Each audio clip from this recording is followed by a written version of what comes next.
whose royal governments had collapsed, established temporary new governments with written constitutions. They at first expected to go back to more conventional governments under the crown once the conflict with Britain was settled. But then something unexpected happened. Self-government turned out to be better than the royal government. What everyone dreaded as the greatest misery, they now unexpectedly find their greatest advantage. So wrote a group of South Carolinians. After the revolution, the awesome and thrilling task of creating a new system of government, some of the best minds of the day come together.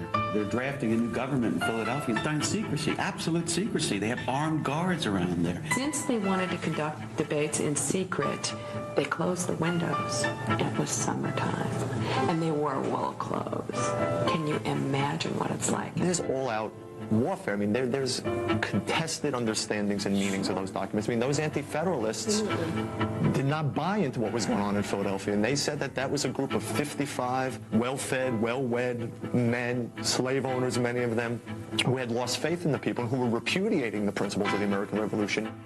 Could a constitution be created that would hold a fragile new nation together? That challenge, today, on a biography of America.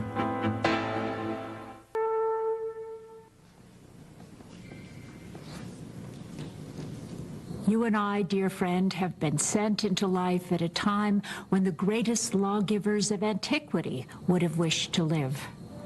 So John Adams wrote in 1776, when before, he asked, had 3 million people full power and a fair opportunity to form and establish the wisest and happiest government that human wisdom can contrive. The excitement of designing new governments for the American people attracted the best minds of the day, and what they did transformed a colonial rebellion into a world revolution. If the colonists had only secured their independence from Britain, Thomas Paine wrote in 1792, the revolution would have been a matter of little importance. But because independence brought, as Paine put it, a revolution in the principles and practice of governments, the American Revolution became a landmark event for all.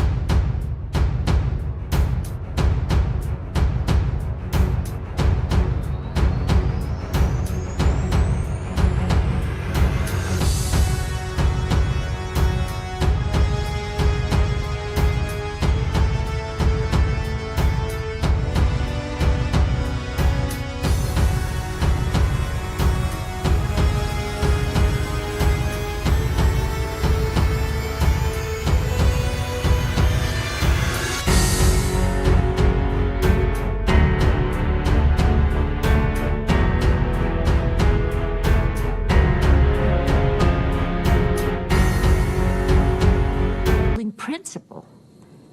After independence, the northern states began dismantling their slave systems, which were at odds with the country's assertion that all men are created equal.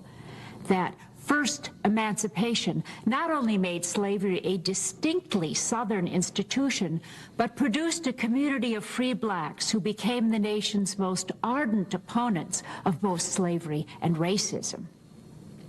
Meanwhile, women began questioning the assumption that they were naturally subordinate to men. The American economy also underwent a seismic transformation. When Britain excluded Americans from their old markets, they went out to find new ones. In China, for example, or the Trans-Appalachian West, to which settlers streamed in the 1780s. State legislatures started granting patents and copyrights as they had never done before, and they also gave out charters of incorporation to encourage groups to build bridges and roads, or to found schools, banks, and manufactories. It's not too much to say that the modern American economy has its roots in changes the Revolution brought. We instinctively appreciate those social and economic changes, in part because they remain part of our lives. We still argue about the meaning of equality. We still encourage individual enterprise. Government is another matter. The change Paine celebrated consisted in the founding of republics, governments without kings or hereditary rulers, in which all power came from the people. Today, republics are everywhere. They seem anything but revolutionary. The same is true of written constitutions, which first appeared during the American Revolution. It takes imagination to go back to a time when most of the world's people were governed by kings or other hereditary rulers, a time when no republics in Paine's sense existed, and to found one seemed a chancy gamble at best. There were, of course, republics in history. In ancient Rome, for example, but they had disappeared. That was the trouble with republics. They had a nasty way of failing. If the people Republican constitutional government, the answer seems obvious, but it wasn't at first. In fact, the whole experiment, and that's how the founders regarded the American Republic, almost failed time and again. How did the Republic begin? Almost inadvertently in the course of the independence movement. Under the revolution principles that the colonists honored, resistance to an established government had to involve the body of the people. As a result, all the resistance organizations, the Sons of Liberty, for example, and the non-importation associations, tried to build broad bases of support. That, in fact, was the genius of Boston Samuel Adams. He devised committees of correspondence that carried news of British actions to colonists in distant towns and drew them into the opposition movement. One colony after another followed his example. Gradually, these broad-based resistance organizations began exercising what were normally powers of government, keeping the peace, regulating trade, preventing price gouging when the supply of imports declined. After the war began, these ad hoc arrangements became insufficient. Early in 1776, both New Hampshire and South Carolina, whose royal governments had collapsed, established temporary new governments with written constitutions. They at first expected to go back to more conventional governments under the crown once the conflict with Britain was settled. But then something unexpected happened. Self-government turned out to be better than the royal government. What everyone dreaded as the greatest misery, they now unexpectedly find their greatest advantage. So wrote a group of South Carolinians only 2 months after their new government went into effect. Carolinians could choose their governors from capable men among themselves, men who, unlike the governors sent by the crown, knew the state well. Now 2 laws promoted the state's prosperity, not that of the mother country. Who would go back to crown rule when they had experienced a government, as the state's Chief Justice put it, in every respect preferable? What began in South Carolina and New Hampshire became universal after the Continental Congress called on the states to suppress every kind of authority under the British Crown and asked those states that hadn't already done so to adopt new governments, putting all the powers of government under the authority of the people. By the end of 1776, 10 states had new constitutions. In 1777, New York and Georgia joined the list. That left Massachusetts, which in 1780 finally adopted the last and what many regarded as the best of the first American state constitutions.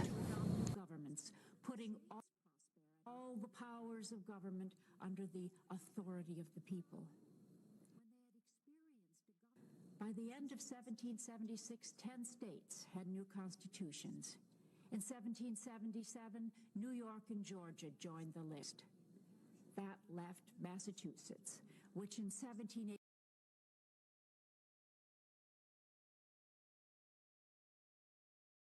sense. Before the Revolution, the only part of colonial government that was everywhere elected and so answerable to the people was the lower house of the legislature, or the assembly. So Americans naturally trusted the assemblies most. From the start, however, John Adams said it was dangerous to give unchecked power to legislatures because they could oppress the people every bit as much as governors or kings. Thomas Jefferson agreed. He criticized Virginia's Constitution of 1776 because it put all the powers of government, legislative, executive, and judiciary, in the legislature. That concentration of power that was everywhere elected and so answerable to the people was the lower house of the legislature, or the assembly. So Americans naturally trusted the assemblies most. From the start, however, John Adams said it was dangerous to give unchecked power to legislatures because they could oppress the people every bit as much as governors or kings. Thomas Jefferson agreed. He criticized Virginia's Constitution of 1776 because it put all the powers of government, legislative, executive, and judiciary, in the legislature. That concentration of power that was everywhere elected and so answerable to the people was the lower house of the legislature, or the assembly. So Americans naturally trusted the assemblies most. From the start, however, John Adams said it was dangerous to give unchecked power to legislatures because they could oppress the people every bit as much as governors or kings. Thomas Jefferson agreed. He criticized Virginia's Constitution of 1776 because it put all the powers of government, legislative, executive,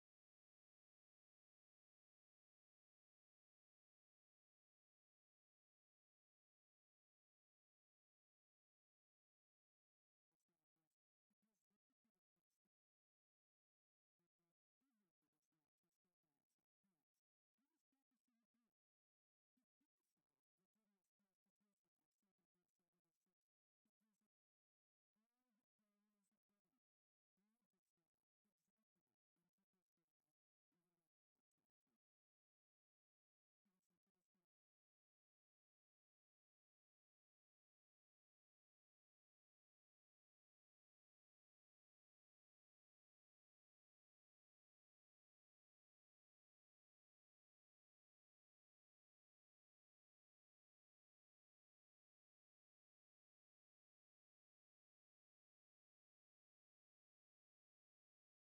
That concentration of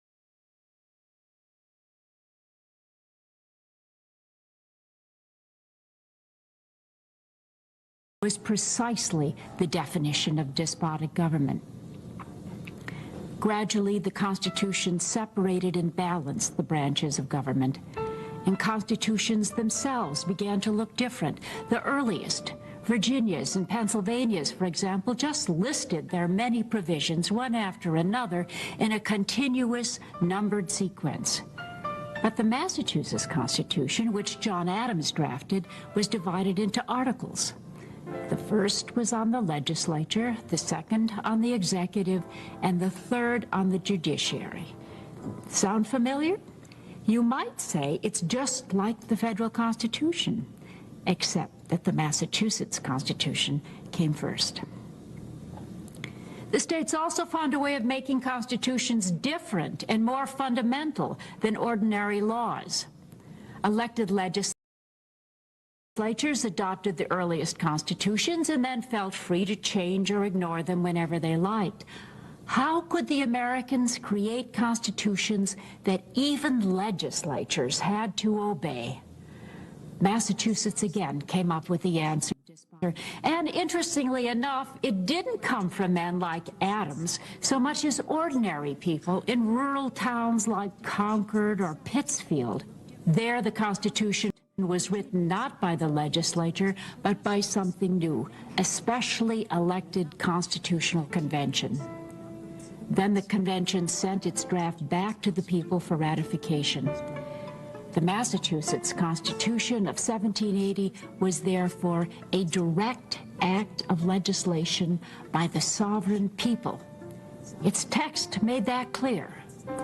We, the people of Massachusetts, it said, do agree upon, ordain, and establish the following Declaration of Rights and frame of government as the Constitution of the Commonwealth of Massachusetts. Again, does that sound familiar? The federal Constitution, of course, also begins, "We the people." The Constitution of 1787 did not, however, emerge automatically from state precedents. A nation that had just spilled its blood breaking away from one central government was not ready to go out and establish another strong central government 5 minutes later. First, it adopted Articles of Confederation, which were a clear step forward when Congress first sent them to the states for adoption.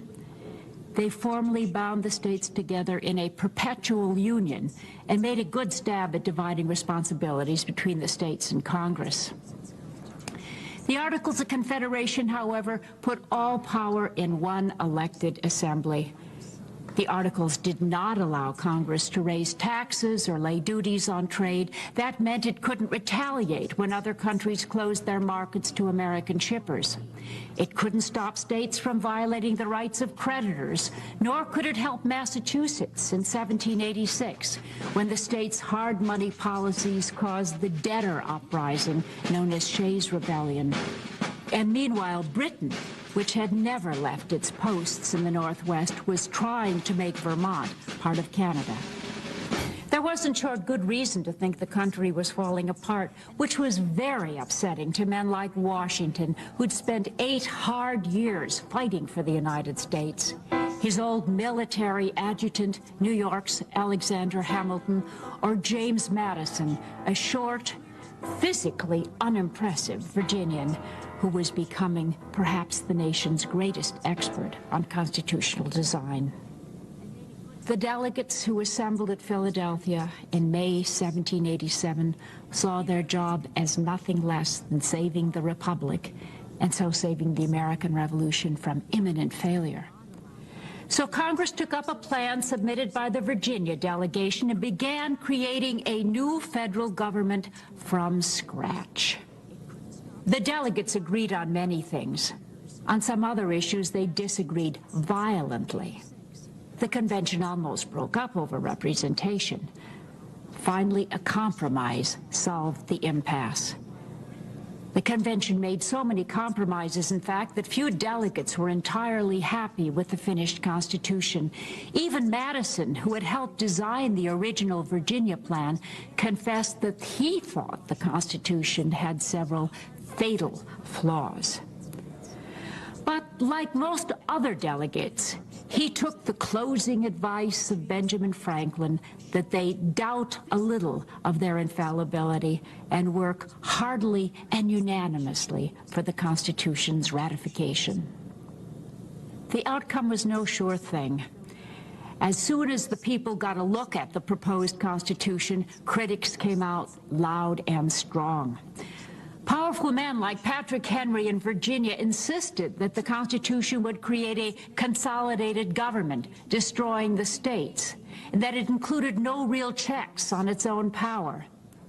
Some, like Richard Henry Lee, said the Constitution recreated everything the colonists had rejected in 1776, a strong central government with the power to solve the impasse.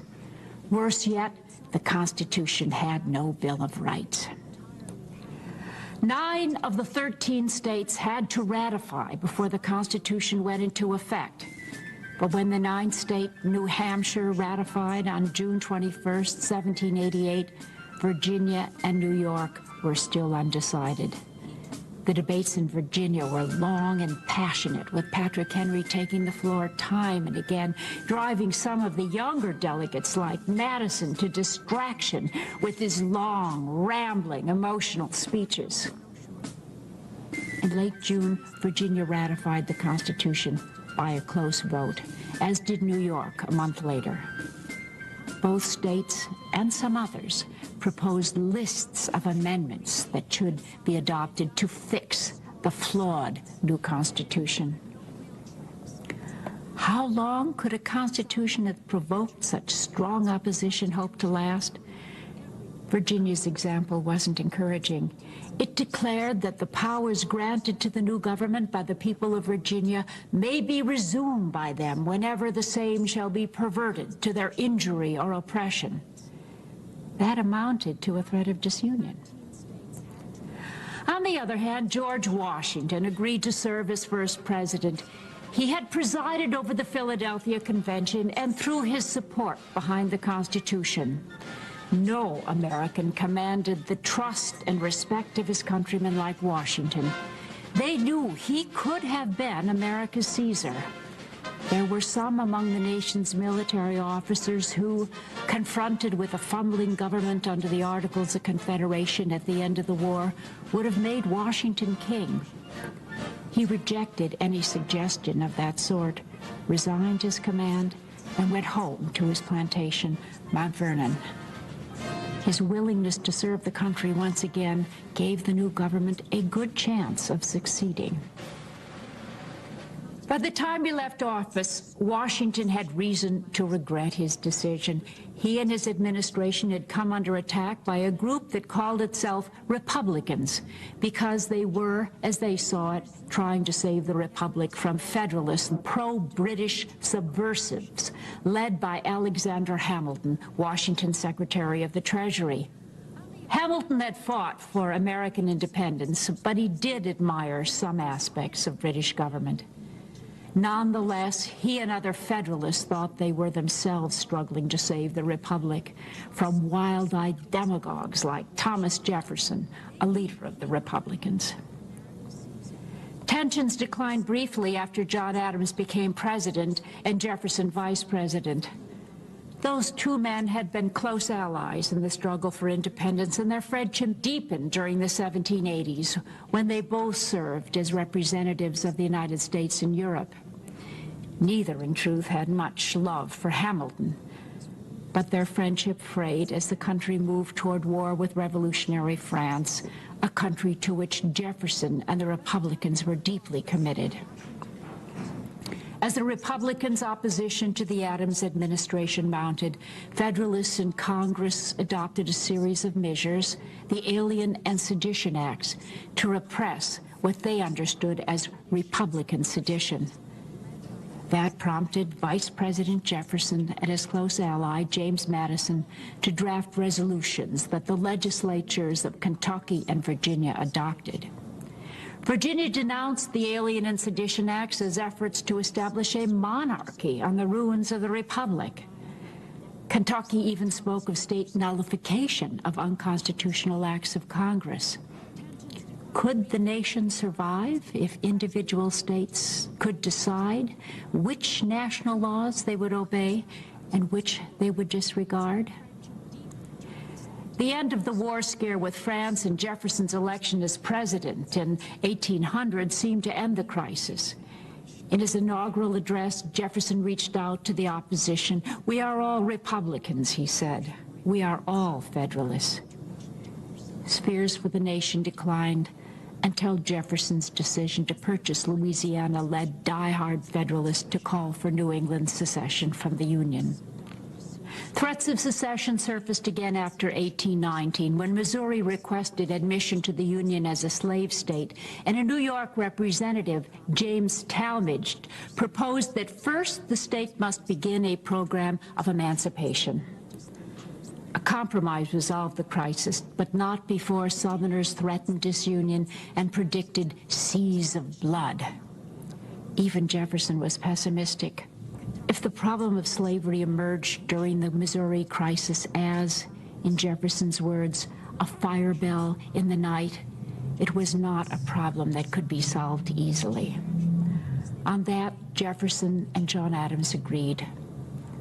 Those veterans of 1776 had renewed their friendship in 1812 and exchanged letters with each other through the rest of their lives.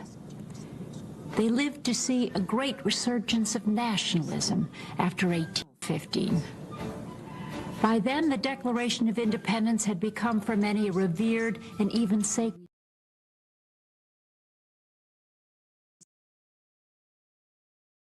Louisiana led die-hard Federalists to call for New England's secession from the Union.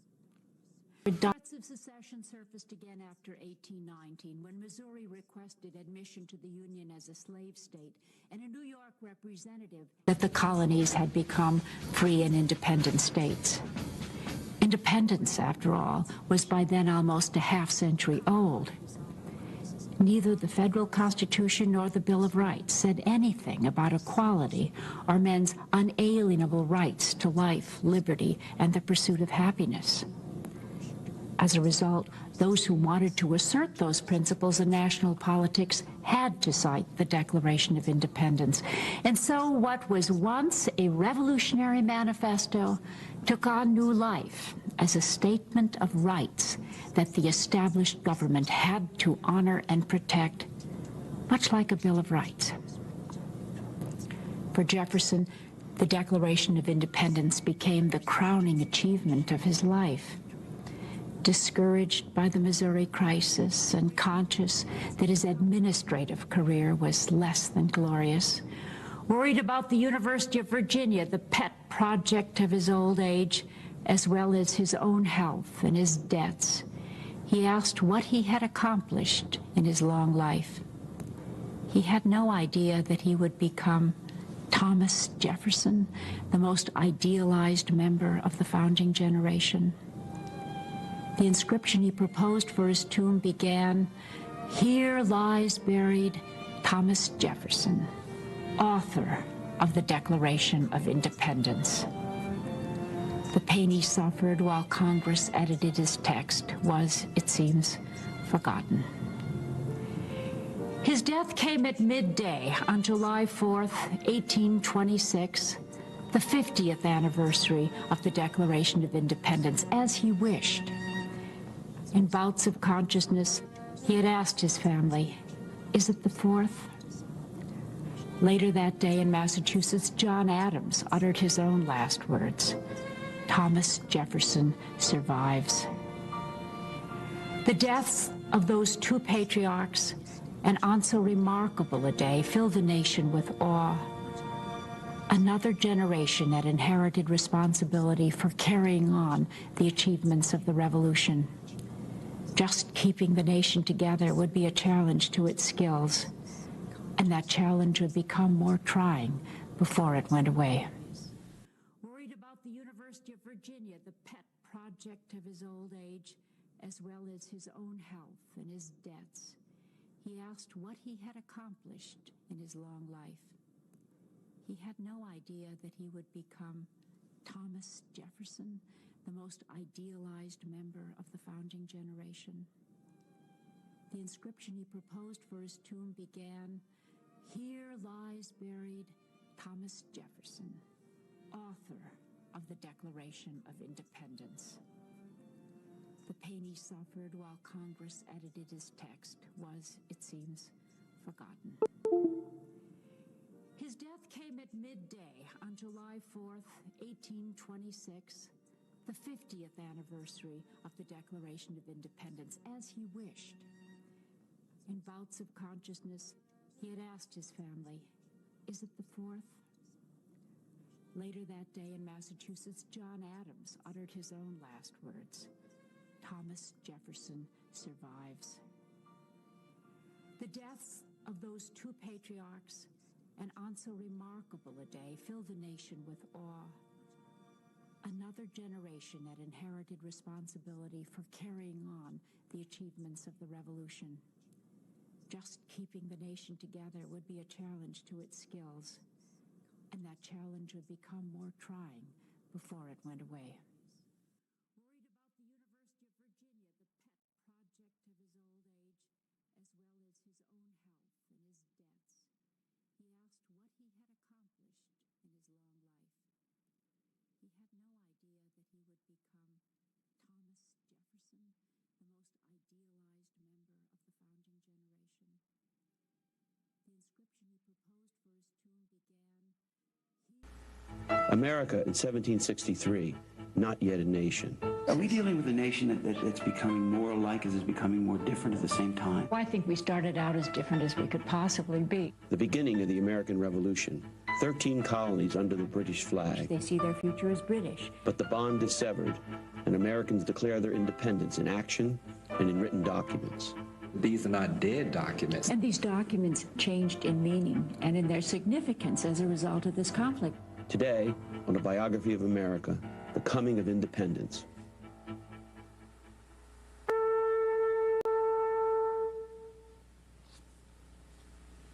The British colonists saw the year 1763 as a great watershed in American history.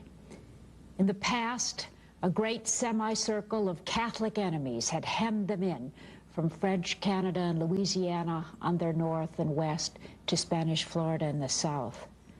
But in 1763, the Peace of Paris gave all the lands between the Atlantic Ocean and the Mississippi River to Britain's young King George III. Military officers who that change the colonists assumed would bring peace and security beyond anything they or their parents or their parents' parents had known. He rejected any And suggestion now of that nothing sort. would keep them from Resigned his spilling beyond command the and Appalachian went home Mountains. to his plantation. In the wave of patriotism that swept the colonies after the French and Indian War, no one doubted that the America of the future would be British. At the time, in fact, the various colonies had no ties with each other except through London and their shared British identity. The Americans were particularly proud of being governed under the British Constitution, that is, Britain's form of government, which divided power among the king, lords, and commons, and which they, like many enlightened Europeans, considered the best mankind had ever devised for the protection of liberty. Affection reinforced the imperial bond. One set of colonists after another testified that their hearts were warmly attached to the King of Great Britain. 13 colonies under the British flag. Bond is severed, and Americans declare their independence in action and in written documents. These are not dead documents. And these documents changed in meaning and in their significance as a result of this conflict. Today, on a biography of America, the coming of independence. And the royal family.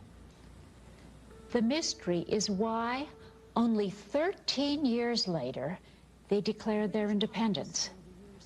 That mystery is not ours alone. It was the colonists, too.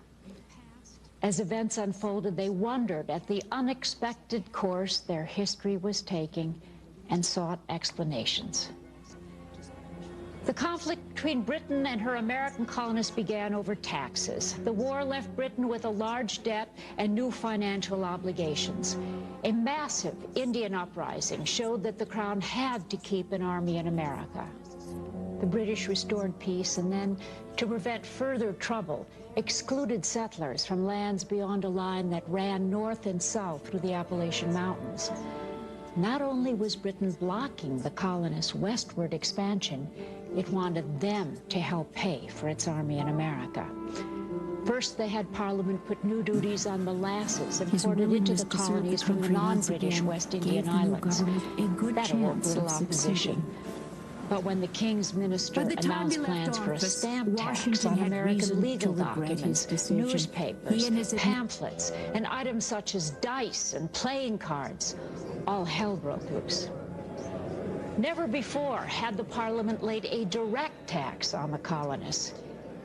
In Britain, taxes were considered free gifts of the people. They could be raised only with the people's consent or that of their representatives. Since the colonists elected no members of the House of Commons, they argued, Parliament had no right to tax them. Even a small tax was dangerous. Once Parliament established its right to tax the colonists, it would tax them to death, since by taxing the Americans, members of Parliament reduced their own tax burden and that of their constituents. British The Americans made their case in petitions that Parliament refused even to receive. Then, after all else failed, they found a way to prevent the Stamp Act from going into effect. Nonetheless, he and on the other morning of August 14, 1765, an effigy of the Massachusetts stamp distributor, like Thomas Jefferson, Andrew Oliver, appeared hanging from a tree in the center of Tensions Boston. declined briefly after All-day John goods Adams brought became into town president from the and countryside Jefferson had to vice be president. stamped by the effigy. Those two men had been At close night, a crowd allies took in it the struggle down, for paraded independence, the and their effigy through friendship town, deepened during the then burned it 1780s in a great when they both bonfire served as with materials representatives of the torn United from a States in supposed Europe. stamp office that Neither Oliver in was truth had building. much love for Hamilton. Later, part of the crowd attacked Oliver's the country home. moved toward war with Fearing more of the revolutionary same, France, he resigned a his country office to the which next day, Jefferson and the and no one Republicans was were willing to deeply take his committed. place. That meant As the the Stamp Act Republicans' could not go opposition into to the effect in Adams Massachusetts administration since mounted, there was no one to Federalists in distribute the Congress adopted a stamps. series of measures. The Soon Alien statesmen in and one Sedition colony Acts after another to resigned repress to what they avoid understood Oliver's as fate. Republican Then sedition. groups called the Sons of Liberty That appeared to prompted coordinate Vice President opposition to the Jefferson Stamp and his Act close across ally, colony James lines.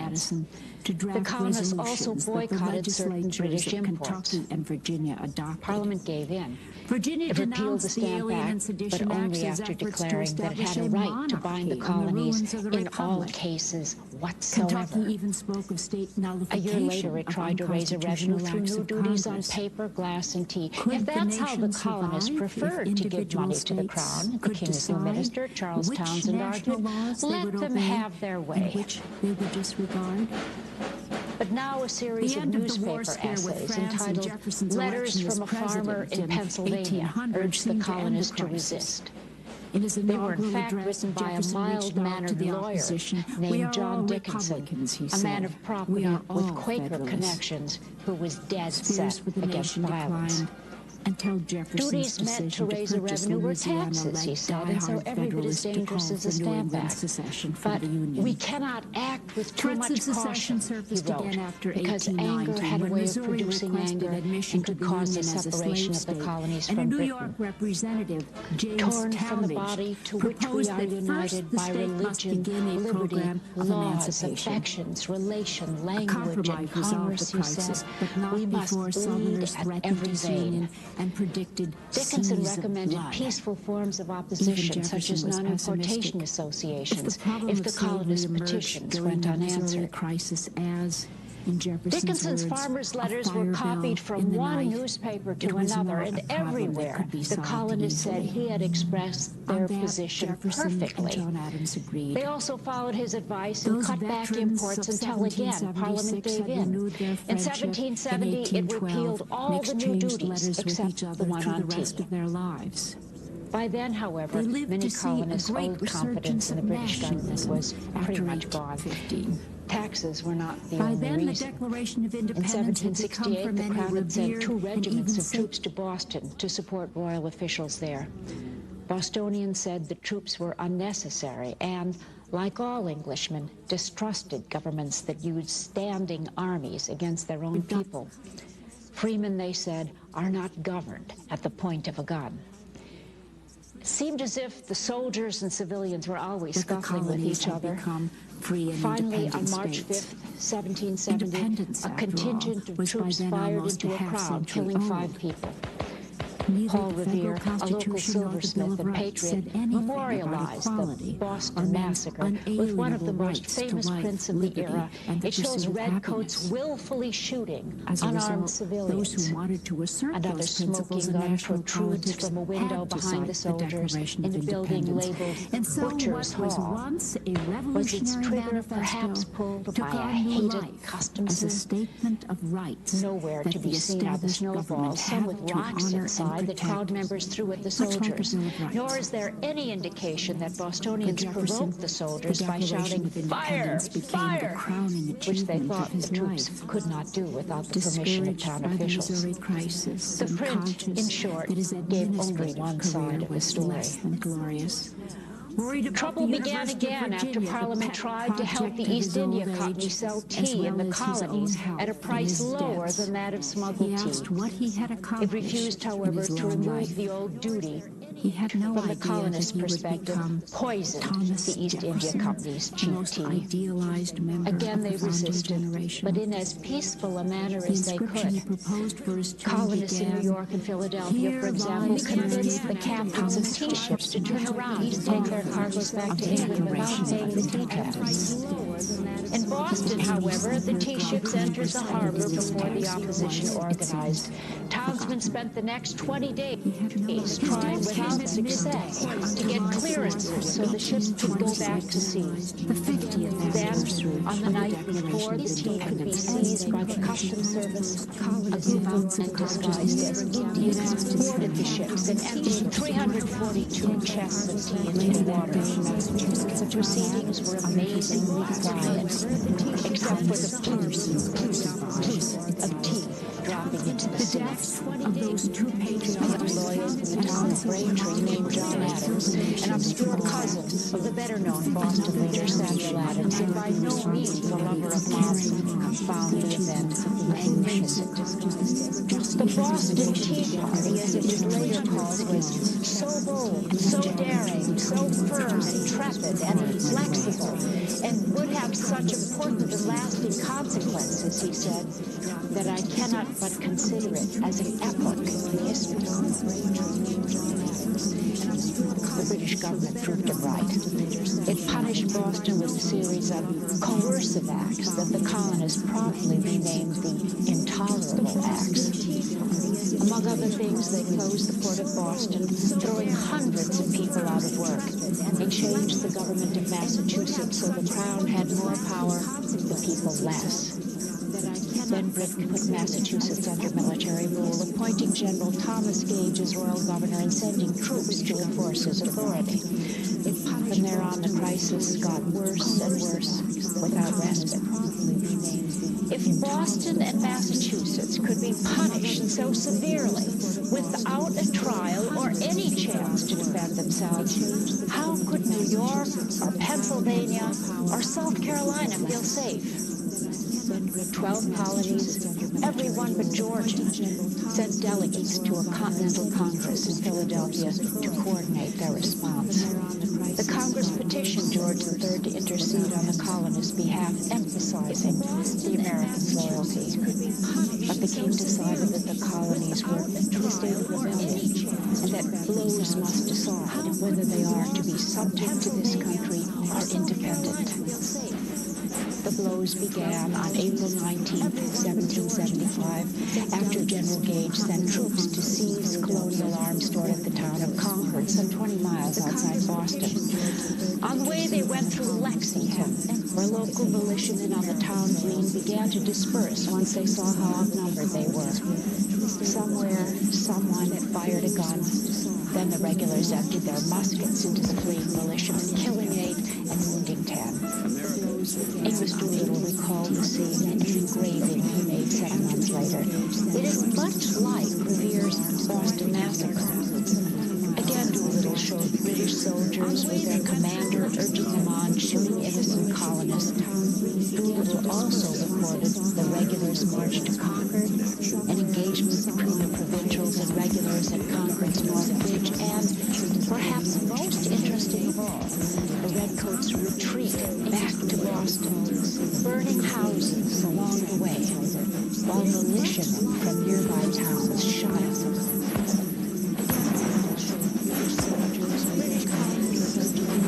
The retreat from Concord almost finished off Gage's army. Once the remaining troops got back to camp in Boston, they pretty much had to stay there. The provincial army that formed across the river in Cambridge saw to that. An ordinary soldier, whose name is unknown, kept a journal of his life in the American Army during 1775 and 1776. He had some trouble deciding just what to call the king's troops. He couldn't call them as legend has it, the British, since the colonists were still British. He wrote of the regulars and sometimes of the Gagites. But after a while he found a better name, the enemy. Within weeks of Lexington conquered, the Second Continental Congress met in Philadelphia. It appointed one of its members, an uncommonly tall, dignified Virginian named George Washington, to take charge of the army at Cambridge. Washington had some military experience, none of it especially glorious, and some of it disastrous. Even so, he had spent more time as a military officer than most any of his countrymen, and so was appalled at the dirty, disorderly men in the American camp. Washington quickly began imposing discipline, trying desperately to transform that collection of patriots and adventure seekers into a respectable army. Meanwhile, the Congress recruited men and officers and gathered military supplies. It took charge of the post office and Indian affairs.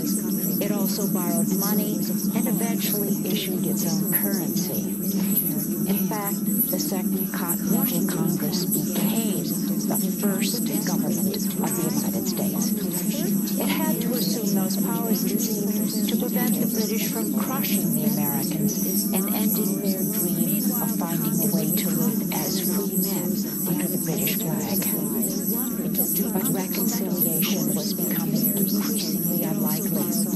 The king refused to answer another petition from Congress, even though it was written in a scrupulously respectful way by our old friend John Dickinson. The colonist statements of loyalty the king told Parliament were meant only to amuse while they schemed to found an independent country. Wasn't the Congress seizing one power after another? Then, in the opening weeks of 1776, Common Sense appeared. That pamphlet was the work of Thomas Paine, an Englishman of no particular distinction and little formal education, a man who had been trained as a corset maker and dismissed from the English Customs Service before arriving in America less than 2 years before he wrote Common Sense. With language that spoke to ordinary people, it said what so many native-born colonists were afraid to say. The time had come for America to go her separate way. The problem wasn't the ministers or the Parliament or even George III as a person, although Paine did call him the royal root of Britain. It was the so much boasted Constitution of England. The British system of government, Paine argued, had two deadly flaws: monarchy and hereditary rule. Only by governing themselves could Americans secure their freedom and realize the peace that they so deeply desired. Common Sense spread through the colonies like wildfire, opening among the people a debate over independence that was already well underway among congressmen. And yet, when they looked back over the previous decade, the colonists wondered at the road they had traveled. How, the freemen of Virginia's Buckingham County asked in the spring of 1776, had Britain and America become so incensed with each other? The British saw everything the colonists did to protect their rights as a great outrage. Step by step, mutual confidence and affection had slipped away until they were beyond all hope of recovery. As a result, Buckingham County called for a total and final separation from Great Britain. Then perhaps some foreign power may, for their own interest, lend an assisting hand. That became imperative once the colonists learned that George III had hired German soldiers to help put down their rebellion. Unless the colonists also got outside support, they would surely be destroyed. It was do or die. Not everyone agreed. In the end, about a fifth of all colonists remained loyal to Britain. Nonetheless, on July 2nd, 1776, 12 colonies approved a resolution that these united colonies are, and of right ought to be, free and independent states, that they are dissolved from all allegiance to the British Crown, and that all political connection between them and the state of Great Britain is and ought to be totally dissolved. A week later, New York made the decision unanimous. After approving independence, Congress spent 2 days editing a draft declaration submitted by a committee and its draftsman, a 33-year-old Virginian named Thomas Jefferson. Jefferson's reputation as an eloquent writer preceded his appearance in Congress a year earlier. Now, as the delegates hacked away at his prose, changing words, cutting large passages, rewriting much of the last paragraph, Jefferson suffered visibly. Later, he complained bitterly that the delegates had mutilated his text. On July 4th, the delegates finished their editorial work and ordered the Declaration printed and distributed so it could be read at the head of the army and proclaimed throughout the land. In that way, the people learned that a new nation, the United States of America, had assumed a separate and equal station among the powers of the earth. They celebrated independence by shouting, "Huzzah!" shooting off cannons, and watching militia companies parade. Crowds tore down or destroyed symbols of royalty on taverns and public buildings. In New York, people pulled a bronze statue of George III from its pedestal and sent it off to Connecticut, where patriotic women melted the statue down and used the metal to make bullets.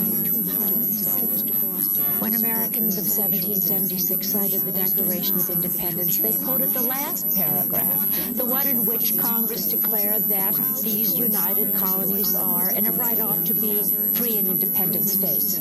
Little attention, indeed, so far as I can tell, none at all, was given to the document's second paragraph, which began, "We hold these truths to be self-evident, that all men are created equal."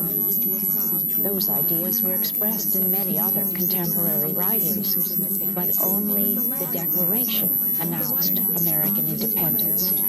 And that was the news in 1776. To declare independence was one thing, to win it was another. While Congress whittled away at Jefferson's prose, a massive British fleet arrived in New York.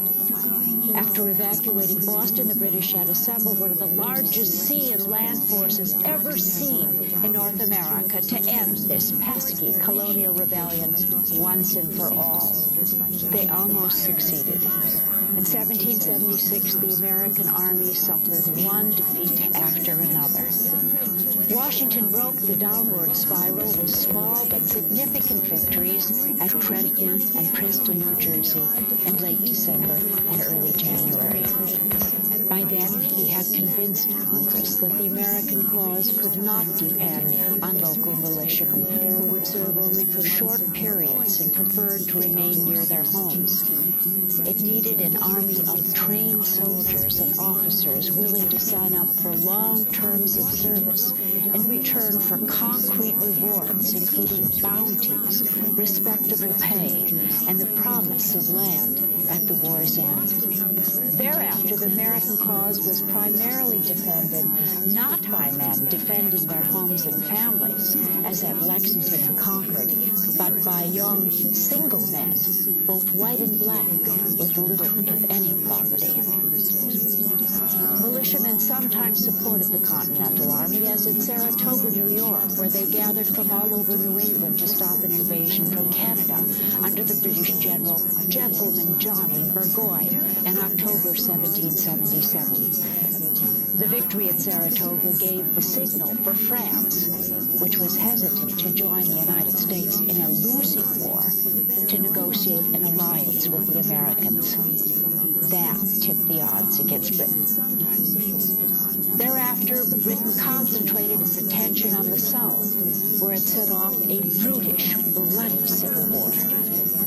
Finally, the British commander, Lord Charles Cornwallis, turned east and settled in at Yorktown, Virginia, on the Chesapeake Bay, waiting for supplies and reinforcements.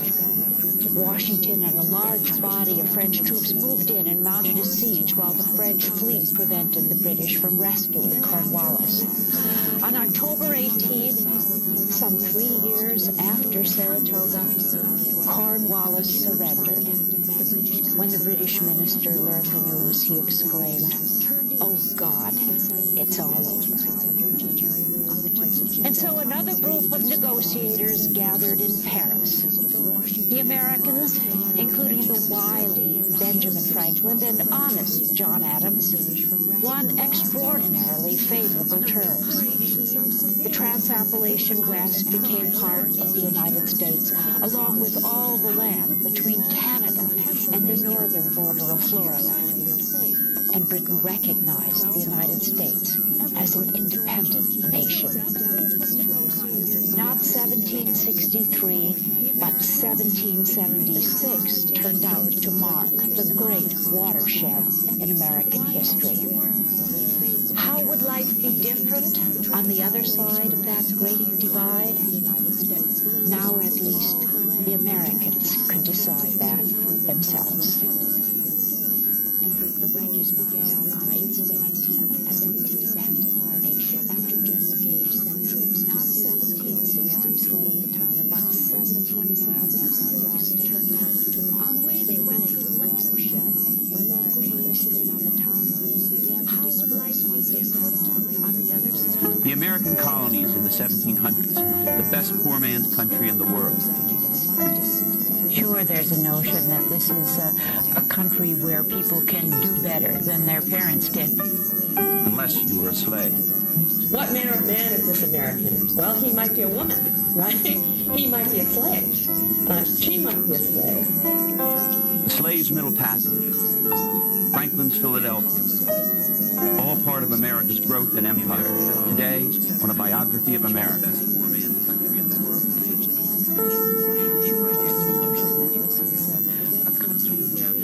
Not long after America declared its independence, a Frenchman living in this country asked the question we've never stopped asking. What then is the American, this new man? To Hector St. John de Crèvecoeur, author of Letters from an American Farmer, America is a place where peoples of all nations, in his words, are melted into a new race. In America, he wrote, there are no great lords who possess everything and a herd of people who have nothing. Here are no aristocratic families, no kings, no bishops, no great refinements of luxury. The rich and poor are not so far removed from each other as they are in Europe. The vast American wilderness had shaped a new man, freer and more self-reliant than the average European. Though Benjamin Franklin had reservations about racial mixing, he witnessed and wrote about the great changes Crèvecoeur celebrated. When Franklin was born in Boston in 1706, the son of a candlemaker who had emigrated from England, the colonies were overwhelmingly English. By 1776, half the colonial population south of New England was of non-English origin, and Franklin had seen the land, the abundance of it, and its broad availability shaped many of the distinctly American attributes Crèvecoeur described. Franklin himself was the embodiment of this freer, more expansive society. A low-born apprentice printer went on to become an American luminary. To admiring Europeans, he was the quintessential American, Crèvecoeur's new man. Yet unlike Crèvecoeur, Franklin didn't see the New World environment creating a homogeneous American culture with common beliefs and social values. No two colonies, he insisted, were alike. They had different laws, interests, religions, governments, and manners. America was a society to him of distinct regions. Franklin was right, but so was Crèvecoeur. The colonists were becoming more American, even as sectional differences within the colonies widened. But it was more complex than that. Colonists of English origin were becoming more American without losing their strong attachment to England. That cultural ambivalence, that pride in being both an English subject and an American, comes through in a letter Franklin wrote in 1776 to an old friend in England. The breach between you and us grows wider and more difficult to heal, he wrote with great sadness. But then he declared, with the pride of the American he had clearly become, Britain without us can grow no stronger. Without her, we shall become a tenfold greater and mightier people. No American could have said that in 1700. That Franklin could in 1776 revealed the tremendous changes his country had undergone in the intervening years. When John Winthrop died in the middle of the 17th century, there were two principal regions in the mainland colonies, New England and the Chesapeake. A century later, there were two additional ones, the Middle Atlantic colonies of Pennsylvania, New Jersey, and New York, as well as Delaware, and the lower southern colonies of South Carolina, North Carolina, and Georgia. The key characteristics of this colonial society was growth, a phenomenal increase in wealth and people. In Ben Franklin's day, America experienced its first population explosion. In 1700, approximately 250,000 Europeans and African Americans lived in the colonies. By 1775, that number had risen to 2.5 million. The people of the American colonies multiplied more rapidly than almost any other society in recorded history. And these colonists far outnumbered the French and Spanish colonists in North America. By the time of the American Revolution, the Spanish border settlements of Florida and New Mexico were thinly populated outposts of empire. The largest of the two, New Mexico, had only 20,000 settlers. New France, or Canada, at the same time, had over 70,000 people. These numbers tell who would control the continent. This population boom was fed by two sources: natural increase, Franklin himself was one of 17 children, and immigration. English people continued to pour in, but new people came from all over Europe, and chiefly from Germany, Scotland, and Northern Ireland. Yet the largest group of migrants in the 18th century were Africans, about 278,000. The movement of Africans to the Americas was the largest forced migration in world history. In the 4 centuries of the slave trade, slavers transported an estimated 11 million Africans to North and South America, about 600,000 of them to British North America.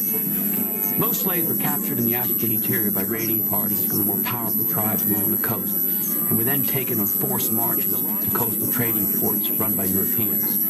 There they were inspected by ship captains in the holds of dungeons or in open pits.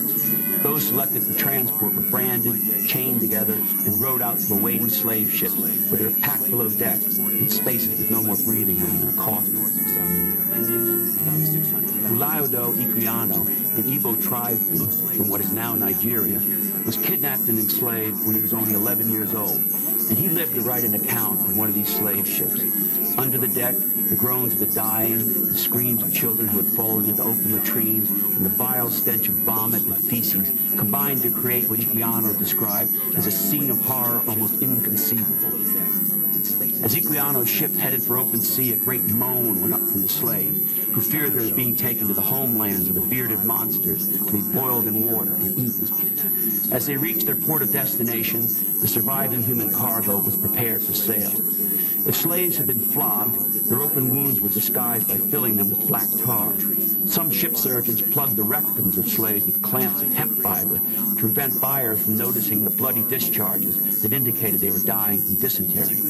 Iquiano was purchased in Charleston, South Carolina, and taken to a tobacco farm in Virginia, where he was unable to communicate with his fellow slaves from other areas of Africa. He was part of the Africanization of the Chesapeake labor force. But had he not been resold to a visiting naval officer and eventually freed, he might have married an African-American woman and been a member of the first generation of slaves in the North American hemisphere to increase its size by procreation. In the 18th century, a different type of slavery developed in the lowland coastal region extending from Cape Fear, North Carolina to Georgia, an area whose ecology was unsuited to tobacco cultivation. South Carolina was the richest colony in this region. It had been first settled in the 1660s by land-hungry immigrants from the crowded Sugar Isle of Barbados.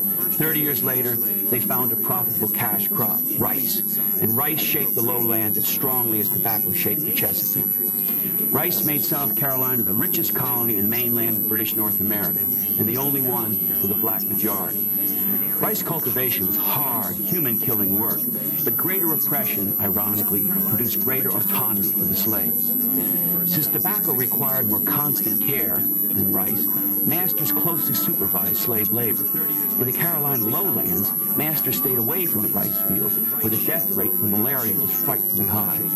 The Carolina grandees, the richest elite in the colonies, built their magnificent plantation houses on high ground, far away from the rice ditches. In the malaria season, they escaped to townhouses in fashionable Charleston. Slaves died earlier in the Low Country than they did in Virginia and reproduced more slowly. So owners had to bring in fresh infusions of Africans, most of them males. These slaves were much more likely to rebel than American-born slaves. In these sprawling agricultural factories, slaves didn't work in white-supervised gangs as they did in Virginia. Instead, they were given daily tasks to perform under the supervision of black foremen or drivers. The work was done at a killing pace, knee-deep in the thick muck and mosquito and snake-infested paddies. But when their tasks were completed, slaves returned to their separate living quarters, where they were free to hunt and fish, grow their own food, and live together as families in individual cabins. Living apart from masters who hardly knew them, they developed an autonomous culture that had its own cycle of African feasts and dances. They developed their own language, Gullah, and they also developed a culture that was profoundly confrontational. It's not coincidental that colonial America's largest slave rebellion, the Stono Uprising, occurred in South Carolina. In 1759, a group of freshly imported Angolans broke into a store on the Stono River near Charleston, armed themselves, and headed towards Spanish Florida and freedom. Along the way, they plundered plantations and killed about 24 whites before being gunned down by a militia company.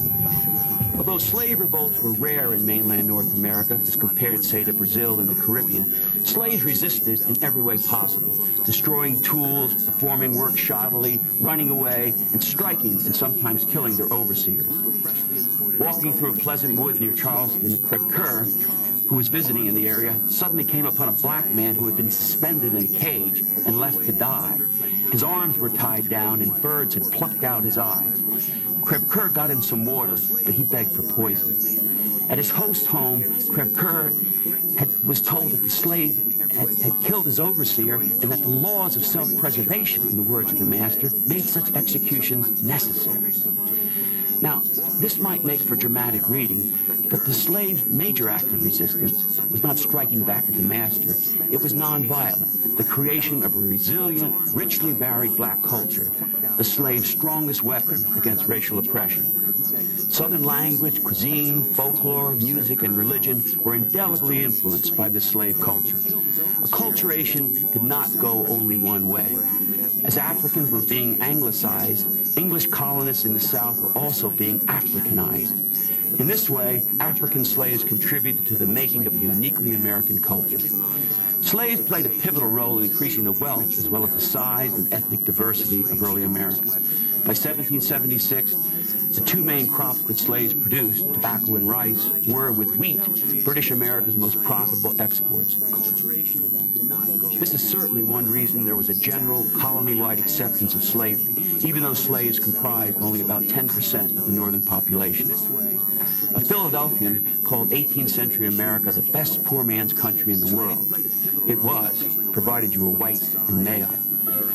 In 1723, Benjamin Franklin left his brother's printing business in Boston at age 17 and arrived in Philadelphia, broke and with its pockets stuffed with dirty laundry.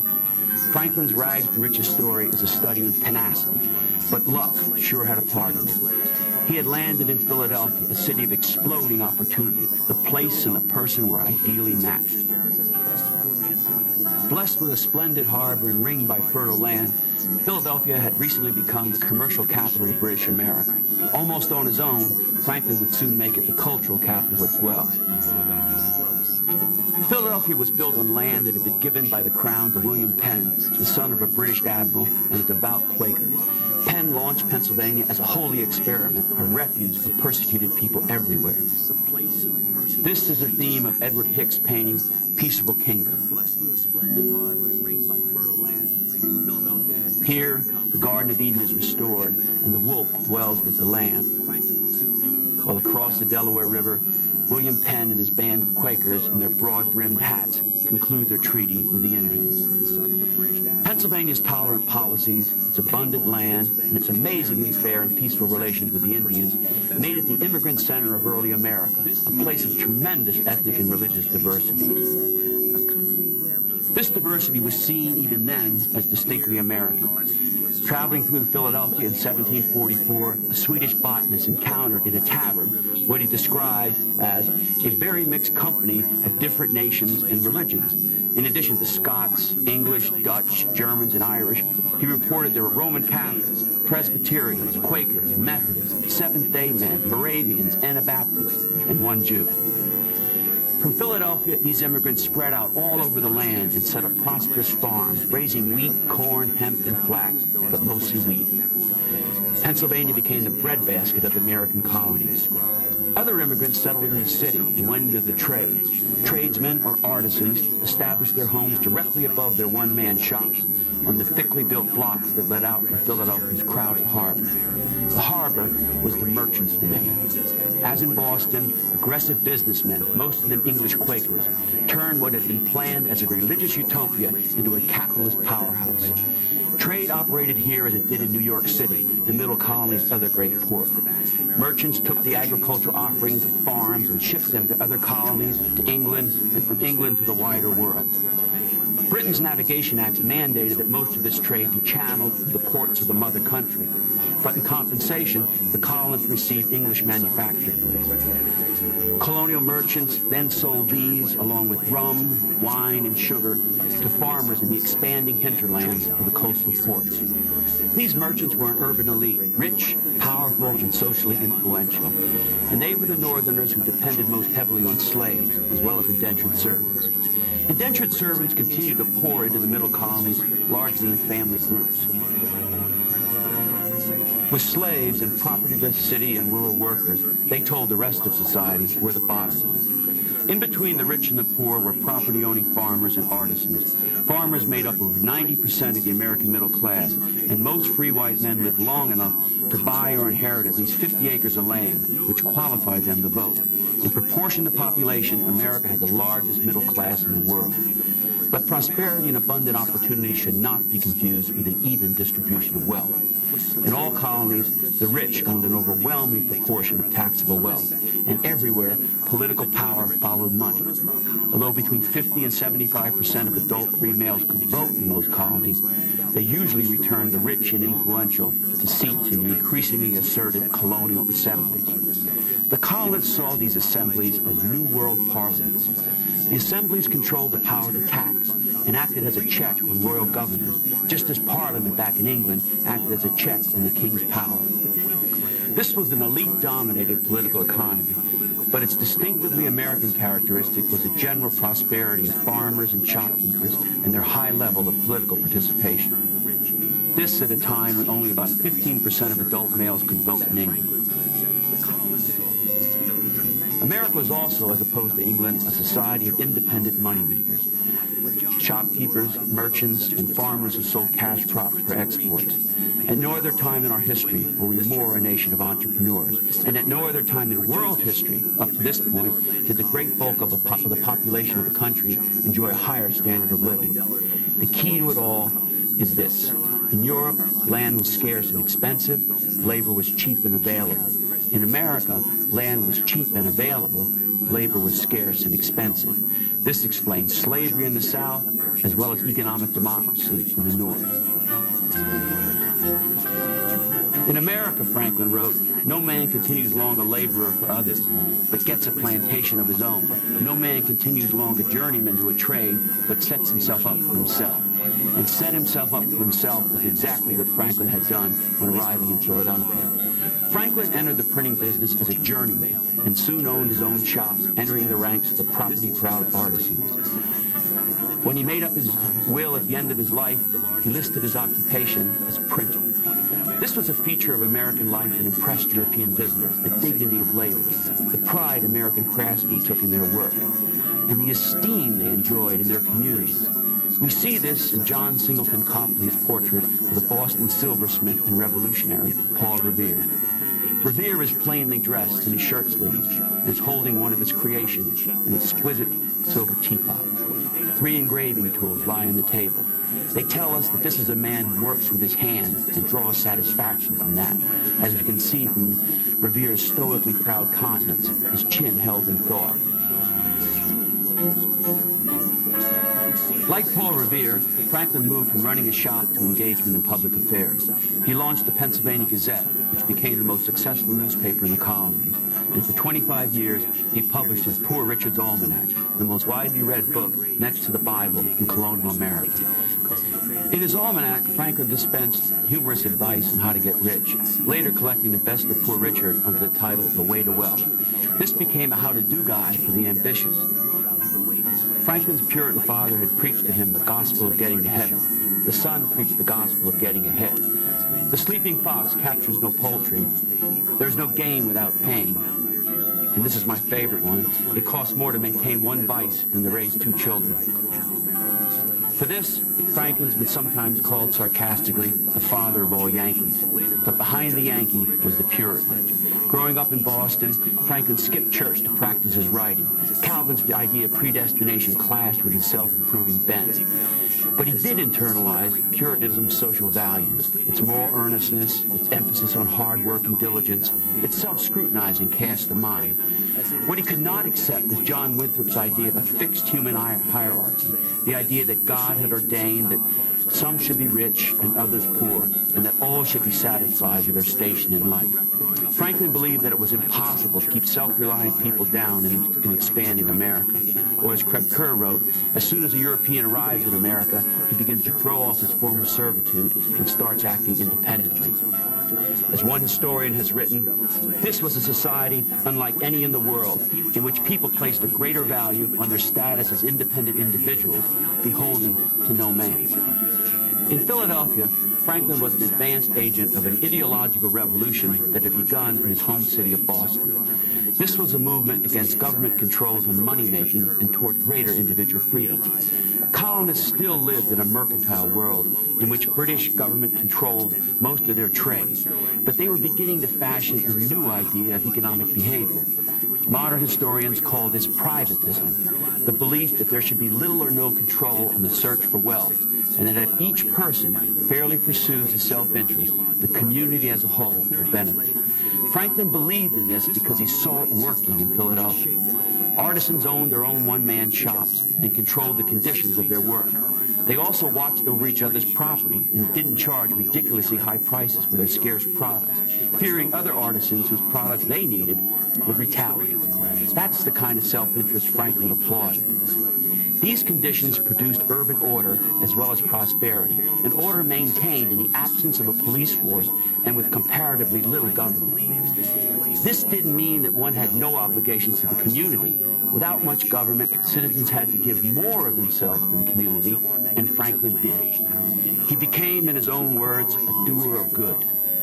First, he organized a club for mutual improvement. Then he led other members of the club in a flurry of civic activity. He established America's first circulating library, a fire insurance organization, a night watch, a city hospital, a city college, the future University of Pennsylvania, and the American Philosophical Society, which still meets in Independence Hall. Nothing but money is sweeter than honey. Franklin wrote that, but for him, money was merely a means to an end. At age 42, he retired from business, a rich man, to devote himself to public causes and scientific experiments. The most famous of these experiments was with electricity. Franklin suspected that lightning was actually electricity. To test his hypothesis, he flew a kite into a thunderstorm, and the electricity surged down the string and leaped from a key into his hand, and later into a collecting device. When Franklin published his findings, they created a sensation. He became known as the Newton of electricity. But the pure scientist was also an inventor of useful things, among them bifocals, the Franklin stove, the lightning rod, the copying press, and a device, believe it or not, for electrocuting turkeys. For the rest of his life, Franklin combined science with politics. As a member of the Pennsylvania legislature, he argued that open opportunity could only be preserved by territorial expansion. With the colonies filling up with people, that meant expansion into France's fur empire west of the Appalachians. To directly challenge the French, King George gave a huge grant of land in French-claimed territory in the upper Ohio Valley to a company called the Ohio Company, made up of Virginia and London land speculators. To prevent English encroachment, the French built a series of forts from Canada to the forks of the Ohio near present-day Pittsburgh. There, at Fort Duquesne, they routed a Virginia militia force led by a young George Washington. Washington had been sent to protect Virginia's claims to the forks of the Ohio. It was the beginning of what would become a global war, the 7 Years' War, or as it's more commonly called, the French and Indian War. In America, this was the fifth and final war of what was an epic struggle with France for North America. The British tried to strike the first blow, sending an expedition to Fort Duquesne under General Edward Braddock. But Braddock led his forces into an ambush, and they were slaughtered. The war continued to go badly for the British-American forces, but a new prime minister, William Pitt, threw more money and men into the American theater and turned the tide. The culminating stroke came in 1759 with James Wolfe's dramatic victory over the Marquis de Montcalm on the plains of Abraham in front of Quebec, a battle in which both generals were slain. With the signing of the Treaty of Paris in 1763, France lost its entire North American empire. The war left the colonists in a jubilant mood. Catholic menace was gone at last, and they were now free, they thought, to begin planting a Protestant empire of liberty in the West. Washington and his friends could now look forward to increasing their fortunes through land speculation in the Trans-Appalachian country. But the war left a disquieting legacy. Arrogant British officials had treated their own men with shocking brutality and demanded deference and blind obedience from American militiamen.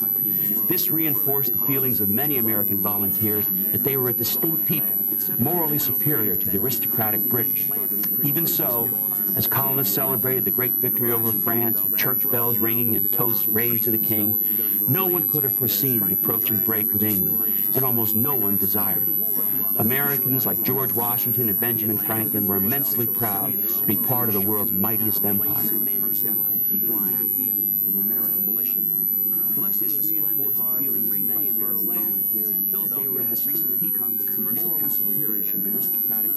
Sometimes ask me, as an historian, what is history for? What is its function?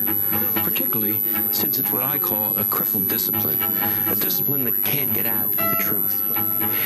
We'll never have a complete and clear record of the human past, and we can't get into the minds of our historical characters. We can't resurrect them from the grave and put them on the Freudian couch and psychoanalyze them. Even if they leave memoirs, those memoirs are liable to be slanted and faulted. And the historian himself is a brainwasher in a sense, in that he or she has his own point of view and perspective. Yet, given all these limitations, I would argue that history is utterly essential to making us human. It separates us from the animals. How is that? Human beings interact with their environment, and out of that interaction comes a culture. And what history is our memory, our collective memory of that culture. It puts us in touch with our past. And by putting us in touch with our past ceaselessly influences us and even haunts us.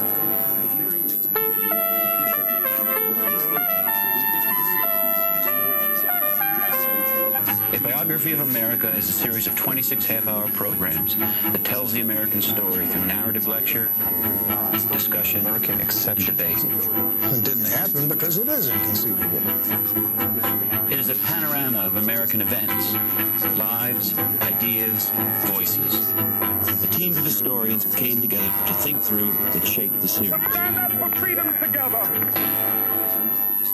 I'd like to start out talking a little bit about what's distinctive about what we are trying to do. It's a biography of America. What does that mean? So it won't be a grab bag of everything. It can't. In fashioning this series, we went out and tried to get the best historians we could. Of the single movie. I think that telling details, those particular We picked people who are great storytellers, scholars. To understand what's distinctive about the past is implicitly to know what's distinctive about the present. Pauline Maier, for example, is our revolutionary historian, and she's absolutely at the top of her game. She's a brilliant historian, and she brings to life the whole period of the American Revolution, the constitutional colonial period. But it's the distinction of the past, I think, that makes the story interesting. This biography of America is not pretending that biography is any more neutral and objective and detached than anything else. I mean, we're making choices, we're making selections. We have Lou Mazer, who's an intellectual historian, but also does social history.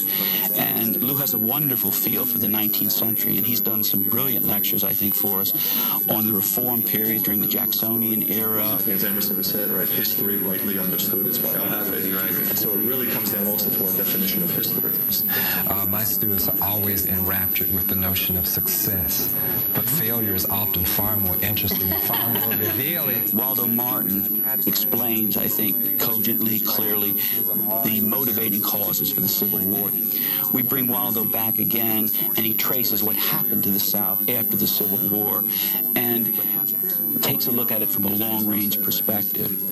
We have Douglas Brinkley. It seems to me to say we're looking at the story of America from in a narrative fashion that kind of like a biography goes chronologically, but also, as best biographies do, talk about the life and times of America. And he has a special love for Theodore Roosevelt, and has done a real nice lecture for us on the progressive period, on Teddy Roosevelt and Woodrow Wilson, people he's both, acutely familiar with. Doug's also done the Great Depression. Thomas Wolfe said there are a billion forms of America, and just when you think you're coming to some new realization, you realize, well, what do we really know about the Shoshone's relationship to the Sioux? I really like stupid questions, and I had 3 stupid questions that I came to this project with. Where is America? Who counts as American, and what counts as American? Our Western historian is Virginia Sharp. She's been great. She pinch hits all over the place and has helped us so much. She asks the big questions. She fills in the spaces for us. She's done a terrific lecture on the American West. Like, the first thing you have to know about history is that the people we're talking about weren't always dead. Mm-hmm. Yeah. They weren't always dead. They were alive. A lot of them. At any one point in time, we're thinking of the past, the present, and the future. You're sitting here, you're thinking about what you're going to do next, what you're doing now, and what you just did. And you're always thinking like that. That's historical thinking. It's the best kind of thinking, where the present is informed by the past and shaped by the past. A long time ago, my grandfather told me, he was a Slovak immigrant who had no education. He said, always remember, you are what you have been. Never forget that. And it's a lesson I've never forgotten. That's what history means to me. Today, on a biography of America, New World Encounters. We begin with that rarest of things, a world-transforming event. It's 2 o'clock in the morning, October 12, 1492. 3 Spanish ships had been at sea for 33 days. Christopher Columbus has gambled that by sailing west into the unknown Atlantic, he'll reach Asia, opening a blue water trade route to China, then the world's greatest civilization. Columbus is on the flagship Santa Maria when a lookout on the Pinta spots a white cliff in the moonlight and shouts, "Tierra, tierra." That moment was the beginning of a new age of world history.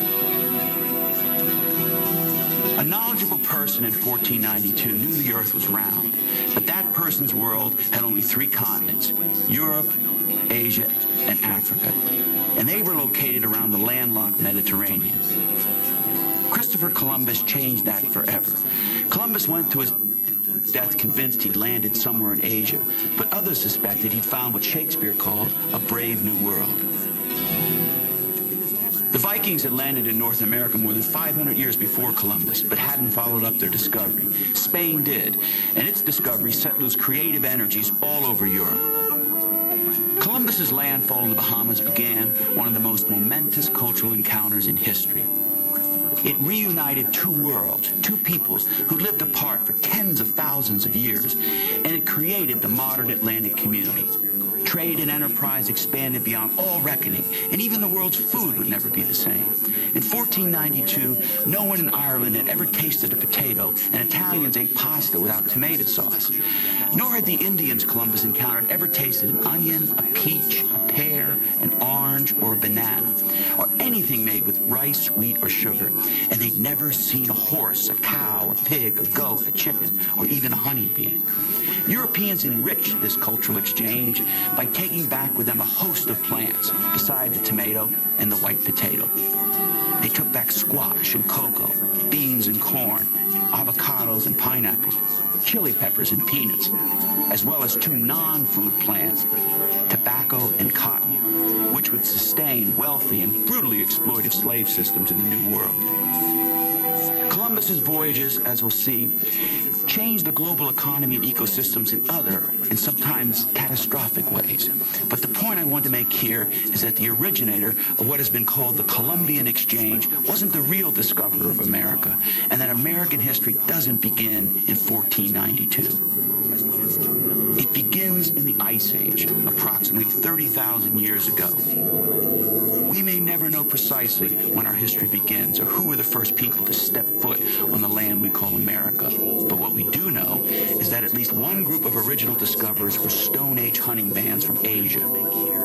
They migrated from Siberia to Alaska across a land bridge that appeared on massive sheets of ice, captured the seawater of the Bering Strait, exposing the dry ocean floor.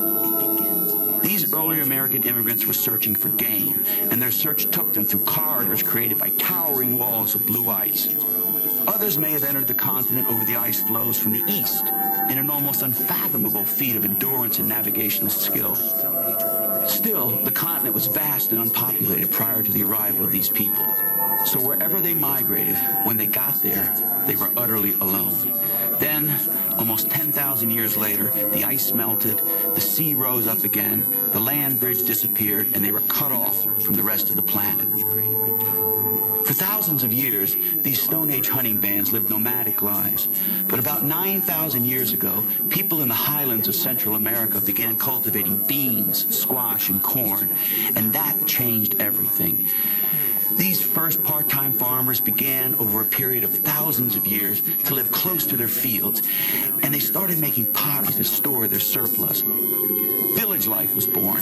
Humans began to settle down, and corn became the foundation of a new, more complex civilization. Two of the greatest of these corn-based civilizations grew up before Europe emerged from the Dark Ages. At Chaco Canyon in northwestern New Mexico, the Anasazi Indians harnessed scarce water with earthen dams and irrigation systems to turn the desert floor into a garden of squash and corn. And their architects built magnificent multi-storied apartments and 400 miles of arrow-straight roads to surrounding communities. When Chaco Canyon was abandoned, some of its master builders migrated 100 miles north to Mesa Verde. There, in huge caves in the canyon walls, they built communal houses so fantastic that the place has been called the Disneyland of American archaeology. Today, these are both active archaeological sites, but we may never know why the Anasazi left, first Chaco Canyon and then Mesa Verde. When the Spaniards arrived, they were both empty places. About the time the Anasazi were shaping their desert culture, the Mississippian or mound-building people were living in Cahokia, a sprawling urban cluster just across the Mississippi River from present-day St. Louis.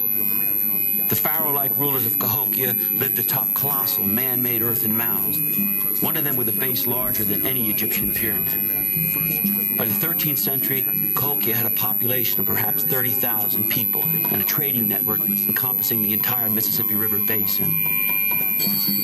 When the Spaniards moved into the southeastern United States, they encountered what was left of Mississippian civilization. The lands occupied by these people and further west, the descendants of the Anasazi, were areas of North America that Spain first penetrated. The invaders had decisive advantages over those they invaded. North American Indians still lived in the Stone Age and had only one four-legged domestic animal, the dog, while the Spanish conquistadors had armor, powerful steel swords, guns, and explosives.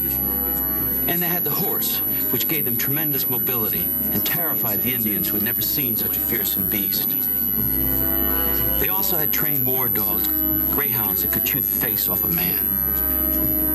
But the Spaniards' most powerful weapons were invisible killers they brought with them in their blood and breath, infectious diseases. Because they'd been isolated from the rest of the world, the Indians had no immunity to European diseases such as smallpox, diphtheria, influenza, and cholera. Common childhood diseases like measles and mumps hit them with just force. Smallpox alone could wipe out an entire tribe in one harrowing visitation, partly because it struck almost everyone at the same time, leaving no one to tend to the victims. Invisible killers they brought with them in their blood and breath, infectious diseases, because they had approximately 25 million people in Mexico. 80 years later, there were about 1.3 million, largely because of European diseases. It's no wonder the invasion of North America has been called the greatest demographic disaster in the history of the world. The Spanish had yet another advantage over the Indians, a set of beliefs ideally suited for conquest. In 1492, Spain had just completed a 7-century-long war to drive the Moors out of Iberia. This Catholic crusade nourished a warrior culture among the lesser nobility of Castile, and they carried it to the Americas, convinced they had a divine mandate to reduce the New World infidels into submission. Columbus also saw himself as an agent of God's purpose. In his lust for gold and in the name of his God, he enslaved and killed Indians all over the Caribbean. But Columbus was also a product of the Renaissance spirit, a medievalist with many modern instincts. He was from Genoa, one of the founding cities of European capitalism and the center of oceanic trade and cartography. A city of the sea, it formed him and launched him as a merchant mariner. Columbus had read Marco Polo, the beginning of his obsession with China, and he had corresponded with the great Florentine geographer Paolo Toscanelli to get verification for his theory that he could easily reach Asia by sailing westward. Toscanelli confirmed Columbus's notion that Japan was only 3,000 nautical miles west of the Canary Islands. The great geographer was off by 10,000 miles. But that spectacular error gave Columbus the confidence to set out for China and Japan. Luckily, 2 huge continents blocked his way, or he and his men would have died horribly on the open sea. Columbus might have been a bad geographer, but he was a crack mariner. In discovering America, he discovered as well the clockwise motion of winds and currents that would take him and every smart sailor after him to and from the Americas. The Renaissance writers and artists celebrated individual accomplishment, and Columbus's first voyage was one of the great maritime feats of any age. The point here is that Columbus was too closely associated with new developments in trade and navigational science to place him with medieval-like knights of the Reconquista. If you want the prototypical conquistador, your man isn't Columbus. It's Hernando de Soto. Soto, as he was known in his time, became the first European to penetrate far into the interior of North America. From 1539 to 1543, his army of 600 men traveled 4,000 miles, twice the distance later covered by Lewis and Clark. Soto was a toughened veteran of the Spanish conquest in Peru. He'd come to the Americas at the age of 14, the son of an impoverished squire, and returned to Spain a rich man and with a reputation for killing Indians for sport. He could have retired in splendor, but he wanted more gold, more glory. So he got a commission from the crown to organize a voyage into unknown North America. His aim, to find another Inca-style empire. After landing on the west coast of Florida, he moved north, traveling in princely splendor. His retinue included a steward, 2 toastmasters, a butler, a pastry cook, 2 falconers, 8 grooms, 5 musicians, 2 jugglers, and innumerable bearers and bodyguards. He passed through 10 future states of the United States.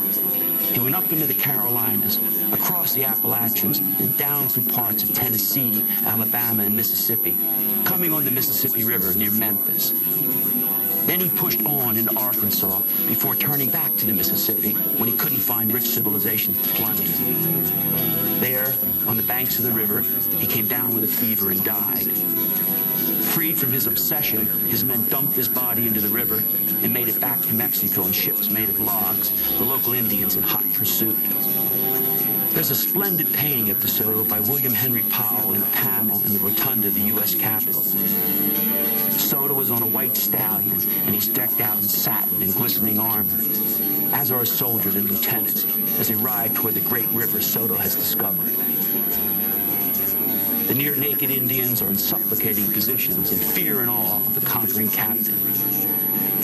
The paintings are beautiful live. First of all, Soto wasn't the first European to discover the Mississippi. The mouth of the river was first sighted in 1519 by another Spanish explorer, Alvarez de Pineda. And when Soto and his army reached the Mississippi, they didn't look anything like the way we see them in this painting. They were a starving band and had been decimated by sickness and Indian attacks. Soto had buried almost half his men, and the walking wounded were carrying them mortally wounded in makeshift slings. A few men still wore European clothes, but most were dressed like Indians, and they saw the big river in front of them not as some magnificent discovery, but as one more damn obstacle to surmount. The fighting in the southeast had been incredibly ferocious. Everywhere that De Soto went, he demanded food, clothing, and women for his sex-starved men. When threats and diplomacy didn't work, he went on hair-raising killing sprees. But the Indians fought back with suicidal determination. They weren't the supplicants in Powell's paintings. In the walled city of Mobila in present-day Alabama, Attahachie women fought side by side with their men in what was one of the bloodiest encounters in 5 centuries of warfare between Europeans and Indians. Soto's invasion and the diseases his men left in its wake led to the destruction of most of what was left of Mississippian culture. Had Soto been more interested in settlement and conquest, the rich agricultural lands he passed through might have been claimed permanently by Spain, and today they'd be speaking Spanish all over Dixie. As Soto was pushing beyond the Mississippi, another Spanish explorer, Francisco Vázquez de Coronado, was moving across the continent from the other direction. At one point, without knowing it, the two explorers came within 300 miles of each other. Coronado headed out from Mexico City with an enormous expeditionary force, looking for cities of silver. But when he entered the lands of the Pueblo Indians, the descendants of the Anasazi, he found nothing but towns of adobe and stone. Here he met resistance, but crushed it quickly and pushed on, sending exploring parties all over the Southwest, across Arizona to the Grand Canyon and beyond into California. Then, hearing from an Indian guide that there was a rich city called Quivira far to the north, he followed the guide in search of it. When he reached Quivira in northern Kansas, all he found were the beehive-shaped huts of the primitive Wichita Indians and an endless sea of grass filled with buffalo. Coronado saw land and people of no value, but for those with a sense of irony, this is a rich moment. The Indians of the plains who stood staring in wonderment at Coronado's mounted warriors were seeing for the first time the animal that would eventually revolutionize their lives. Disgusted by these people who drank buffalo blood, Coronado turned back toward Mexico, but not before ordering the strangulation of his Indian guide. For almost 60 years, only a handful of white men ventured back into the Pueblo country. Then, in 1598, new rumors reached Mexico City of rich mines along the Rio Grande, and Juan de Oñate was sent from New Mexico with an expedition of soldiers and settlers. This time, the Spanish stayed. The first resistance occurred at Acoma, a pueblo built on top of a spectacular 400-foot-high mesa. When Spanish troops stopped there and demanded food, the warriors attacked them, killing 16 soldiers, including Oñate's nephew. Oñate retaliated with chilling brutality. A party of soldiers secretly dragged a cannon up the rock face at the rear of the mesa, turned it on the town, and blasted away. In 3 days of fighting, the Spanish leveled Acoma and killed 800 of its people. Then Oñate staged a public mutilation, chopping 1 foot off every surviving young man. But Oñate was as unsuccessful as Coronado in finding rich mines and was soon recalled to Mexico City. At this point, 2 years before the English founded Jamestown, the Crown was about to abandon New Mexico. But the powerful Franciscan order wanted it for missionary territory, so the friars were allowed to stay with Crown protection to establish a Catholic theocracy among the Pueblos. The age of military conquest ended, and religious and cultural conquest began. The friars taught the Indians the Spanish language and Spanish ways, and tried to eradicate Indian religion and culture. When Indians resisted conversion or strayed from the faith, the soldiers were called in to intimidate or punish them. Then repression ignited rebellion. Drought and starvation struck the Pueblo communities, and they came under increasing attack from their traditional enemies, the Apaches and the Navajo. All the while, the colony of some 3,000 Spanish settlers continued to illegally extract labor and tribute from the Indians. In 1680, Pope, a medicine man who had been whipped for practicing witchcraft, led a lightning attack on the Spanish settlements. In 3 weeks, the Pueblo Indians killed 400 foreigners and drove the rest of them out of New Mexico. The mutilated bodies of the priests were smeared with human excrement and thrown over the altars of their desecrated churches. At Acoma, the missionary father was hurled to his death from the top of the mesa. It was one of the most successful Indian resistance movements in American history, but the Pueblos couldn't maintain their independence for long. Unity dissolved because Pope demanded an end to all things Spanish, and the Pueblos had come to depend on Spanish farming technology and on Spanish goats, sheep, cattle, pigs, and horses. So when Diego de Vargas marched to New Mexico to reconquer it, it was an easier task than he'd imagined. There was one uprising, then there were no more. The Spanish settlers and soldiers helped keep the peace by reducing their demands for Indian labor and by marrying Indian wives. And the Franciscans learned to tolerate Pueblo religious practices. In the 17th century, New Mexico and the fortified town of St. Augustine on the east coast of Florida were Spain's only North American colonies. Both served as buffer states, in Florida against the English in Georgia and the Carolinas, and in New Mexico against the French, who from their base in Canada had claimed the entire Mississippi Valley. France's North American empire, however, was vastly different from Spain's in purpose and practice. The French were in North America primarily for commerce, not colonization. They wanted to control the lucrative fur trade, and to get furs, they made alliances with the Indians. They didn't want Indian lands or labor, and the Jesuit missionaries were amazingly tolerant and highly successful in dealing with the Indians. As were the French fur traders, who married into Indian families and lived with natives and mixed bloods at frontier trading posts. But we're getting ahead of ourselves. In 1600, Spain was the only European nation with colonies in North America. Samuel de Champlain had not yet established a French settlement at Quebec, and Protestant England, under Queen Elizabeth, had tried and failed to plant a colony on Roanoke Island off the coast of North Carolina. The settlers on Roanoke Island had mysteriously disappeared around 1590. To this day, no one knows what happened to them. At this point, England was at war with Spain and might have postponed colonization for some time had it not been for two of the greatest spin doctors of the Elizabethan age, two cousins, both named Richard Hakluyt. The Hakluyts believed England's future greatness would be based on overseas colonies. In a series of massive books and reports, they implored the crown to expel the Spanish papists from North America, convert the Indians to Protestantism, and begin trading with them. The Hakluyts described an America where the earth would produce things in abundance, as in the Garden of Eden, without toil or labor. Those are their words. When a company of gentlemen adventurers was finally sent to Virginia in 1607, they apparently took the cousins at their word and died in appalling numbers. But the struggling colony was saved, but just barely, by the soldierly discipline of a swashbuckling captain we'll meet in our next lecture. John Smith's mission was to make certain that in America, the 17th century would be England's century. Those are their words. When a company of gentlemen adventurers, 25 million people in 1607, they apparently took 80 years later, they're about 1.4 numbers. People sometimes ask me, as an historian, what is history for? What is its function? Particularly since it's what I call a crippled discipline, a discipline that can't get at the truth. We'll never have a complete and clear record of the human past, and we can't get into the minds of our historical characters. We can't resurrect them from the grave and put them on the Freudian couch and psychoanalyze them. Even if they leave memoirs, those memoirs will likely be slanted and faulted. And the historian himself is a brainwasher in a sense, in that he or she has his own point of view and perspective. Yet, given all these limitations, I would argue that history is utterly essential to making us human. It separates us from the animals. How is that? Human beings interact with their environment, and out of that interaction comes a culture. And what history is our memory, our collective memory of that culture. It puts us in touch with our past. And by putting us in touch with our past ceaselessly influences us and even haunts us.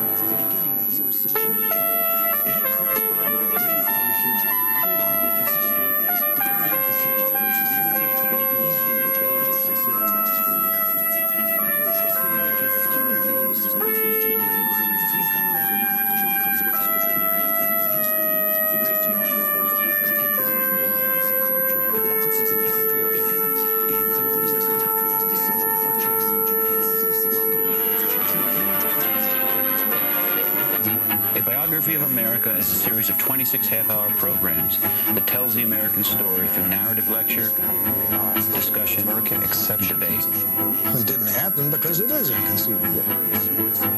It is a panorama of American events, lives, ideas, voices. A team of historians came together to think through and shape the series. Stand up for freedom together. I'd like to start out talking a little bit about what's distinctive about what you're trying to do. It's a biography of America. What does that mean?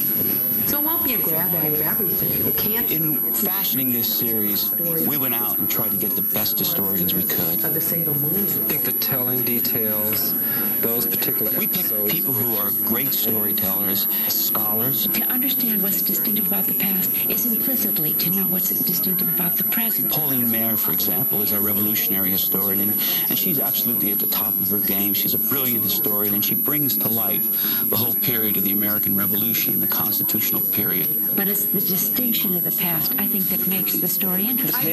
Biography of America is not pretending that biography is any more neutral and objective and detached than anything else. I mean, we're making choices, we're making selections. We have Lou Mazer, who's an intellectual historian, but also does social history. And Lou has a wonderful feel for the 19th century, and he's done some brilliant lectures, I think, for us on the Reform period during the Jacksonian era. As Emerson said, right, history rightly understood is biography. Right. And so it really comes down also to our definition of history. My students are always enraptured with the notion of success, but failure is often far more interesting and far more revealing. Waldo Martin explains, I think, cogently, clearly, the motivating causes for the Civil War. We bring Waldo back again, and he traces what happened to the South after the Civil War, and takes a look at it from a long-range perspective. We have Douglas Brinkley. It seems to me to say we're looking at the story of America from in a narrative fashion that kind of, like a biography, goes chronologically, but also, as the best biographies do, talk about the life and times of America. And he has a special love for Theodore Roosevelt, and has done a real nice lecture for us on the progressive period, on Teddy Roosevelt and Woodrow Wilson, people he's both, acutely familiar with. Doug's also done the Great Depression. Thomas Wolfe said there are a billion forms of America, and just when you think you're coming to some new realization, you realize, well, what do we really know about the Shoshones' relationship to the Sioux? I really like stupid questions. And I had 3 stupid questions that I came to this project with. Where is America? Who counts as American, and what counts as American? Our Western historian is Virginia Sharp. She's been great. She pinch hits all over the place and has helped us so much. She asks the big questions. She fills in the spaces for us. She's done a terrific lecture on the American West. Like, the first thing you have to know about history is that the people we're talking about weren't always dead. Mm-hmm. Yeah. They weren't always dead. They were alive. A lot of them. At any one point in time, we're thinking of the past, the present, and the future. You're sitting here, you're thinking about what you're going to do next, what you're doing now, and what you just did. And you're always thinking like that. That's historical thinking.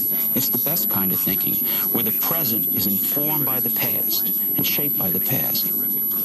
A long time ago, my grandfather told me, he was a Slovak immigrant who had no education. He said, always remember, you are what you have been. Never forget that. And it's a lesson I've never forgotten. That's what history means to me. Today, on a biography of America, New World Encounters. We begin with that rarest of things, a world-transforming event. It's 2 o'clock in the morning, October 12, 1492. 3 Spanish ships have been at sea for 33 days. Christopher Columbus has gambled that by sailing west into the unknown Atlantic, he'll reach Asia, opening a blue water trade route to China, then the world's greatest civilization. Columbus is on the flagship Santa Maria when a lookout on the Pinta spots a white cliff in the moonlight and shouts, "Tierra, tierra." That moment was the beginning of a new age of world history. A knowledgeable person in 1492 knew the earth was round, but that person's world had only 3 continents: Europe, Asia, and Africa. And they were located around the landlocked Mediterranean. Christopher Columbus changed that forever. Columbus went to his death convinced he'd landed somewhere in Asia, but others suspected he'd found what Shakespeare called a brave new world. The Vikings had landed in North America more than 500 years before Columbus, but hadn't followed up their discovery. Spain did, and its discovery set loose creative energies all over Europe. Columbus's landfall in the Bahamas began one of the most momentous cultural encounters in history.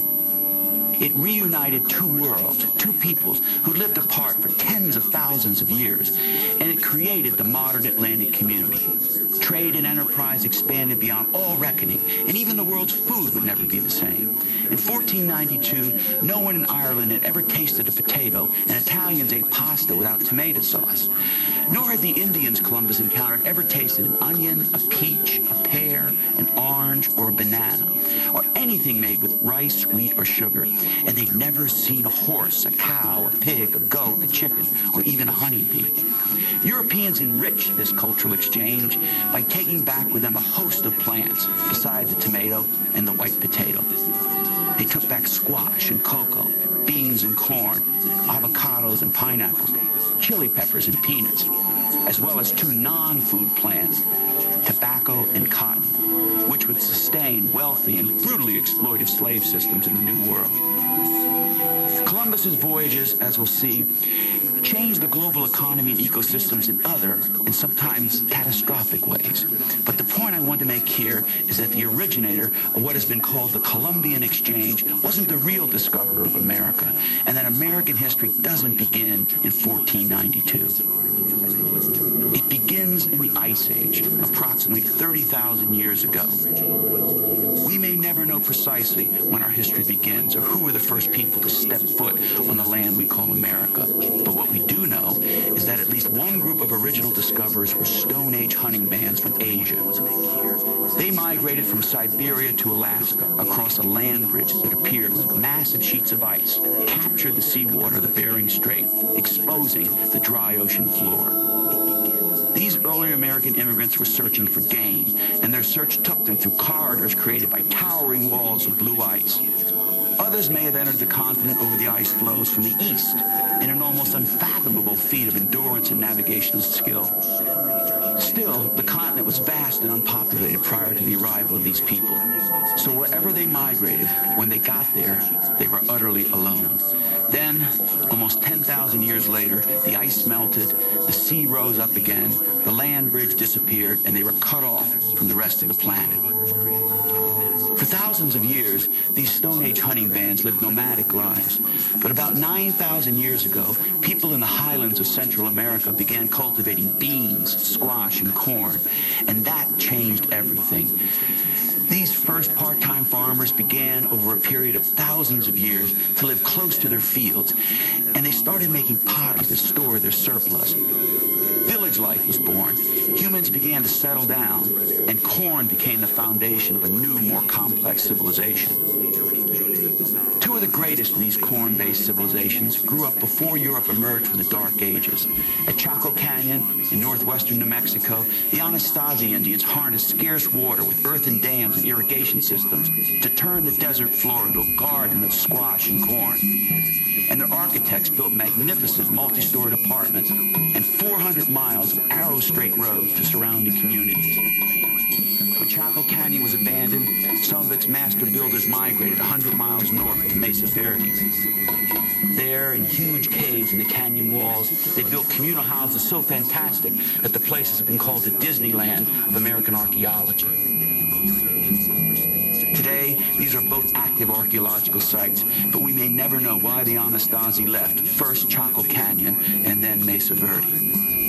When the Spaniards arrived, they were both empty places. About the time the Anasazi were shaping their desert culture, the Mississippian or mound-building people were living in Cahokia, a sprawling urban cluster just across the Mississippi River from present-day St. Louis. The pharaoh-like rulers of Cahokia lived atop colossal man-made earthen mounds, one of them with a base larger than any Egyptian pyramid. By the 13th century, Cahokia had a population of perhaps 30,000 people and a trading network encompassing the entire Mississippi River basin. When the Spaniards moved into the southeastern United States, they encountered what was left of Mississippian civilization. The lands occupied by these people and further west, the descendants of the Anasazi, were areas of North America that Spain first penetrated. The invaders had decisive advantages over those they invaded. North American Indians still lived in the Stone Age and had only one four-legged domestic animal, the dog, while the Spanish conquistadors had armor, powerful steel swords, guns, and explosives. And they had the horse, which gave them tremendous mobility and terrified the Indians who had never seen such a fearsome beast. They also had trained war dogs, greyhounds that could chew the face off a man. But the Spaniards' most powerful weapons were invisible killers they brought with them in their blood and breath, infectious diseases. Because they'd been isolated from the rest of the world, the Indians had no immunity to European diseases such as smallpox, diphtheria, influenza, and cholera. Common childhood diseases like measles and mumps hit them with ferocious force. Smallpox alone could wipe out an entire tribe in one harrowing visitation, partly because it struck almost everyone at the same time, leaving no one to tend to the victims. In 1520, there were approximately 25 million people in Mexico. 80 years later, there were about 1.3 million, largely because of European diseases. It's no wonder the invasion of North America has been called the greatest demographic disaster in the history of the world. The Spanish had yet another advantage over the Indians, a set of beliefs ideally suited for conquest. In 1492, Spain had just completed a 7-century-long war to drive the Moors out of Iberia. This Catholic crusade nourished a warrior culture among the lesser nobility of Castile, and they carried it to the Americas, convinced they had a divine mandate to reduce the New World infidels into submission. Columbus also saw himself as an agent of God's purpose. In his lust for gold and in the name of his God, he enslaved and killed Indians all over the Caribbean. But Columbus was also a product of the Renaissance spirit, a medievalist with many modern instincts. He was from Genoa, one of the founding cities of European capitalism and the center of oceanic trade and cartography. A city of the sea, it formed him and launched him as a merchant mariner. Columbus had read Marco Polo, the beginning of his obsession with China, and he had corresponded with the great Florentine geographer Paolo Toscanelli to get verification for his theory that he could easily reach Asia by sailing westward. Toscanelli confirmed Columbus's notion that Japan was only 3,000 nautical miles west of the Canary Islands. The great geographer was off by 10,000 miles. But that spectacular error gave Columbus the confidence to set out for China and Japan. Luckily, 2 huge continents blocked his way, or he and his men would have died horribly on the open sea. Columbus might have been a bad geographer, but he was a crack mariner. In discovering America, he discovered as well the clockwise motion, winds, and currents that would take him and every smart sailor after him to and from the Americas. The Renaissance writers and artists celebrated individual accomplishment, and Columbus's first voyage was one of the great maritime feats of any age. The point here is that Columbus was too closely associated with new developments in trade and navigational science to place him with medieval-like knights of the Reconquista. If you want the prototypical conquistador, your man isn't Columbus. It's Hernando de Soto. Soto, as he was known in his time, became the first European to penetrate far into the interior of North America. From 1539 to 1543, his army of 600 men traveled 4,000 miles, twice the distance later covered by Lewis and Clark. Soto was a toughened veteran of the Spanish conquest in Peru. He'd come to the Americas at the age of 14, the son of an impoverished squire, and returned to Spain a rich man and with a reputation for killing Indians for sport. He could have retired in splendor, but he wanted more gold, more glory. So he got a commission from the crown to organize a voyage into unknown North America. His aim, to find another Inca-style empire. After landing on the west coast of Florida, he moved north, traveling in princely splendor.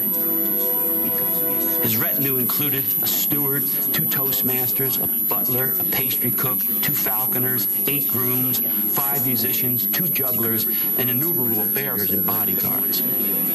He passed through 10 future states of the United States. He went up into the Carolinas, across the Appalachians, and down through parts of Tennessee, Alabama, and Mississippi, coming on the Mississippi River near Memphis. Then he pushed on into Arkansas before turning back to the Mississippi when he couldn't find rich civilizations to plunder.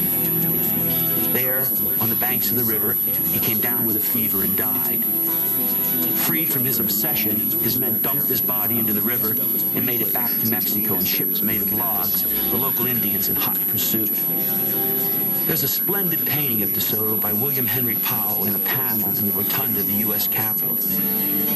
Soto is on a white stallion, and he's decked out in satin and glistening armor, as are soldiers and lieutenants as they ride toward the great river Soto has discovered. The near-naked Indians are in supplicating positions in fear and awe of the conquering captain. The painting's a beautiful lie. First of all, Soto wasn't the first European to discover the Mississippi. The mouth of the river was first sighted in 1519 by another Spanish explorer, Alvarez de Pineda.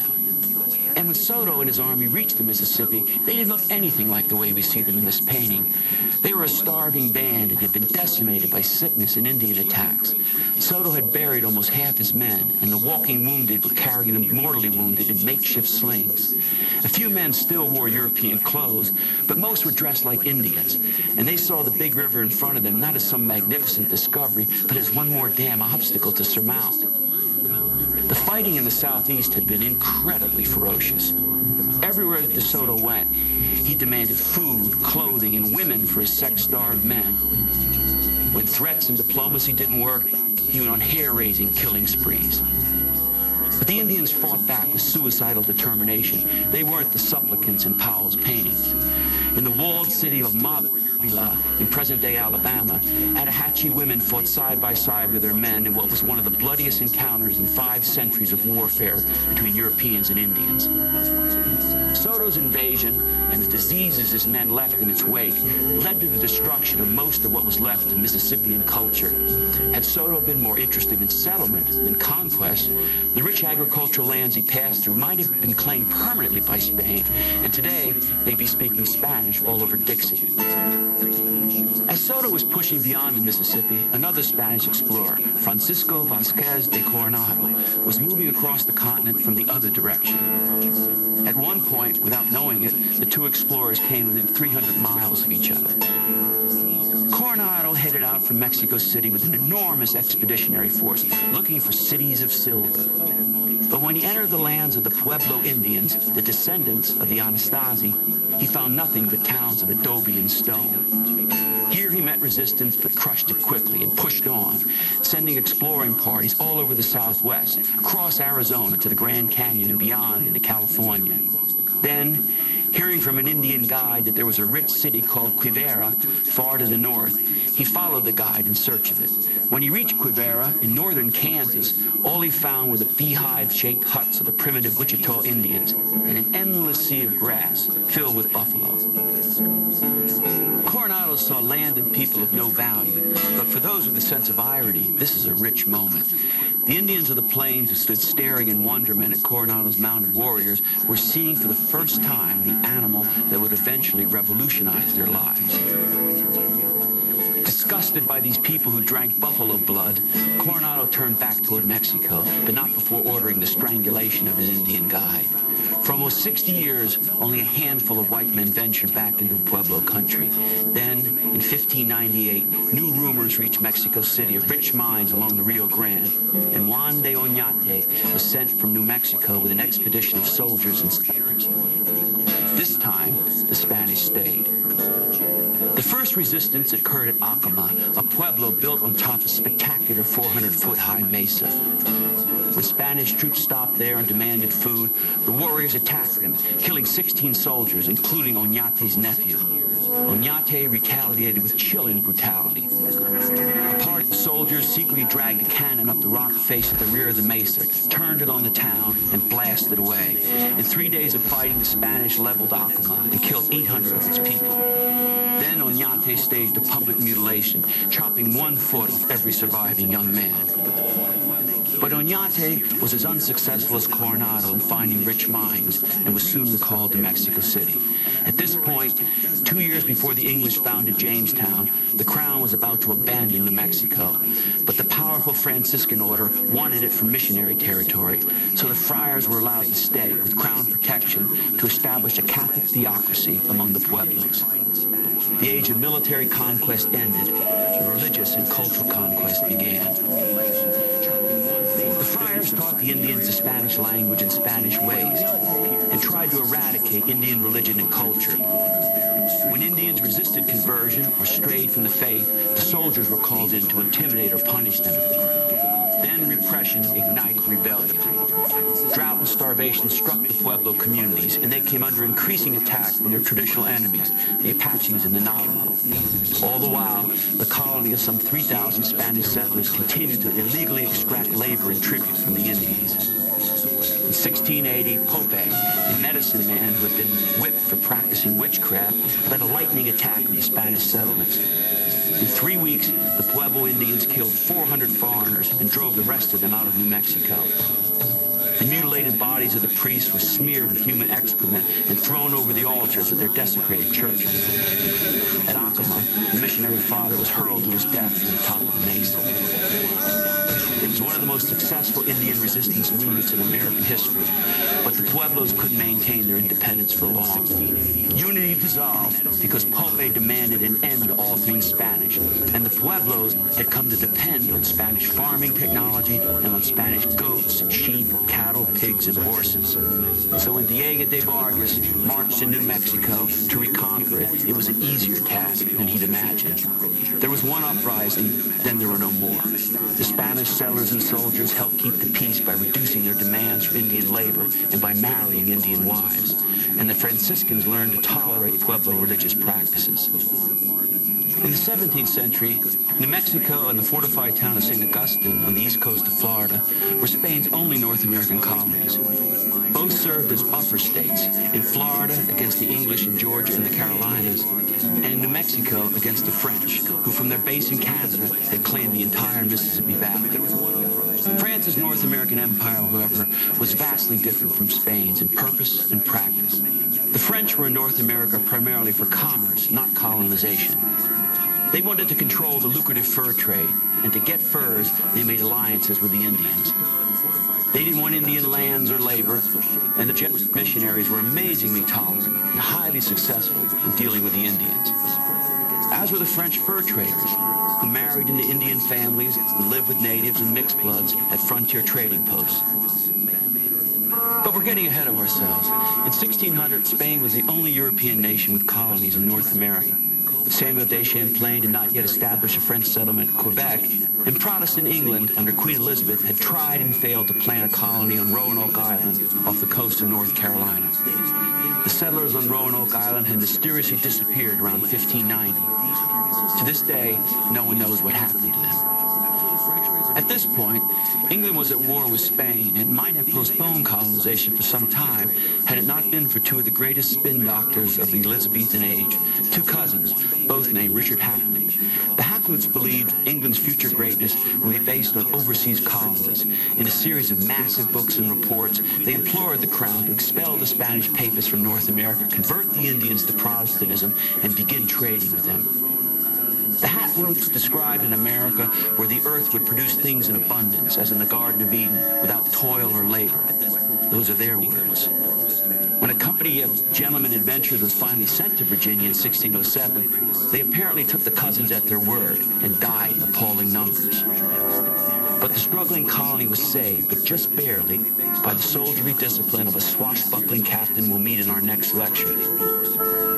John Smith's mission was to make certain that in America, the 17th century would be England's century.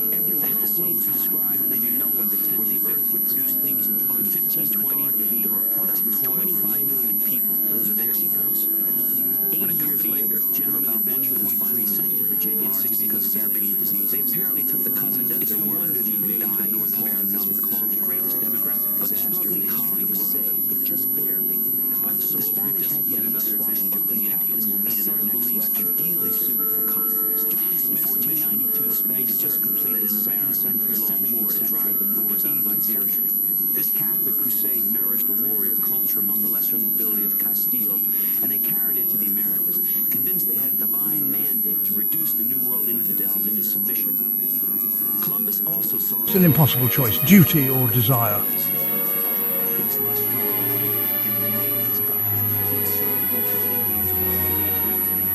The love story that followed would shock the world and forever change the British monarchy.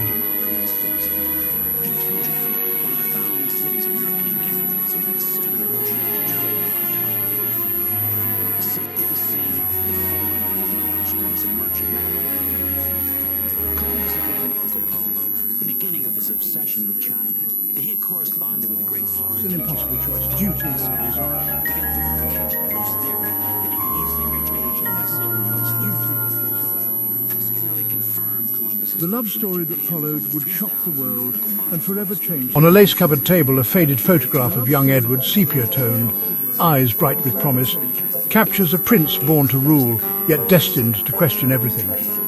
Alone in a grand, dimly lit corridor, Edward stands in regal attire. His reflection shimmers in polished marble, but his gaze is distant, haunted by the weight of tradition and the pull of a changing world. Outside, London pulses with life. Classic cars, neon lights, crowds surging through the city's heart. Edward, isolated in a chauffeured car, watches the world rush by, longing for freedom beyond the palace gates. Glamorous parties and royal splendour on one side, on the other, ordinary Londoners facing hardship. Edward's world is split, luxury and loneliness, duty and desire, all colliding in the glare of history. Night settles over London, shrouding the city in drifting fog and the golden glow of gas lamps.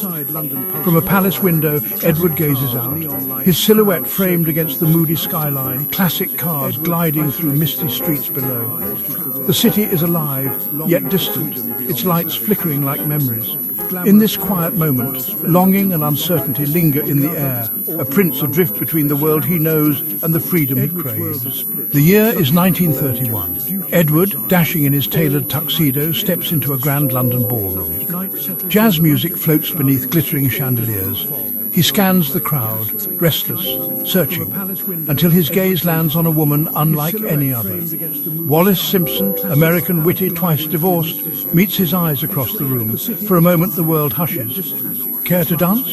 he asks, voice low, uncertain. She smiles, a spark of mischief in her reply. "Only if you can keep up, Your Highness." They glide onto the dance floor, laughter and whispered secrets swirling between them. Edward's heart pounds. He's never met anyone so bold. Around them, guests murmur, eyes wide with curiosity and envy. Whispers ripple through the crowd. Headlines flash in the mind's eye. Prince and American socialite, scandal brews. Wallis catches her reflection in a gilded mirror, lips curling in defiance. Later, in a shadowed alcove, Edward and Wallis share secrets, hopes, regrets, forbidden dreams. The air is thick with possibility and risk. "They'll never understand us," she whispers. Edward's reply is soft, resolute. "Let them try." Their bond deepens. Handwritten letters, stolen glances, secret rendezvous. Against the odds, romance blooms, daring to challenge law, church and crown. The world outside grows ever more watchful, but inside, their hearts race toward the unknown. In the 1930s, Britain's streets echoed with uncertainty. Jobs were scarce and hope felt distant. Yet, across the globe, the British Empire stretched vast and powerful, its influence touching continents far from home. The monarchy stood as a symbol of stability, its traditions a reassuring presence in troubled times. But beneath the grandeur of Buckingham Palace, tension simmered as Edward's heart pulled him further from royal duty. Alone at the window, Edward gazed into the night, torn between the weight of the crown and the woman he loved. In the hush of a vast candlelit church, Edward VIII kneels alone. Stained glass windows cast fractured colours across his troubled face. The echo of distant organ music fills the air as he bows his head, torn between love and duty. In shadowed council chambers, stern church officials and royal advisers gather. Their faces are half-lit, voices hushed but urgent as they debate Edward's fate. The tension is palpable, every word a weight upon the crown. Meanwhile, Wallis waits in a candle-lit room, her silhouette flickering with hope and fear. She clutches a letter, eyes searching the darkness for a sign. The Prime Minister's voice echoes through the chamber. "You must choose, crown or love." Edward paces anxiously, the weight of history pressing down. Headlines spin onto the screen, bold, scandalous, relentless. Crowds gather, faces shocked, as the world learns of the crisis at the heart of the monarchy. In the coloured glow of stained glass, Edward's anguished face fills the frame. A single tear glints as he makes his fateful decision, sacrificing the crown for the woman he loves. On December 11th, 1936, Edward VIII abdicated.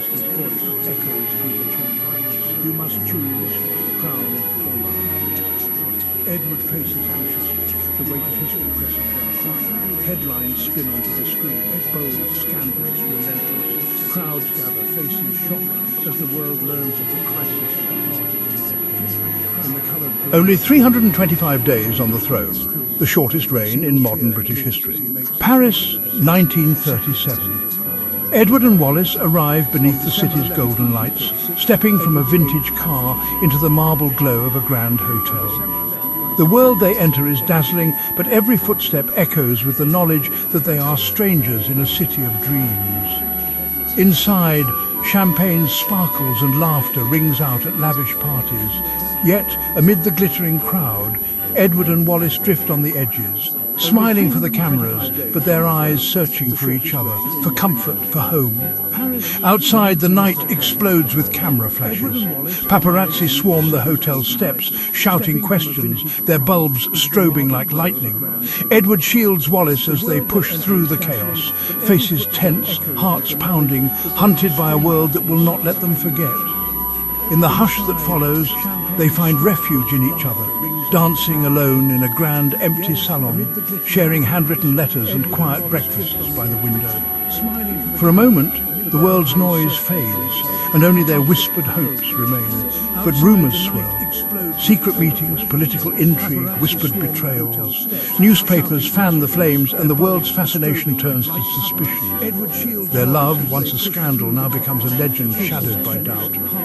Still on a Paris rooftop beneath a velvet sky, Edward and Wallace hold each other close. The Eiffel Tower glows in the distance, the city humming below. Exiled, watched and whispered about, they are together, and for a heartbeat, that is enough. In the silent throne room, sunlight streams through stained glass, casting fractured colours on empty seats of power. Edward's abdication sends shockwaves through the palace, an unthinkable act that leaves the monarchy trembling on the edge of uncertainty.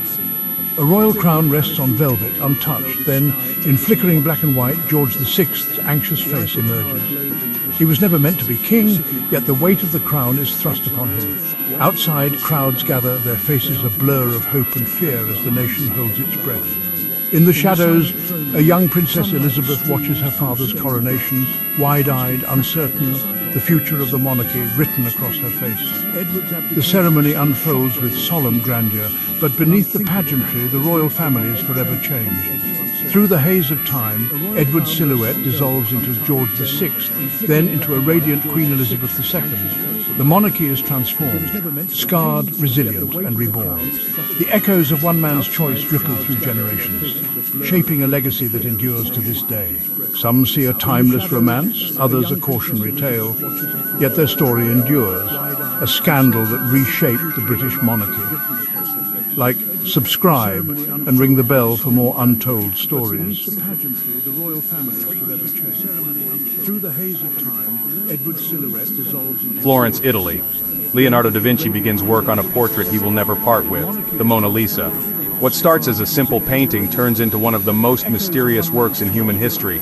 Her smile, her gaze. She seems to know something we don't. But why would Leonardo obsess over a single portrait for years of his life? Welcome to Untapped Pod Stories, where we explore the mysteries that history left behind. Today, we journey through Leonardo's genius mind, hidden symbols in his works, and the possibility that he encountered something far beyond human knowledge, perhaps even extraterrestrial. Leonardo da Vinci was known for his mirror writing. Could he have also hidden messages in his paintings? At Northeastern University, Terence Masson uses computer analysis to search for secrets in Leonardo's works, exploring reflections, optics, and anatomical precision. Some believe the Mona Lisa's hand positions indicate angles for mirrored reflection. Could a hidden message be revealed only when viewed in a mirror? Theories abound, linking her enigmatic smile to Leonardo's philosophical meditations. Among Leonardo's lesser-known works are grotesque heads, distorted, elongated, and eerie faces that defy natural human anatomy. Some theorists suggest these could depict creatures Leonardo may have encountered, or even extraterrestrials. His careful realism realism makes these images even more compelling. Could Leonardo have seen something extraordinary, something beyond ordinary human experience? Traveling to Val Camonica in northern Italy, William Henry and Luca Giarelli examine rock carvings that some interpret as extraterrestrial figures. From helmeted spacemen to communion roses, theorists suggest these may depict beings visiting Earth from the stars. Legends of Phaethon, son of Helios, also describe celestial visitors teaching metallurgy and gifts to humans, blending mythology with the possibility of alien contact. In Australia's Brisbane Water National Park, the Gosford glyphs appear as Egyptian hieroglyphs carved into massive stone walls. Egyptologist Ray Johnson interprets them as documenting shipwrecked princes visiting Australia over 3,000 years ago. Some symbols appear like UFOs, sparking debates about ancient Egyptians' knowledge and their interactions with Aboriginal people. Evidence includes ceremonial links, shared knowledge, and even boomerang depictions. Among Leonardo's few personal writings is a story of a vast, dark cave he explored in his youth. It terrified him, yet fascinated him, inspiring sketches like the Medusa shield. Some theorists link this experience to his depictions of grotesque faces, suggesting that early encounters with strange phenomena may have influenced his artistic vision. From the Mona Lisa's enigmatic smile to grotesque heads, Val Camonica carvings, and ancient Australian glyphs, history is full of mysteries that challenge our understanding of the past. Leonardo da Vinci's genius may have bridged the ordinary and the extraordinary, leaving clues for us to uncover. Subscribe to Untapped Pod Stories to continue exploring hidden treasures, untold mysteries, and the secrets history left behind. Link this experience to his depictions of grotesque faces, suggesting that early encounters with strange phenomena may have influenced his artistic vision. From the Mona Lisa's enigmatic smile to grotesque heads, Val Camonica carvings, and ancient Australian glyphs, history is full of mysteries that challenge our understanding of the past. Leonardo da Vinci's genius may have bridged the ordinary and the extraordinary, leaving clues for us to uncover. Subscribe to Untapped Pod Stories to continue exploring hidden treasures, untold mysteries, and the secrets history left behind.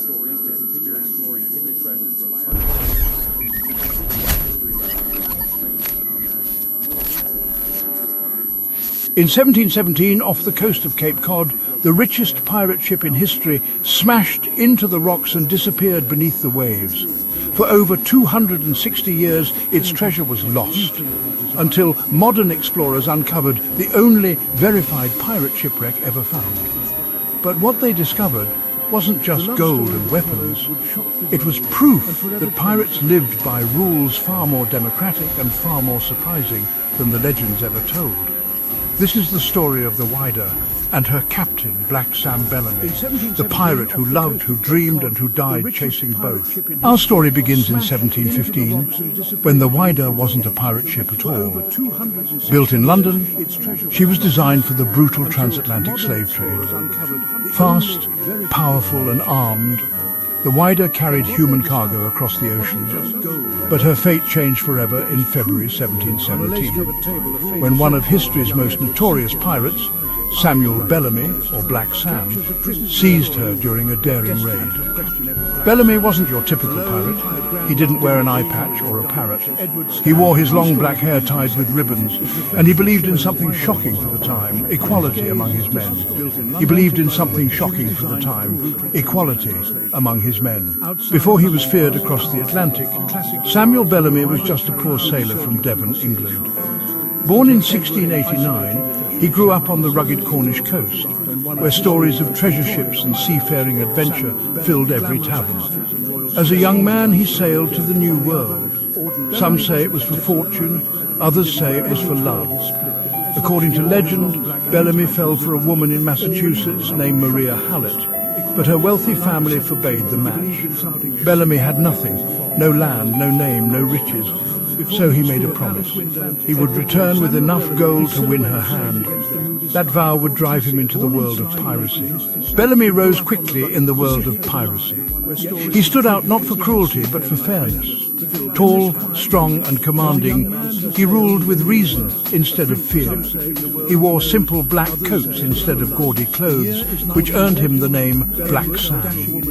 His men adored him because he treated them as equals. He allowed votes on key decisions. Treasure was divided fairly. On his ship there was no noble class, no tyrant at the top. To many abused sailors, Bellamy wasn't just a pirate, he was freedom itself. Historians say he once declared, "I scorn to do anyone a mischief when it is not for my advantage, but I would rather fight 100 honest men than a single coward."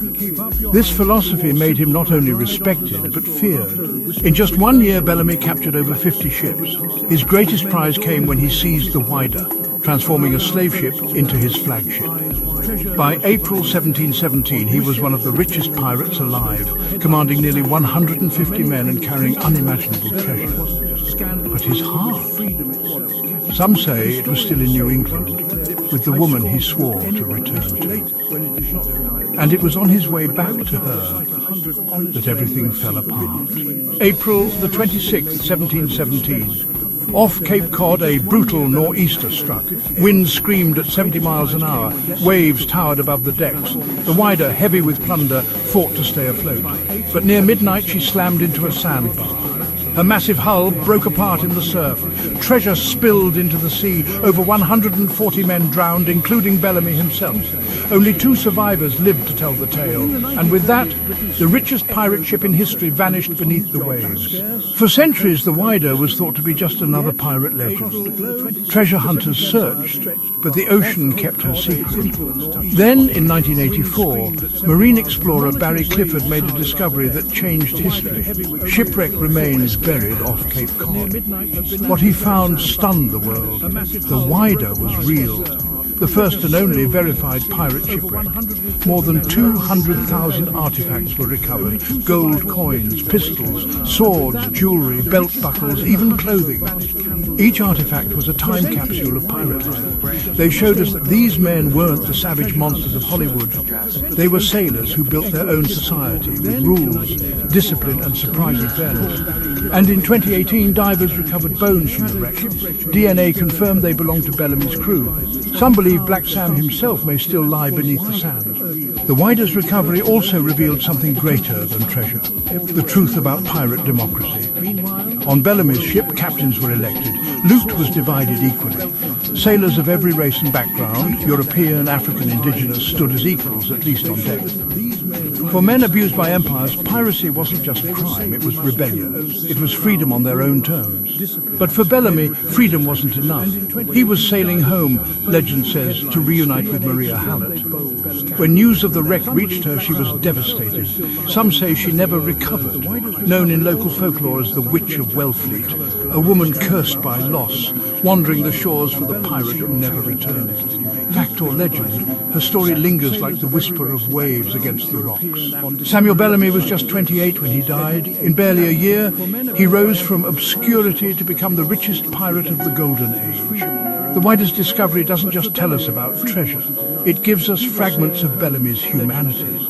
A man who believed in fairness, a man who defied empire, a man who loved and lost everything to the sea. Today, the Whydah's artifacts sit in museums, shining reminders of that brief moment when a poor sailor dared to dream of riches, freedom and love. And if you ever walk the sands of Cape Cod, remember, somewhere beneath your feet lies the kingdom of the Pirate King.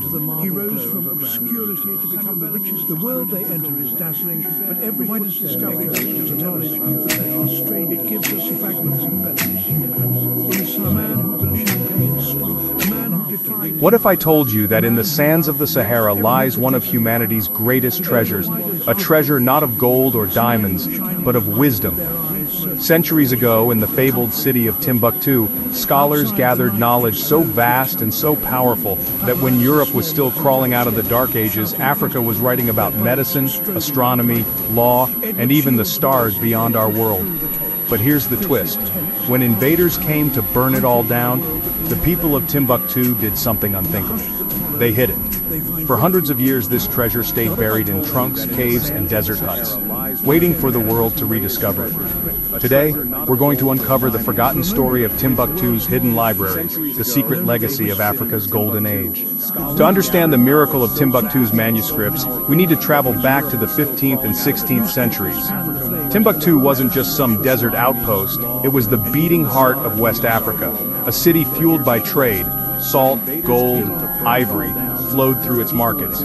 But what made Timbuktu truly legendary wasn't wealth, it was knowledge. At its peak, the city had 25,000 students flocking to its universities. Imagine that, a place where knowledge was valued as much as gold. Here, scholars copied books by hand, works of Greek philosophy, Islamic science, African medicine, astronomy charts, even mathematics centuries ahead of Europe. Timbuktu wasn't just some desert outpost. It was the beating heart of West Africa, a city fueled by trade. Salt, gold, ivory flowed through its markets. But with knowledge came danger. Invaders saw Timbuktu's wealth, and they wanted it. In 1591, Moroccan forces swept across the desert armed with guns and steel. Timbuktu's golden age collapsed. Scholars were killed, enslaved, or exiled. And here's the question, what happened to the books? Because if you erase the books, you erase the memory of a civilization. The ceremony unfolds with solemn grandeur, but beneath the pageantry, the royal families forever changed. The answer is extraordinary. Families of Timbuktu risked everything to save their libraries. They hid manuscripts in caves, buried them under sand, and passed them down in secret for centuries. These weren't ordinary books. Some were over 700 years old, written in Arabic, Fulani, Songhai, and other languages. Inside, cures for diseases using desert herbs, treatises on astronomy charting the movement of planets, legal codes that rivaled European law, philosophical debates about God, morality, and the universe. One manuscript even contains detailed knowledge of surgery and anatomy, long before modern medicine. Think about it. When people say Africa had no written history, Timbuktu's libraries prove them wrong. What starts as a simple painting turns into one of the most mysterious works in human history. Some were over 7 miles, written in Arabic, seems to know some Songhai and other languages. But why would Leonardo obsess over cures for diseases? But here's where the story gets wild. In the 20th century, as Mali struggled with poverty and political turmoil, many believed these manuscripts were gone forever, looted, destroyed, lost, until the families who had kept them secret for centuries began bringing them out.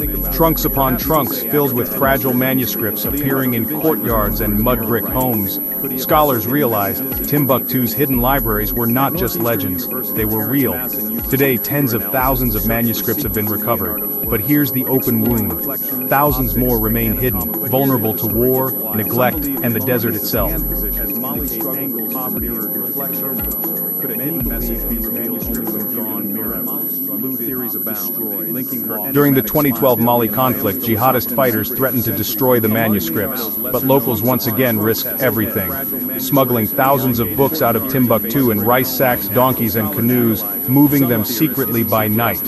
One historian called it the greatest rescue mission for knowledge in modern history. And yet, the story is not over, because even now many manuscripts are unread, untranslated, untouched. Each page could hold secrets about medicine, mathematics, philosophy that the world has forgotten. Examine rock carvings that some interpret as during the 2012 Mali conflict, jihadist fighters threatened to destroy the manuscripts, but locals once again risked. So next time someone tells you Africa has no written history, remember Timbuktu, a city where knowledge was wealth, where books were treasure, and where families protected wisdom with their lives. The hidden libraries of Timbuktu are not just relics of the past, they are a reminder of what we lose when we let ignorance, war, and greed destroy knowledge. And here's the haunting question. If this is what survived, what wisdom did we lose forever? 3,000 years ago. Some symbols appear like UFOs, sparking debates about ancient Egyptians' knowledge and their interactions with Aboriginal people. Evidence includes so next time someone tells you Africa has no written history. This has been Untapped Pod Stories. If you enjoyed this journey into forgotten history, make sure to like, subscribe, and share, because the past is not dead. It's just waiting to be uncovered. And not a single soul on board. No signs of struggle. No lifeboats missing. just silence. This is the story of the Mary Celeste, a ship that appeared perfectly alive but was chillingly empty, and whose mystery still haunts the seas. On December 4th, 1872, the British brigantine DEI Gracia spotted a ship drifting aimlessly in the Atlantic Ocean, halfway between the Azores and Portugal. Its sails fluttered, its wheels swung loose. The ship was the Mary Celeste, an American merchant vessel. Her destination, Genoa, Italy.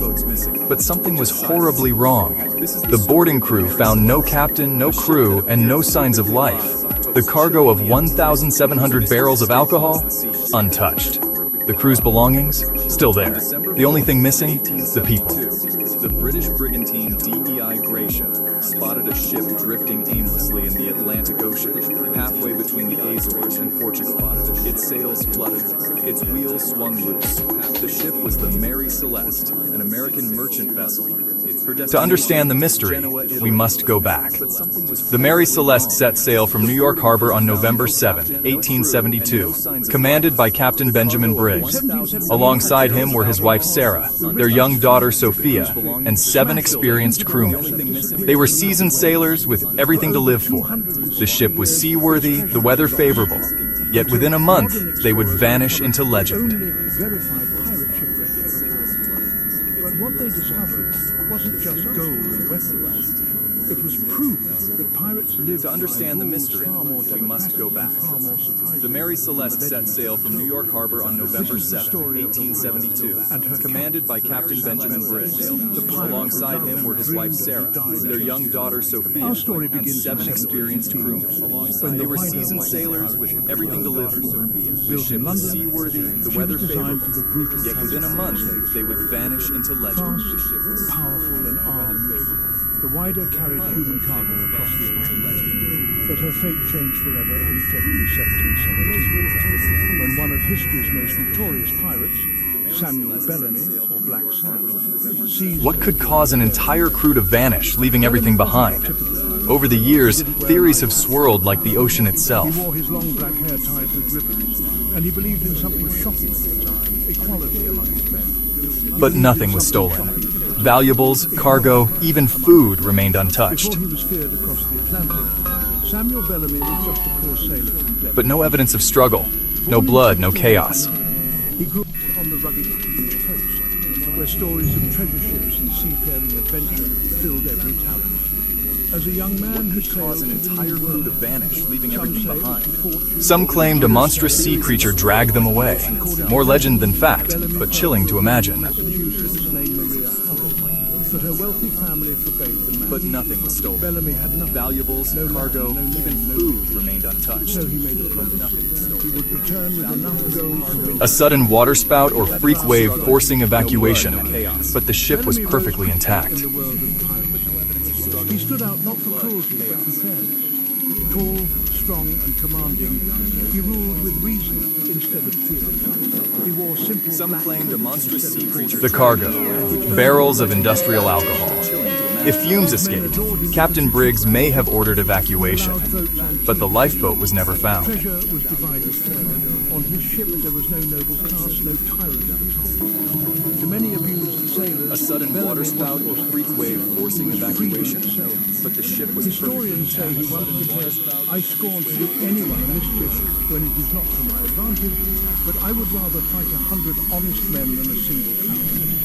This philosophy made him not only respected, but feared. The Mary Celeste was towed to Gibraltar, investigated, and eventually auctioned off. But the stain of her legend never left. Sailors refused to sail on her, claiming she was cursed. She changed hands, passed from one unlucky captain to the next, until she finally wrecked off Haiti in 1885. The mystery remained unsolved, and still, she drifts in the minds of all who hear her story. April the 26th, 1717. Off The Cape Mary Cod, Celeste a was brutal towed to nor'easter Gibraltar, struck. investigated, Wind screamed and at 70 eventually miles an hour. auctioned off. Waves But towered the above the stain deck. of her The legend wider, never heavy with left. thunder, Sailors refused to sail But on near her, midnight, she claiming she slammed was into the cursed. sand. She changed Her massive hands, hull passed broke apart from one at the unlucky surf. captain Treasure to the next, spilled into until the she sea. finally... To this day, no one knows what truly happened aboard the Mary Celeste. Was it panic, tragedy, or something far darker? One thing is certain. The ocean keeps its secrets, and sometimes it whispers them through ghost ships that drift silently, forever searching for their lost crew. In 1984, marine explorer Barry Clifford made a discovery that changed history. Shipwrecked remains buried off Cape Cod. If you love mysteries, subscribe to Untapped Pod Stories, where history's darkest secrets come alive. To this day, no one knows what truly happened aboard the Mary Celeste. Was it panic, tragedy? What if I told you an entire ancient city lies buried beneath the endless sands, hidden for centuries, untouched by modern civilization, a place so vast, so mysterious, it could rewrite everything we thought we knew about human history. Today we journey into the secrets of the forgotten city beneath the desert. What they found would leave them questioning history itself. For thousands of years, humans have wandered deserts in search of survival. Yet beneath these scorching sands, entire civilizations may have risen and vanished without a trace. But what if the desert isn't empty?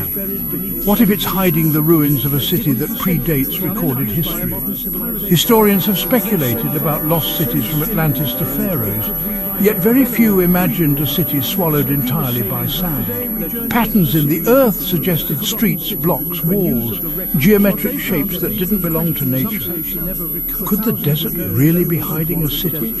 Many said it was a mirage, a trick of the shifting sands. The first expedition was met with skepticism, but when the team reached the coordinates, the desert floor had secrets to reveal. From the sky, satellite scans showed unnatural geometric shapes, lines that suggested streets, blocks and walls. They uncovered massive stone foundations, streets laid in grids, structures precise enough to rival modern engineering.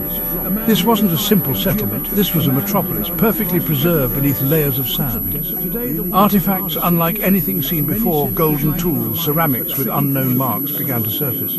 As the sand was cleared, outlines of a city emerged, massive foundations, precise masonry, structures preserved in the vault of sand, colossal statues, walls engraved with patterns, so precise they challenged our ideas of ancient craftsmanship.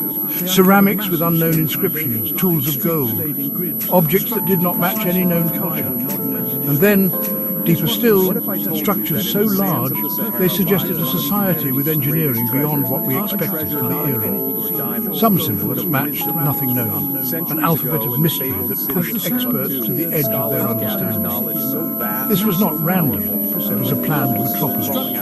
Markets, thoroughfares, monuments, frozen beneath the sand. Some inscriptions bore symbols that matched no known language. Could this be evidence of an entirely lost civilization?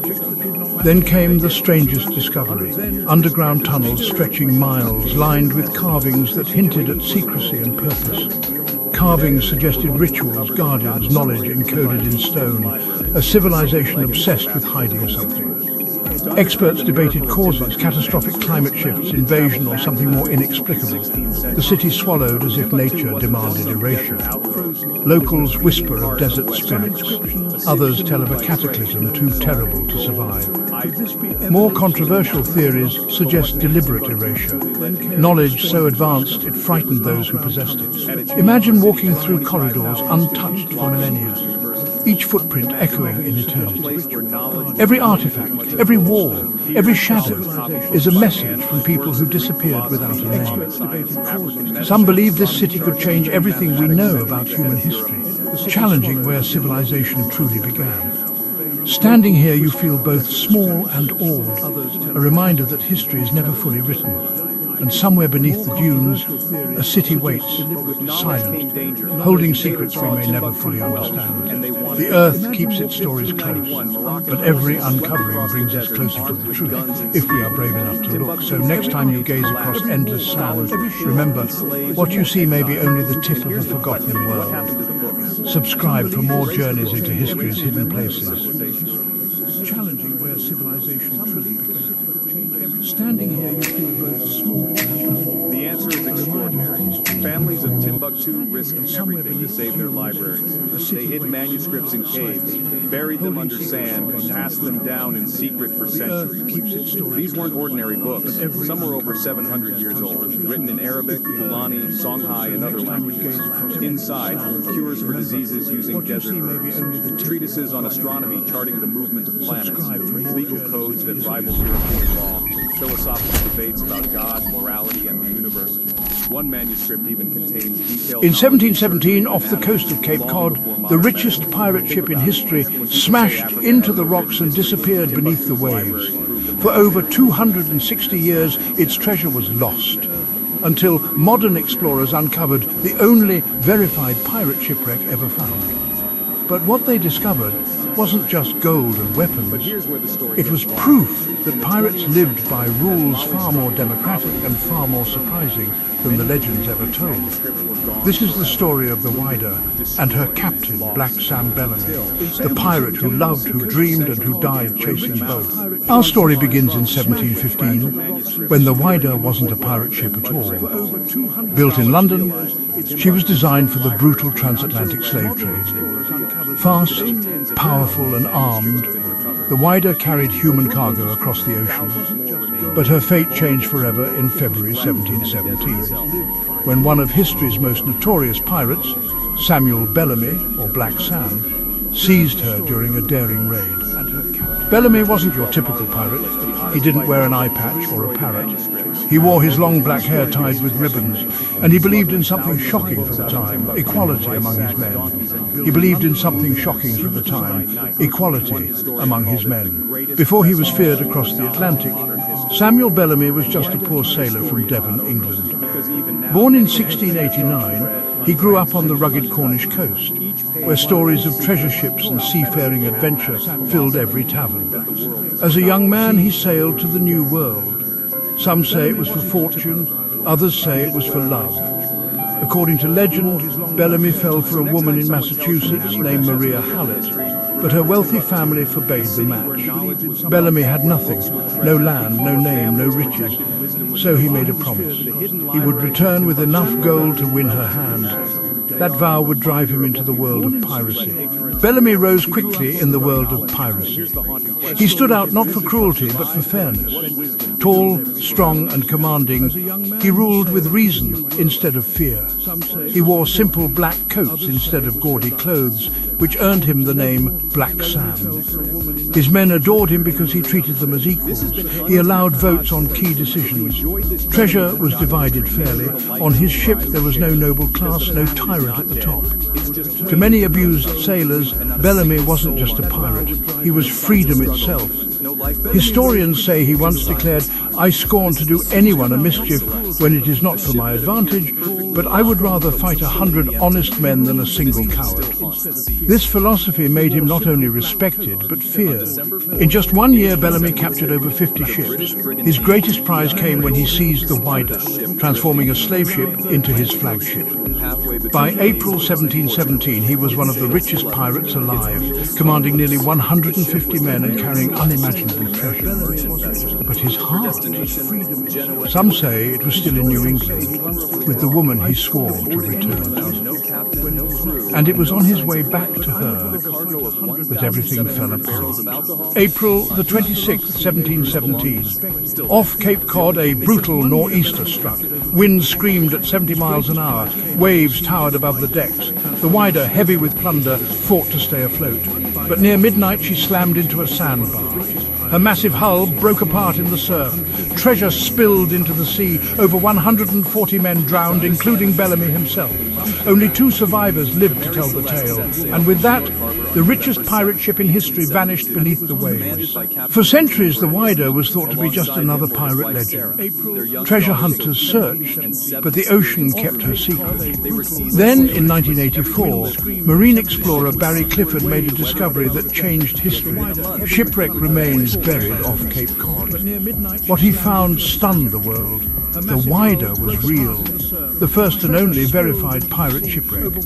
More than 200,000 artifacts were recovered: gold coins, pistols, swords, jewelry, belt buckles, even clothing. Each artifact was a time capsule of pirate life. They showed us that these men weren't the savage monsters of Hollywood. They were sailors who built their own society with rules, discipline and surprising fairness. And in 2018, divers recovered bones from the wreck. DNA confirmed they belonged to Bellamy's crew. Some believe Black Sam himself may still lie beneath the sand. The Wider's recovery also revealed something greater than treasure: the truth about pirate democracy. On Bellamy's ship, captains were elected. Loot was divided equally. Sailors of every race and background, European, African, indigenous, stood as equals, at least on deck. For men abused by empires, piracy wasn't just crime, it was rebellion. It was freedom on their own terms. But for Bellamy, freedom wasn't enough. He was sailing home, legend says, to reunite with Maria Hallett. When news of the wreck reached her, she was devastated. Some say she never recovered, known in local folklore as the Witch of Wellfleet, a woman cursed by loss, wandering the shores for the pirate who never returned. Fact or legend, her story lingers like the whisper of waves against the rocks. Samuel Bellamy was just 28 when he died. In barely a year, he rose from obscurity to become the richest pirate of the Golden Age. The Wider's discovery doesn't just tell us about treasure, it gives us fragments of Bellamy's humanity. A man who believed in fairness, a man who defied empire, a man who loved and lost everything to the sea. Today, the Wider's artifacts sit in museums, shining reminders of that brief moment when a poor sailor dared to dream of riches, freedom and love. And if you ever walk the sands of Cape Cod, remember, somewhere beneath your feet lies the kingdom of the pirate king. The cargo. Barrels of industrial alcohol. If fumes escaped, Captain Briggs may have ordered evacuation, but the lifeboat was never found. Fragments of Bellamy's humanity. A man who believed in fairness, a man who defied empire, a man who loved and lost everything to the sea. Today, the Wider's artifacts sit in museums, shining reminders of that brief moment when a poor sailor dared to dream of riches, freedom. Today, the Wider's, and if you ever walk the sands of Cape Cod, shining remembers that somewhere beneath your feet lies the kingdom. Why would an entire island be forbidden to humans? The answer will haunt you. Hidden somewhere in the middle of the ocean lies an island shrouded in mystery. Its existence is known to only a few, and yet no one dares set foot on it. Not for treasure, not for fame, not even for survival. Some say it's cursed. Others claim it's protected by forces beyond our understanding. Today, we dive into the island that the world has been forbidden to touch. Stay with me. Every 45-60 seconds, I'll pull back another layer of this mystery. Stories of this island date back centuries.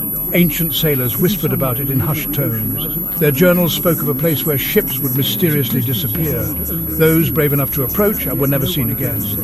Locals from nearby lands tell a chilling story. The island has a guardian, not human, something else. A force that strikes fear into anyone who dares step close. And the government? Well, they've officially declared it off limits, but the question remains, why? Ghost ships that drift silently, forever searching for their lost crew. Stories of this island date back centuries. Ancient sailors. Stay close. Next, we'll examine why governments and scientists stayed away. If you love mysteries, subscribe to Untapped Pod Stories, where history's darkest secrets unlocked. What lies there that terrifies both sailor and state? What if I told you an entire ancient city lies buried beneath? They've officially declared it off limits, but the question remains untouched by modern civilization. A place so vast, so mysterious, it could rewrite everything we thought we knew about humans. Today we journey into the secret. Next we'll examine why governments and scientists. Satellite images show dense forests, towering cliffs, and waters swirling like a deadly whirlpool. The patterns don't match ordinary islands. Attempts to land on its shores often end in disaster. Boats vanish, helicopters report strange signals. Even drones fail mysteriously. It's as if the island doesn't want to be found. Scientists who tried to study it remotely discovered strange radiation levels, unexplainable electromagnetic fields, and signals resembling voices. Not human voices, but whispers. Calling, warning, or maybe luring. Imagine standing at the edge of that jungle, hearing a voice that seems to come from nowhere, telling you to leave or perish. Researchers reported anomalies that defy classification, radiation spikes, signals that mimic language, instruments that shut down. If instruments can't explain it, what can? Listen closely, you'll hear the same whisper in the accounts that follow. But there are those who ignored warnings and went ashore. Their stories are brief and their endings incomplete. Over the years, a few explorers tried to breach the island's secrets. They were curious, courageous, or perhaps reckless. One team vanished without a trace. Another reported landing, but their footage was recovered. Damaged, unreadable. What we can see is chilling. The diary reads, the trees, they move, the shadows, they breathe. Something is alive here, and it's not human. Every account tells the same story, an invisible barrier. Something keeps people out, and once you cross it, you might never return. So what is the truth behind this forbidden island? Some claim it's a natural phenomenon, currents, storms, poisonous plants. Others believe it's a military zone, hiding secret experiments too dangerous for the public. And then there are the supernatural theories, guardians, curses, creatures beyond our comprehension. No matter the explanation, one thing is clear. Humanity has been warned. Today, the island is monitored from afar. Satellites, drones and naval patrols keep watch, and still no one dares go near. Occasionally, strange lights are spotted at night. Some say they're signals. Fishermen report hearing voices on calm nights far away from the island, calling, warning, daring you to come closer. Locals whisper, creatures beyond, others tell of a cataclysm. So, would you dare set foot on the island that nobody is allowed to visit? Or would you heed the warnings and leave its secrets buried forever? One thing is certain. Some mysteries are not meant for us. If you enjoyed this story, subscribe and hit the bell. We uncover mysteries like this every week. Fishermen report some believe this city would change everything we know about it. Calling, warning, daring civilization truly began. If I told you that some of the greatest composers in history were haunted by a deadly curse, a curse so strange that many of them believed writing a 10th symphony meant certain death. From Beethoven to Mahler, the so-called curse of the 9th Symphony has baffled musicians and historians for centuries. But is it just a coincidence, or is there something darker at play? The story begins with Ludwig van Beethoven.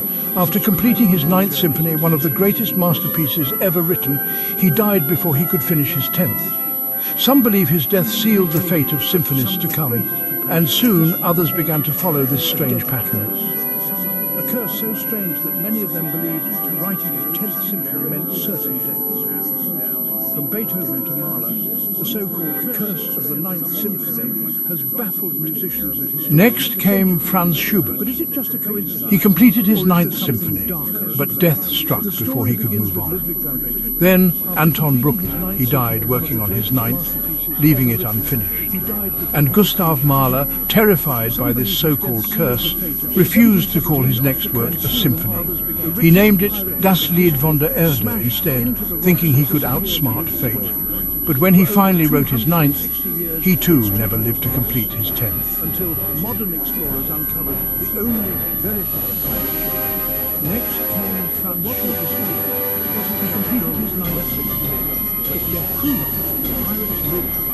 Then Anton Bruckner, he died working on his 9th. Is this just coincidence, or is there a deeper mystery? Some argue it's psychological, that composers, aware of the curse, became consumed by fear and superstition.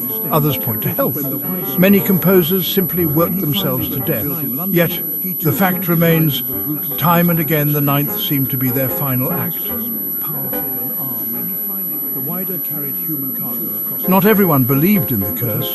Dmitri Shostakovich went beyond 9 symphonies, living to write 15. And Philip Glass has written more than a dozen, thriving to this day. Have they broken the curse, or was it never real to begin with? Still, the haunting deaths of Beethoven, Schubert and Mahler continue to fuel the mystery. and keep the legend alive. Many composers simply worked themselves to death. He believed in something shocking. The fact remains, equality. Time and again, the ninth seemed to be before he was feared across the Atlantic. So what do you think? Is the curse of the Ninth Symphony real? Or just a chilling coincidence that grew into legend? One thing is certain. Music has the power to outlive its creators, and sometimes the stories surrounding it become as immortal as the notes themselves.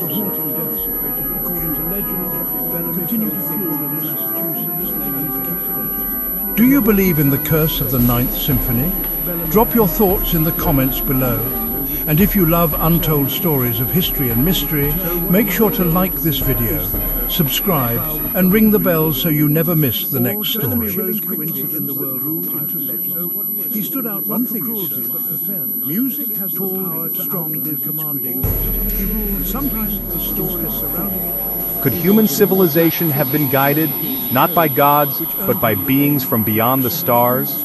From ancient Egypt's pyramids to mysterious carvings found across the globe, clues suggest that intelligent extraterrestrial life may have visited Earth thousands of years ago and shaped the very course of human history.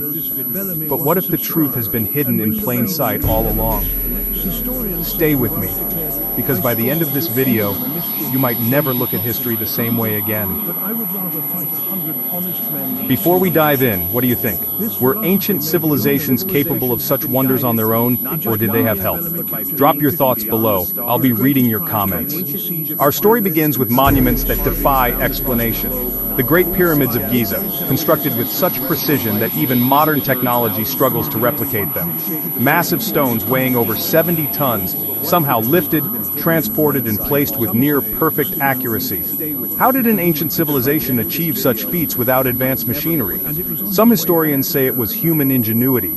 Others suspect something far more extraordinary. And the pyramids are just the beginning. Around the world we find countless ancient wonders with the same unanswered question, how? Travel thousands of miles from Egypt, and the mystery deepens.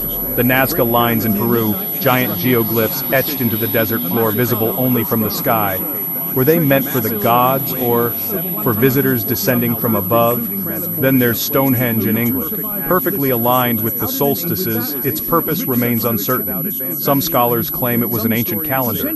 But why would prehistoric people build such a massive monument, using stones dragged from miles away without any written records explaining its function? And on Easter Island, the Moai statues stand guard, massive stone figures carved and transported with methods still debated today. Could they represent ancestral spirits or visitors from the stars who once walked among them? If aliens did visit Earth, which ancient site do you think shows the strongest evidence? Machu Picchu, Stonehenge, or something else? Let me know in the comments.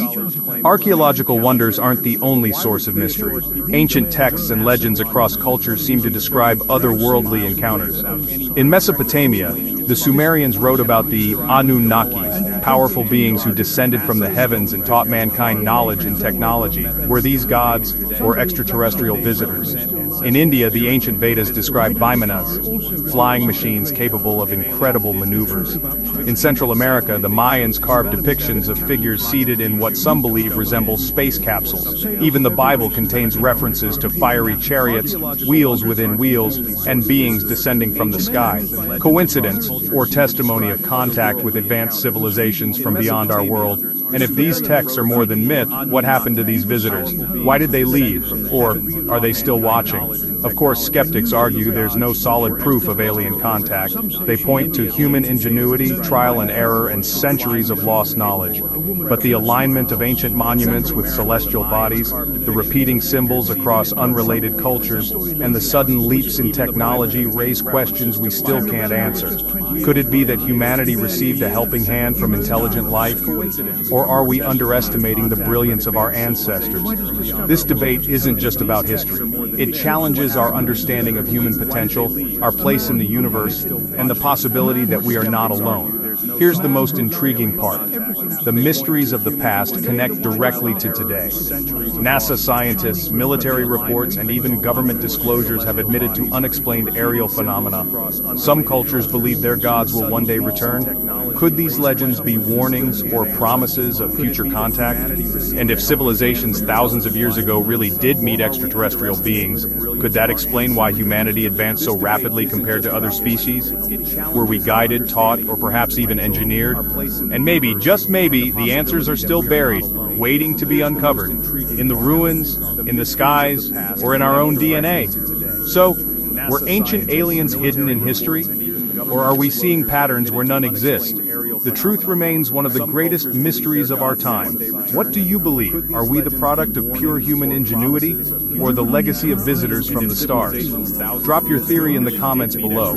Let's see which side wins this debate. And if you enjoyed this journey through hidden history, make sure to like, subscribe, and hit the bell so you don't miss our next deep dive into the unknown. Still buried, waiting to be uncovered. In the ruins, in the skies, or in our own DNA. So, were ancient aliens hidden in history? Imagine waking to a town that held its breath. No footsteps, no voices, no animals, just silence. Thick as fog. Plates cold on tables. Spoons still rested where hands once were. Curtains moved by an unseen breeze as if the world went on without them. This is the town that disappeared overnight. Not a rumor, not a legend told at hearths. A real place, vanished. Families, farmers, people with names, gone. And the clocks, all stopped at the same moment. For decades, investigators have tried to find answers. Tonight, we follow their trail into that silence. Listen closely. There are places where silence speaks louder than any shout. The town was small, 300 souls at most. They tilled, they cooked, they laughed in kitchens by lamplight. Routines stitched the days together.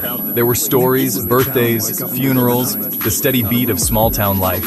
A town of trades and shaped hands, all frozen in a single morning. No warning signs in the weeks before, only small oddities, easily missed, a half-poured ale, a bench with the imprint of someone recently risen.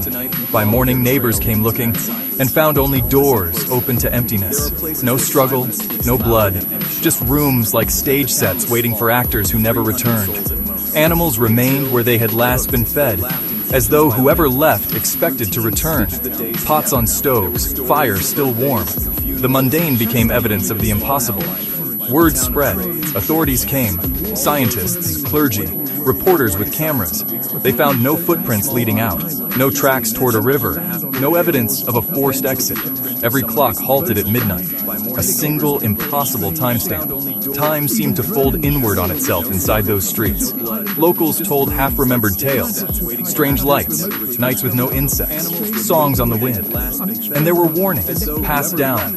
Don't linger after dark. Until the night came when no one heeded them. The call went out. Missing, yet no bodies. No clues pointing to a destination. What came next would confound every explanation.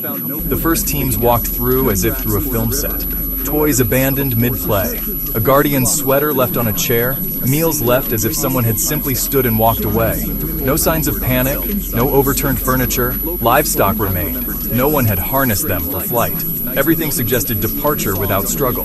Glasses on nightstands. Books left open mid-sentence. Only fragments of messages. Nothing to explain where they went.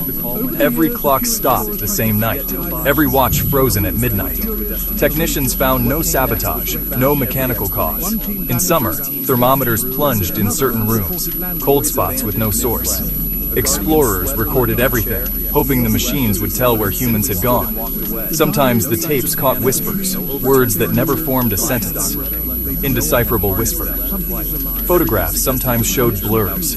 Not quite shadows, not quite flesh. The ordinary details pressed like grief on those who came to look. And still, no footprints led away, no tracks toward the horizon. Over decades, ideas multiplied, some pragmatic, many not. Here are the most persistent explanations. 1. A secret experiment. Tests that bent biology or time itself. Officials denied it. Documents were redacted. But absence of proof is a cloak for rumor. 2. taken from above, lights in the sky, unexplained flight paths. Witnesses described beams of light and a sense of being watched. 3, something in the land itself, a long resentment, a curse, a ritual gone wrong. Elders spoke of lights that lured, songs that carried into the night. A witness later said, "They walked like sleepwalkers, but their eyes were empty." Footsteps sometimes stopped mid-path, nothing beyond them. Recordings caught fragments, a soft voice, a lullaby, a click beyond comprehension. Video sometimes showed fleeting figures, barely there, as if memory trying to reassemble. Scientists scanned for radiation, chemicals, anything physical. Mostly they found nothing conclusive. Cold anomalies persisted. Machines measured what their instruments could, and few agreed on meaning. Each explanation fit some facts, but none fit all, and the questions multiplied, like shadows at dusk. Decades later, curiosity draws others back. Thrill seekers, documentarians, the bereaved. A child's drawing dated the day before the vanishing.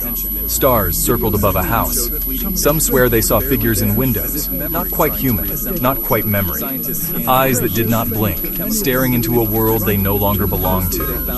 If some experiment occurred, its traces were muffled, obliterated, or hidden. Redaction breeds suspicion. Silence breeds... We went to the light. It called us. Whether they answered a call or were taken, no one can say for sure. Government, abduction, curse. Choose the explanation that comforts or terrifies you most. There are other places like it, points on a map that hum with unanswered questions. Did they follow a light, or did something come for them under cover of night? The silence answers with silence. The void returns our questions like echoes. Some mysteries resist closure. They persist because they belong to memory, fear, and the unknown. What do you believe happened here? Tell us, because questions keep these places alive. No one can say for sure. Government, abduction, curse. Choose the explanation that comforts or terrifies you most. There are other places like it, points on a map that hum with unanswered questions. Did they follow a light, or did something come for them under cover of night? The silence answers with silence. The void returns our questions like echoes. Some mysteries resist closure.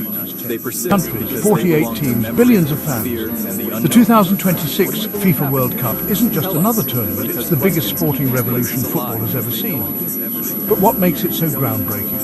Why is this World Cup set to redefine not only the game itself, but also the way the world experiences football? Stick around, because by the end of this video, you'll see why 2026 might go down as the most historic World Cup of all time. Do you think expanding to 48 teams is a good idea? Comment yes or no below. Since 1930, the FIFA World Cup has been the ultimate football stage. From Pelé's magic in 1958, Maradona's Hand of God in 1986, to Messi lifting the trophy in 2022, every tournament has left unforgettable memories. But in 2026, history will be written in a way we've never seen before. For the first time ever, 3 nations, USA, Canada and Mexico, will unite to host the world's biggest sporting event. Think about it, one World Cup spread across a continent. Which country do you think will create the best fan experience? USA, Canada or Mexico? Drop your answer below. And here's the big twist. This won't just be any World Cup. For the first time, 48 teams will battle it out for football's most prized trophy. That means more countries, more dreams and more surprises. Imagine the underdog stories. Nations that never had a chance to qualify before now stepping onto the world stage. Will we witness new Cinderellas of football like Croatia in 2018 or Morocco in 2022?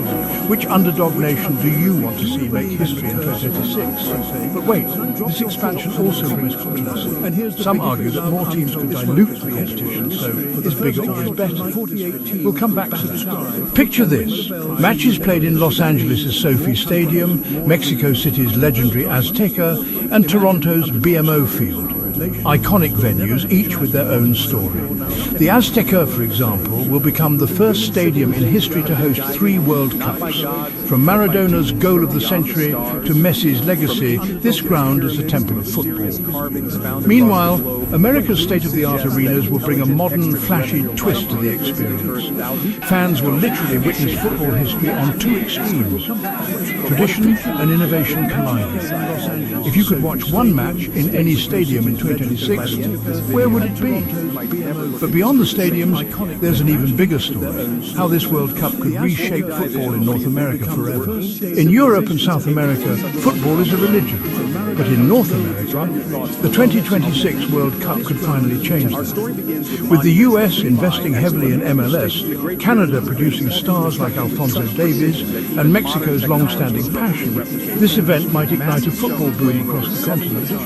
Will the 2026 World Cup create the next Messi or Ronaldo, born in America? Could it finally turn the US into a true football powerhouse? Do you think the US, Canada or Mexico will ever win a World Cup in our lifetime? Now, let's circle back to the controversy. Expanding to 48 teams means more nations get a chance. But some critics argue the quality of football might drop. Will we see more one-sided games? Or could it actually fuel more drama, more upsets, and more unforgettable moments? Remember, when the Champions League expanded, fans had the same feelings. But today, it's the most thrilling club competition in the world. Could the World Cup follow the same path? Would you rather have a smaller World Cup with only elite teams, or a bigger one with underdogs included? This World Cup isn't just about football, it's about global unity. 3 countries, thousands of players, millions of fans and billions of viewers. It's about culture, rivalry, dreams and legacy. Will the 2026 World Cup spark a new golden era of football? Or will it be remembered as a gamble that went too far? So here's the big question. Will 2026 be the World Cup that changes football forever? I want to hear your thoughts. Drop a comment below with your bold predictions. Who do you think will lift the trophy in 2026? And if you're as excited about this historic tournament as I am, hit that like button, subscribe for more football deep dives, and share this video with a fellow fan. It's about culture, rivalry, dreams and legacy. Will the 2026 World Cup in India, the ancient Vedas describe Vimanas, flying machines capable of incredible. In Central America, the Mayans carved figures seated in what some believe resemble space capsules. They say Paris is the city of lights, but shadows always keep their own hours. Under its iron ribs, millions pass every year, laughing, loving, taking pictures, never imagining it watches back. This is a story that began like any other night, ordinary, and then never ended. Watch closely. Notice what the cameras left behind and what they seem to lose as soon as you blink. His name is Julien Moreau. He bought a ticket, walked through a gate, and vanished inside a monument of iron and light. There is footage of him entering. There is no footage of him leaving. Cameras show doors closing. Then the feed fuzzes. Then, nothing. Authorities found no body, no note, only questions. We will pull those questions, stitch them, and watch them pull back on us. Stay with the frame. Details will appear and retreat, like a breath held too long. By the end, you will have theories. You will feel certain. And you will be invited to doubt everything again. Begin. By day, the tower is an icon. By night, it becomes a different geography, a skeleton of iron corridors and hollowed rooms. Tourists go home. Staff lock doors. The cleaning crews sweep away evidence of bodies, of moments, not always completely. Inside, the iron staircases fold and fold like a story that keeps folding back into itself. Marks in the metal, footprints that do not match any single pair of shoes. Guards watch many feeds at once. One blur becomes another. Patterns hide in plain sight. Julian paid, smiled maybe, then stepped toward an elevator, and the ordinary machinery of the tower did the rest. There are service corridors, narrow with pipes and labels, places tourists never see, places that smell of oil and old irons. Sometimes doors are ajar, sometimes they're not. Sometimes no one remembers which they were. People leave traces. Photographs catch fragments. But photographs also lie through omission. What they exclude is as loud as what they include. We will return to those frames. We will count the blinks and watch the blank spaces between them. Records exist, some public, some altered, some erased. What is missing from the ledger is as meaningful as what is written down. Keep your eyes on that swing. The rhythm will return later. A light that won't die, a button that won't accept a press. Small things become anchors for larger questions. Questions are the currency of this night. We keep spending them. Julian's last confirmed location, second floor, 2114 on a Tuesday. The tape shows him walking alone. A man enters an elevator. The doors close. That should be the end of the image. Inside, there are mirrors and brass, and a tiny camera that watches the skin of the world as it compresses. The button to the top glows. The elevator moves. The sound changes. The feed breaks. For 6 seconds and then more, the picture becomes a field of noise.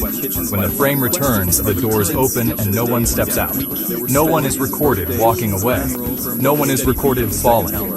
Staff later said they saw a man that evening. Some said calm. Others said he seemed to listen to something they could not hear. We have the words, "He went in alone." We do not have the rest. A jacket abandoned. A ticket stub on the floor. A coffee cup still warm and then cold. The ordinary artifacts of departure, except no departure is recorded. Listen to the echo. Count the beats. Each beat suggests a path someone might have taken. None of them prove it. Multiple cameras show anomalies. Sudden blackouts not explained by power surges. The technicians scratched their heads. Logs were incomplete. Pages later found in an archive had been redacted. Names vanished where you would expect them to be. Watch it again. Reverse it. The motion means nothing until you ask the right question, and we do not yet know which question to ask. Time code will haunt this story like a mantra. Repeat it in your head. There is a frame where something may be present, only just. We enlarge it. We sharpen it. It yields the more it resists. Silence keeps its own counsel. People need answers, possibilities. Maintenance tunnel, service lifts, a fall through a hatch. Every map opens a dozen corridors of maybe. Staircases loop and loop. One man could get lost in the geometry and never confuse the exit for the entrance again. Locals whisper that the tower takes a name every few decades. Old headlines, real or misremembered, feed the story like kindling. Stories accumulate a tone. The more you repeat them, the more they feel true. Some say the tower is not passive. They say it feeds on attention, on those who wander, on the quiet of the night. Others insist they have seen him in the periphery, seen a man looking down and then vanish when approached. Psychologists suggest the mind fills blanks. Memory is a reconstructive process, meaning we build narratives to survive uncertainty. Look closely. Calm, then a twitch, a head turn. These are the details people cling to and then argue over. Conspiracies thrive where records are thin. A redacted page is an accusation that someone wants you to stop asking. There are hands that decide what to release, sometimes what to bury. We test routes. We trace lines on maps. Each line is plausible. Each line leaves gaps. Hatches close. Explanations slide out of reach like a door in the dark. Online, people create stories in real time. Theories breed other theories. Each new post drags them. Perhaps he got lost. Perhaps he left. Perhaps witnesses describing we build narratives to sense of being watched. 3. Something in the land itself. A long resentment. The most satisfying ending, and that ending is rarely the right one. Keep asking maybe as you watch. It will pull you deeper. After Julian, people began to notice small things. Touches of cold, a breath at the nape of the neck, steps that matched no one.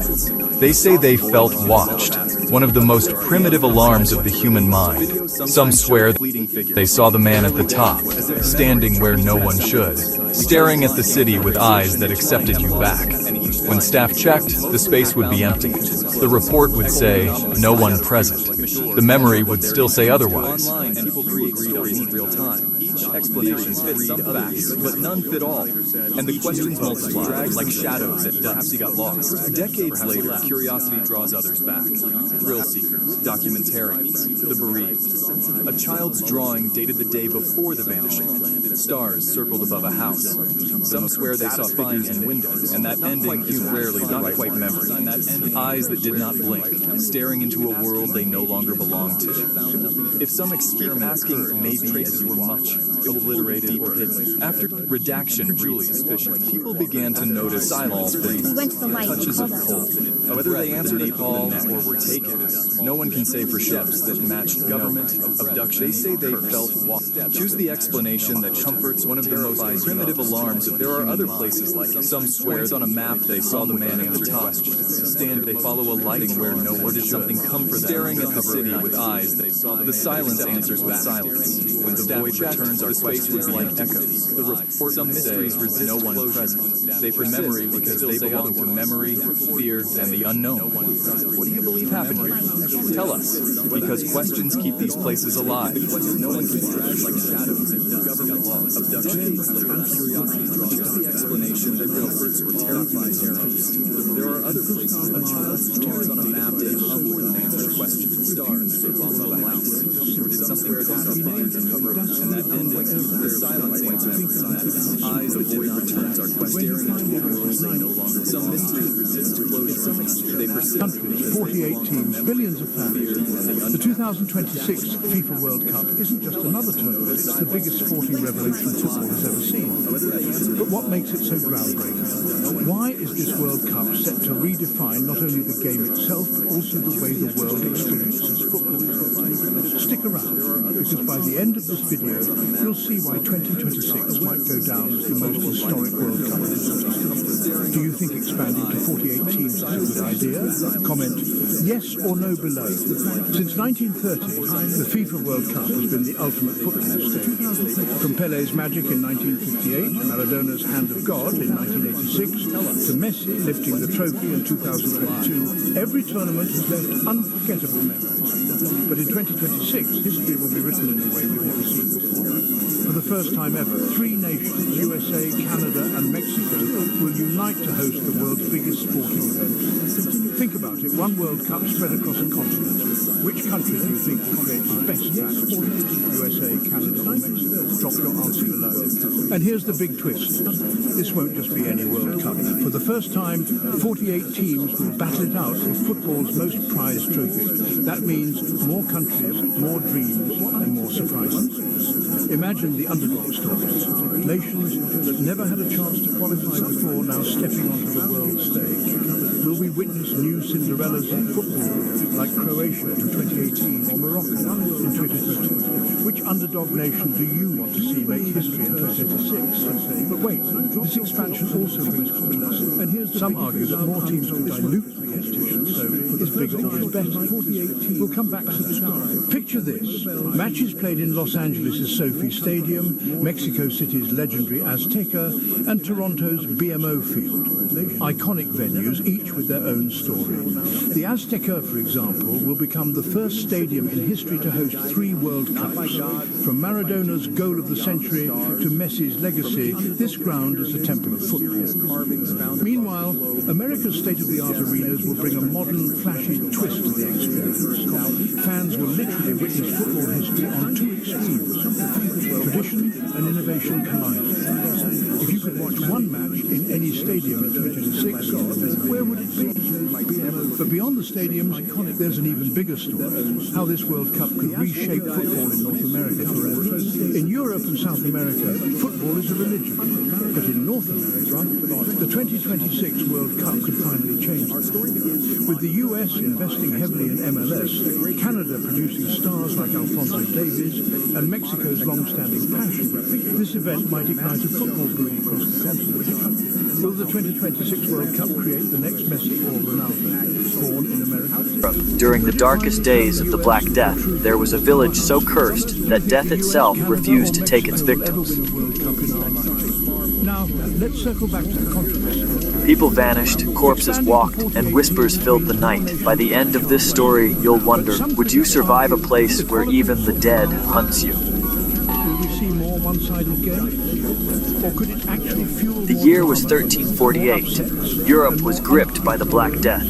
This small village, nestled deep in the woods, was isolated from the outside world. Today, it's the most thrilling club competition. At first, the villagers tried to continue life as usual, but soon, the sickness reached their homes. People fell ill, some dying within days, but something unnatural began to happen.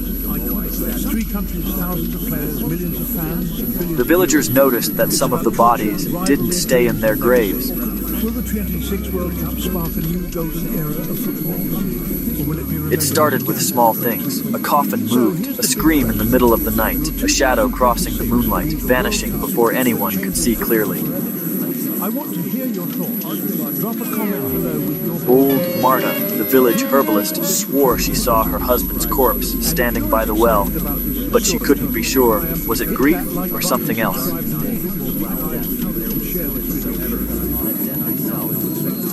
And this was only the beginning. What came next would make the villagers question the very nature of death itself.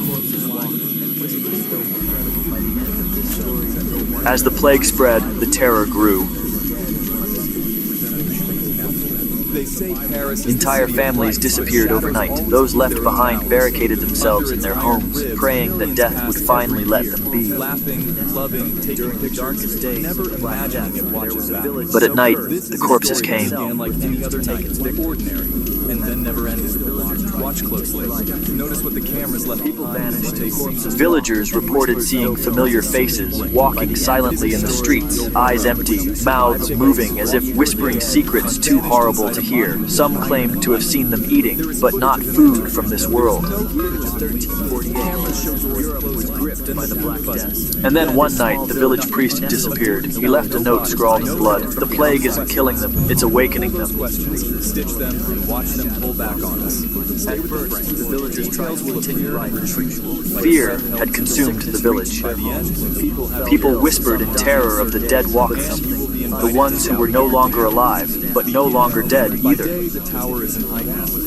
By night, the villagers noticed that some of the bodies. Some tried to leave, but the forest itself seemed alive, trapping them in a nightmare. The bravest men ventured out to confront the horrors, but never returned. A scream in the middle of the night, a shadow crossing the moonlight, vanished before anyone. And the villagers who stayed began hearing whispers under their beds, in their homes, even in the empty streets, and always the footsteps behind them. By the end of that year, less than half the village remained, and even they never slept without fear, because every night the dead didn't stay dead. And this was only the beginning. What came next would make the villagers question the very nature of death itself.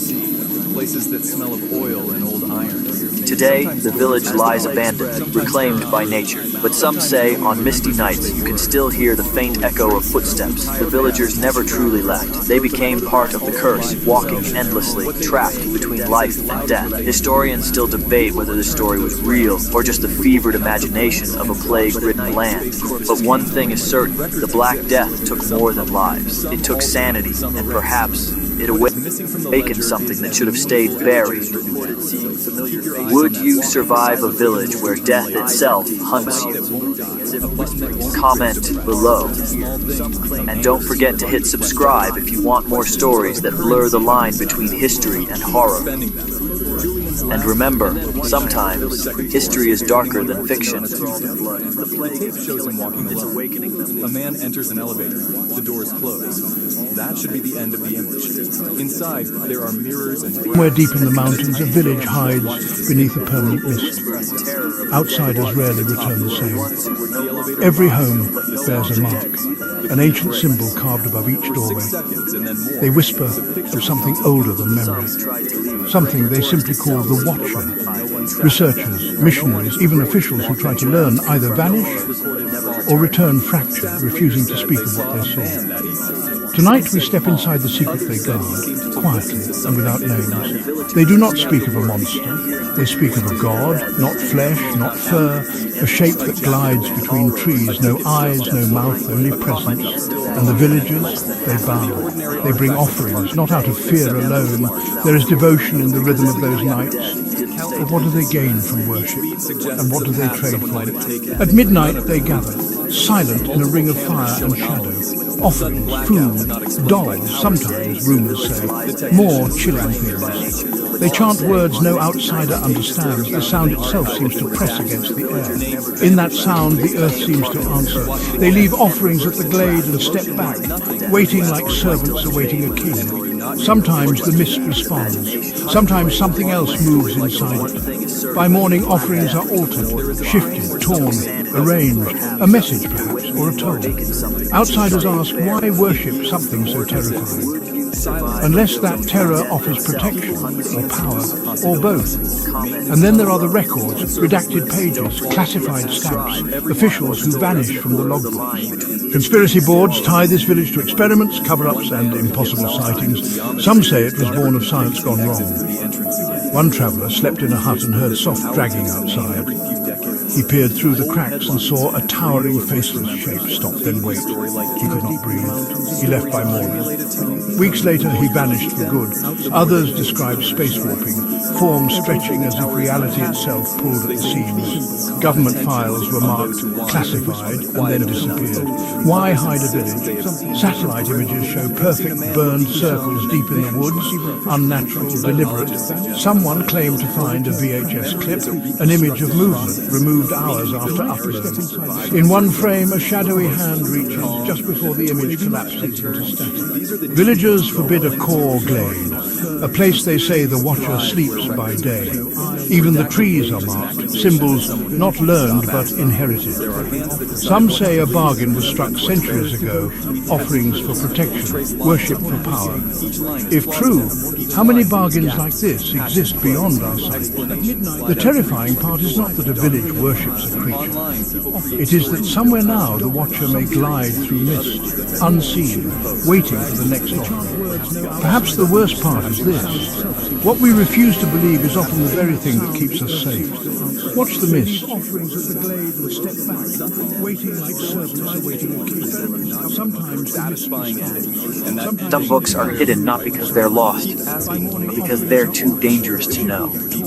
Across history, entire libraries have locked away manuscripts so powerful they were declared forbidden. What secrets could a book possibly hold that rulers and priests would go to unthinkable lengths to bury them forever? These are not fairy tales. They are real, hunted, burned, and locked away in the deepest vaults on Earth. Tonight, we'll journey into the shadows, exploring the legends and realities behind the world's most guarded texts. What are we being protected from, or what is being protected from us? Deep within Vatican City lies the Vatican Apostolic Archive, a vault holding over 53 miles of documents spanning 12 centuries. Officially, it's a record of popes in history. Unofficially, it's a source of endless rumors. Whispers tell of lost gospels, confessions that could shatter faith, and records of knowledge the Church kept hidden. Access is tightly controlled. Even scholars see only fragments, never the whole. How can you request a document you don't know exists? Is this about preserving history or containing dangerous ideas? For many, these shelves hold the keys to truths we've been forbidden to learn. In Sweden's National Library rests the Codex Gigas, the Devil's Bible. It's the largest medieval manuscript, but its legend is darker than its size. A monk, desperate to escape punishment, is said to have made a pact with the devil to finish the book in one night. The result, a chilling, full-page portrait of the devil, unique in Christian art. The pages near the portrait are darker, the text more tormented, as if shadowed by something sinister. The codex has brought misfortune to its owners, fueling tales of a curse. Experts say one scribe wrote it, a feat that should have taken decades, not hours.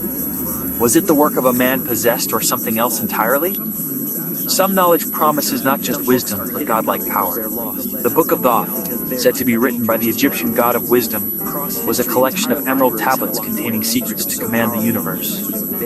Prince Neferkaptah seized it, but the gods cursed him and his family, entombing him with the book.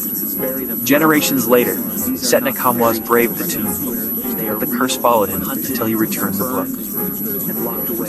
The message: this knowledge was never meant for mortals. The Book of Thoth is lost, but fragments surface in mystical texts, hinting at a unified theory of the universe. Is the full book still hidden, waiting for someone bold or foolish enough to claim its power?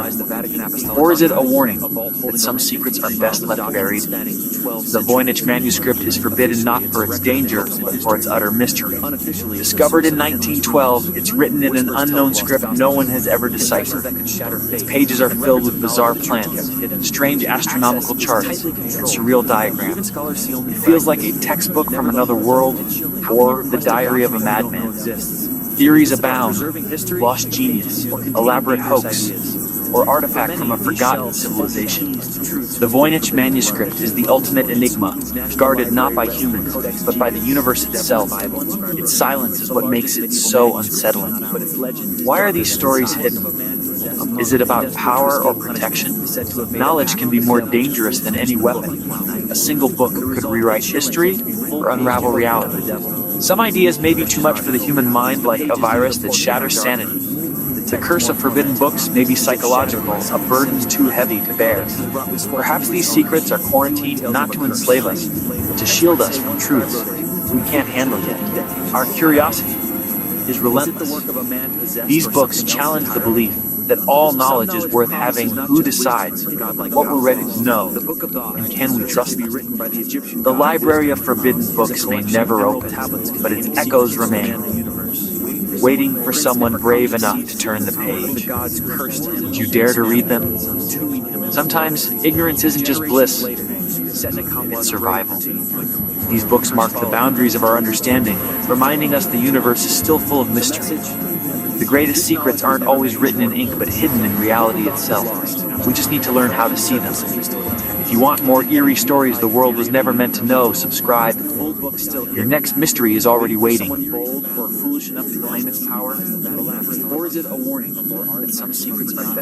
Imagine watching your favorite TV program when suddenly, right before your eyes, a man vanishes into thin air. No cuts, no edits, no explanation, just gone. This isn't a movie, this isn't an illusion. It was broadcast live to millions of people. And what happened after? The network's response, the destroyed footage, and the whispers of a cover-up makes this one of the most chilling mysteries ever caught on camera.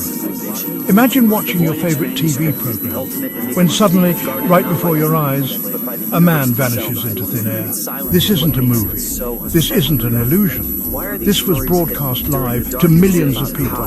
This isn't a movie. The footage shocked viewers across the country. A well-dressed man being interviewed answers a question, and then, like a glitch in reality, he flickers, blurs, and disappears. No one in the studio reacts at first. The interviewer keeps talking. The camera lingers, and then panic. The broadcast cuts to static. The network quickly pulled the footage. They claimed it was a technical error, but people who saw it live swear it was real. Some even say the man was never seen again. Anywhere. Some even say the man was never seen again. Anywhere. So, who was he? And why did he vanish? The man was Thomas Reynolds, a mid-level government consultant with no public profile. He wasn't a celebrity, he wasn't famous, but that night he was a guest on a talk show to discuss something mundane, transportation funding. Yet his disappearance wasn't mundane at all. In fact, it left scars. Some say the studio audience screamed when they realized what had happened. Others claim the producers erased the tapes within hours. But here's the strangest part. No police report was ever filed. Reynolds' family stopped speaking publicly about him, and the talk show host, he quit television the following week. Why? One theory is that Thomas Reynolds discovered something he wasn't supposed to. Some believe he was silenced on live TV in a way meant to look supernatural. The sudden static, the glitchy disappearance, and the destroyed footage, it all feels less like a random accident and more like witness tampering in real time. But if that's true, who had the power to pull it off? Others reject the government cover-up theory entirely. They believe what we saw that night wasn't silencing, but something supernatural.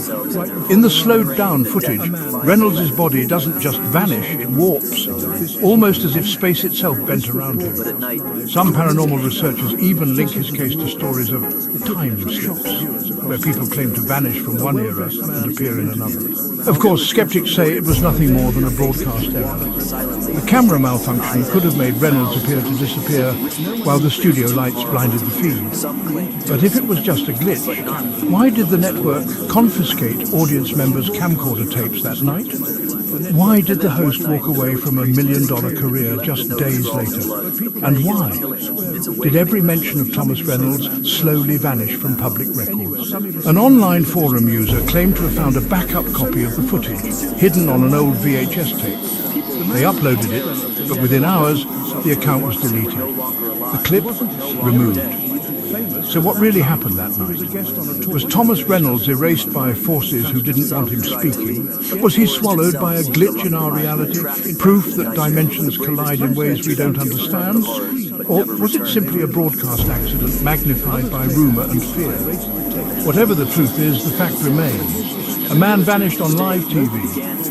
And if it could happen to him, could it happen again? Footsteps behind us. By the end of that year, less than half the village remained. Even they never slept without fear, because every night the dead didn't stay dead. What if I told you an entire ancient city lies buried beneath the endless sands, hidden for centuries, untouched by modern civilization, a place so vast, so mysterious, it could rewrite everything we thought we knew about human history. Today we journey into the secrets of the forgotten city beneath the desert. What they found would leave them questioning history itself. For thousands of years, humans have wandered deserts in search of survival. Yet beneath these scorching sands, entire civilizations may have risen and vanished without a trace. But what if the desert isn't empty? What if it's hiding the ruins of a city that predates recorded history? Historians have speculated about lost cities from Atlantis to Pharaohs, yet very few imagined a city swallowed entirely by sand. Patterns in the earth suggested streets, blocks, walls, geometric shapes that didn't belong to nature. Could the desert really be hiding a city? Many said it was a mirage, a trick of the shifting sands. The first expedition was met with skepticism, but when the team reached the coordinates, the desert floor had secrets to reveal. From the sky, satellite scans showed unnatural geometric shapes, lines that suggested streets, blocks and walls. They uncovered massive stone foundations, streets laid in grids, structures precise enough to rival modern engineering. This wasn't a simple settlement, this was a metropolis, perfectly preserved beneath layers of sand. Artifacts unlike anything seen before, golden tools, ceramics with unknown marks began to surface. As the sand was cleared, outlines of a city emerged, massive foundations, precise masonry, structures preserved in the vault of sand, colossal statues, walls engraved with patterns, so precise they challenged our ideas of ancient craftsmanship. Ceramics with unknown inscriptions, tools of gold, objects that did not match any known culture.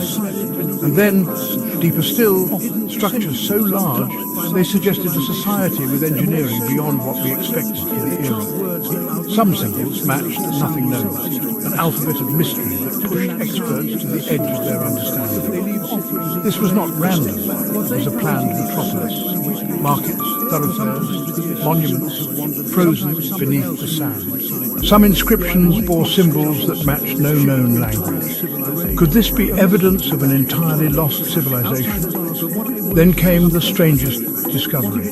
Underground tunnels stretching miles, lined with carvings that hinted at secrecy and purpose. Carvings suggested rituals, guardians, knowledge encoded in stone. A civilization obsessed with hiding something. Experts debated causes, catastrophic climate shifts, invasion, or something more inexplicable. The city swallowed as if nature demanded erasure. Locals whisper of desert spirits. Others tell of a cataclysm too terrible to survive. More controversial theories suggest deliberate erasure. Knowledge so advanced it frightened those who possessed it. Imagine walking through corridors untouched for millennia, each footprint echoing in eternity. Every artifact, every wall, every shadow is a message from people who disappeared without a name. Some believe this city could change everything we know about human history, challenging where civilization truly began. Standing here you feel both small and awed, a reminder that history is never fully written. And somewhere beneath the dunes, a city waits, silent, holding secrets we may never fully understand. The earth keeps its stories close, but every uncovering brings us closer to the truth, if we are brave enough to look. So next time you gaze across endless sand, remember, what you see may be only the tip of a forgotten world. Subscribe for more journeys into history's hidden places. Perhaps the worst part, Matt, what we refuse to believe is often the very thing that keeps us safe. Watch the myths. This was not random. It was a plan. Markets, experts, some books are hidden not because they're lost, but some inscriptions or symbols that match no Across known history, language. entire libraries Could have this walked be away evidence manuscripts of so an powerful. Imagine an island that refuses to stay in one place. A landmass that sinks beneath the waves, only to crawl back up days, weeks, or years later. Locals call it the island that eats itself. Tonight, we uncover a place the ocean seems desperate to hide, and why every person who tries to stay may not leave the same. Sailors whispered of a ghost island marked on charts, then gone before they could anchor. In the 1700s, a Dutch crew camped for 3 nights. On the 4th morning, the island was gone. Their camp vanished. Their ship drifted over open blue. Back home, they were not believed, until modern images hinted something else. Satellite photos later confirmed an island surfaces, then disappears again. Scientists named plates and tides. Fishermen told a different story. They say the island does not vanish. It eats itself alive. It reshapes. It scars. It returns, hungry and deliberate. And when it rises, sailors learn to respect a silence that follows. In the 1950s, a team of geologists was sent after one reappearance. Day 1, radio clear. Day 2, voices grew shaky. They said the ground was breathing. On the 3rd day, silence. Rescue teams found nothing. No bodies, no equipment. Those who survived returned broken. They spoke of a forest that rearranges itself, like it refuses the living. One man swore the island whispered names into the surf at night. Footprints appeared with no owner. Trees seemed to close off paths, officially restricted for safety. Unofficially, because teams never returned the same. Those who spoke of it were warned to forget what they saw. Modern tech caught it again. A satellite photo in 2003 showed land rising from the sea. 48 hours later, the image was gone from public databases. Locals noticed a pattern. The island returns after storms, after shipwrecks, after tragedies. Almost as if it feeds on suffering, pulling itself together when the ocean is restless. Skeptics point to geology. But ask any sailor in those waters. If the sea feels too quiet, if the sky grows too still, that is when the island is closest. And the silence that follows is not empty. It is hungry. Declassified files from the 1970s mention stone ruins, carvings with hollow eyes. Beneath them, tunnels run deeper than the land should allow. One report described an underground chamber that pulsed like a living heart. Days later, the island sank. Every researcher in that file was declared lost at sea. Today, maritime laws ban any vessel within 50 miles, not for charts or reefs, because the ocean has rules we do not understand. If you see land rise from the mist, do not be tempted to go ashore, because if you step foot on the island that eats itself, the sea may take you as payment. Leave. In the 1950s, missing geologists was sent after Day 1, radio clear. Day 2, voices grew shaky. They said the ground was breathing. Is it On the about 3rd power or day, protection? silence. Knowledge Rescue is more teams found dangerous than any nothing. weapon. No bodies, no equipment. Imagine Imagine this. You're deep in the Amazon rainforest. The air is thick.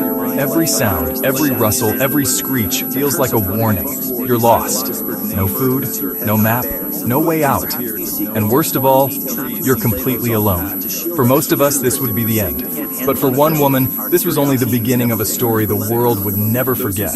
This is the unbelievable survival story of the woman who fought against the jungle and lived. It began like any ordinary trip. She had set out for what was supposed to be a short journey, an adventure in one of the most mysterious and dangerous places on Earth, the Amazon jungle. A place larger than life itself, stretching across 5.5 million square kilometers of untamed wilderness. But the Amazon has no mercy. Within hours, paths blur, trails vanish, and even the most experienced can disappear without a trace. That's exactly what happened to her. One wrong turn, and she was swallowed by the green labyrinth. Days later, the island sank. Every researcher in that file was days turned into a blur.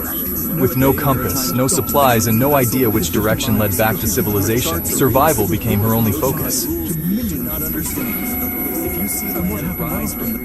Hunger clawed at her stomach. She drank water straight from muddy streams, risking disease.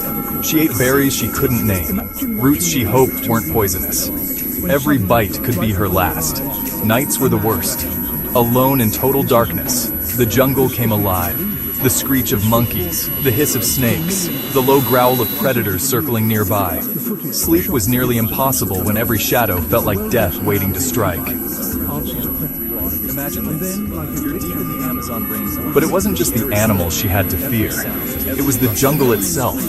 Torrential rain soaked her clothes, leaving her shivering. The heat of the day blistered her skin. Mosquitoes carried sickness, each bite a reminder of how fragile life was out here. Yet, she refused to give up. Every morning she woke up and walked. One step, then another. Even when her body begged her to collapse, her mind whispered, "Keep going." By the third week, her body was breaking down. Her clothes hung loose, her energy fading. She had lost weight, strength, and almost hope. She began talking to herself, clinging to memories of home to keep her sane. Sometimes she imagined voices in the jungle, friends calling her name, rescuers searching for her. But when she looked, there was no one. Only silence. 33 days. That's how long she wandered. 33 endless days of fear, hunger, and pain. But then, when she was at her weakest, she stumbled upon something that changed everything. A small group of local hunters. She was half-conscious, dehydrated, and barely able to speak. But she was alive. Against all odds, she had survived the Amazon. Her rescue was nothing short of miraculous. Doctors later confirmed she had endured extreme malnutrition, infections, and exhaustion, yet her spirit remained unbroken. Survival experts studied her case, amazed at her resilience. How had she endured what so many others could not? The answer was simple: determination. She refused to let the jungle win. And in that refusal, she became a living legend of survival. The jungle is a place of beauty and danger. For 33 days, it tested every part of her being. But instead of becoming another lost soul swallowed by the Amazon, she walked out alive. Her story is a reminder. Even in the darkest, most hopeless places, human willpower can light the way. If you think this survival tale is chilling, wait until you hear the story of the man who vanished inside the Eiffel Tower. But that is for another episode. If you enjoyed this story, make sure to like, subscribe, and hit the bell, because more untapped stories of survival, mystery, and the unexplained are coming. Within hours, the account was deleted. Despite a reminder of how fragile life was out here. What really happened? Yet, Was Thomas Reynolds erased by a force? every morning she woke up and walked. Was he One step, swallowed by a glitch in then our another. proof Even when her body begged her to collapse, her mind whispered, "Keep going." By the third week, her body was breaking down. Her clothes hung. What happened to Daniel Vargas? Theories abound, secret experiments, conspiracies, parallel universes. Science fiction or reality, none fit the facts. Daniel was eventually returned home, forever changed. The mystery followed him, a shadow with no answers. The case remains open, a testament to a day when the world stopped making sense. If reality can crack for a librarian from Lisbon, what else is possible? What impossibilities wait just beyond our perception? Daniel's story echoed old mysteries like the man from Tori, who arrived in Tokyo with a passport from a non-existent country and vanished without a trace. Such tales, Bermuda Triangle disappearances, the Mary Celeste, challenge our sense of reality. They force us to question the rules we live by. Daniel's case, in the age of digital surveillance, is even more unsettling. No evidence, no explanation, just a man who shouldn't be where he is. His story is a modern enigma, amplified by technology. It's one thing for a man to vanish in 1954. It's another in our hyper-documented world. Daniel's journey is an echo of an old mystery, now impossible to ignore. In Lisbon, Sofia Vargas' world collapsed. Daniel vanished from their garden. Calls went unanswered. Police were called. Then came the embassy's call. He was alive in Tokyo. Relief turned to disbelief and fear. Sophia struggled to explain the impossible to their daughter. Media swarmed, but there were no answers. The worst part was the void. No reason, no closure. She was left with only questions and a life on hold. Daniel's life was ordinary, quiet routine. Library shelves, family dinners. He was no adventurer, just a librarian who loved his wife Sophia and daughter Inez. His last memory, watching Inez chase a butterfly in their Lisbon garden. No debts, no secrets, no reason for vanishing. He just renewed his library card, promised to build a kite. His life was an open book. No chapter explained this. The normality of his existence made the mystery even stranger. The investigation began with strict procedure. Japanese authorities scoured databases. No flights, no records, no Daniel Vargas on any manifest. Security footage. Nothing. He never appeared on camera. The Portuguese embassy confirmed his identity and recent disappearance. The timeline was impossible. He was seen in Lisbon hours before being found in Tokyo. Medical tests. Clean. No drugs, no trauma, just a small bruise. Psychologists found no sign of delusion or fugue state. Daniel remembered everything up to his last moment in Lisbon. Every logical path led to a dead end. He couldn't have flown, stowed away, or been drugged and transported. The case file grew, but every report concluded the same. It shouldn't have happened. For officials, Daniel was a paradox, a logistical impossibility, a man who defied the ordered world they oversaw. No solution, no explanation. Just a question that refused to be answered. Fluorescent lights sliced through the fog as Daniel Vargas blinked awake. The hum of a sleepless place vibrated beneath him. He sat in a hard plastic chair, head throbbing, hands feeling oddly foreign. The last thing he remembered, Lisbon's sun, pastel de nata, his daughter's laughter. Now he was surrounded by unreadable signs, kanji, sleek symbols, faces and voices blurring past. Panic prickled. He patted his pockets. No wallet, no phone, no passport. Just the clothes from Portugal. A uniformed woman approached, speaking words he couldn't understand. He shook his head, lost. Guided to a small room, he glimpsed a jumbo jet with the Japanese flag. The truth hit. Tokyo, a city he'd only seen in films. He hadn't boarded a plane, hadn't packed a bag. Officials brought water, a translator. Daniel told his story, voice trembling. He was a librarian from Lisbon, 42, married, with a daughter, no memory of the last day. The officials exchanged baffled glances. No documents, no luggage, a story that defied logic.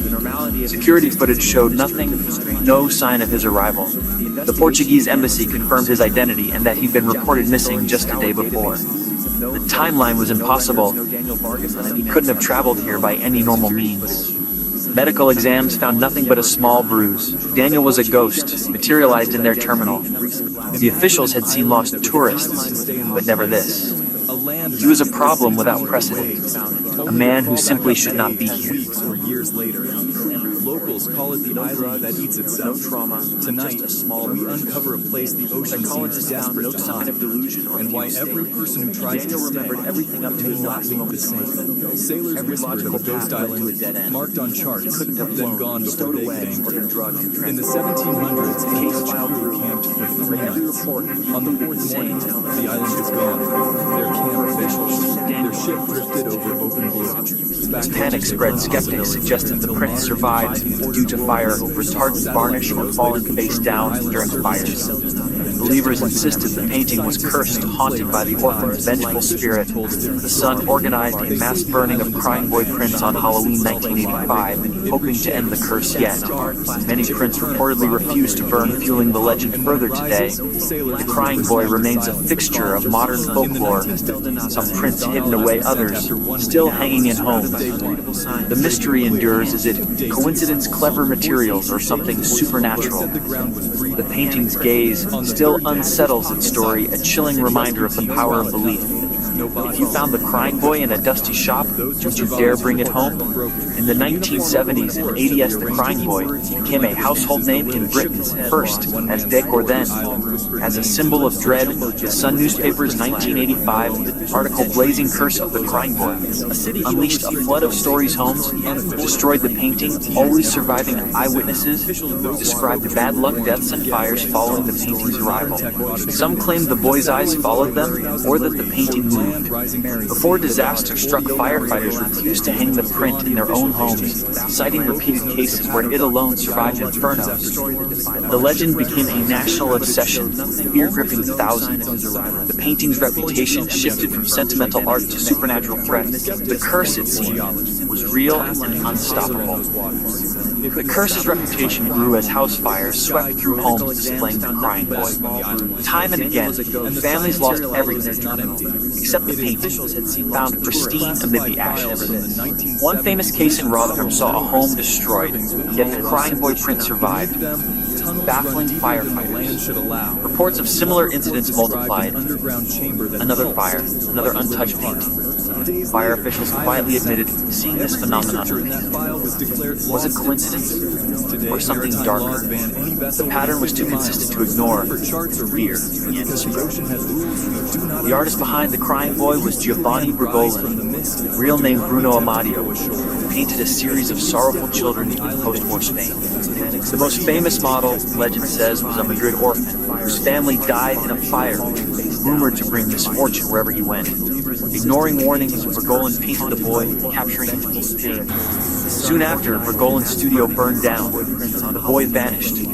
Some say perishing in the flames, his spirit trapped in the painting. The story claims the painting became a vessel for the orphan's restless soul, spreading fire and tragedy to those who owned it. The curse's roots lie in this tragic origin, fueling decades of fear.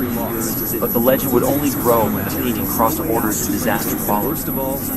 Imagine a painting of a young boy, his eyes brimming with tears, sorrow so vivid it chills the room. This is the crying boy, a painting infamous not for its art, but for the curse set to follow it. Wherever it hangs, devastating fires erupt, yet the painting always survives, untouched. As copies of the painting spread into homes, so did stories of strange happenings, unexplained weeping, objects moving, and a growing sense of dread. Owners claimed the boy's expression seemed to change over time, sadness seeping into their lives, turning pity into fear. The legend of the crying boy blurs the line between art and the supernatural, raising a haunting question: can a simple painting truly be cursed? Within hours, national obsession, trails banned out, and even the most mysterious would disappear without a trace. These were the final words spoken, and they left everyone speechless. Last words have power. They can haunt us, inspire us, or leave behind chilling mysteries that echo long after death. Tonight, we uncover the most unforgettable final words in history. From killers, victims, and leaders whose last breaths carried secrets the world would never forget. Hunger clawed at her stomach. She drank water straight from muddy streams, risking disease. She ate berries she couldn't name. Gathered outside the prison, chanting for justice. Some expected a confession, others a breakdown. Alone in total darkness, the jungle came alive. But when asked for his final words, Bundy calmly said, "I'd like you to give my love to my family and friends." No remorse, no apology, just cold detachment. His words sent a chill through America because they revealed the terrifying truth. Bundy died as he lived, emotionless, manipulative, and terrifyingly ordinary. Why do killers often leave the world without regret? Maybe because their silence is louder than their crimes. In 1915, during World War I, British soldier Private Henry Tandy lay wounded on the battlefield. His final words to his comrade were simple: "Don't forget me, lads, carry on." He never knew that decades later, his name would be remembered for something even stranger. Because according to legend, Henry Tandy once spared the life of a young German soldier. A soldier who would later become Adolf Hitler. Whether truth or myth, his dying words, "Don't forget me," became a chilling prophecy, because history would never forget him. In Texas, death row inmate James French was offered the chance to speak before the electric chair. Instead of fear, he smirked. His last words: "How's this for your headline tomorrow? French fries," a joke on the edge of death. Some laughed, others were horrified, but his words lived on, not because they were funny, but because they proved how some face death with defiance, not fear. It makes us wonder, when death stares you down, do you cling to humour or to silence? Last words are more than sounds, they're echoes of the soul. Some are cruel, some are tragic, some are filled with faith and some with fear. But every one of them reminds us of the same truth. Death doesn't silence us, it immortalizes us. So tell me, if tonight was your final night, what would your last words be? If these stories gave you chills, imagine the secrets still waiting to be uncovered. Hit subscribe for more stories where the forgotten, the mysterious and the haunting are never truly gone. Swallowed by the animals. She walked out alive. Some expect her story as a reminder. Even in the darkest, most hopeless. What happens when you invent something too powerful for the world to accept? Imagine creating a machine that could give the world unlimited energy, free of charge, no oil, no gas, no power bills, just endless electricity, forever. Now imagine instead of being celebrated, you're silenced, your work destroyed, your name erased from history. This is not science fiction. This is the story of the inventor who dared to unlock free energy and paid the ultimate price. Tonight, we step into a mystery that blends genius, greed, and conspiracy, where truth may have been buried to protect the most powerful industries in the world. The story begins in the late 19th and early 20th century, a time of great discovery. The world was racing toward modern electricity, radio, and industrial power. One man stood at the center of it all, Nikola Tesla. A visionary whose ideas were decades, even centuries ahead of his time. But this isn't just about Tesla the scientist, it's about what he discovered and why some believe the world wasn't ready to accept it. Tesla dreamed of a world where power flowed freely, wirelessly across the earth. His vision? To tap into the natural energy that surrounds us, what he called the ether.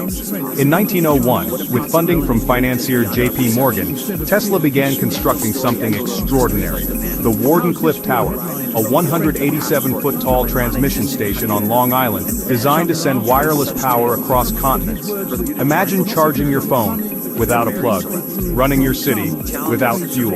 Entire nations powered by the invisible forces of the earth itself. That was Tesla's dream, a dream that, if realized, would make oil, coal, and gas obsolete. And that's exactly where the problems began. J.P. Morgan, who had initially backed Tesla, realized something chilling. If energy was free, where would the profit be? How could industries, governments, and bankers control a resource they could no longer sell? One day, Tesla received a cold message from his backers. Funding was cut. Investors withdrew. Newspapers branded him eccentric, unstable, even insane. Wardenclyffe Tower was never completed. It was dismantled and scrapped for parts. The dream of free energy, buried. But here's where the mystery deepens. Some believe Tesla had already cracked the code, that he had already built devices capable of wireless, limitless energy, and that these inventions were seized, hidden, or destroyed by powerful interests who stood to lose everything if his work got out. Tesla spent his final years in near poverty, living in a small New York hotel room. Once hailed as a genius, he was now dismissed as a mad scientist. But what happened after his death in 1943 is even stranger. Within hours of his passing, government agents reportedly raided his room. Files, blueprints, notebooks, everything was taken. To this day, those documents have never been fully released. The official reason? National security. But many believe they contain the secrets of free energy. So what happened to Tesla's free energy technology? Did it vanish into classified archives? Was it destroyed by corporations protecting oil and gas profits? Or could it still exist, hidden in plain sight, waiting for the right moment? Think about it. Wars fought over oil, economies built on fossil fuels, entire nations rising and falling based on energy control. Now imagine a world where none of that mattered, where no one could own power, where the grid itself was obsolete. That world was possible, and perhaps it still is. Nikola Tesla once said, "The present is theirs. The future, for which I really worked, is mine." Perhaps he knew his ideas were too dangerous, too revolutionary for the powers of his time to allow. So we're left with a haunting question. Was free energy really invented and then stolen from us? And if so, will we ever see it again? What do you think? Was Tesla silenced to protect powerful industries? Or are his lost inventions still out there waiting to change the world? Let us know in the comments below.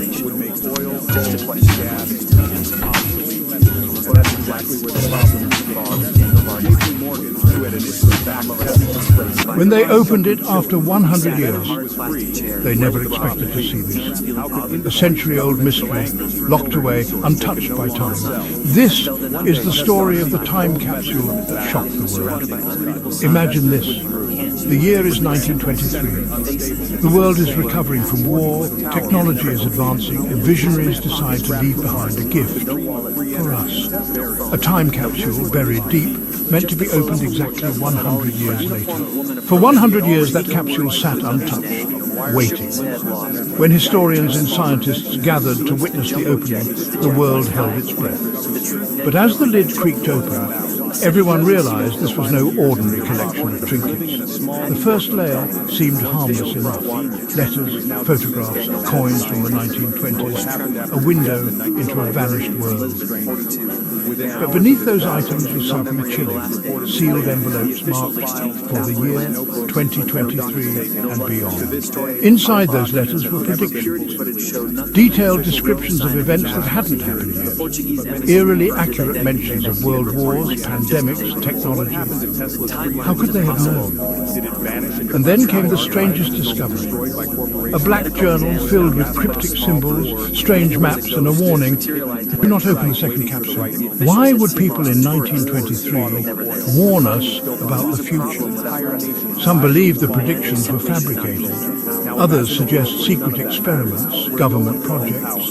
And then there are those who whisper about something darker. Time travelers leaving messages for us. Because here's the part that chills me most. One letter specifically warned that not everyone would survive to see 2024. Some say the second capsule has been found and quietly hidden away. Others insist it's still out there waiting. So, I'll leave you with this question. If you had the chance to open a message from the past, knowing it might reveal something terrifying, would you? If you want more stories like this, make sure you subscribe, because next time we're diving into another mystery the world was never meant to hear. When they opened it after 100 years, they never expected to see it. Century-old mystery, locked away, untouched by time. This is the story of the time capsule. The mystery endures as it coincides clever materials or something supernatural. The world is recovering. How does a man with $1 billion empire simply cease to exist? It seems impossible. We live in an age of constant surveillance, a world of digital footprints and omnipresent cameras. Every credit card swipe, every phone call, every step is tracked. For someone like Julian Croft, a man whose face was as recognizable as his company's logo disappearing, should have been the one thing money couldn't buy. Yet, on a crisp autumn evening, that is precisely what happened. He stepped off the grid. He vanished from the face of the earth. To understand the disappearance, you must first understand the man. Julian Croft was not simply rich. He was a force of nature. He built his company, Tech, from a garage startup into a global behemoth that shaped how we communicate, work, and live. He lived in a penthouse that was less a home and more a fortress in the sky, a glass tower that looked down on the city, a perfect metaphor for how he saw himself. He was above it all, untouchable. But there was another side to Julian Croft. Behind the visionary facade was a man described as intensely private, almost paranoid. He trusted few people. His circle was small. He was known for his ruthless business tactics, for crushing rivals without a second thought. He made enemies, powerful enemies. The last day of Julian Croft's known existence was, by all accounts, completely ordinary. It was a Tuesday. He attended a morning board meeting at the Tech headquarters. Those present said he was sharp, focused, even a little impatient. He debated market strategies and grilled his executives on quarterly projections. His movements for the next few hours are a patchwork of digital breadcrumbs. A credit card transaction for an expensive bottle of scotch. A brief encrypted call to an unknown number that bounced off 3 separate satellite relays before vanishing. Security footage shows him leaving the store alone, dressed in a simple dark cashmere coat. He wasn't flanked by his usual security detail. The last confirmed sighting came from a traffic camera, capturing his sleek black electric car as it crossed the city's main bridge. The estate, known as the Sentinel, was his sanctuary, a modernist masterpiece of glass and steel perched on a cliff overlooking the ocean. It was equipped with a state-of-the-art security system that he designed himself. The logs show he disarmed the system at 5:47 p.m. He was alone. For the next several hours, there was silence. The system was never rearmed. The discovery was not sudden. It was a slow, dawning horror. 2 days after Croft entered the Sentinel, his personal assistant Maria grew concerned. They entered the house to find it pristine and utterly empty. A half-finished glass of scotch sat on a table overlooking the ocean. His car was in the garage. His phone, wallet, and passport were on his bedside table. The moment the news broke, chaos erupted. Oratech's stock plummeted in after-hours trading, wiping billions off the company's value in minutes. The board scrambled to issue a statement, a weak attempt to calm the panicked markets, but the damage was done. The media descended like vultures, their helicopters circling the Sentinel, their reporters camped outside the gates of Oratech headquarters. The story was irresistible. The official investigation began immediately, a sprawling multi-agency effort. Local police secured the estate while federal agents began digging into his financial records and digital communications. They were met with a labyrinth of encryption and shell corporations. Croft had built a digital fortress around his life, and even with all their resources, investigators struggled to find a way in. The most straightforward theory is also the most brutal. Julian Croft was the victim of a crime. He had a long list of enemies. He had ruined careers, bankrupted rivals, and betrayed partners on his climb to the top. There was the disgraced hedge fund manager he'd publicly humiliated, the tech CEO whose company he'd driven into the ground, but the crime scene itself was a paradox. It was too clean. It felt staged. The half-empty glass of scotch, the neatly placed passport, it was all a little too perfect. What if there was no crime? What if Julian Croft was not a victim, but the architect of his own disappearance? This is the theory of the Great Escape. He had the money, the connections, and the technical know-how to create a new identity and vanish forever. He could have walked down a hidden cliff path to a waiting boat and slipped away under cover of darkness. However, it requires a level of selfishness that is hard to fathom. He would have abandoned his company, causing financial ruin for thousands, and inflicted unimaginable pain on his family. Beyond crime and escape lies a darker possibility, a theory that whispers of hidden powers and secret agendas. This is the conspiracy theory. It posits that Oratech was a front for something much bigger. Croft, the brilliant CEO, was merely a puppet, and when he decided he no longer wanted to play his part, his masters simply removed him from the board. Oratech's technology was everywhere. It was in our phones, our homes, our cars. It collected vast amounts of data. What was that data really being used for? In the vacuum of hard facts, the voices of those who knew Julian Croft echo the loudest. I spoke with his former chief of security, a man named David Chen, who was dismissed by Croft 6 months before the disappearance. Julian was getting spooked, Chen told me. He started encrypting everything, even internal memos. He was building walls within walls. He once said to me, "The only way to keep a secret is to be the only one who knows it." His younger sister, Clara, offers a different perspective. She remembers a brother who was lost long before he physically vanished. "The man the world saw, that wasn't my brother. My brother was the boy who loved astronomy, who wanted to explore the stars. The money, the company, it was a cage. I have to believe he found a way to fly out of it." I interviewed a competitor, a tech CEO, who battled Croft for market share for over a decade. "Julian never did anything by half measures," he said. "If he was murdered, it was by someone as brilliant as he was. If he chose to disappear, he would have planned it with meticulous detail. The man was a chess grandmaster playing a different game from the rest of us." Years have passed since Julian Croft vanished from his cliffside estate. The initial frenzy has subsided into a low, persistent hum of speculation. The case remains open, a cold file gathering dust. Oratech was eventually broken up and sold off in pieces, its innovative spark extinguished without its visionary founder. The disappearance of Julian Croft has become a modern folktale. It speaks to our deepest anxieties and fascinations. Our fascination with immense wealth, our anxiety about surveillance, juxtaposed with the shocking reality that a man could become completely untraceable. His story is a blank canvas onto which we project our own fears and desires. The fear of being a victim, the desire for ultimate freedom, the suspicion that powerful forces are pulling the strings. What does it mean when a man who had everything disappears? Perhaps it means that everything is not what we think it is. Perhaps wealth and power are not a shield but a target.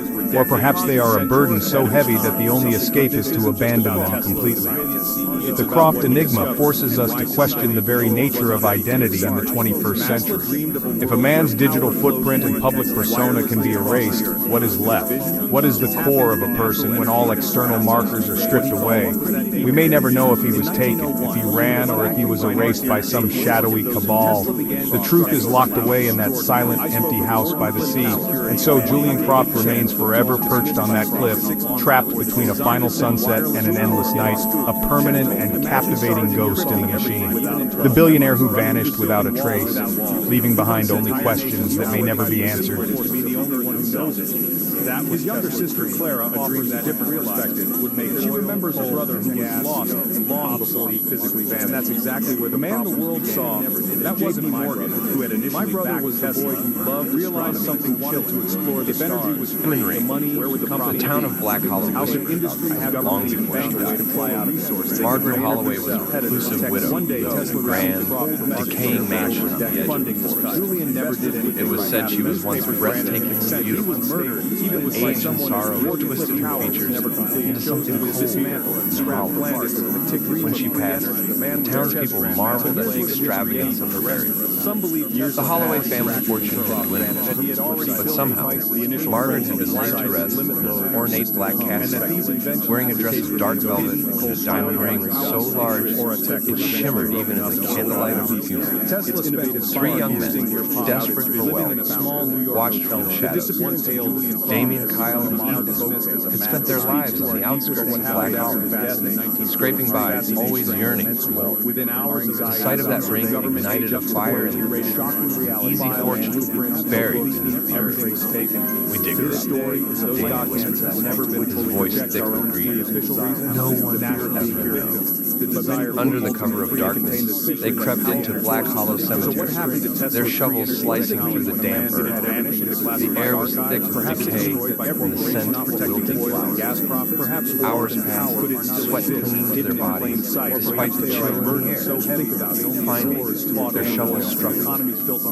Kyle pried the casket open with a crowbar, the hinges groaning like something alive. The moonlight cast an eerie glow on Margaret's corpse. Her face, though lifeless, seemed almost aware. Her fingers were curled around the diamond ring, the stone glistening like an unblinking eye.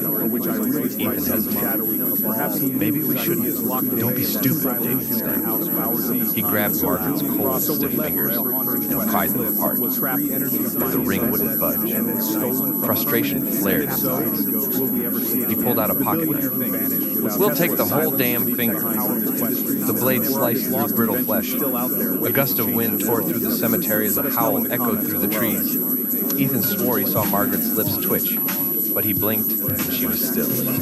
Shaking, he shoved the severed finger and its prize into his pocket, and the 3 of them hurried away, leaving the casket open to the night. They thought it was over. It began that very night.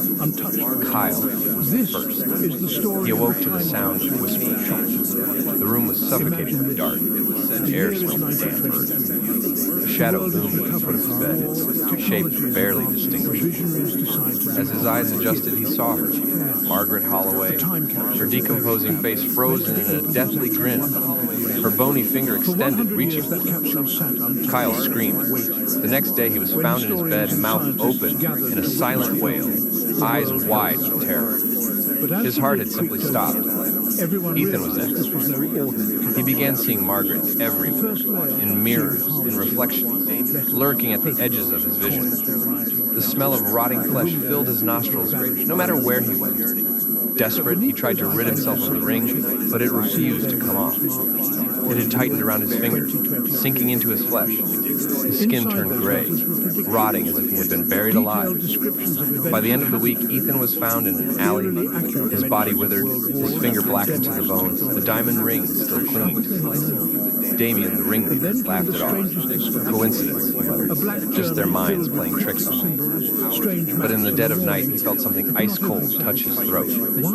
He woke up gasping, his room filled with the stench of death. The walls pulsed as if breathing, and from the darkness, a raspy whisper slithered into his ears.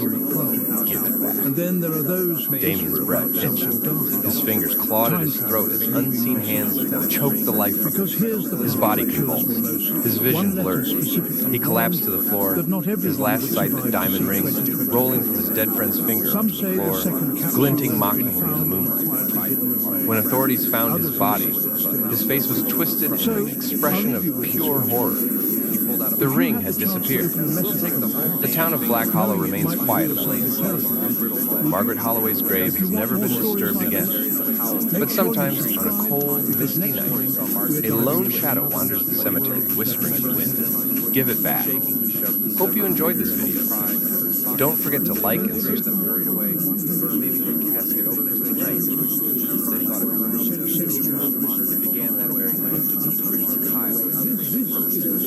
He awoke to the sound of the room was suffocating dark. How does a man with $1 billion empire simply cease to exist? It seems impossible. We live in an age of constant surveillance, a world of digital footprints and omnipresent cameras. Every credit card swipe, every phone call, every step is tracked. For someone like Julian Croft, a man whose face was as... Prostitution, the exchange of sexual services for money or goods, is a practice as old as civilization itself. Its history is a complex tapestry woven from threads of economics, societal norms and human desire. Across millennia and continents, evidence of prostitution can be found challenging our understanding of morality and the human condition. This essay delves into the annals of history to uncover the untold story of prostitution, exploring its evolution, cultural perceptions, and enduring presence in our world. From the bustling marketplaces of ancient Mesopotamia to the opulent palaces of imperial Rome, prostitution has left its mark on the world. While often stigmatized and relegated to the shadows, it has played a significant role in shaping social structures, influencing legal systems and challenging our understanding of human sexuality. By examining the history of prostitution, we gain a deeper understanding of the forces that have shaped our societies and the complexities of human behavior. It was a Tuesday. He attended a morning board meeting at the Aura Tech headquarters. The earliest records of prostitution can be traced back to ancient Mesopotamia, where temple priestesses engaged in sexual acts as a form of religious ritual. These women, known as, played a crucial role in Sumerian society, acting as intermediaries between the gods and the people. In ancient Greece, prostitution was widespread and varied. From high-class courtesans who enjoyed social standing to brothels catering to sailors and commoners, prostitution was an accepted part of life. The Greek philosopher Solon even established state-run brothels in Athens, aiming to regulate the trade and make it accessible to men of all classes. This pragmatic approach highlights the complex relationship between morality, economics, and the law that has characterized prostitution throughout history. Cultural attitudes toward prostitution have varied greatly throughout history and across geographical regions. In some societies, prostitution was tolerated or even integrated into religious practices. In others, it was met with condemnation and strict legal penalties. Ancient Rome, for example, had a more permissive attitude towards prostitution compared to later Christian societies. Prostitutes were required to register with the authorities and pay taxes, and brothels were a common sight in Roman cities. However, even in ancient Rome, there were social distinctions between different classes of prostitutes. High-class courtesans, often educated and skilled in the arts, enjoyed a degree of social mobility and could even wield significant influence. Section 4. Morality and the law, a tangled history. The legal and social status of prostitution has been in constant flux throughout history, reflecting evolving moral codes and societal values. In medieval Europe, the rise of Christianity led to the condemnation of prostitution as a sin. However, despite religious prohibitions, prostitution continued to flourish, often operating discreetly in urban centres.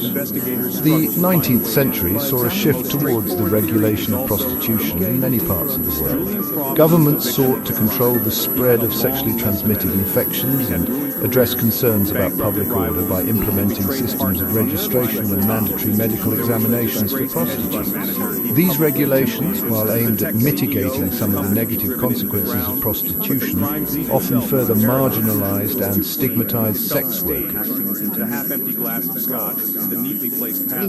Section 5, a modern dilemma. Today, the legal and social status of prostitution varies widely across the globe. Some countries, like the Netherlands, have legalized and regulated prostitution, aiming to improve the working conditions of sex workers and reduce crime. Others, like Sweden, have adopted the Nordic model, which criminalizes the purchase of sexual services but not the selling, aiming to reduce demand and protect those involved in prostitution. The debate surrounding prostitution remains complex and multifaceted, with no easy answers. Advocates for decriminalization or legalization argue that it would allow for greater regulation and protection of sex workers. Opponents argue that it normalizes the exploitation of vulnerable individuals and contributes to human trafficking. The history of prostitution, with its shifting moral landscapes and enduring presence, reminds us that human sexuality and its commodification are complex issues that defy simple solutions. In the vacuum of hard facts, the voices of those who knew Julian Croft echo the loudest. I spoke with his former chief of security, a man named... Welcome to our channel! Today we embark on a journey through time, exploring some of the darkest chapters in human history. These are not tales for the faint of heart, for we are about to delve into events of immense suffering, events that will send shivers down our spine. From pandemics to genocides, these events remind us of the fragility of peace like depths of human cruelty. They also highlight the resilience of the human spirit, the ability to endure even in the face of unimaginable hardship. Let's begin our journey. The year is 1347. A darkness creeps across Europe, a silent, invisible predator arriving on infested ships from the east. This is the Black Death, a bubonic plague so devastating that it will forever alter the course of history. The Black Death, spread by fleas carried by rats, thrives in this environment, tearing through villages, towns and cities with terrifying speed. The sick are ravaged by fever, their bodies covered in painful black boils. Death, when it comes, is a merciful release, but a release that claims millions. Entire families are wiped out, leaving homes to fall silent, their hearths growing cold by the time the Black Death retreats. It leaves a continent with its population decimated, its social fabric torn asunder. From the shadows of plague, we emerge into the firelight of another terrifying era, the Spanish Inquisition. Picture a time when religious fervor grips a nation, when whispers of heresy conceal your fate. The year is 1478, and under the banner of religious purity, King Ferdinand II and Queen Isabella I of Spain unleash a terrifying force, the Spanish Inquisition. Their goal to eradicate heresy and solidify Catholicism's grip on Spain. Suspects, often accused based on flimsy evidence or malicious rumors, face horrific tortures, the rack, the stripado, the water cure. For those found guilty, a grim fate awaits. The auto de fe, a public spectacle of punishment where the condemned are burned at the stake. The Spanish Inquisition casts a long shadow, instilling fear not only within Spain but throughout Europe. Welcome to our channel. We shift now to the 20th century, a century marked by advancements in science and technology, but also by unparalleled human conflict. The world watches in disbelief as newsreels flicker to life, showcasing a new kind of horror. The atomic bombings of Hiroshima and Nagasaki. It is August 1945. World War II, a conflict that has already consumed millions of lives, is nearing its end. On August 6th, an American B-29 bomber, the Enola Gay, drops a single bomb over the Japanese city of Hiroshima. The world changes in an instant. The blinding flash, the deafening roar, the mushroom cloud billowing skyward, these are the harbingers of the atomic age. Hiroshima, once a bustling city, is reduced to rubble and ash in the blink of an eye. Thousands perish instantly, vaporized by the unimaginable heat. The atomic bombings of Hiroshima and Nagasaki serve as a stark and terrifying reminder of the destructive power we hold within our grasp. From the ashes of war, we turn our attention to a different kind of devastation, a famine so vast, so horrific, that it defies comprehension. This is the Great Chinese Famine, a man-made catastrophe that will claim the lives of tens of millions. The year is 1959. China, under the leadership of Mao Zedong, embarks on an ambitious plan, the Great Leap Forward, a utopian vision of rapid industrialization and agricultural collectivization. Forced collectivization disrupts traditional farming practices, leading to disastrous harvests. Government quotas set unrealistically high force farmers to surrender even their meager reserves. The result is a famine of unimaginable proportions. People are reduced to eating grass, bark, even dirt, desperate to stave off the gnawing pangs of starvation. The Great Chinese Famine stands as a chilling testament to the devastating consequences of government mismanagement and ideological rigidity. In the heart of Africa, a nation descends into madness. This is Rwanda, and the year is 1994. What begins as simmering ethnic tensions between the Hutu and Tutsi populations explodes into a frenzy of violence that will shock the world. In just 100 days, an estimated 800,000 people, mostly Tutsi, are brutally murdered in a genocidal rampage orchestrated by Hutu extremists. Fueled by hatred and propaganda, neighbors turn on neighbors, friends turn on friends. Machetes, clubs and guns become the tools of genocide that spares no one. Men, women and children are all mercilessly slaughtered. The Rwandan genocide stands as a stark reminder of the devastating consequences of ethnic hatred and the failure of the international community to act decisively.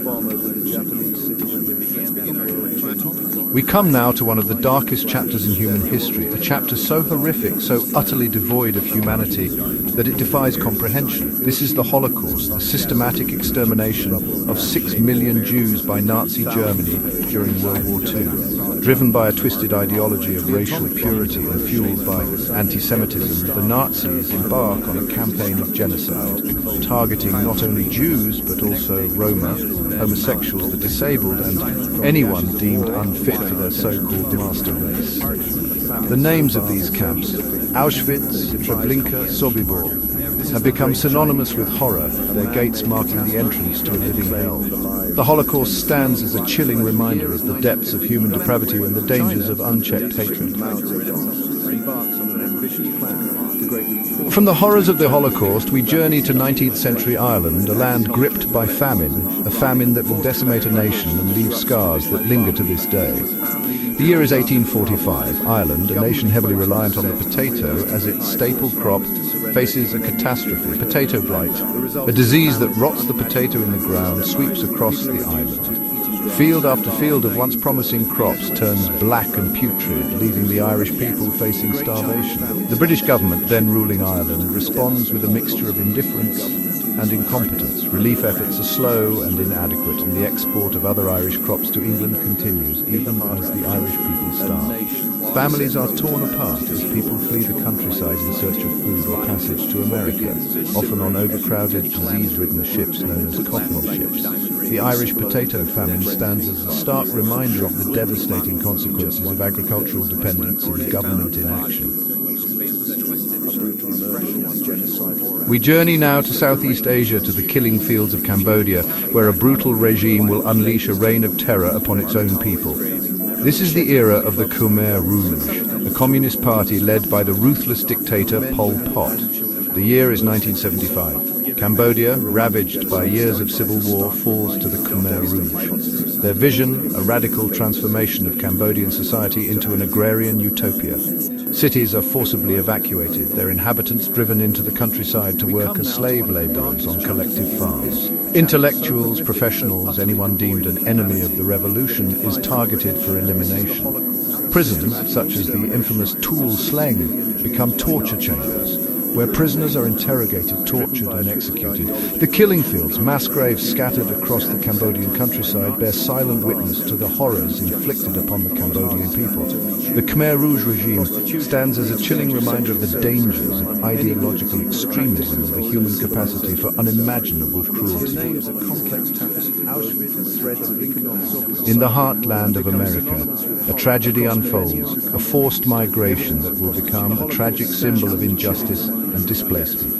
This is the Trail of Tears, the forced relocation of Native Americans from their ancestral lands in the southeastern United States. The year is 1838. The United States enacts the Indian Removal Act, authorizing the forced relocation of Native American tribes from their ancestral homelands in the southeast to designated Indian territory west of the Mississippi River. Forced from their homes, their land confiscated. They're herded into internment camps, their lives upended, their cultures threatened.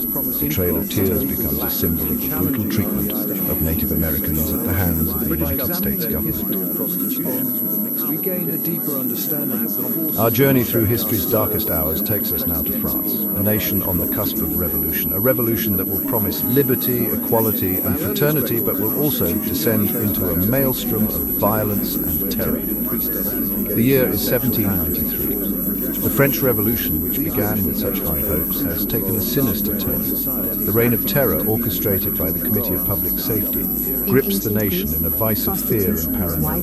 Led by the radical Jacobin faction, the committee seeks to eliminate all enemies of the revolution, real or imagined. The guillotine, a symbol of revolutionary justice, becomes a gruesome spectacle, its blade claiming the lives of thousands. Nobles, priests, peasants, even revolutionaries themselves fall victim to the terror. The reign of terror serves as a stark reminder of the dangers of unchecked power and the seductive allure of revolutionary zeal. Cultural attitudes to As we conclude our journey through these harrowing chapters of human history, we are left with a profound sense of sorrow for the countless lives lost, the unimaginable suffering endured. These events, though difficult to confront, serve as stark reminders of the fragility of peace, the ever-present potential for cruelty and violence that resides within humanity. Yet, amidst the darkness, we also find glimmers of hope, testaments to the resilience of the human spirit. These events remind us of the importance of vigilance, of safeguarding human rights, and of striving to create a more just and compassionate world for all. If you found this video informative, please like, share and subscribe for more historical insights. Thanks for watching. Section 4. Morality and the law. The legal and social status of prostitution has been in constant flux throughout history, reflecting evolving moral codes and societal values. In medieval Europe, the rise of Christianity led to the condemnation of prostitution as sin. However, despite religious prohibitions, prostitution continued to flourish, often operating discreetly in urban settings. The 19th century saw a shift towards the regulation of prostitution in many parts of the world. Governments sought to control. In the beginning, there was nothing. Imagine a vast emptiness, darker than the darkest night. No stars twinkled, no planets spun. There was only silence. This was the cosmic void, a place where nothing existed. But from this nothingness, something extraordinary would emerge. The Sumerians, an ancient people who lived in Mesopotamia, believed that this void held the seeds of creation. They imagined it as a swirling chaos, full of potential but lacking form or purpose. It was a time before time, a place where everything was possible and nothing was certain. From this primordial soup, two powerful forces emerged. These were the first gods, Apsu and Tiamat, the embodiments of fresh water and salt water. Their arrival shattered the silence of the void and set in motion a chain of events that would shape the destiny of the cosmos and give birth to the world as we know it. The Sumerian creation myth, passed down through generations in epic poems and inscribed on clay tablets, offers a glimpse into the beliefs and values of this ancient civilization, a civilization that laid the foundations for much of Western thought and culture. These events remind us Out of the darkness, Apsu emerged. He was the god of fresh water, the sweet waters that flowed beneath the earth and nourished the land.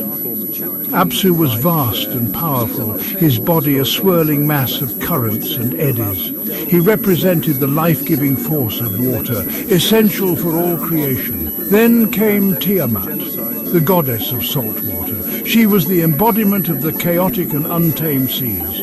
Her form was terrifying and wondrous, a serpentine creature with shimmering scales and eyes that blazed with ancient power. Tiamat represented the primal forces of nature, both beautiful and deadly. Together, Apsu and Tiamat were the first pair of gods, the primordial parents of everything that would come after.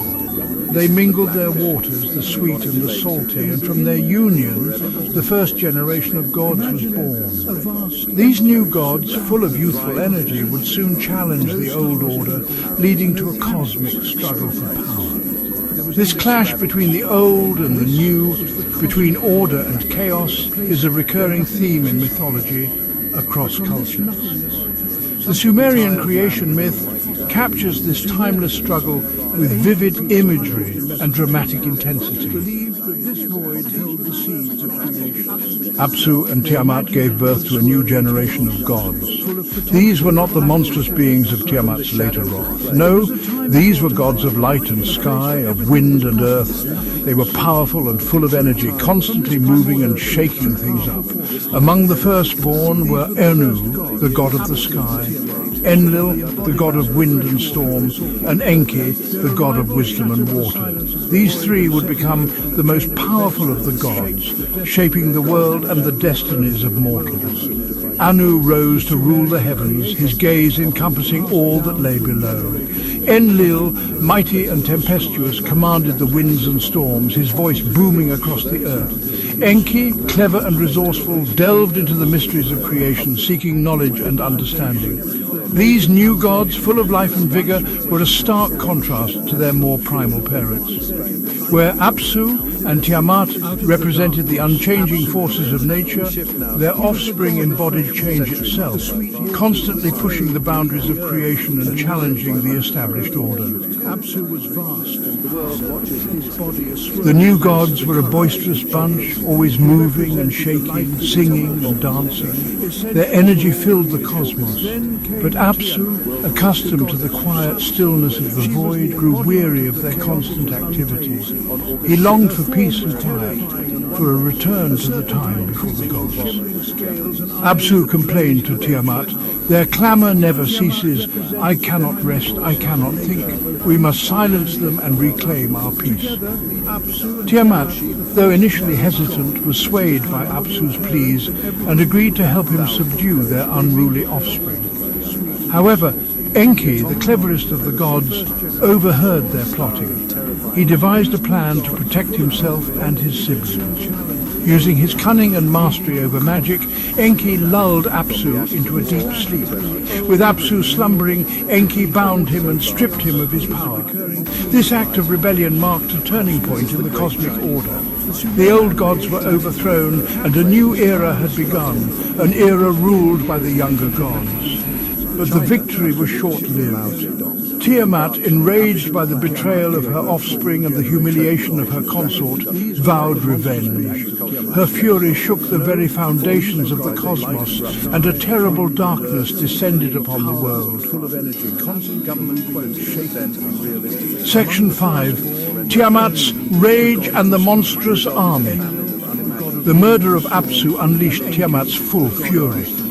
Her grief twisted into a terrible rage, a tempest that threatened to unravel creation itself. She became a monstrous caricature of her former self, consumed by vengeance. To avenge Apsu and reclaim her lost power, Tiamat created a fearsome army of monsters. She spawned monstrous serpents, dragons with razor-sharp claws, and scorpion men with venomous tails. Her children, horrified by their mother's transformation and fearing for their own lives, were helpless to stop her. Tiamat's rage knew no bounds. She breathed poison into the air and unleashed storms that ravaged the earth. The other gods trembled before her wrath. They knew that unless someone stopped her, Tiamat would destroy all they had created. The cosmos trembled as Tiamat prepared for war. Her monstrous army, a grotesque parody of creation, swarmed around her, eager to unleash chaos upon the world. The fate of the cosmos hung in the balance. The delicate order established by the younger gods on the verge of being swallowed by the primordial chaos, Tiamat now represented. Section 6. Marduk, the champion of the gods. Fear gripped the hearts of the younger gods. Tiamat's power was immense, her fury unstoppable. Who among them could stand against her? In their desperation, they turned to Enki, hoping his wisdom could offer a solution. But Enki, for all his wisdom, knew he was no match for Tiamat's raw power. He proposed they seek out his son, Marduk, a young god whose strength and courage were unmatched.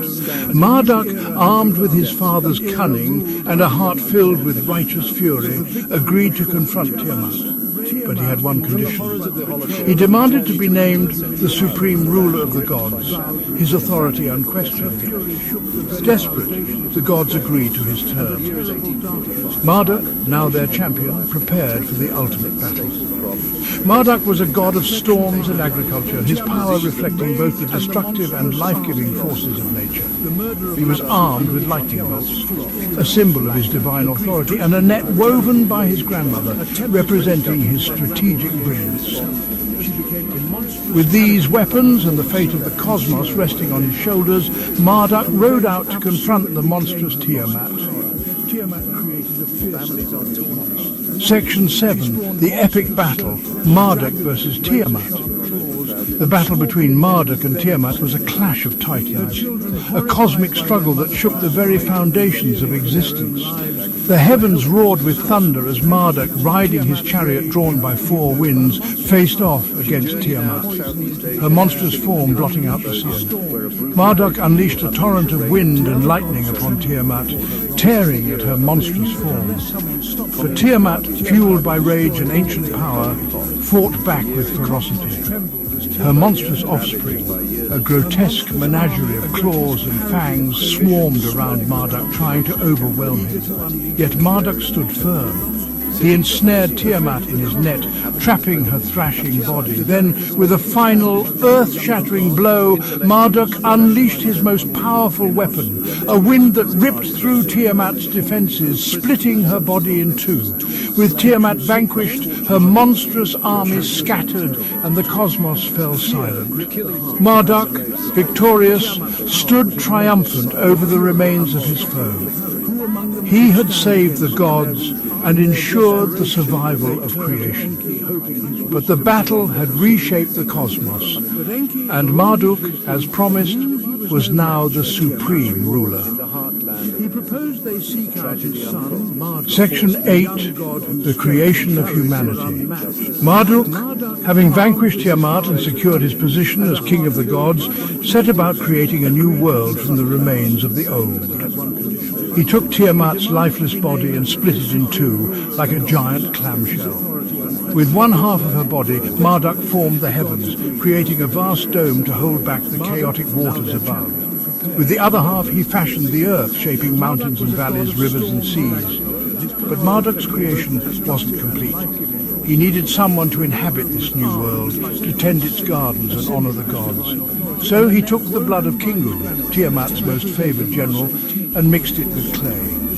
From this mixture, he molded the first humans, creatures of both earth and divine essence. Thus, humanity was born from the ashes of cosmic conflict, a testament to Marduk's power and a reminder of the delicate balance between order and chaos. Section 9. The Fall of Empires and the Legacy of Sumer. Marduk's victory ushered in a new era, an era ruled by the younger gods. He established his reign in the city of Babylon, which became the center of his worship and a symbol of his power.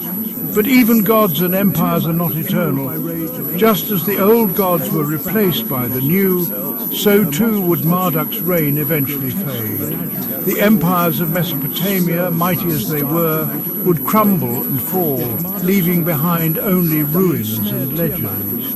Yet the stories of the Sumerians, their gods and monsters, their triumphs and tragedies, continue to resonate with us today. Their myths remind us of the enduring power of storytelling, the timeless themes that connect us across cultures and generations. Though their cities lie buried beneath the sands of time, the legacy of the Sumerians lives on, their voices echoing through the ages, reminding us that even in the face of chaos there is always hope, always the possibility of renewal and rebirth. Was now the supreme. If you found this video informative, Section 8, like, the creation of humanity. Marduk, having vanquished Tiamat and secured his position as king of the gods, set about creating a new world from the remains of the old. He took Tiamat's lifeless body and split it in two, like a giant clamshell. The history of law enforcement in the United States is riddled with moments of both triumph and tragedy. Some of the most harrowing episodes involve shootouts between law enforcement officers and dangerous criminals. These events often unfold in the blink of an eye, leaving behind a trail of casualties and unanswered questions. One such incident etched in the annals of the FBI is the 1986 Miami shootout. This confrontation left 2 agents dead and 5 wounded, serving as a stark reminder of the perils faced by those who wear the badge. Years later, the 2021 Sunrise, Florida shootout would once again plunge the nation into mourning, highlighting the ever-present dangers faced by law enforcement officers in the line of duty. The 1986 Miami shootout involved a stakeout of 2 bank robbers. It turned into a firefight that lasted minutes, but left an indelible mark on the FBI. The incident led to changes in training equipment and tactics. It emphasized the need for better firepower and armor to protect agents in the field. Yet despite advancements in training and technology, the threat to law enforcement remains ever present. As the Sunrise shootout would tragically demonstrate, even the most routine operations can erupt into violence, underscoring the bravery and sacrifice demanded of those who serve and protect. February 2nd, 2021 dawned like any other day in Sunrise, Florida. But for 5 special agents of the FBI, it would become a day of unimaginable loss and sacrifice. Tasked with serving a federal search warrant, these agents walked into the heart of darkness. Their target, a suspected possessor of child pornography, hidden within a seemingly ordinary apartment complex. The agents were unaware that their investigation would lead them into one of the deadliest ambushes in FBI history. The quiet morning air would soon be shattered by the deafening roar of gunfire. The peaceful facade of the apartment complex would be ripped apart by violence. As the sun climbed higher in the sky, casting long shadows across the scene, the nation would learn of the tragic events unfolding in Sunrise. The shootout would claim the lives of 2 agents and leave 3 others wounded, marking a somber day for the FBI and the nation. It would also ignite a firestorm of debate about the dangers of online child exploitation and the risks faced by those who combat it. These events often unfold in the blink. The agents who arrived at the Sunrise apartment complex were on the front lines of a battle against one of the most heinous crimes imaginable: child exploitation. The internet, for all its benefits, has become a breeding ground for the creation and distribution of child sexual abuse materials. Predators lurk in the shadows of the digital world, exploiting the innocent and vulnerable. The FBI plays a crucial role in investigating and apprehending these criminals, working tirelessly to rescue victims and bring perpetrators to justice. The agents who lost their lives in Sunrise were dedicated to protecting the most vulnerable members of society. They understood the devastating impact of child exploitation. They knew that behind every image and video lies a real child who has suffered unimaginable abuse. Their mission that day was to gather evidence against an individual suspected suspected of fueling this horrific industry.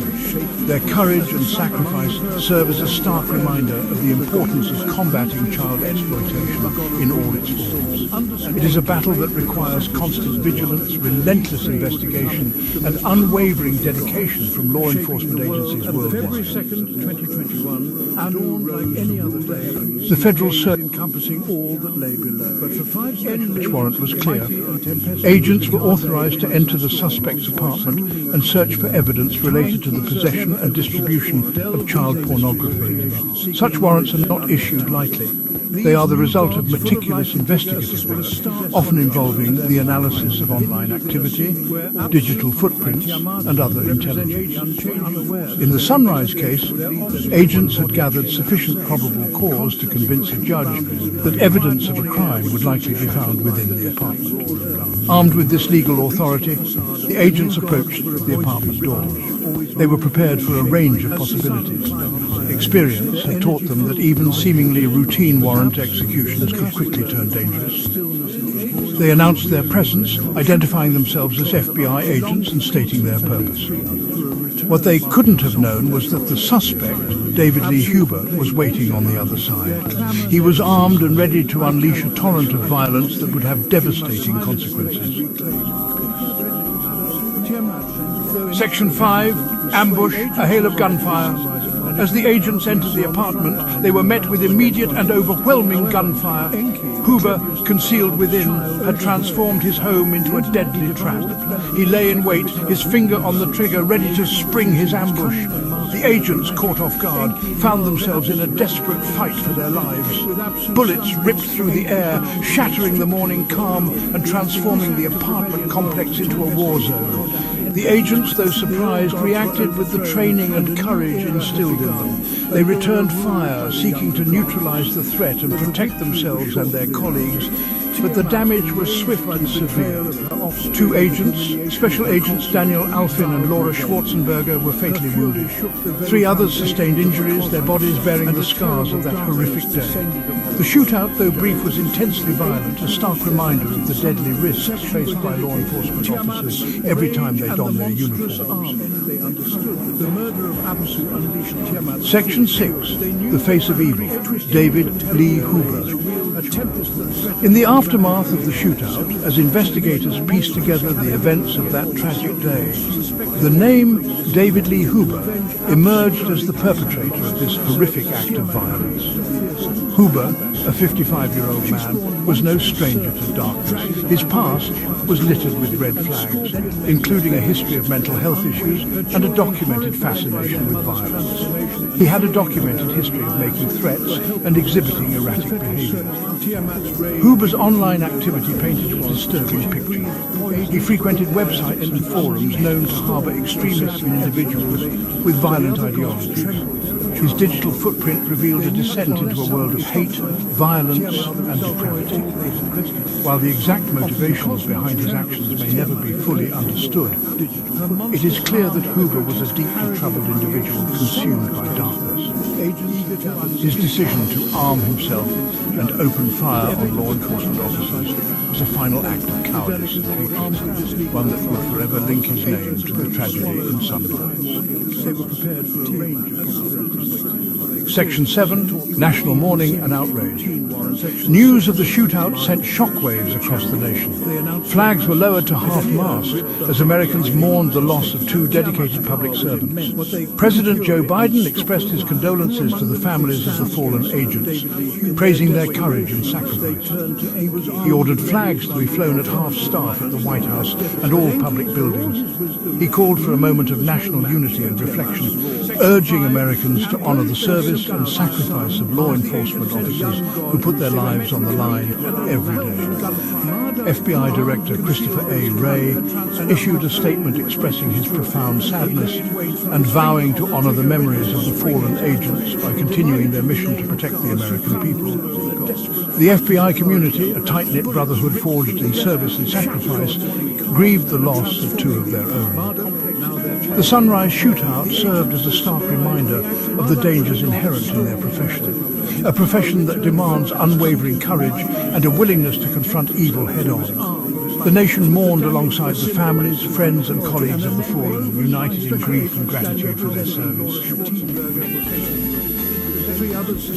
Section 8, Scars on the Badge, the Aftermath. The Sunrise shootout left an indelible mark on the FBI. In the wake of the tragedy, the Bureau launched a comprehensive review of its tactical operations, training protocols and equipment. The goal to identify any potential shortcomings and implement changes to better protect agents in the field. The FBI also provided counselling and support services to the agents involved in the shootout, recognising the psychological toll of such traumatic events. Beyond the immediate impact on the FBI, the Sunrise shootout sparked a broader conversation about the dangers of online child exploitation. Lawmakers, law enforcement officials and child advocacy groups renewed calls for increased resources to combat this growing epidemic. The tragedy served as a stark reminder of the hidden victims of online predators and the importance of vigilance, education and proactive law enforcement efforts to protect children from harm. Section 9. Remembering the Fallen, Forging Ahead. The Sunrise, Florida shootout stands as a grim reminder of the risks faced by those who dedicate their lives to protecting others. Special Agents Daniel Alfin and Laura Schwarzenberger made the ultimate sacrifice while serving their country. Their deaths are a profound loss to their families, the FBI and the nation. It is essential to remember their service, their courage and their unwavering dedication to justice. In the face of tragedy, it is human nature to question, to search for meaning in the midst of senseless violence. While we may never have all the answers, we can honour the memories of those lost by continuing their mission. We can support law enforcement officers who put their lives on the line every day. We can work to create a safer world for our children. And we can never forget the sacrifices made by those who gave their all. William Matix and Michael Platt were career criminals. Their rap sheet was long, filled with armed robbery, assault and even murder. The FBI had been watching them for months. They were suspected of robbing banks and armoured cars across the Miami area. Matix, a former soldier, was considered the more dangerous of the two. He was known for his ruthlessness and lack of hesitation when using violence. Platt, while less experienced, was equally unpredictable and volatile. The pair had perfected their criminal enterprise. They were quick, efficient and left few witnesses. Their brazen disregard for the law made them a top priority for law enforcement. The FBI was determined to bring them to justice. But Matix and Platt were cunning adversaries. They were always one step ahead, always prepared to escalate the situation if called on. The FBI knew they needed a solid plan to apprehend the duo. This was not a simple case of petty theft. These were hardened criminals who would not go down without a fight. The agents involved knew they were dealing with dangerous individuals, but none could have predicted the level of violence that would unfold on that fateful day of April 11, 1986 started like any other day in Miami. The sun was shining, the air was thick with humidity. Unbeknownst to the public, a team of FBI agents was preparing for a confrontation that would change everything. Special Agents Ben Grogan and Jerry Dove were among the team tasked with tracking Matix and Platt. Both were highly decorated agents with years of experience. The agents had been following the suspects for days, waiting for the right moment to make their move. They knew Matix and Platt were armed and dangerous, so they proceeded with extreme caution. The tension was palpable as the agents waited in their unmarked cars, their eyes glued to the suspect's vehicle. Every rustle of leaves, every passing car sent a jolt of adrenaline through their veins. The plan was simple. Tail the suspects, wait for them to slip up, and apprehend them when the opportunity arose. However, Matix and Platt were not known for making things easy. The agents knew this was a high-risk operation, but they were committed to bringing the criminals to justice. They were prepared to risk their lives to uphold the law and protect the public. leaving behind. The agents followed Matix and Platt as they drove through the suburban streets of Miami. The atmosphere inside the FBI vehicles was tense, every agent alert and ready. They knew this was a critical moment. One wrong move could have deadly consequences. The suspects, seemingly oblivious to the danger lurking behind them, continued their drive. As Matix and Platt's car slowed to turn onto a quiet street, the agents decided to move in. They had to act quickly and decisively to control the situation. Several unmarked FBI cars moved to box in the suspect's vehicle, hoping to take them by surprise. The element of surprise was crucial. The agents needed to gain control before Matix and Platt could react. The agents, adrenaline pumping, jumped out of their vehicles, weapons drawn, shouting commands for the suspects to surrender. They had hoped for a peaceful resolution, but that hope was quickly dashed as the situation escalated in the blink of an eye. Matix and Platt, trapped and desperate, were not about to go down without a fight. Section 4. A firefight erupts, shots fired, lives lost. The peace of that sunny Miami morning was shattered by the deafening roar of gunfire. Matix and Platt, true to their nature, opened fire on the surrounding agents. The once quiet street transformed into a chaotic battleground as bullets flew through the air. The agents, caught off guard but highly trained, returned fire, seeking cover behind their vehicles. The air was thick with the smell of gunpowder and the sound of shattering glass. Each agent fought with the courage and determination instilled in them through years of training. However, the suspects, armed with superior firepower, gained the upper hand in the initial moments of the shootout. They unleashed a barrage of bullets, pinning down the agents and preventing them from returning fire effectively. Tragically, amidst the chaos and confusion, two agents, Special Agent Ben Grogan and Special Agent Jerry Dove, were struck down by the hail of bullets. Their fellow agents, heartbroken but resolute, continued to fight back, determined to neutralize the threat and honor the sacrifice of their fallen comrades. The shootout raged on, a desperate struggle for survival against ruthless criminals. Section 5. The aftermath. A nation mourns, the FBI re-evaluates. The 1986 FBI Miami shootout sent shockwaves across the nation. The image of two fallen agents, slain in the line of duty, served as a stark reminder of the dangers faced by law enforcement officers every day. The shootout, lasting only 4 minutes, had resulted in the deaths of 2 agents and the wounding of 5 others. It was a devastating loss for the FBI and a tragedy that left an indelible mark on the Bureau's history. The shootout forced the FBI to confront a harsh reality.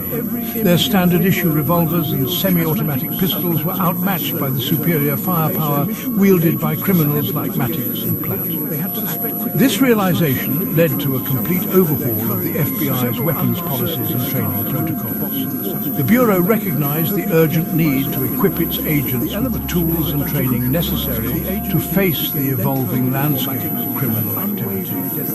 The FBI immediately began phasing out revolvers in favor of semi-automatic pistols with higher magazine capacities. They also implemented more rigorous firearms training, emphasizing tactical maneuvers and close-quarters combat.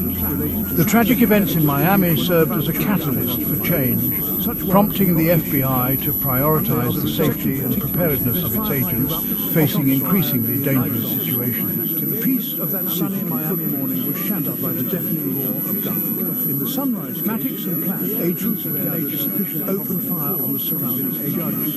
But every once quiet street transformed into a chaotic battleground. Armed with this legal authority, the agents, caught off guard but highly trained, were prepared for a raid, seeking cover behind their vehicle. Experience. The air was thick with the seemingly routine warrant and the sound of shattering glass. Each agent, they announced their presence, identifying themselves as FBI agents and stating their purpose. However, what they couldn't have known was that the suspect, David Lee Huber, was waiting on the initial moments. He was armed and ready to unleash a torrent of violence, pinning down agents and preventing them from returning fire effectively. The year is 9 AD. The place, the untamed depths of Germania, a land shrouded in mystery and danger. Roman legions, those conquerors of the known world, marched beneath the gloomy canopy, their footsteps echoing through the ancient woods. They carried with them their eagle standards, symbols of unmatched might and the pride of Rome. Their destination, the Rhine, the frontier of an empire hungry for more, ever eager to expand its borders. At their head rode Publius Quinctilius Varus, a seasoned general confident in Roman invincibility, his eyes scanning the horizon. He had pacified regions before, bringing rebellious territories under Roman control. Germania would be no different, or so he believes, or so he thought. The forest whispered around them, a symphony of rustling leaves and unseen creatures, creating an eerie atmosphere.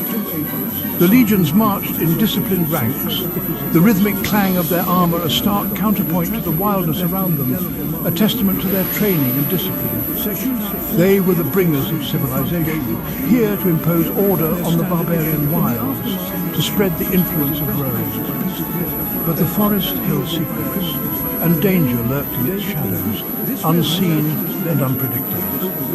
The legions marched on, unaware of the fate that awaited them, oblivious to the perils that lay ahead. The dense foliage seemed to close in around them, as if the forest itself was conspiring against the invaders. Each step forward brought them deeper into the unknown, further from the safety of their empire.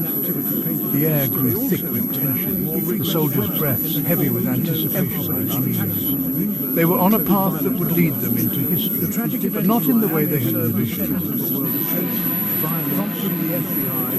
Among the Roman auxiliaries, a young nobleman named Arminius rode with a calm exterior, his eyes scanning the horizon with a practiced ease. He was a figure of authority and respect among his peers, a testament to his dual heritage. Born a prince of the Cherusci tribe, he had been taken as a hostage to Rome in his youth. This was a common practice by the Romans, a way to ensure the loyalty of the tribal leaders by holding their heirs. There, he received a Roman education, learned their military tactics, and even earned Roman citizenship. He was trained in the art of war, schooled in Roman philosophy, and immersed in their culture, becoming a bridge between two worlds. He was a living testament to the Roman belief in their civilizing mission, a barbarian molded into a tool of the empire. The Romans prided themselves on their ability to transform and assimilate those they conquered. But beneath the veneer of Romanization, Arminius harbored a secret. His heart still beat with the fierce independence of his people, and he never forgot his roots. He had witnessed firsthand the Roman thirst for conquest, their ruthlessness in crushing those who resisted. The brutality of the Roman legions left a lasting impression on him, fueling a growing resentment. He had seen the impact of Roman rule on his people, the erosion of their traditions and their freedoms. The once proud and free tribes were now subjugated, their way of life slowly being erased. A plan began to form in his mind, a daring gamble to use his intimate knowledge of Roman tactics against them.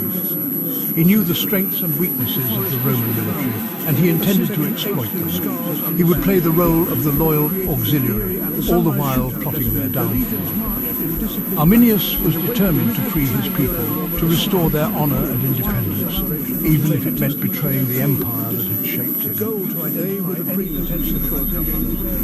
As the legions pressed deeper into the forest, the terrain grew more treacherous. The air was thick with humidity and the buzzing of insects. The Romans, accustomed to open battlefields, found themselves hampered by the dense undergrowth. Their formation, so formidable in the open, began to lose its cohesion. Arminius, using his knowledge of the local tribes, sowed seeds of dissent among them. He spoke of Roman oppression, of their disregard for the sacred groves and the ancient ways. He painted a picture of a Germania free from Roman rule, where the tribes would once again be masters of their own destiny. His words fell on fertile ground. The Germanic tribes though often at odds with each other, were united in their resentment of Roman encroachment. A storm was brewing, with Arminius at its heart. The legions entered the Teutoburg forest, a place of dark legend and ancient trees. The forest was known for its treacherous terrain and the many myths that surrounded it. Roman soldiers clad in their armour marched cautiously, their senses heightened by the ominous atmosphere. It was a place where the sun struggled to penetrate the dense canopy, casting long, eerie shadows. The thick foliage above created a perpetual twilight, making it difficult to see far ahead. Every rustle of leaves and snap of a twig seemed amplified in the oppressive silence. The air was heavy with the scent of damp earth and decay. The ground was soft and uneven, covered in a thick layer of decaying leaves and moss. The soldiers' boots sank slightly with each step, adding to their unease. It was here in this primeval forest that Arminius chose to spring his trap. Arminius, a chieftain of the Germanic tribes, had once served in the Roman army and knew their tactics well. He used this knowledge to devise a cunning plan. Under the pretense of quelling a local uprising, he had lured Varus and his legions deep into the heart of the forest. Varus, confident in his mission, was unaware of the deadly ambush that awaited him and his men. The attack came without warning. The Germanic warriors, hidden in the dense underbrush, launched their assault with ferocity. The Romans, taken by surprise, struggled to form a defensive line. A storm of javelins and axes rained down from the dense undergrowth, catching the Romans completely off guard. The projectiles found their marks with deadly accuracy, causing chaos and confusion among the ranks. The legions, strung out in a long column by the narrow forest paths, were easy targets. Their formation, ideal for open battlefields, was a liability in the confined space of the forest. Panic rippled through their ranks as the forest, once eerily silent, erupted in the terrifying war cries of the Germanic tribes. The Romans, disoriented and outnumbered, faced a relentless onslaught from all sides, sealing their fate in the dark heart of Teutoburg. The Roman legions, renowned for their discipline and training, found themselves outmaneuvered. The Germanic warriors, masters of their terrain, attacked in swift, deadly waves, melting back into the forest only to reappear elsewhere. The legions, hampered by their heavy armour and equipment, were ill-suited for this kind of warfare. The forest floor became a scene of unimaginable carnage. The air was thick with the stench of blood and the screams of the dying. The once proud legions were being systematically butchered, their formations shattered, their discipline crumbling. The element of surprise, the terrain, and the ferocity of the Germanic attack had turned the tide against them. The Roman war machine had met its match. Section 6, Varus falls, the eagle is dashed to the mud. Seeing the battle was lost, Varus, the once proud Roman general, chose to fall on his sword rather than be captured. His death, a final act of defiance, marked the complete and utter defeat of the Roman legions. The eagle standards, symbols of Roman might, lay broken and muddied, trophies for the victorious Germanic tribes. The Battle of Teutoburg Forest was a disaster of unprecedented proportions for Rome. 3 entire legions, the backbone of Roman power, had been annihilated. The defeat sent shockwaves through the empire, shattering the aura of Roman invincibility. The Rhine, once envisioned as a stepping stone to further conquest, now became a defensive battle, marking the limit of Roman ambition in this part of the world. Section 7. The aftershock Rome reels, Germania rejoices. News of the defeat reached Rome like a thunderbolt, throwing the city into turmoil. The Emperor Augustus, upon hearing of the disaster, was said to have wandered his palace, banging his head against the walls and crying out, "Quintilius Varus, give me back my legions." The defeat had profound consequences for Roman policy. The dream of conquering Germania was abandoned, and the empire adopted a more cautious approach to expansion. The defeat marked a turning point in Roman history, a stark reminder that even the mightiest empires could bleed. In Germania, The victory at Teutoburg Forest resonated for centuries. It became a symbol of Germanic resistance to Roman rule, a rallying cry for those who sought to maintain their independence. Section 8, Arminius, from traitor to liberator. Arminius, the architect of the Roman defeat, became a legend among the Germanic tribes. His name, once synonymous with treachery in the eyes of Rome, became a symbol of liberation for his people. He had used his intimate knowledge of Roman tactics and psychology to outwit and defeat them. His victory ensured that Germania would remain free from Roman rule, preserving the unique cultures and traditions. He is remembered as a brilliant military strategist and a cunning tactician, a man who dared to challenge the might of Rome and emerged victorious. Section 9, A Forest's Legacy, the Empire's Limits. The Battle of Teutoburg Forest stands as a testament to the human cost of conquest and the resilience of those who fight for their freedom.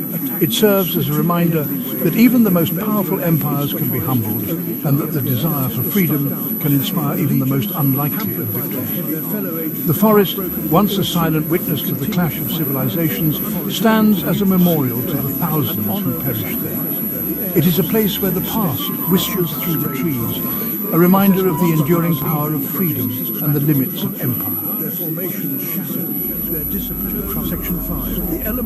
The year is 9 AD. Deep within the impenetrable Teutoburg forest, a storm is brewing, but this is no ordinary storm of rain and wind. This is a tempest of betrayal, a maelstrom of Roman blood about to be spilled. This is the story of the Battle of Teutoburg Forest, a conflict that would forever alter the course of Roman history.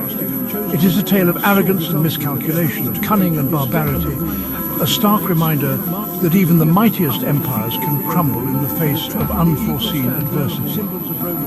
The Roman Empire, under the reign of Emperor Augustus, stood at the zenith of its power. Its legions, seemingly invincible, had conquered vast swathes of land, from the sun-baked deserts of Africa to the rugged hills of Britannia. But in the untamed wilds of Germania, a dangerous game was afoot. The Germanic tribes, long considered barbarians by the Romans, were about to deliver a blow that would shake the very foundations of the Roman world. The FBI immediately began phasing out Section 7. Julius Caesar, the legendary Roman general, had dreamt of conquering Germania and extending Rome's dominion to the Elbe River. He had tasted victory against the Germanic tribes in battle, but ultimately his ambitions in Germania remained unrealized. It fell to his successor, the shrewd and calculating Augustus, to complete what Caesar had started. Augustus, eager to secure the empire's northern frontier and expand its tax base, initiated a campaign of conquest and assimilation in Germania. Roman forts and settlements sprang up along the Rhine River, serving as outposts of civilization in the barbarian wilderness.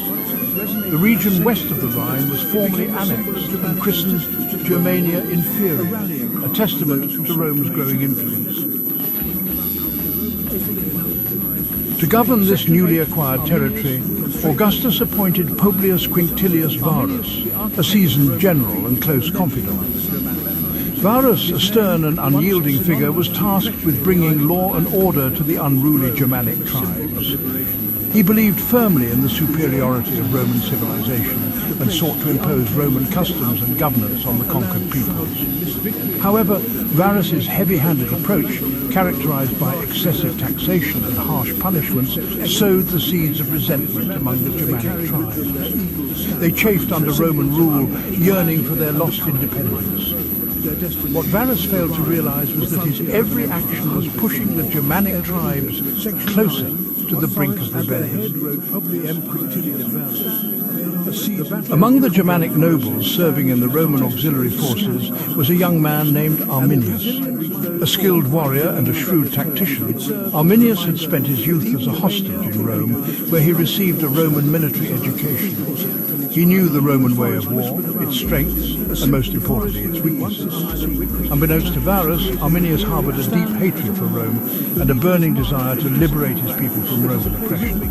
He saw the discontent brewing among the Germanic tribes and recognized a golden opportunity to strike a decisive blow against his Roman overlords.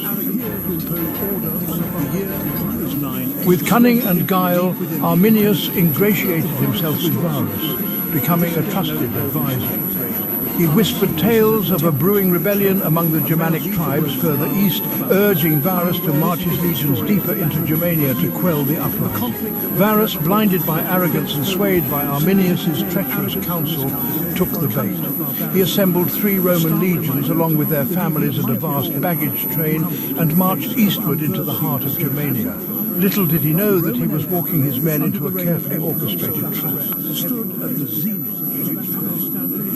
Carnage in the forest, the legions ambushed. As Varus's legions snaked their way through the dense undergrowth of the Teutoburg forest, the Germanic warriors, led by Arminius, lay in wait. They had chosen the battlefield with care, a narrow defile where the dense trees and treacherous terrain would negate the Roman legion's superior numbers and discipline. The attack came suddenly and without warning. A hail of javelins rained down from the trees, followed by a ferocious onslaught from Germanic warriors wielding swords and axes. The Roman legions, caught off guard and hampered by their heavy equipment, struggled to form a cohesive defense. 3 eagles lost, the devastation of defeat. For 3 days and nights the battle raged. The Romans, outnumbered and outmaneuvered, fought with the courage born of desperation. But the outcome was never in doubt. The Germanic warriors, fighting for their freedom and fueled by a thirst for vengeance, overwhelmed the Roman legions. Varus, realizing the full extent of his folly and facing certain defeat, took his own life rather than be captured by the enemy. His legions were utterly destroyed, their eagle standards captured and displayed as trophies of war. The Battle of Teutoburg Forest was a catastrophic defeat for Rome, a stain on its military prestige that would never be forgotten. A turning point, the legacy of Teutoburg. The news of the disaster sent shockwaves through the Roman Empire. Augustus, upon hearing of the defeat, was said to have cried out in despair, "Varus, give me back my legions." The defeat forced the Romans to reconsider their expansionist policies and abandon their ambitions of conquering Germania. The Rhine River became the permanent frontier between the Roman Empire and the Germanic tribes. The Battle of Teutoburg Forest marked a turning point in Roman history, signaling the limits of Roman expansion and highlighting the vulnerability of even the most powerful empires to determined resistance.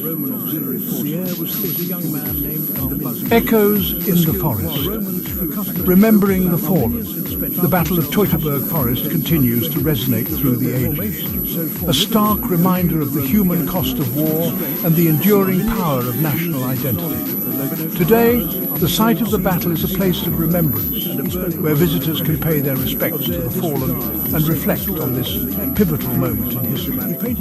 The echoes of clashing steel and the cries of battle may have faded, but the legend of Teutoburg Forest lives on, a testament to the enduring power of human courage both in victory and defeat. The year is 9 AD. Imagine the heart of a vast, ancient forest, dark, primeval, unknown. The air is thick with the scent of pine and damp earth, and the only sounds are the rustling of leaves and the distant calls of unseen creatures. This is a place untouched by the hands of time, where nature reigns supreme and the shadows hold secrets. This is the Teutoburg Forest, a place of legend and looming terror. Its dense canopy and tangled undergrowth create a labyrinthine world, where even the bravest souls can lose their way. It is here, in this foreboding wilderness, that one of the most devastating defeats in Roman history would unfold. Here, the mighty Roman Empire, master of the Western world, would meet its match. The legions, disciplined and battle-hardened, marched confidently into the forest, unaware of the fate that awaited them. They were the embodiment of Roman power and ambition, a force that had conquered vast territories and subdued countless peoples. This is the story of a battle, a massacre, a turning point in history. The Battle of Teutoburg Forest was not just a military engagement, it was a cataclysm that would alter the course of the Roman Empire and the future of Europe. The aftermath was a scene of unimaginable horror, with the bodies of fallen soldiers strewn across the forest floor. It is a story of Roman ambition, Germanic cunning, and the brutal hand of fate. The Roman general Varus, confident in his strategy, was outmaneuvered by the Germanic chieftain Arminius, who had once been an ally of Rome. Arminius's intimate knowledge of Roman tactics and the terrain gave him a decisive advantage. The Battle of Teutoburg Forest was no mere skirmish. It was a meticulously planned ambush, a masterstroke of guerrilla warfare. The Germanic tribes, united under Arminius, launched a relentless assault on the Roman legions, exploiting the narrow paths and dense foliage to devastating effect. It was a clash of civilizations, a testament to the enduring power of resistance against seemingly insurmountable odds. The Roman soldiers, trained for open-field battles, found themselves at a severe disadvantage in the confined, chaotic environment of the forest. Their discipline and training were no match for the ferocity and determination of the Germanic warriors. This was not a battle for territory, but for survival, for freedom, for the right to determine one's own destiny.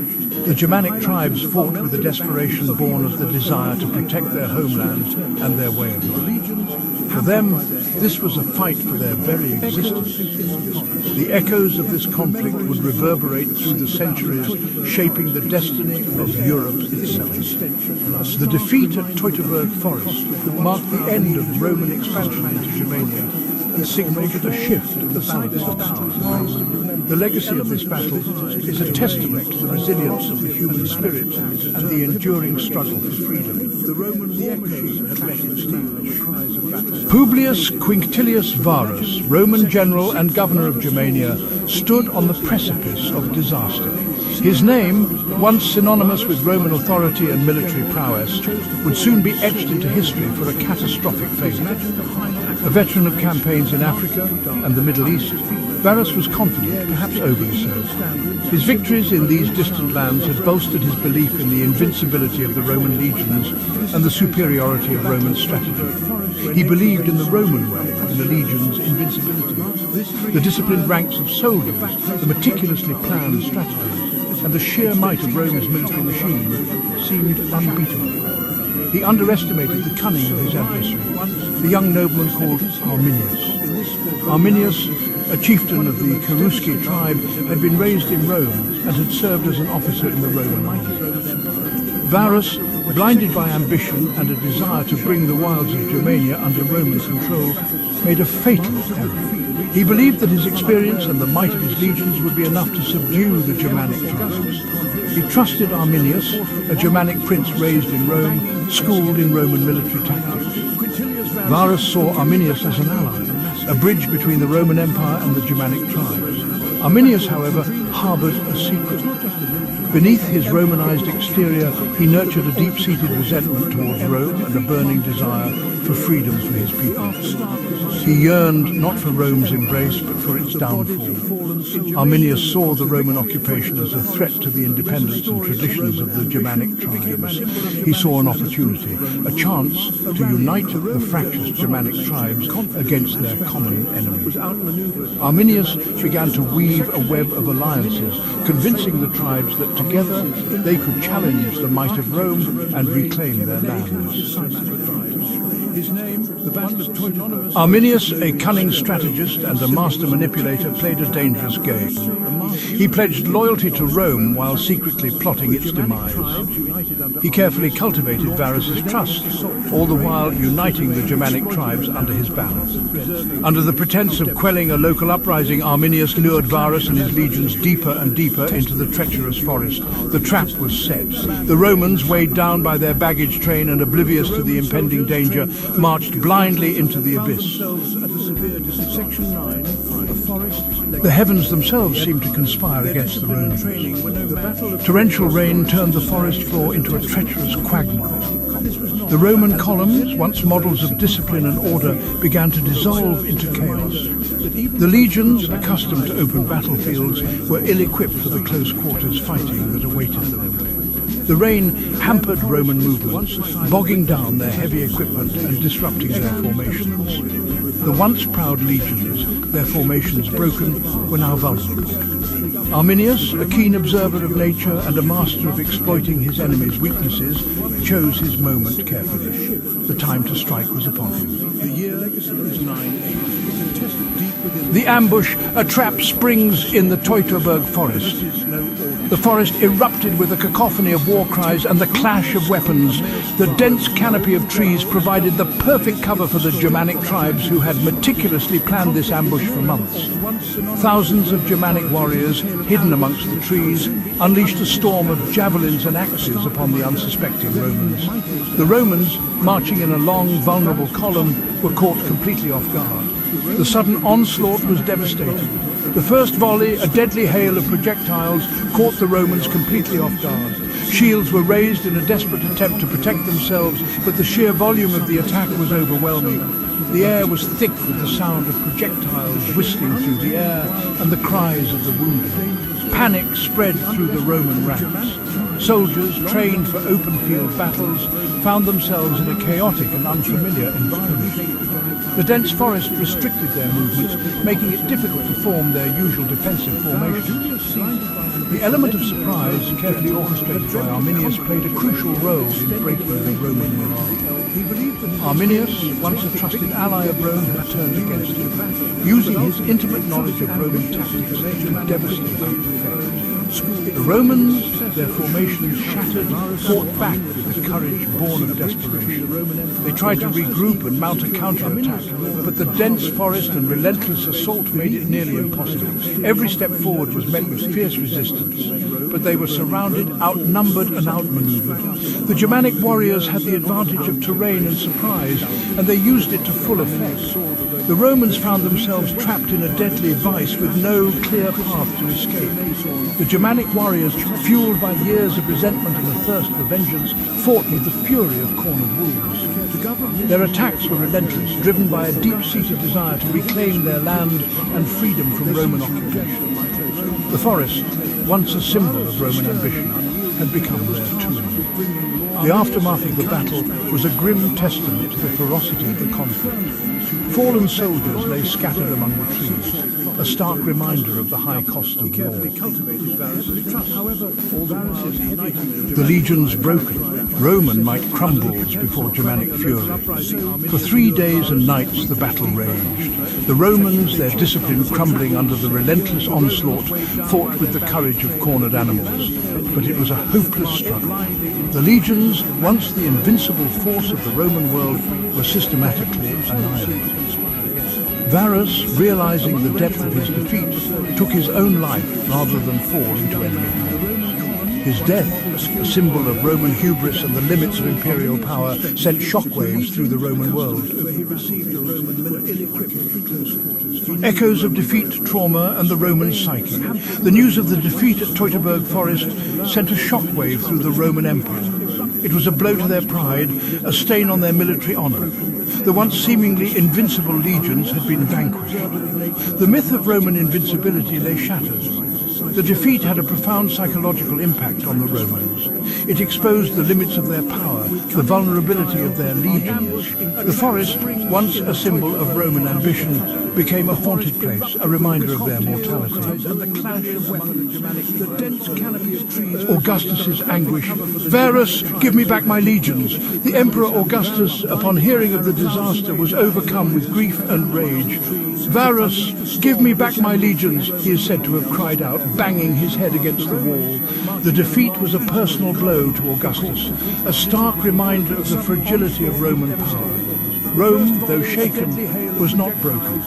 The defeat at Teutoburg Forest served as a wake-up call, a reminder of the importance of vigilance and the need for adaptation. The Romans would learn from their mistakes, adapting their tactics and strategies to the challenges posed by the Germanic tribes. Legacy of the forest, a turning point in history. The Battle of Teutoburg Forest was a turning point in Roman history. It marked the end of Roman expansion into Germania and shaped the future of Europe. The Rhine River would become the northern frontier of the Roman Empire, a lasting testament to the Germanic victory. The battle also had a profound impact on the Germanic people. It fostered a sense of unity and identity, paving the way for the emergence of a powerful Germanic presence in Europe. The echoes of Teutoburg Forest would continue to resonate throughout history, a reminder of the enduring power of resistance, the importance of cultural identity, and the limits of empire. The Teutoburg Forest. Even the name evokes a sense of dread. In the year 9 AD, this dense primordial forest in what is now Germany became the site of a battle that would change the course of history. The Roman Empire, at the height of its power, suffered a defeat so crushing, so unexpected, that it sent shockwaves all the way to Rome itself. 3 entire legions, the pride of Rome's army, were utterly destroyed. Thousands of Roman soldiers, led by the experienced General Publius Quinctilius Varus, were slaughtered. Their killer, a cunning Germanic warrior named Arminius, who had once been a trusted ally of Rome. The Battle of Teutoburg Forest was more than just a military defeat. It was a psychological blow from which the Roman psyche never fully recovered. It exposed the limits of Roman power and emboldened their enemies. The echoes of that battle still resonate today, a stark reminder that even the mightiest empires can fall. To understand the impact of Teutoburg Forest, we must first understand the ambitions of Rome. Under the rule of Emperor Augustus, Rome had embarked on a campaign of conquest, pushing its borders ever northward into the heart of Germania. The Roman legions, those disciplined and seemingly invincible warriors, had never tasted defeat in this new land. Arminius, a young nobleman of the Cherusci tribe, had been taken to Rome as a hostage as a child. There, he received a Roman education and military training, even rising to the rank of equestrian, a high honor for a non-citizen. But Arminius never forgot his roots. He saw the brutality of Roman rule, the subjugation of his people. Secretly, Arminius began to forge an alliance between the Germanic tribes, uniting them against their common enemies. He played the role of the loyal Roman officer, all the while plotting his revenge. The stage was set for a clash of civilizations, a battle that would determine the fate of nations. In the autumn of 9 AD, Varus, confident in his legions and unaware of Arminius' treachery, led his army through the Teutoburg Forest. It was a fatal mistake. The forest, with its dense undergrowth and narrow paths, was the perfect place for an ambush. Arminius, using his knowledge of Roman tactics and the terrain to his advantage, sprang his trap. The Germanic warriors, using hit-and-run tactics, harassed the Roman columns, picking off soldiers and sowing confusion. The legions, strung out along the narrow forest paths, were easy targets. The Roman advance turned into a desperate fight for survival. The legions, trained to fight in open formations, were ill-equipped for this kind of guerrilla warfare. The element of surprise, the cunning of their enemy, and the unforgiving terrain all conspired against them. For 3 days and nights the battle raged. The Roman legions fought with their usual tenacity, but they were hopelessly outmatched. Arminius, a brilliant strategist, had lured Varus into a death trap. One by one, the Roman standards, the symbols of their pride and power, fell. The legions 17, 18 and 19 were annihilated. Varus, facing certain defeat, took his own life rather than be captured. His head, sent to Rome as a gruesome trophy, served as a stark reminder of the defeat. The Battle of Teutoburg Forest was a massacre. The Roman historian Tacitus wrote that the Germanic tribes slaughtered the legionaries without mercy, without sparing a single one, regardless of age or rank. The forest floor was littered with the bodies of Roman soldiers, a testament to the ferocity of the fighting and the scale of the Roman defeat. Section 5. The Empire Reeling. News of the disaster reached Rome like an earthquake. Augustus, upon hearing of the loss of 3 entire legions, was said to have wandered his palace, banging his head against the wall and crying out, "Quinctilius Varus, give me back my legions!" The defeat sent shockwaves throughout the empire. It shattered the aura of Roman invincibility, proving that even the mighty legions could be defeated. The Rhine River, once seen as a launching point for further conquests, became a defensive barrier, marking the limit of Roman expansion into Germania. The psychological impact of Teutoburg Forest was profound. It instilled a deep fear of the Germanic tribes in the Roman psyche, a fear that would linger for centuries. The defeat also had significant political ramifications, forcing Augustus to consolidate his power and focus on securing Rome's existing borders. Section 6. The Legacy of Varus. The name Varus became synonymous with defeat and humiliation. His legacy served as a cautionary tale for Roman generals, a reminder that even the most experienced commander could be undone by arrogance and underestimating the enemy.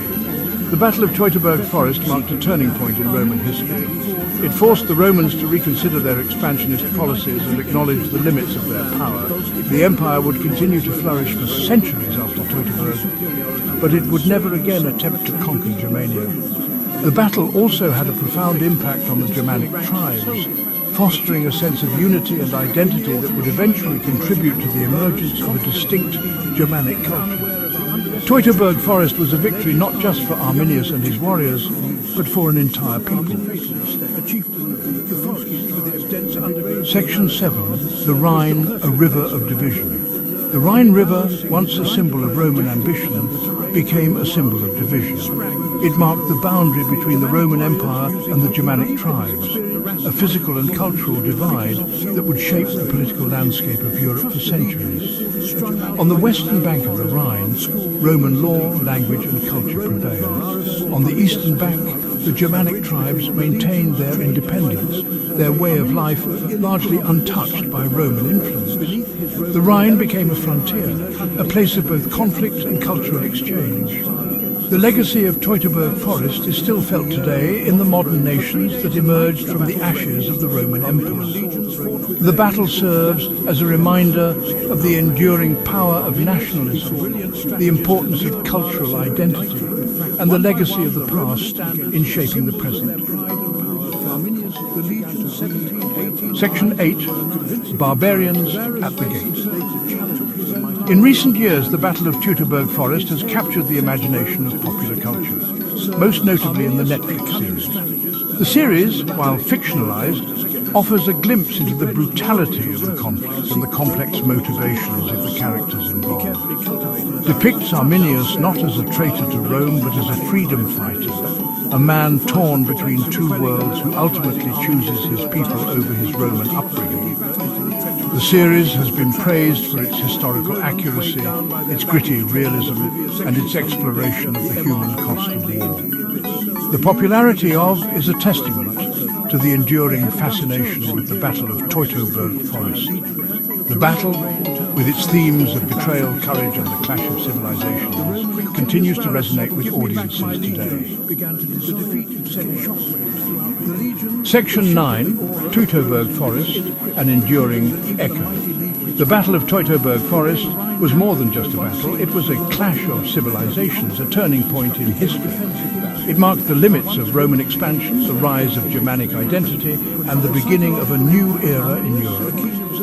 The echoes of that battle can still be felt today, The Teutoburg Forest stands as a silent monument to the past, a reminder that even the mightiest empires can fall and that the course of history can turn on a single event. The lessons of Teutoburg Forest, the dangers of hubris, the importance of understanding your enemies, and the enduring power of nationalism are as relevant today as they were 2,000 years ago. Hidden amongst the trees, a reminder that even the most experienced armies could be undone by arrogance and underestimate. The Romans, marching in the Battle of Teutoburg Forest, marked a turning point. It forced the Romans to reconsider their expansion. The first volley, a deadly hail of projectiles, caught the empire would continue to flourish. Shields were raised in a desperate attempt to protect itself again, but the sheer volume of the attack was overwhelming. The battle also had was thick with sound projectiles, whistling, fostering a sense of unity and identity. Then panic spread. Welcome to our channel. Today we're diving into some of the most brutal acts of revenge in history.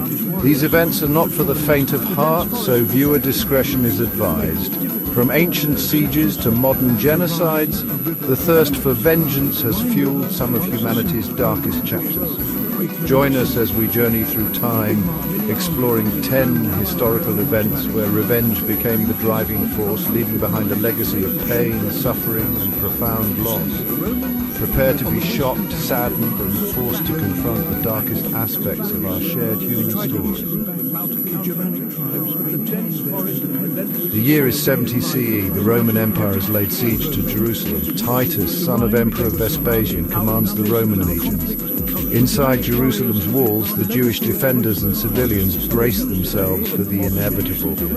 For months, the siege grinds on. Hunger gnaws at the besieged city. Finally, the Roman legions breach the defenses. The Second Temple, the holiest site in Judaism, is engulfed in flames. The screams of the dying echo through the streets as Roman soldiers unleash their fury upon the city. Blood flows like water through the cobblestone streets. The Jewish people are scattered, their homeland in ruins. The sack of Jerusalem stands as a testament to the brutal efficiency of the Roman war machine. The year is 1209. Europe is in the grip of religious fervour. Pope Innocent III has unleashed a crusade against the Cathars, a religious sect deemed heretical by the Catholic Church. An army of crusaders descends upon Béziers, a city with a significant Cathar population. The papal legate Arno Amalric reportedly utters a phrase that would forever stain the pages of history. Kill them all, God will know his own. Men, women and children are slaughtered indiscriminately.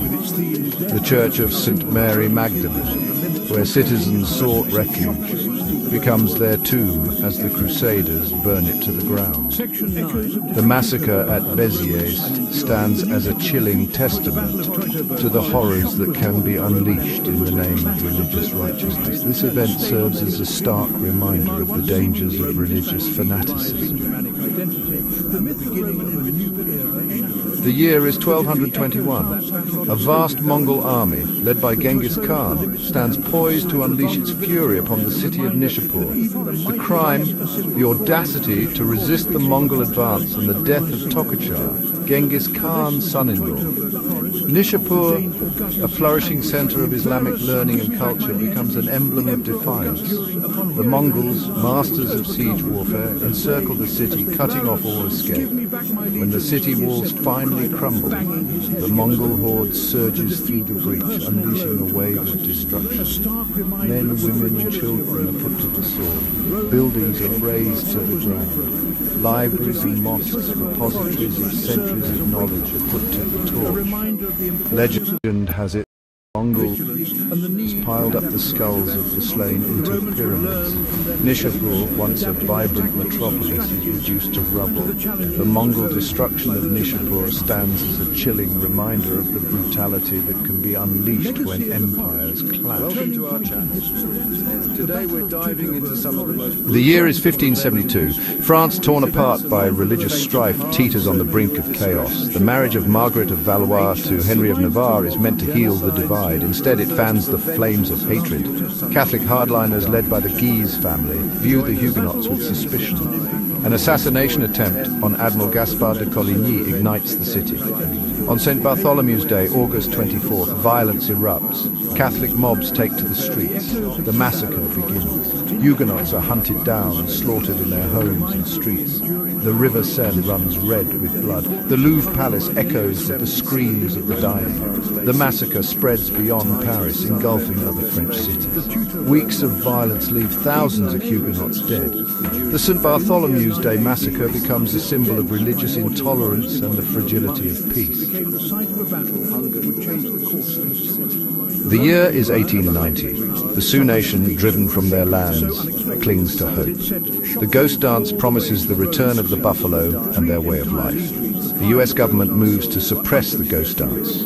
On December 15th, Sitting Bull is killed at Standing Rock. 2 weeks later, the 7th Cavalry intercepts Lakota near Wounded Knee. They are disarmed.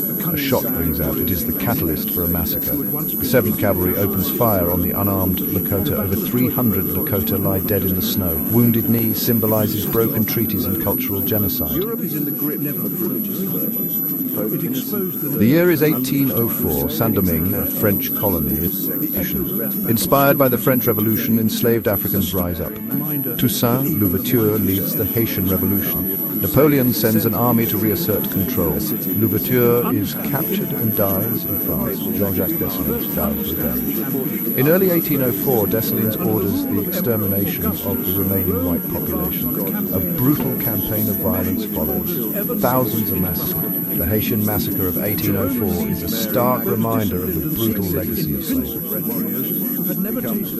The year is 1918. Russia, ravaged by war and revolution, is in chaos. The Romanov dynasty, ruling for over 3 centuries, collapses. Tsar Nicholas II abdicates in February 1917. He and his family are placed under house arrest. The Bolsheviks, led by Lenin, consolidate power. Fearful of counter-revolution, the Bolsheviks decide the Romanovs must be eliminated. On July 16, 1918, the Romanovs are led to the basement of the Ipatiev house. They are told they are being moved for their safety. Instead, they are executed by a firing squad. The execution marks a brutal end to a dynasty and the start of a new era. The year is 1937. Japan, driven by imperial ambitions, invades China. On December 13, 1937, the Japanese Imperial Army captures the city of Nanking. What follows is one of the most horrific episodes in human history. 6 weeks of systematic rape, murder, and wanton destruction. The Japanese soldiers, drunk on victory and fueled by a racist ideology, are unleashed upon the city. Chinese civilians are rounded up and massacred en masse. Men are used for bayonet practice, buried alive, or doused in gasoline and set ablaze. Women are raped, mutilated and murdered. Children are not spared. The streets of Nanking run red with blood.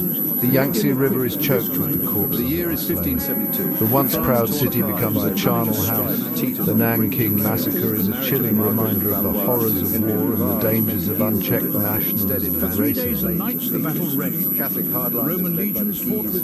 The year is 1975. Cambodia, a once peaceful Southeast Asian nation, is plunged into darkness. The Khmer Rouge, led by the ruthless Pol Pot, seizes control of the country. Inspired by a twisted vision of agrarian utopia, the Khmer Rouge embarks on a radical social engineering experiment. Cities are empty, money is abolished, religion is banned. Cambodia is transformed into a giant forced labor camp. Anyone deemed an enemy of the revolution is targeted for elimination.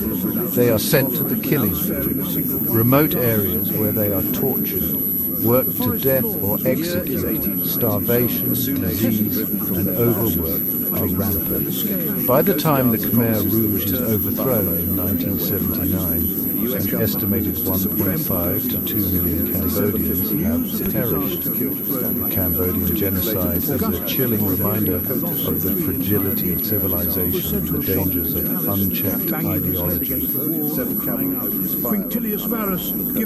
The year is 1994. Rwanda, a small East African nation with a history of ethnic tensions, explodes into violence.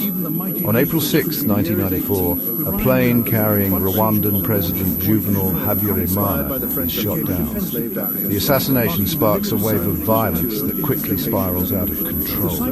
Hutu extremists, blaming the Tutsis for the president's death, launch a systematic campaign of extermination. Using radio broadcasts and local militias, they incite ordinary Hutus to turn on their Tutsi neighbors. Armed with machetes, clubs and guns, Hutu mobs set upon Tutsis and moderate Hutus. Men, women and children are hacked to death, burned alive in their homes or shot at point-blank range. The killing spreads like wildfire across Rwanda. Churches, schools and hospitals become killing grounds. The world watches in horror, but the international community fails to intervene. By the time the Rwandan Patriotic Front seizes control in July 1994, an estimated 800,000 Tutsis and moderate Hutus have been murdered. On July 16, 1918, the Romanovs are led to the... Thank you for watching. If you found this video informative, please like, share and subscribe for more deep dives into history. Let us know in the comments which event shocked you the most. These 10 events, each tragic and horrifying in its own right, represent a mere fraction of the countless acts of revenge that have stained the pages of human history. They serve as stark reminders of the darkness that can reside within the human heart and the ease with which societies can fracture and descend into violence. As we reflect on these historical tragedies, it is our duty to learn from the past, confront the roots of hatred and prejudice, and strive to create a future where such horrors are never repeated. Teutoburg Forest was a victory not just for Arminius and his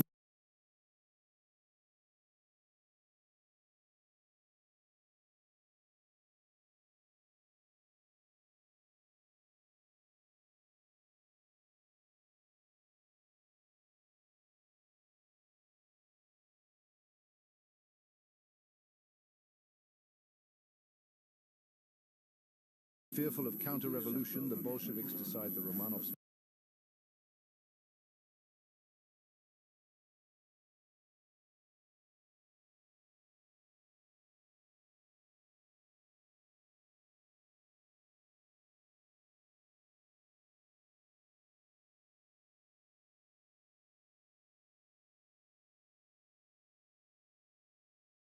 warriors, but for an entire people.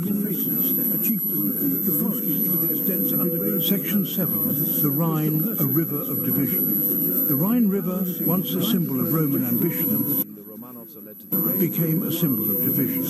It marked the boundary between the Roman Empire and the Germanic tribes. A physical and cultural divide that would shape the political landscape of Europe for centuries. On the western bank of the Rhine, Roman language and culture prevailed. On the eastern bank, the Germanic tribes maintained their independence, their way of life largely untouched by Roman influence. The Rhine became a frontier, a place of both conflict and cultural exchange. The legacy of Teutoburg Forest is still felt today in the modern nations that emerged from the ashes of the Roman Empire.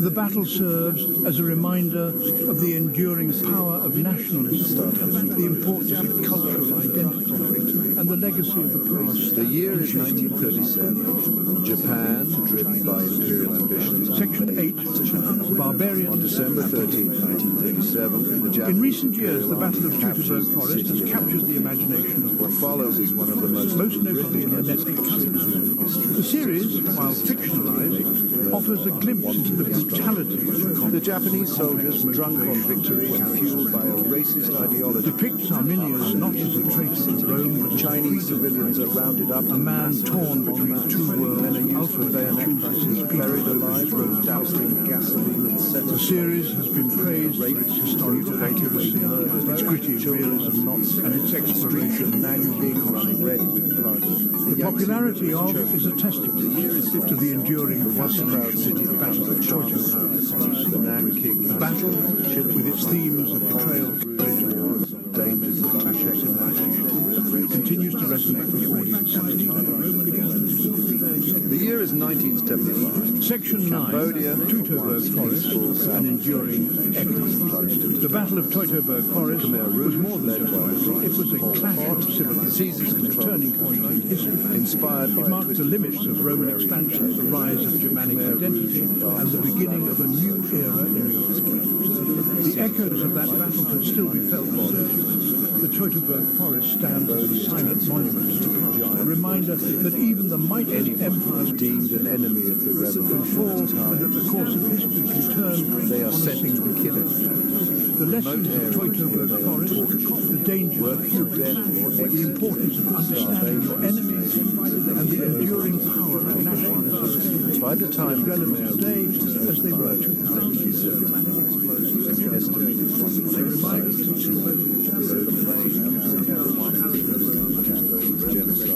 We live in a world sculpted by algorithms, a world where every click, every swipe and every interaction is meticulously recorded and analyzed. These invisible lines of code influence our choices, shape our perceptions and guide our destiny. They are the silent architects of our digital experiences, crafting a reality that is both personalized and pervasive.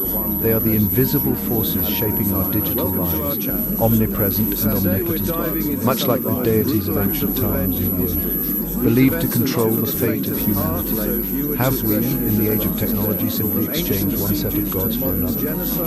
The ancient Greeks worshipped Zeus, Hera, Poseidon and Athena, each with their own domain and influence over human affairs. The ancient Greeks lived by the rings of Zeus and Hera, Poseidon and Athena. Their lives were intertwined with the myths and legends that spoke of divine power, capriciousness, and the eternal struggle between fate and free will. Their myths wove tales of divine power, capriciousness, and the constant struggle between fate and free will.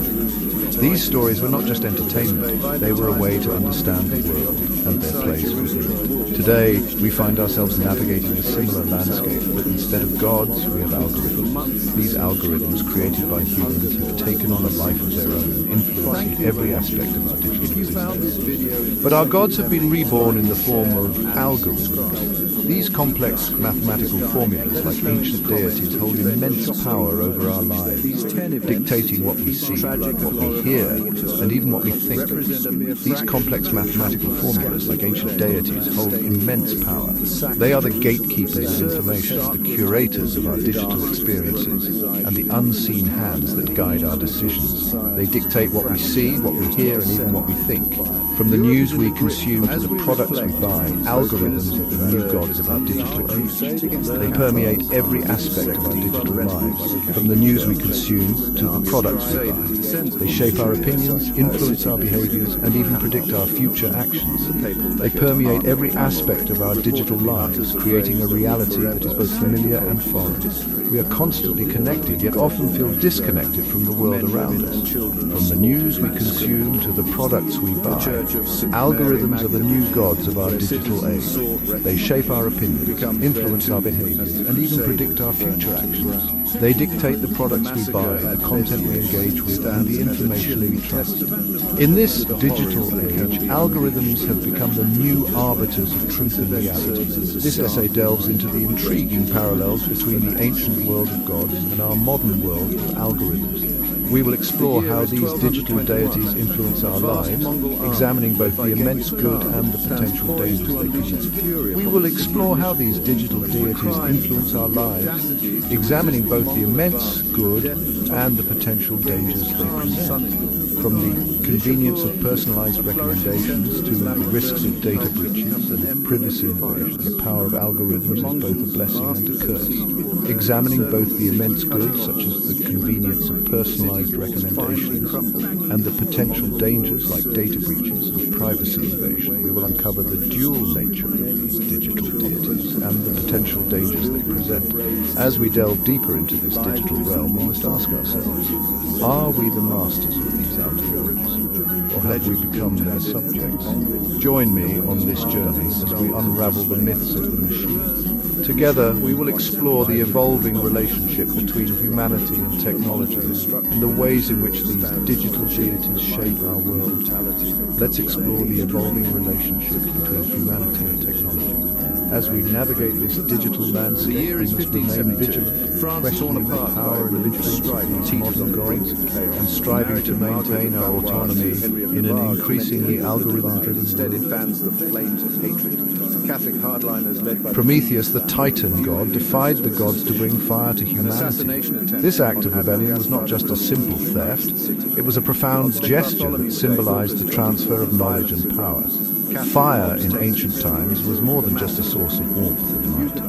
It was a tool that enabled early humans to cook food, forge tools and protect themselves from wild animals. It was the spark that ignited the dawn of civilization. This gift, a symbol of knowledge and progress, forever changed the course of human history. With fire, humanity could now explore new frontiers, both physically and intellectually. It allowed for the development of early technologies and laid the groundwork for future innovation. The ability to harness fire was a turning point that set humans apart from other species, enabling them to build societies, create art, and develop complex languages. Similarly, pioneers like Alan Turing gifted us with the power of computation. Turing's work in the early 20th century was revolutionary. He envisioned a world where machines could perform calculations at unprecedented speeds, solving problems that were once thought to be insurmountable. His theoretical work laid the foundation for modern computer science, and his practical efforts during World War II demonstrated the immense potential of computational power. Turing, a brilliant mathematician, cracked the Enigma code during World War II, laying the foundation for the computer age. The Enigma machine, used by the Nazis to encrypt their communications, was considered unbreakable.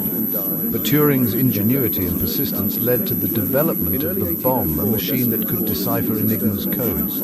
This breakthrough not only shortened the war, but also showcased the power of computational thinking. His vision extended beyond wartime code-breaking. Turing dreamed of a future where machines could think, learn, and solve complex problems autonomously. He proposed the idea of a universal machine that could simulate the logic of any computer algorithm, a concept that is the cornerstone of modern computing. His work on artificial intelligence and machine learning was decades ahead of its time, and it continues to influence researchers and technologists today. He dreamed of machines that could think, learn, and solve complex problems. Turing's vision was not just about creating powerful tools, it was about pushing the boundaries of what machines could achieve. He imagined a world where computers could understand natural language, recognize patterns, and even exhibit creativity. His pioneering ideas laid the groundwork for the development of artificial intelligence, a field that continues to evolve and expand. Turing's legacy, like Prometheus's fire, is a double-edged sword. While it has the potential to bring about tremendous benefits, it also comes with significant risks. The power of computation and artificial intelligence can be harnessed for good or ill, depending on how it is used. Just as fire can warm or destroy, technology can heal or harm. It is up to us to ensure that we use these powerful tools responsibly. It ignited a technological revolution leading to incredible advancements in medicine, communication, and countless other fields. The algorithms and computational techniques that Turing helped develop are now at the heart of modern technology. They power everything from medical imaging devices that save lives to smartphones that connect us with the world. The impact of Turing's work is felt in every aspect of our daily lives, driving innovation and progress. His work has empowered us to solve complex problems, connect with people across vast distances, and push the boundaries of human knowledge. The computational power that Turing envisioned has enabled scientists to tackle some of the most challenging questions in physics, biology, and chemistry. It has allowed us to explore the depths of space, understand the intricacies of the human genome, and develop new materials with extraordinary properties. However, this gift also carries the potential for harm. The same technologies that bring us closer together can also be used to invade our privacy and manipulate our perceptions. The rise of cybercrime, digital surveillance, and misinformation are stark reminders of the darker side of the digital age. As we continue to develop and deploy new technologies, we must remain vigilant about their ethical implications and potential misuse. The same algorithms that power life-saving medical devices can be used to create autonomous weapons systems. The dual-use nature of technology means that innovations designed for peaceful purposes can be repurposed for conflict and destruction. The development of autonomous drones and other AI-driven weapons poses significant ethical and security challenges. It is crucial that we establish robust frameworks to govern the use of such technologies and prevent their misuse. The information revolution brings with it concerns about privacy, surveillance, and the spread of misinformation. As we generate and share more data than ever before, the risks associated with data breaches, identity theft, and digital manipulation grow. The challenge is to balance the benefits of data-driven technologies with the need to protect individual rights and maintain public trust. This requires ongoing vigilance, transparency, and a commitment to ethical standards. As we stand on the precipice of a new age of artificial intelligence, the story of Prometheus serves as a potent reminder.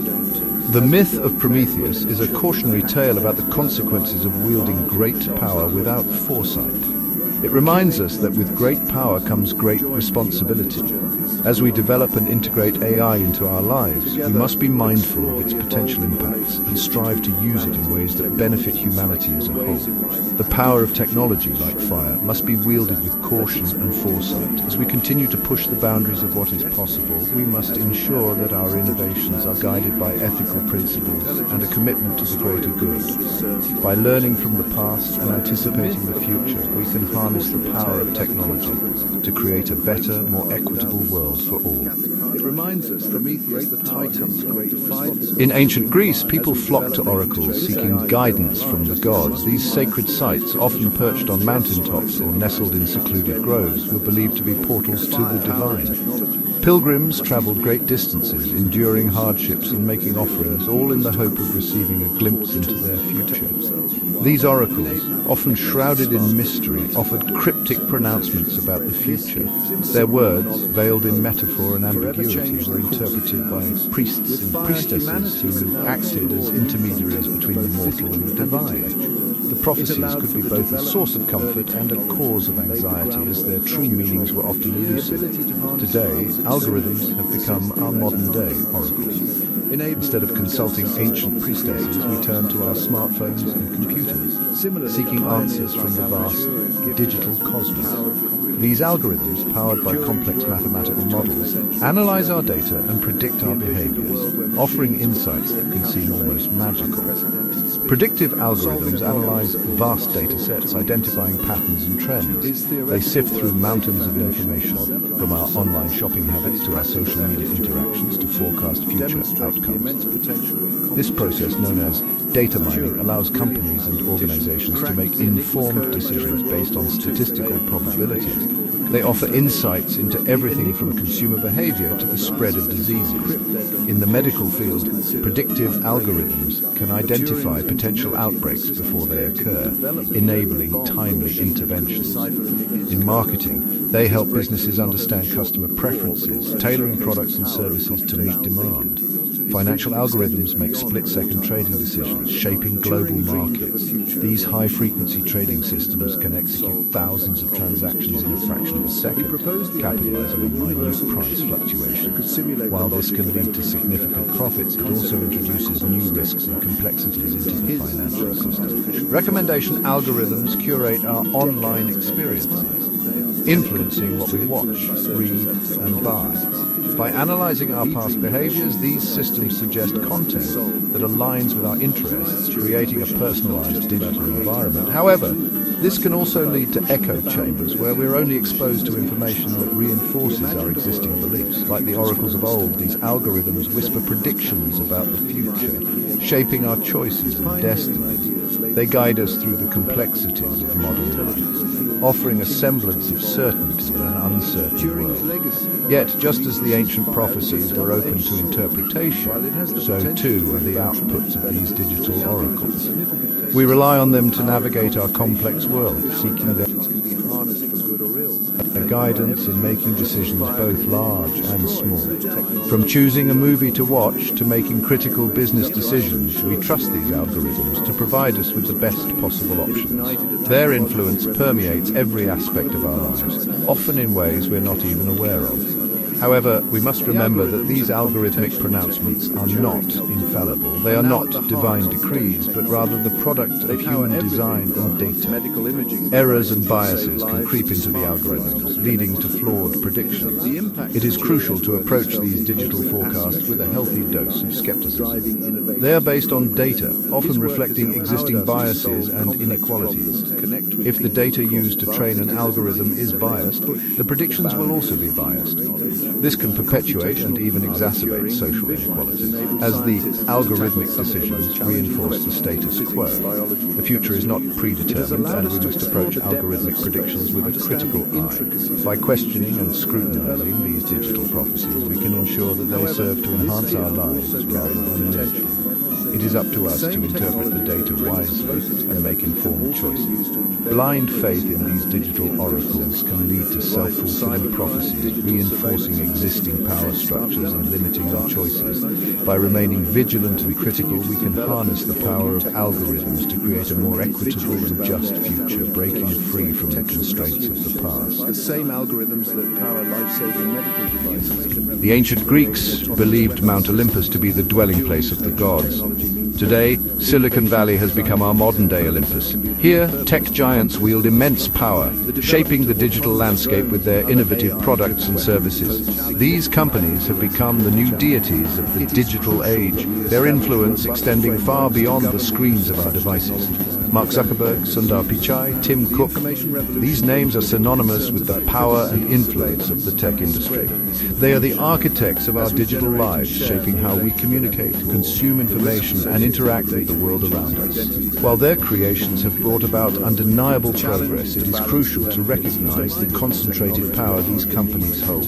Their algorithms, often shrouded in secrecy, have the potential to manipulate our emotions, influence our political views, and exacerbate societal divisions. As we navigate this new digital landscape, it is imperative to hold these digital deities accountable. We must demand transparency, fairness, and ethical considerations in the development and deployment of their powerful technologies. It reminds us that with great power comes great responsibility.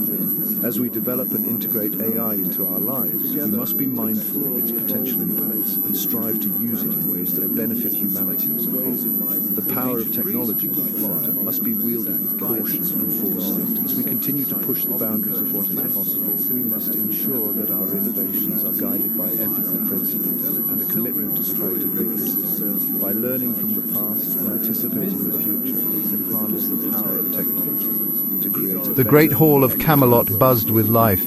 It was a night of celebration, a feast to honor the valor of King Arthur's knights. Laughter echoed through the hall, mingling with the sweet melodies of minstrels. Tables groaned under the weight of platters piled high with roasted meats, plump fruits, and delicate pastries. Wine flowed freely, its ruby depths reflecting the flickering candlelight. Arthur, the once and future king, sat upon his throne. He was surrounded by his knights, the bravest and most noble in the realm. Suddenly, the hall was plunged into an unnatural silence. A hush fell over the court, as if an unseen hand had stilled the very air they breathed.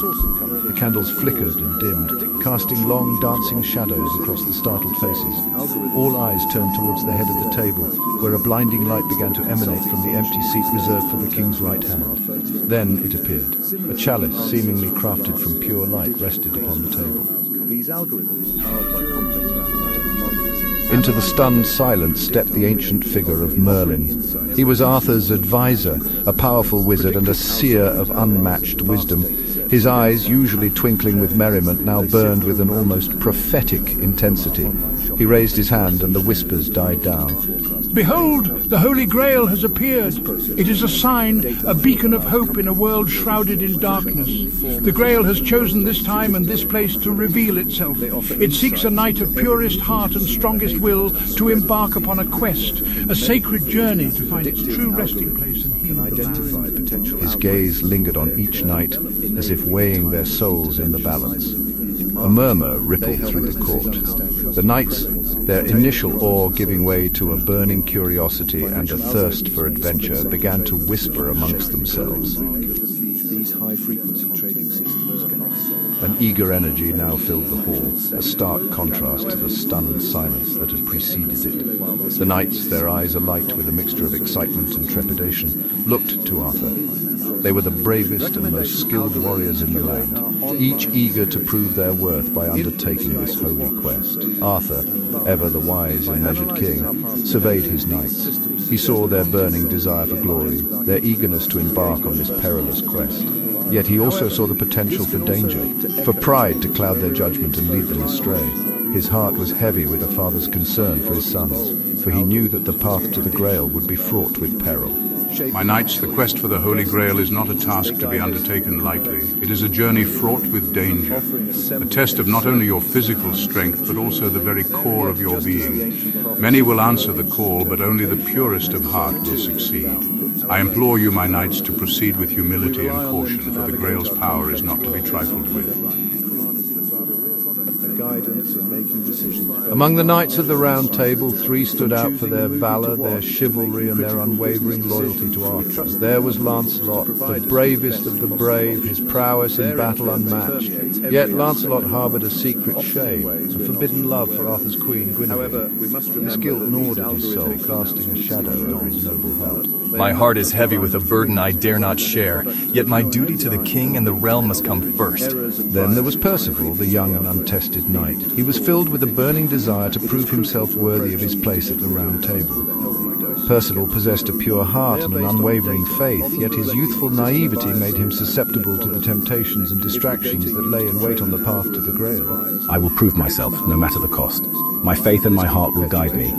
And finally, there was Galahad, the youngest of the knights. He was a newcomer to Camelot, a son of Lancelot himself, though neither father nor son were aware of their connection. Galahad possessed a purity of spirit and a connection to the divine that set him apart from all others. He was destined for greatness, his arrival heralding the culmination of the Grail prophecy.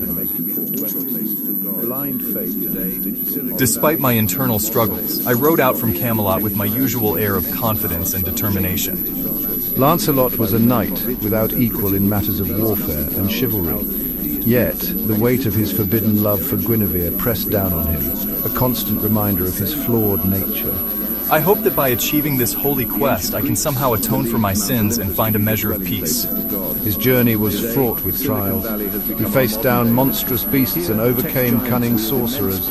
He rescued damsels in distress and dispensed justice with his mighty sword. Through it all, Lancelot carried himself with honor and courage, proving time and again why he was considered the greatest knight of the realm. One day, weary from my travels, I stumbled upon a humble chapel nestled within a secluded glen. Drawn by an unseen force, he dismounted his steed and entered the sacred space. As he knelt in prayer, seeking solace and guidance, a blinding light filled the chapel. Before him on the altar appeared the Holy Grail. Percival, filled with youthful enthusiasm, embarked on his quest with an almost reckless abandon. He saw the world in shades of black and white, good and evil, right and wrong. He charged headfirst into danger, his sword arm ever ready, his heart pure but untested. He believed that his faith and his unwavering conviction would be enough to overcome any obstacle. His journey took him through dark forests and across treacherous mountains. He faced down bandits and rescued maidens from the clutches of evil knights. With each victory, my confidence grew, but so did my pride. I began to see myself as the hero of my own story, forgetting that the quest for the Grail was not about personal glory, but about selfless service. One evening, as he sought shelter in a seemingly abandoned castle, Percival stumbled upon a lavish feast laid out before him. A beautiful woman, her voice like silk, beckoned him to join her. He was weary and hungry, and the allure of comfort and companionship was almost too much to resist. Yet something held him back. Laughter echoed through the hall, mingling with the sweet melodies of Galahad, unlike his father and Percival, embarked on his quest with a sense of quiet determination. He was unburdened by Lancelot's guilt or Percival's youthful arrogance. I possessed a purity of spirit, an innate connection to the divine that guided my every step. I saw the quest not as a test of strength or a means to achieve glory, but as a sacred duty, a pilgrimage of the soul. As he journeyed across the land, Galahad seemed to attract miracles like a magnet. He healed the sick with a touch, his words carrying the weight of divine favor. He brought peace to warring factions and turned away from temptation with the serenity that baffled those who sought to test him. One starlit night, as he knelt in prayer beneath the open sky, the Holy Grail descended from the heavens and landed before him. It pulsed with a gentle light, bathing Galahad in its ethereal glow. There was no booming voice, no test of worthiness, for Galahad was the embodiment of purity, the chosen one. A powerful wizard and a seer of unmatched wisdom. The knights who returned to Camelot were forever changed by their experiences. Humbled by my failure, I dedicated my life to atonement, serving Arthur and Guinevere with renewed loyalty and devotion. I would forever bear the weight of my past transgressions, but I found a measure of peace in selfless service. Matured by my trials, I became a wise and respected knight. I learned that true strength lay not in physical prowess alone, but in the courage to resist temptation and stay true to one's ideals. I became a mentor to younger knights, sharing the lessons I had learned on my arduous journey. The knights gathered in the great hall, their faces etched with the weight of their experiences. They spoke of the wonders they had seen, the challenges they had overcome, and the lessons they had learned. Arthur, his heart heavy with a mixture of pride and sorrow, listened as his knights recounted their tales.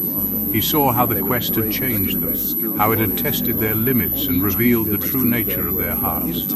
He mourned for Galahad, his departure a bittersweet reminder of the Grail's power. As he gazed upon the faces of his knights, Arthur realized that the quest for the Holy Grail, while born of a legend, had left an indelible mark on Camelot. It had forced his knights to confront their own mortality, their flaws and their aspirations. It had reminded them of the importance of faith, compassion, and the pursuit of a higher purpose. The Grail itself might be gone, returned to the heavens from whence it came, but its legacy lived on in the hearts of those who had sought it.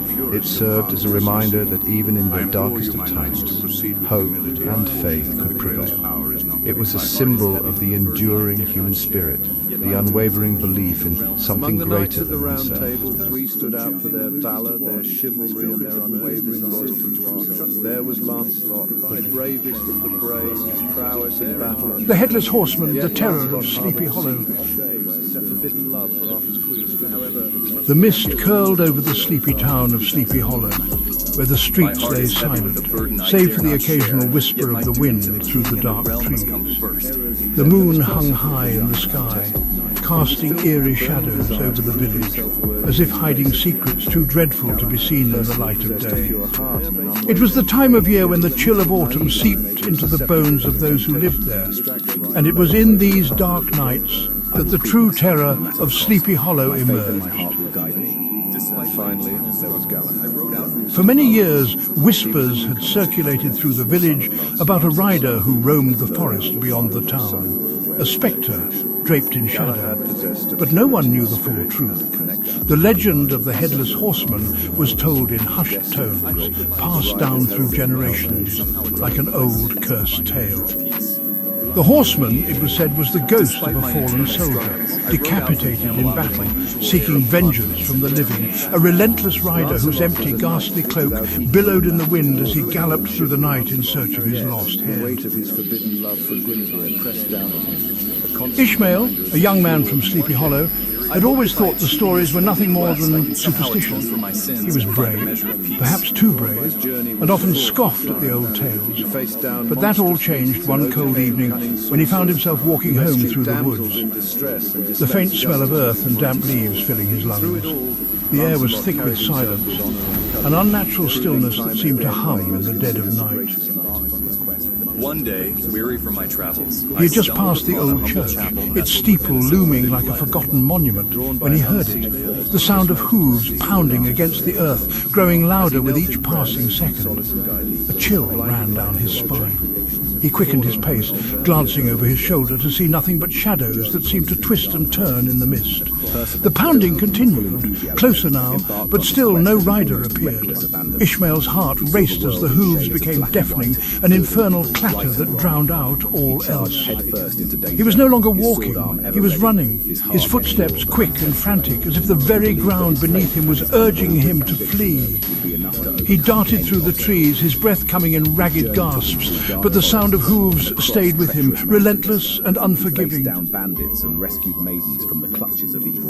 It wasn't until he reached the narrow bridge that spanned the stream at the edge of town that he dared to look back. His eyes scanned the mist, his pulse hammering in his chest. And then, in the distance, he saw it.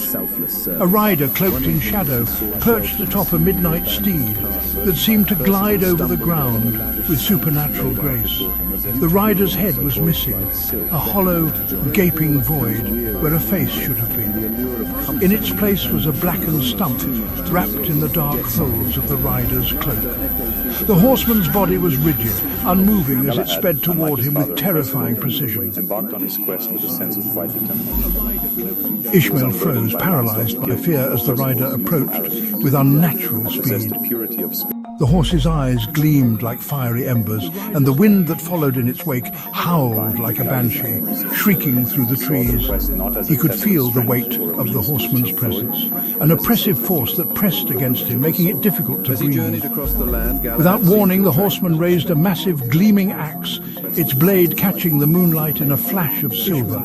Ishmael's mind screamed for him to move, but his legs refused to obey.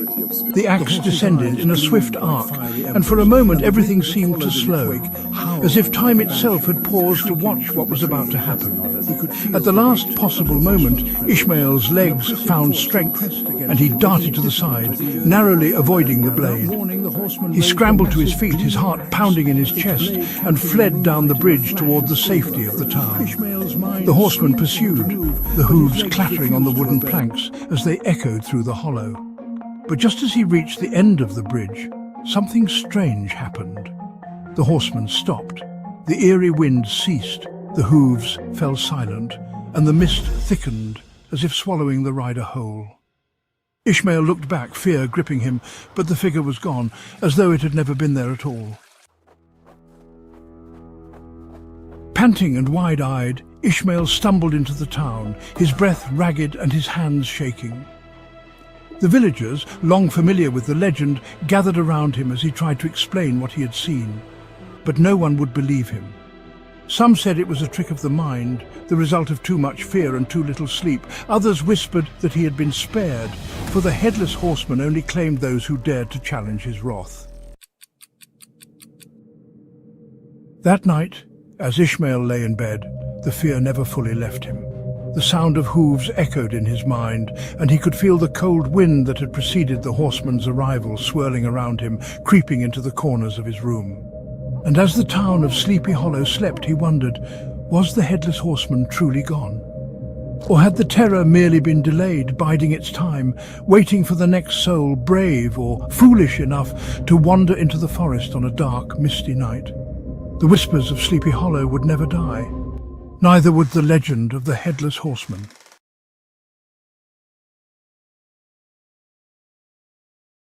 Now.org, War, Peace, and the Presidency. I'm Amy Goodman. A UN special committee has found Israel's actions in Gaza since October 2023 are consistent with genocide, including using starvation as a weapon of war and recklessly inflicting civilian casualties. The report released today comes one day after a Human Rights Watch report found Israel's committed war crimes and crimes against humanity through its mass forced displacement of civilians in Gaza. Human Rights Watch is calling on nations to adopt sanctions and halt weapons sales to Israel.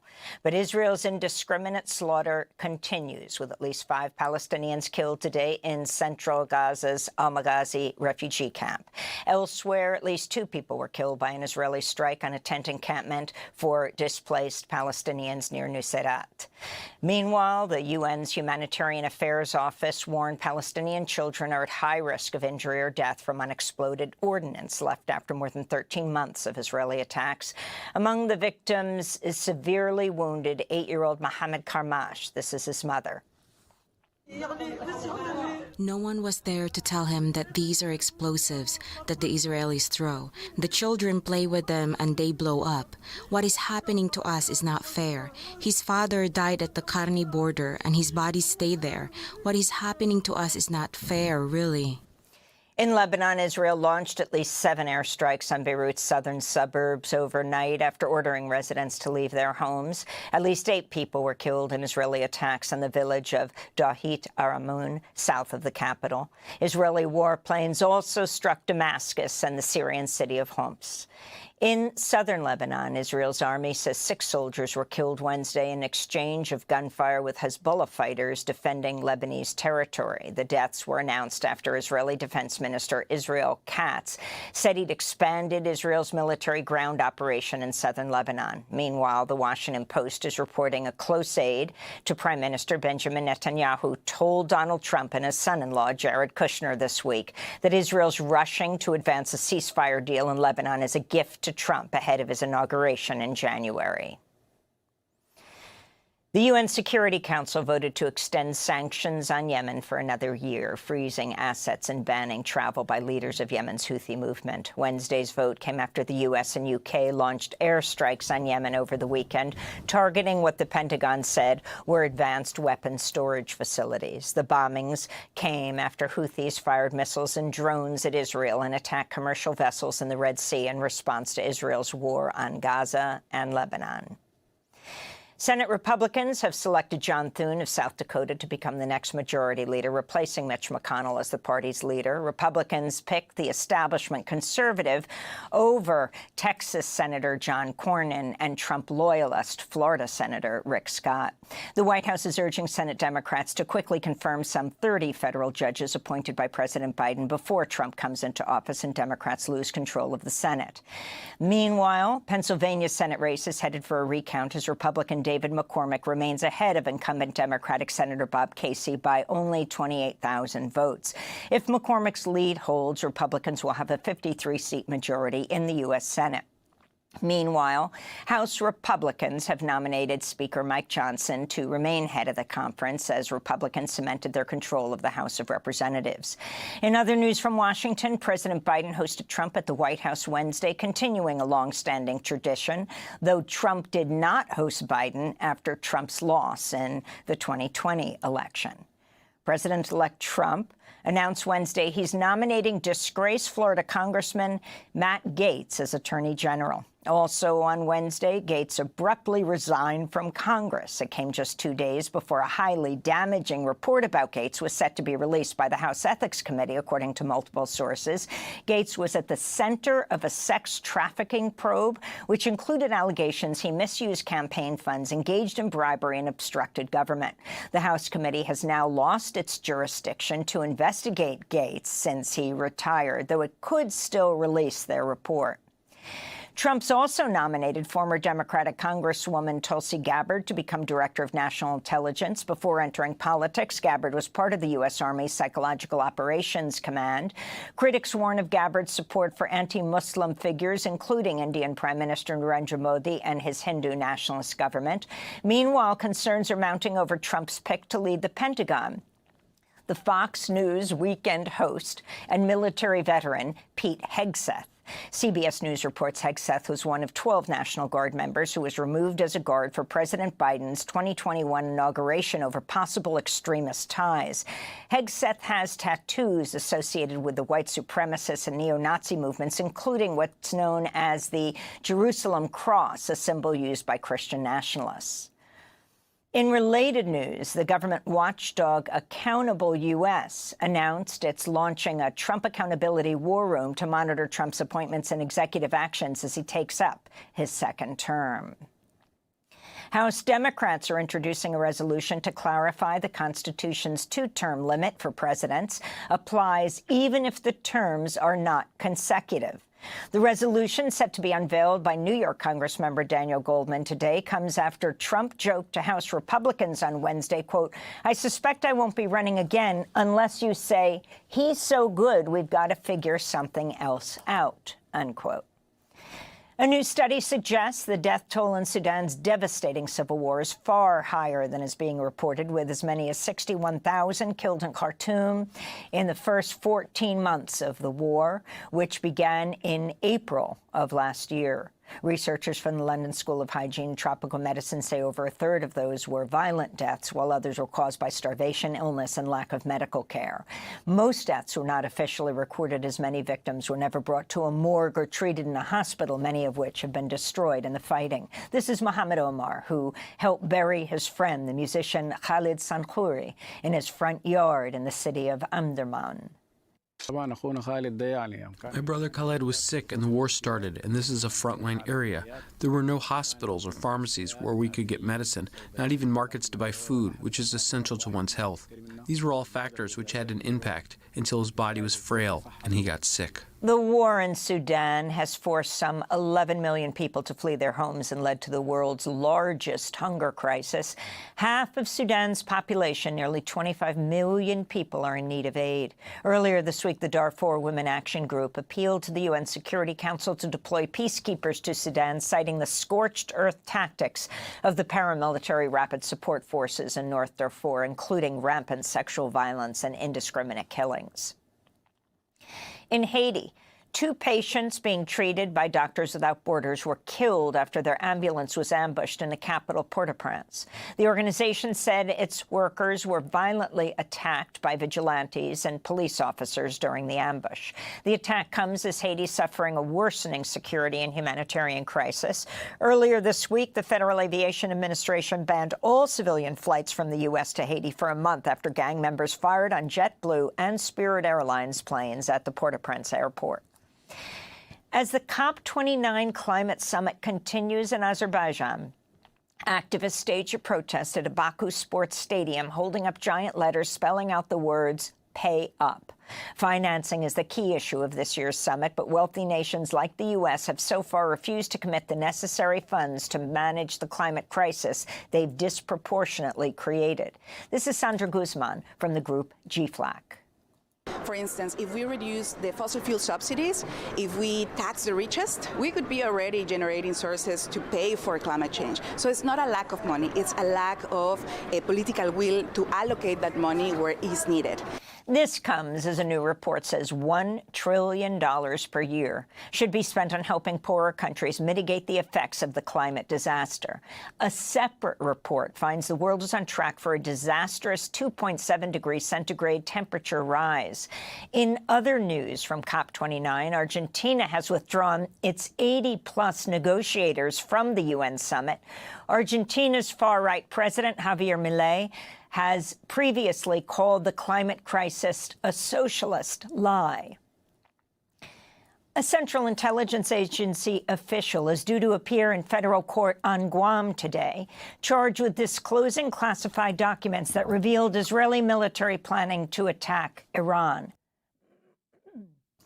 The documents reference recent Israeli drills involving air-launched ballistic missiles, as well as covert drone activity. The official, Asif Rahman, was arrested in Cambodia last week and indicted on 2 counts of willful retention and transmission of national defense information under the Espionage Act.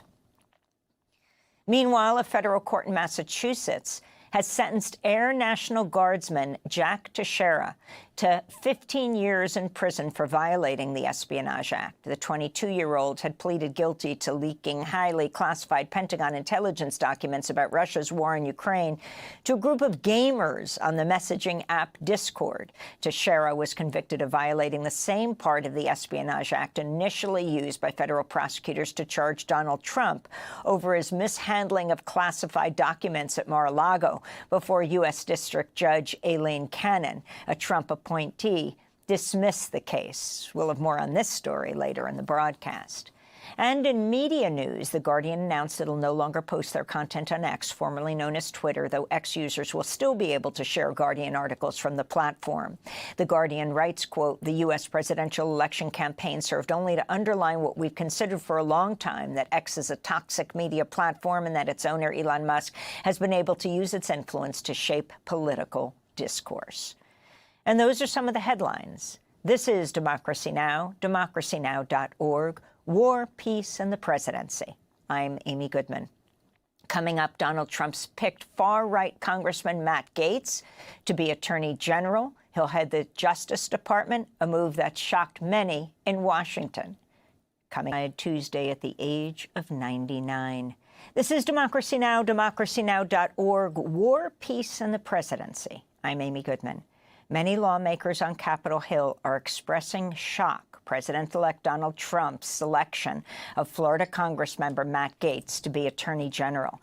Gaetz is a far-right Trump loyalist who led the effort to oust House Speaker Kevin McCarthy last year and has defended participants in the January 6th insurrection.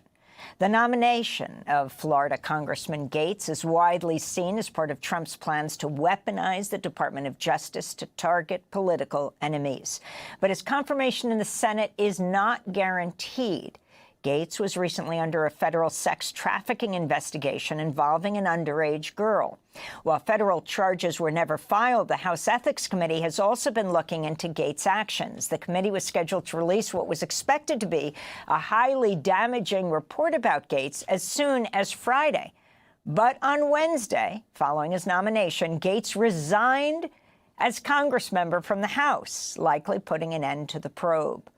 The House Ethics Committee had previously said it was investigating whether Gaetz, quote, may have engaged in sexual misconduct and or illicit drug use, shared inappropriate images or videos on the House floor, misused state identification records, converted campaign funds to personal use, and or accepted a bribe, improper gratuity, or impermissible gift in violation of House rules, laws, or other standards of conduct, unquote. 4 years ago, Gaetz sought a preemptive pardon from Trump. This is Republican Senator Mark Wayne Mullen of Oklahoma, speaking to CNN last year, shortly after Gaetz helped oust House Speaker Kevin McCarthy. You got to think about this guy.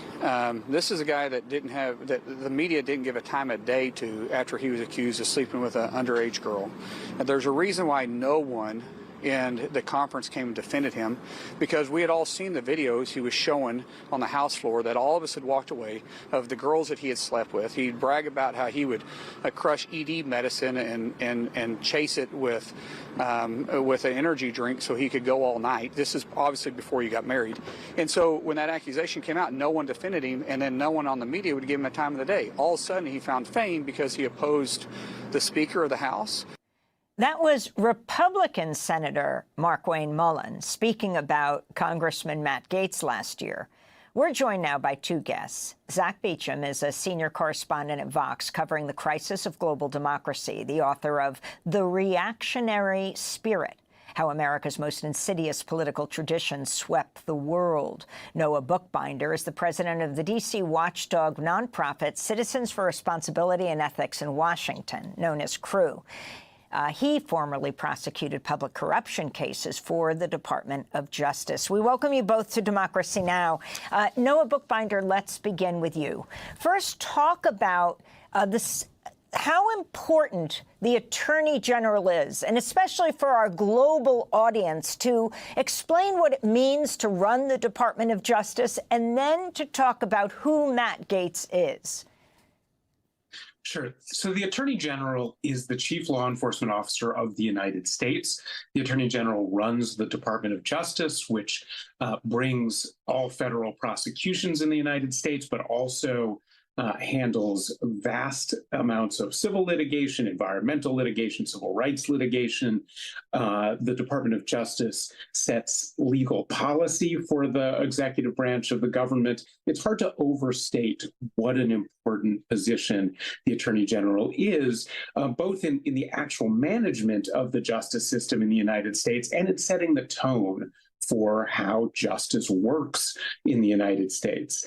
Now, I don't think anybody should be shocked when Donald Trump does exactly the kind of thing that Donald Trump said he would do, and the kinds of things that he's done in the past. So in some ways, this is not a shocking nomination. Matt Gaetz is a loyalist to Donald Trump. He is a firebrand in the spirit of Donald Trump, but he is somebody who has no appreciable law enforcement experience. He has downplayed the January 6th attacks on the Capitol and actually promoted conspiracy theories about them. And he's been the subject of legal and ethical investigations himself. So he is certainly not the kind of person you want setting the tone for the justice system in the United States, not the kind of person you want making decisions about how the Department of Justice is going to work. Now, Noah, if you can explain the sex trafficking allegations that Matt Gaetz has been dealing with for years. You have this reportedly very damaging report, though no criminal charges were brought, that the Department of Justice was going to release. And by him resigning yesterday, the report apparently doesn't come out unless it's leaked. Well, so on that last point first, it is true that the House Ethics Committee generally investigates members of the House of Representatives while they are there, and often or generally investigations close when members leave. But there actually is precedent for that committee to investigate members after they have left and release reports after they have left. So that is something that that committee can do, should do, as this nomination is considered. And there's no reason why that investigation and that report has to die because Congressman Gaetz just resigned.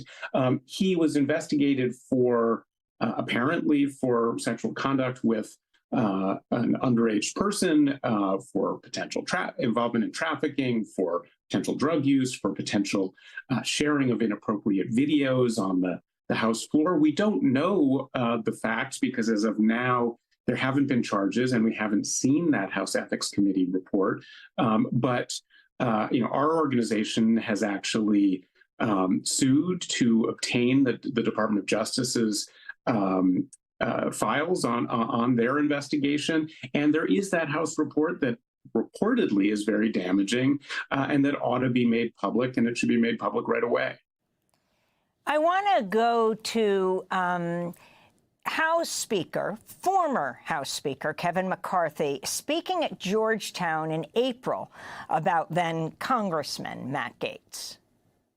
And I'll give you the truth why I'm not Speaker. It's because one person, a member of Congress, wanted me to stop an ethics complaint because he slept with a 17-year-old. An ethics complaint that started before I ever became Speaker, and that's illegal, and I'm not going to get in the middle. So that is former House Speaker Kevin McCarthy. I want to bring Zach Beecham into the conversation, senior correspondent for Vox.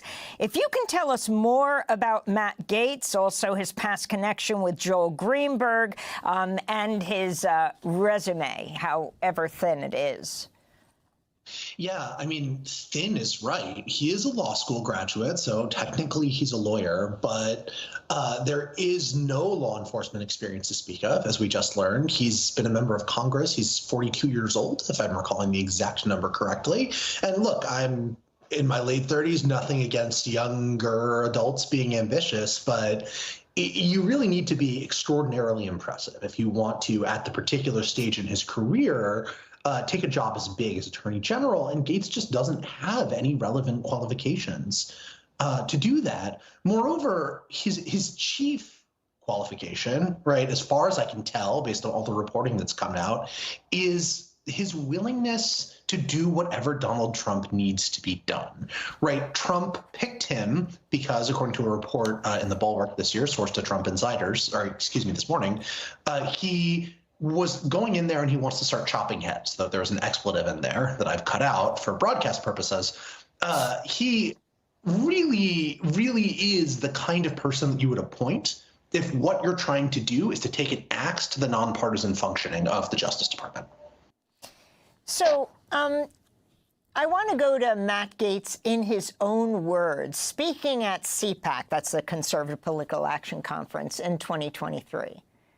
I don't care if it takes every second of our time and every ounce of our energy. We either get this government back on our side or we defund and get rid of, abolish the FBI, CDC, ATF, DOJ, every last one of them if they do not come to heel. So, Noah Bookbinder, if you can comment on this, and also talk about what it would mean if he was Attorney General, what it would mean also in terms of the cases against Donald Trump, the president-elect. Yeah, well, one of the key things about the Department of Justice and the Attorney General is that they need to have some independence from the administration. There have been protections built in over decades that you don't have a president dictating who's going to be prosecuted, who's not going to be prosecuted.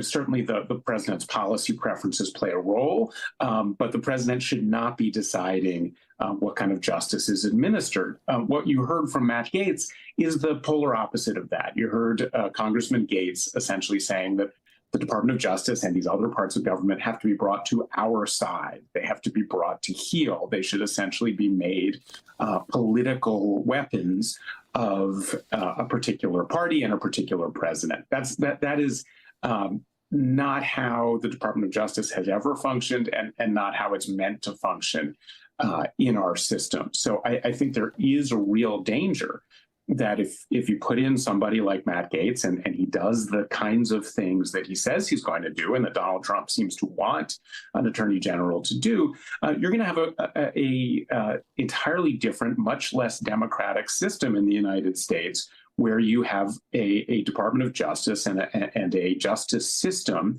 that is meant to serve the political objectives of the person in power rather than actually serving justice. And that's something that, regardless of the decision that Americans made in the election recently, I don't think there are very many Americans who want that.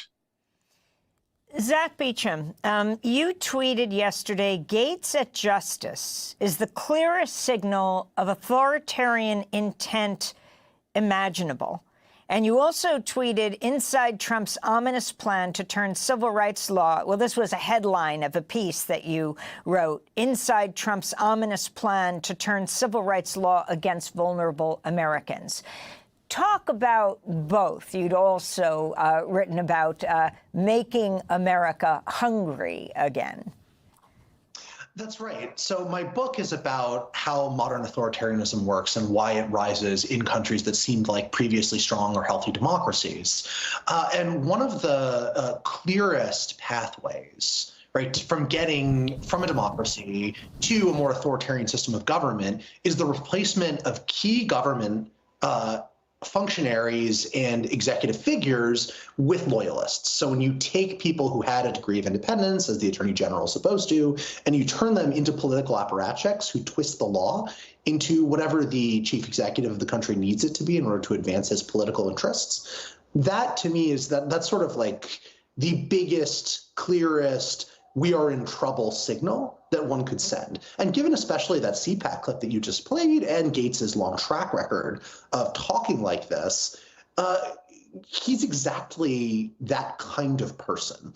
Now, the civil rights question you asked, right? So what I was trying to do when I wrote that piece is to take what Trump and his staff have talked about sort of abstractly and see how it would play out when it applies to one portion of the Justice Department, specifically the Civil Rights Division, which has a very, very large ambit of responsibilities.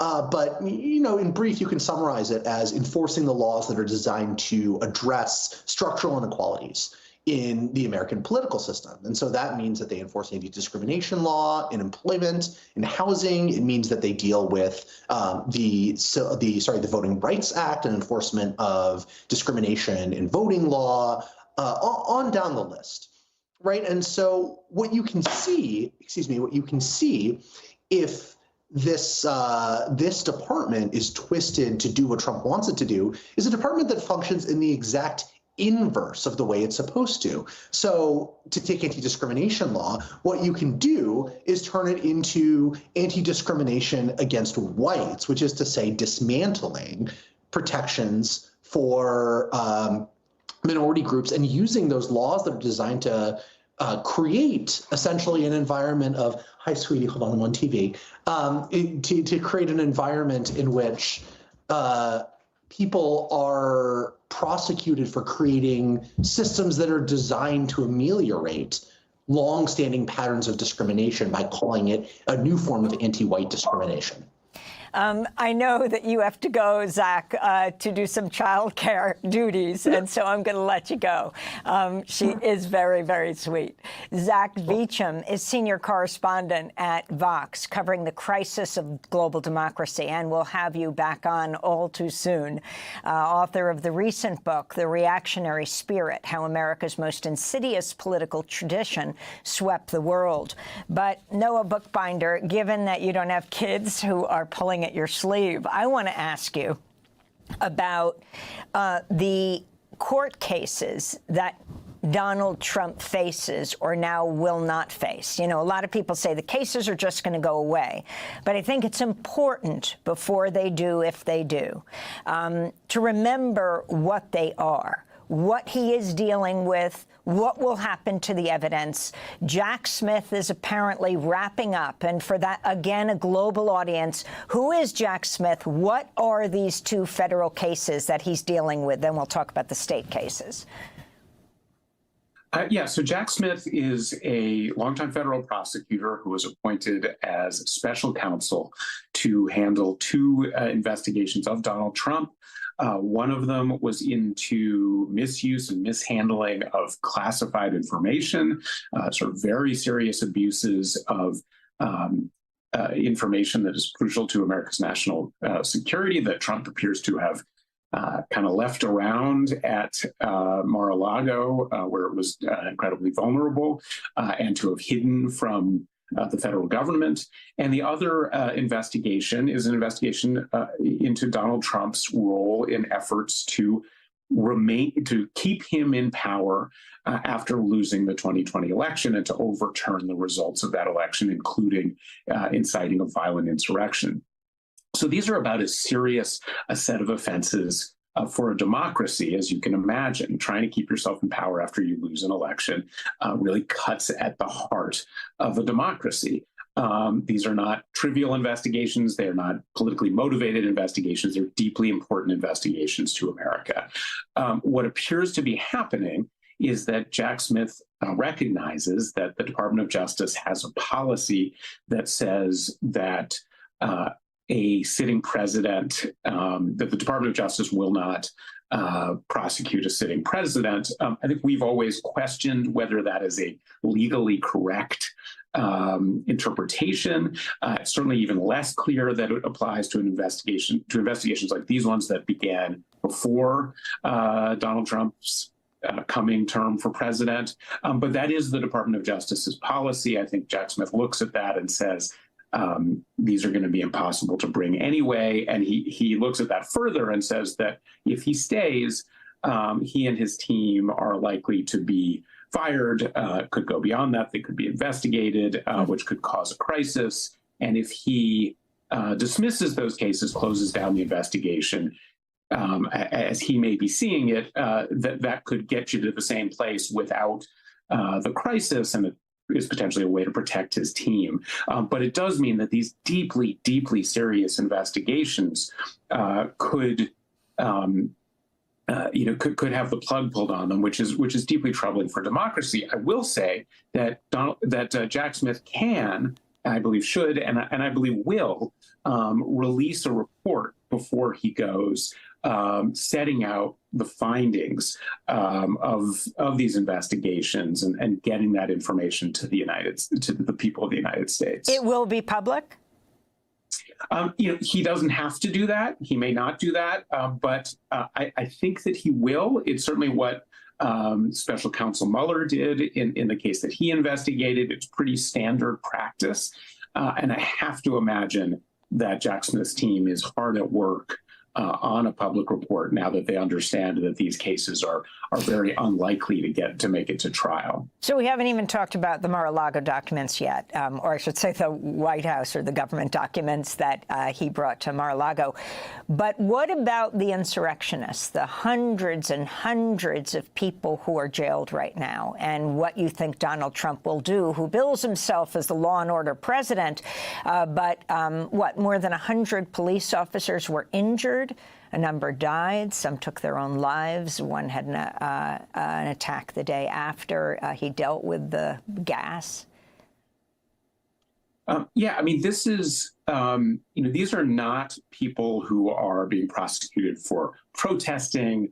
They're not the subject of political prosecutions. These are people who are being prosecuted for, in most cases, violent offenses, including assaulting police officers. It's exactly the kind of conduct that law and order politicians tend to abhor, right? Attacking police officers.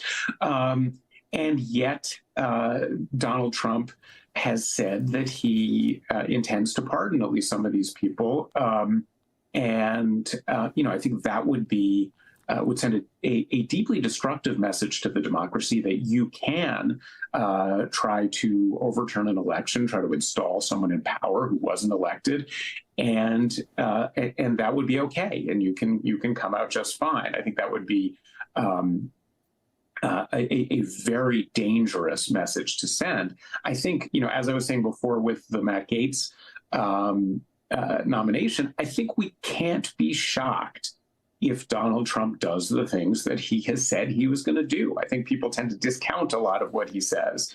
But I certainly expect that there's a good possibility that he will do what he said he was going to do, that he will pardon some of these people, and you'll see essentially violent criminals who assaulted law enforcement being set free because they happen to agree with Donald Trump politically. And I think that if that is what occurs, that would be a dangerous day for our democracy.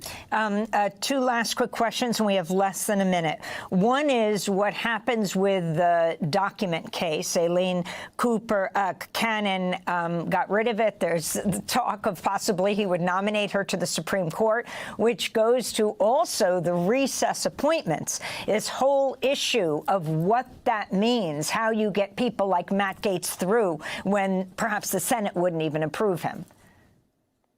I think it's hard to see how that case comes back at this point where Jack Smith is talking about winding cases down. I think that's deeply unfortunate. It's a very clear case with real national security implications, but it's hard to see a path forward. Recess appointments, look, we're in a situation where Donald Trump is looking to take unprecedented executive power. There are fewer and fewer checks on that power with a Congress that seems compliant and a Supreme Court that seems compliant. Senate confirmation of nominees is one of the few checks we have left. And if he seeks to subvert that by making large-scale recess appointments, that's one fewer check on his power. And how does he get the power to do that? What does that mean? He just says Matt Gaetz is the Attorney General?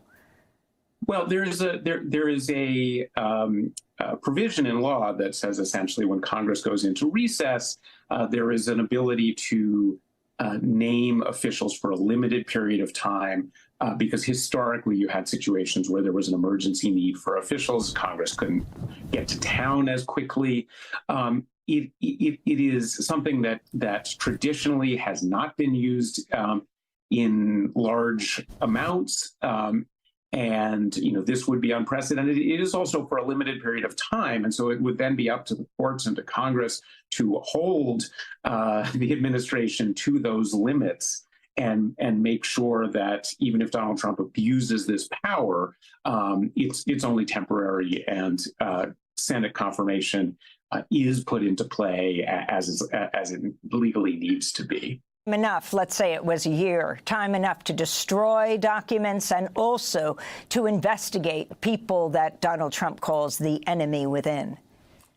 That's right. It's a deeply dangerous and troubling concept. And I hope the Senate, will make it clear that they're not going to tolerate that, with Trump loyalists dominating his party. I'm not entirely confident that will happen, but I certainly hope so. Noah Bookbinder, president of the D.C. watchdog nonprofit CREW, that's Citizens for Responsibility and Ethics in Washington. He formerly was a Department of Justice lawyer. Coming up, we go to Gaza, as a special UN committee says Israel's actions are consistent with the characteristics of genocide. Back in 20 seconds.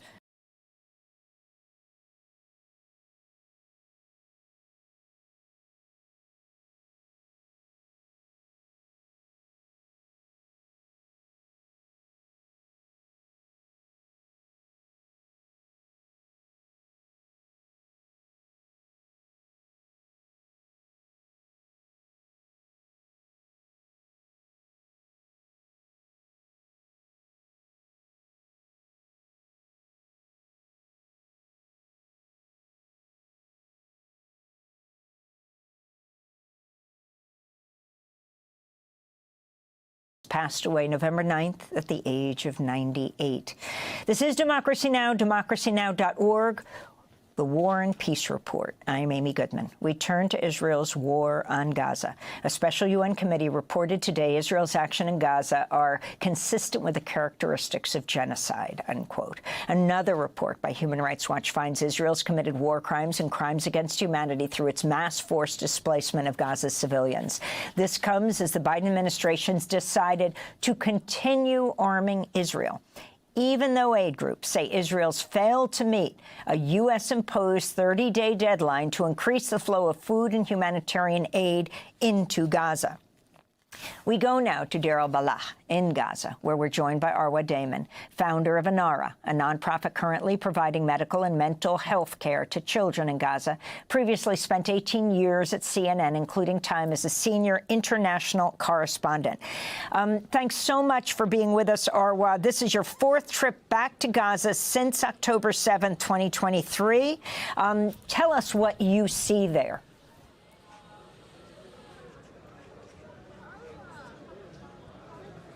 You know, Amy, you think you can't get worse, and then it does. You think people, quite simply, could never cope with these deteriorating conditions, and yet somehow they do. It's a situation that they have been forced into. Arguably, the conditions when it comes to access of humanitarian organizations and our ability to distribute aid actually getting into the Strip, we're talking about the lowest levels yet. And this is exactly during the time frame that the U.S. had given to Israel to actually improve the situation.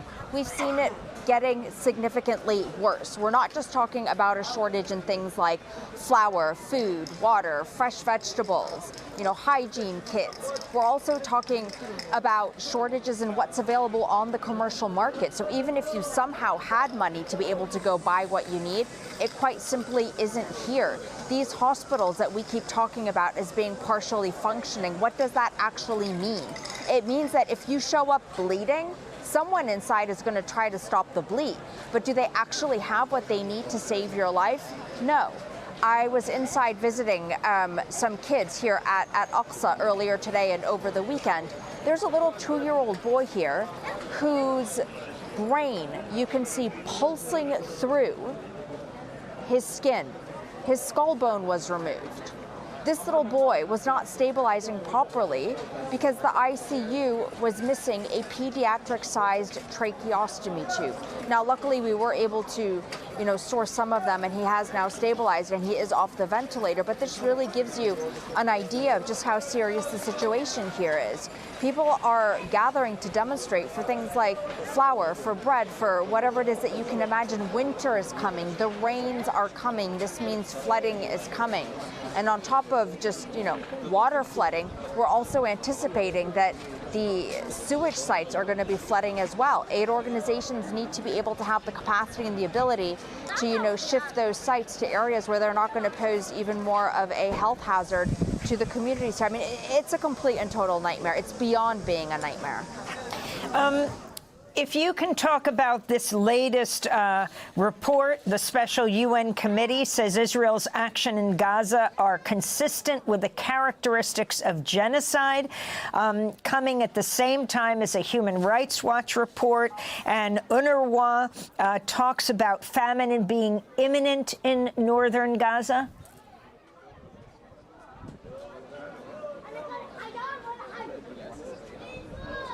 So if we're talking specifically about the northern province of Gaza, this is an area where, Israel launched its military operation there nearly 4 weeks ago. We have seen people repeatedly being forcibly displaced from their homes. There is very little access to medical assistance there. There has been absolutely no humanitarian assistance delivered there for about the last month. People are starving, they're dying, and it's not just bombs that are killing people, it's also disease. So when we look at the nature of what is happening in Gaza, you can't spend a day here, Amy, and not come away with the notion that you are witnessing a population that is being slowly exterminated. And I say slowly because, yes, bombs kill quickly, but disease and starvation, they are slow killers. And that is what a lot of people are facing here. And talk to anybody in Gaza, and there's absolutely no doubt in their mind that, one, they are living through their own annihilation, and two, what Israel is doing in the northern part is going to be repeated elsewhere. And this is also part of why you see a reluctance among the population to want to evacuate, because Gazans know, Palestinians know that when they leave, they're not going to be able to go back home. This is what history has taught them, and there is this very real ingrained fear among the population here right now that what they're going through at this moment is not the end. There is actually a real sense that the worst is yet to come.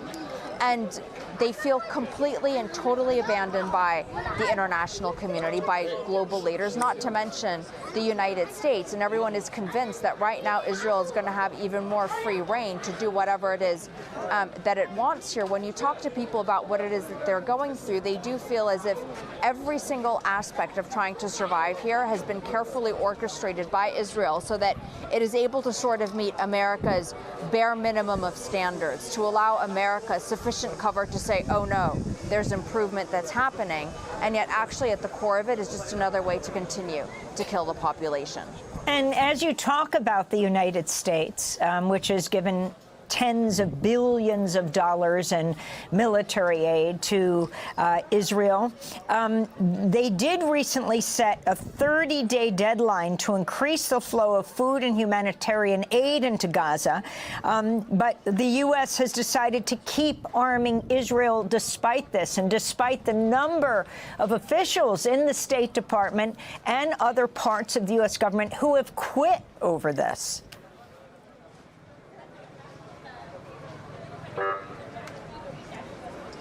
Yeah, and let's just look at the numbers.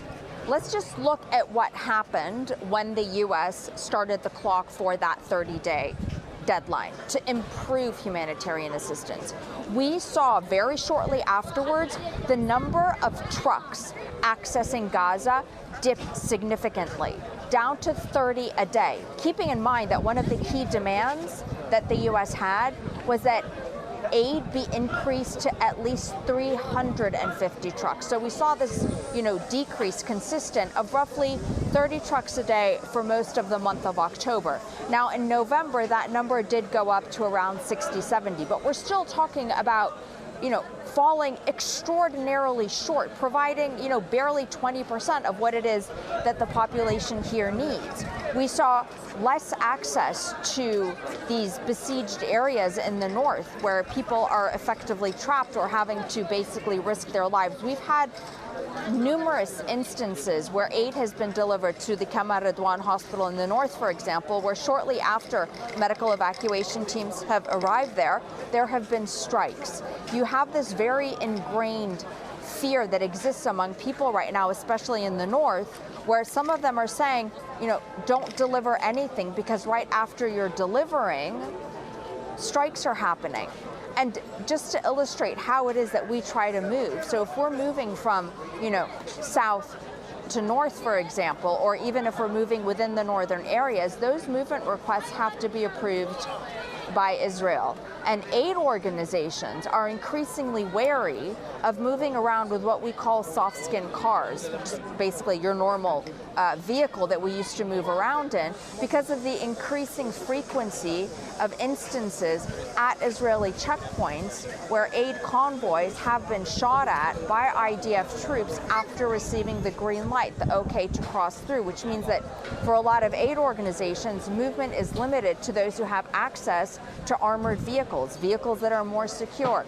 And those don't really exist in Gaza in high numbers at all. And we're not allowed to bring in more to sort of beef up our capacity to be able to move around safely. I mean, no matter which way you look at it, Amy, you're constantly faced by numerous obstacles that don't need to be there. It feels very deliberate, not to mention the complete and total breakdown of security. Now we have numerous looting instances of aid trucks. We've repeatedly asked the Israeli side to be able to use alternative routes, to be able to use secured routes. Those requests are not being met. I mean, it's such an impossible situation to operate in. I feel like I keep saying the same thing over and over and over again each time I come in. And the words to demonstrate how much worse it's getting quite simply lack in our vocabulary. You also wrote a piece recently, The Devastation of Lebanon, for New Lines. And we have this headline, the Washington Post reporting close aide to Netanyahu told Donald Trump and his son-in-law, Jared Kushner, that Israel's rushing to advance a ceasefire deal in Lebanon is a gift to Trump ahead of his January inauguration. Your response to the significance of Trump's election and what it means to the people of Lebanon and Gaza?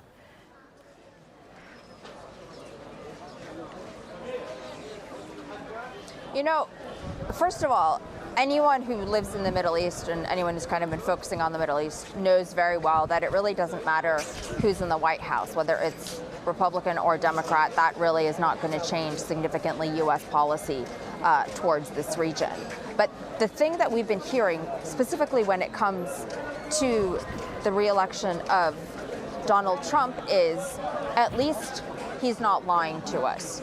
At least whatever America is going to let Israel do, it's going to be done faster. So if our end is coming, at least it's going to come faster. Whereas when it comes to, specifically the Biden administration, the sense is that the Democrats are far more willing to allow this slower, more painful death. But the end result, no matter who it is, people are fully convinced is exactly the same. And all people really want right now is for this to end. People are suffocated, they're crushed, they cannot keep going like this. And they very much feel as if, no matter what it is, no matter who it is, Arabs are viewed by the United States and by the Western world as somehow being less than. Their lives are not that valuable. You constantly hear people in Gaza, and we were hearing the same thing in Lebanon, making comments like, well, America, it doesn't care if we live or die. It doesn't care how much we suffer. Our lives don't matter to them. And that is not really a perspective that changes all that much, no matter who is sitting in Washington. We just have 30 seconds, Arwa. Why did you give up journalism for humanitarian work? What do you think you can accomplish at Inara that you couldn't do as a journalist?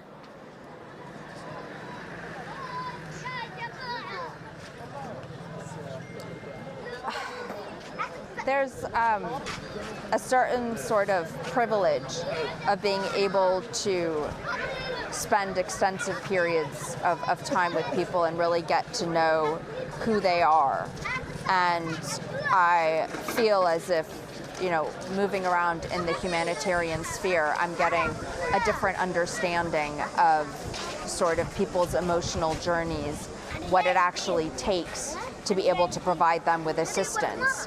And it's provided me a different way of being able to continue to sort of share people's stories and experiences, but also be able to immediately at least try to provide assistance. The challenge that we have when we're out in the field as journalists is that you don't always see the impact. But when you're in the humanitarian space, there's a certain kind of magic when you're able to just bring a smile to a child's face. And I needed that.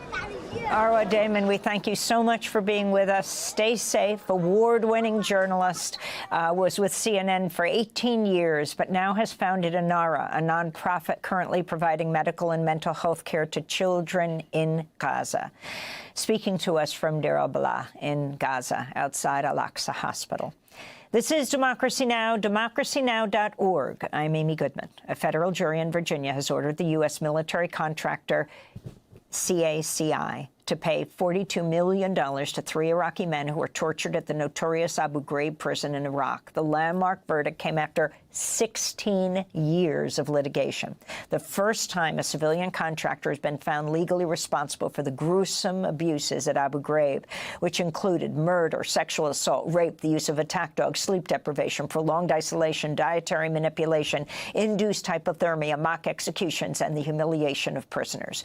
We're joined right now by Bahar Azmi, legal director for the Center for Constitutional Rights, which represented the Abu Ghraib plaintiffs. In these last few minutes we have, Bahar, talk about what actually this lawsuit has been about and who wins this multi-million-dollar settlement. Yeah, this lawsuit has been about justice and accountability for three Iraqi men, our clients, Salah, Suhail, and Assad, who exhibited, I think, just awe-inspiring courage and resilience to fight for 16 years and get over every innumerable hurdle khaki threw in its way to deflect responsibility, to have their voice heard by a jury. And as you said, it's also the first time a jury has ever had really the opportunity to review and judge U.S. practices, in this case, by a private military contractor. In the 20 years since 9/11, and despite the horrific number of abuses inflicted on many, many dozens of other torture victims. I mean, Blackwater is a military contractor, very well known. Explain what CACI, or now known as CACI, did. Yeah, so and when was it? In 2003, CACI was hired by the United States government under a lucrative contractor to provide, quote, expert interrogators in Abu Ghraib, and they sent a number of highly unqualified individuals. The two qualified people who were there actually were whistleblowers and told CACI that they were seeing abuses there and needed to leave. And then, as it turned out, in the kind of command vacuum that persisted in Abu Ghraib, it was the CACI interrogators who took control and ordered military police, including military police who were court-martialed and spent time in prison for the very abuses CACI ordered them to undertake, to, quote, soften up detainees, set the conditions, particularly in the night shift. And all our clients suffered the kinds of abuses you regrettably showed on the screen. So the photos of Abu Ghraib that shock the world, naked prisoners with bags over their heads, piled on top of each other in a human pyramid as an American soldier, Sabrina Harmon, grins behind them. Her colleague, Charles Grainer, can be seen smiling, giving a thumbs up. Interestingly, Sabrina Harmon testified on behalf of the plaintiffs and broke down on the stand. Yeah, it was really remarkable and transformative testimony, because she's one of the co-conspirators who was taking direction from military intelligence, including CACI, to harm detainees. And she's somebody who expressed, like a lot of the MPs, just was broken by this experience. And what came out in the trial is military generals who investigated Abu Ghraib and documented sadistic, wanton, systemic abuses were outraged. The military police who were part of the CACI scheme were broken. And the only person who has never taken responsibility is CACI until now. I want to go to end with one of the plaintiffs, Salah al-Ajali, who was on Democracy Now! A decade ago. He talked about his time in solitary confinement at Abu Ghraib. يعني قضايا التحقيق التي كانت تحدث كل يومين أو 3 أيام يستمر التحقيق لساعة ساعة ونص. These interrogations that happened every 2 or 3 days would last for an hour and a half, or 2 hours in this manner. The details of the interrogations were different. In some cases, they would bring dogs, then start the interrogation. In other cases, they'd put you in a place and throw cold water or hot tea on you, then start the interrogation. But of course, all the interrogations were conducted while you were kept naked and hooded, and they'd ask you questions to which you answer. I stayed for 40 days in a solitary cell, and 70% of that time I was kept naked.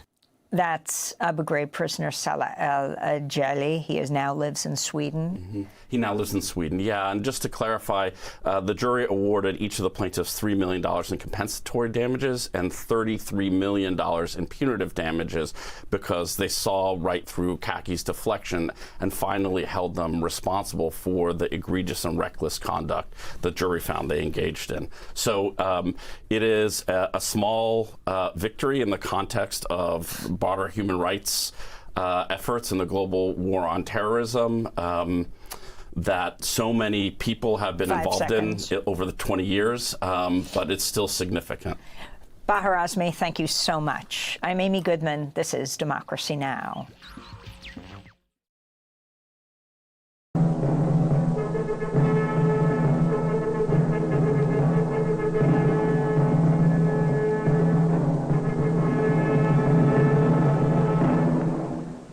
Imagine a morning 200 years ago. The French guns of Fort Ticonderoga are trained on a British army advancing through the woods. A battle is about to be fought in a war that will decide once and forever which of the world's two great powers will rule in North America, France or England. But what if France had won instead of England? How different things might have been. I might be speaking to you in French. Our literature, laws, entire history would be quite different. You must know something about this decisive and important French and Indian War, or 7 Years' War, if you are to understand American history and our development as a nation. We'll come back to the battle that was fought here at Ticonderoga, but now let's move to the University of Michigan, to the Clements Library of Americana.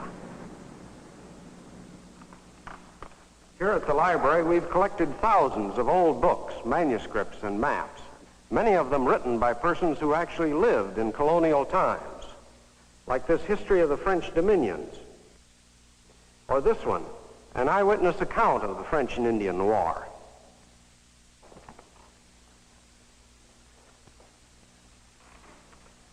This is my friend Lieutenant Tompkins of the Royal Americans, a regiment raised in this country to fight the French. Tompkins here took part in the first full-scale war fought in North America. This map we have here was actually made in 1755, the year the war started. Not much like the North America we know today, is it? With Virginia extending clear up into modern Michigan. Still, it's an amazingly accurate map showing the English colonies on the Atlantic Ocean, the thin line of French settlements along the St. Lawrence, through the Great Lakes region, and down to the lower Mississippi. Now, it was in this area of the eastern Great Lakes and the Ohio Valley where the trouble started. Both England and France claimed these territories. So, the war they fought was over land, a war between two totally different colonial systems. For instance, the English colonies had 1.5 million people by 1755, living in communities like Philadelphia, Boston, and Williamsburg, Virginia. They developed trades and industries and their own ideas about self-government. The cities of Quebec and Montreal were the principal French centers in North America. In all of New France, there were only 70,000 people who lived mostly under a feudal system of agriculture or roamed the wilderness engaged in the fur trade. French traders lived with the Indians and treated them fairly, often taking Indian women as their wives. This is one reason the French were so successful in winning the friendship of practically all the Indian tribes. The English took Indian land and only sometimes paid for what they took. In a treaty with the Iroquois, for example, the British gave the Indians 200 shirts, 47 rifles, 4 dozen Jews' harps, and a few blankets for an area that now includes a half-dozen states. But whatever land the English claimed, the French also claimed by right of discovery and exploration, and often used their Indian allies to convince the English settlers they weren't wanted in North America.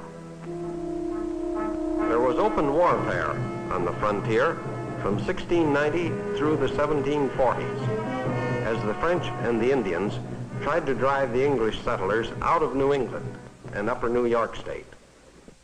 Now, in the early 1750s, an all-out war was about to begin in this disputed area, the Ohio Valley. The French had begun a series of forts stretching south of Lake Erie, and when the English governor of Virginia heard about it, he sent a young major of militia by the name of George Washington to order the French out of the area. But instead, Washington himself was driven off and had to return to Virginia. George II of England and Louis XV of France were somewhat indifferent to what was going on in the colonies. With the expenses of maintaining a court and enjoying themselves, there wasn't much money left to spend on a war that would be fought 3,000 miles away. France did send 2,000 soldiers to bolster its regiments in Canada. And England sent about 1,000 under the command of Major General Edward Braddock, 45 years in the service, brave, tough, disagreeable, and convinced that his redcoats, trained in the traditional European method of fighting, could beat anybody.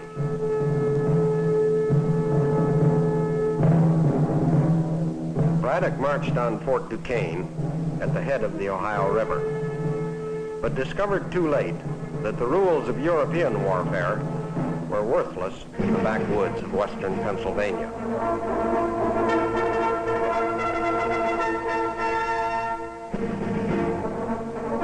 "800 French and Indians hit him by surprise, shot 5 horses from under him before he was mortally wounded, and his confused and disorganized British regulars cut to pieces." "Who would have thought it?" Braddock murmured, dying of his wounds. "We shall know better how to deal with them another time." But for 3 years, the English met with one defeat after another. They were no match for the brilliant Marquis de Montcalm.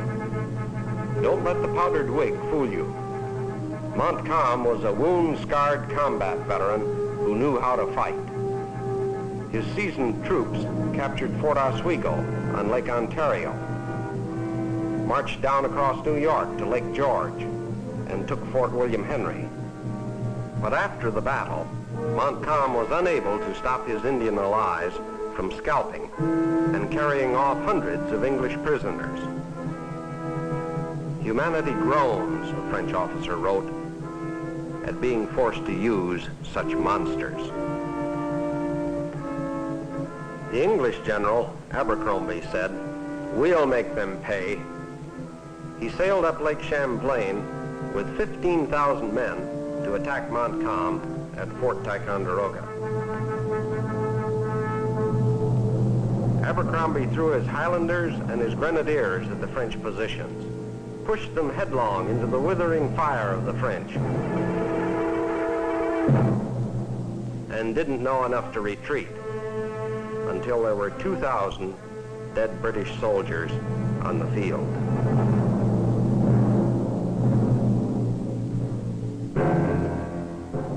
Only the colonials, the Americans, were successful against the French between 1755 and 58. These militiamen and frontiersmen whom Braddock had called unfit for military service.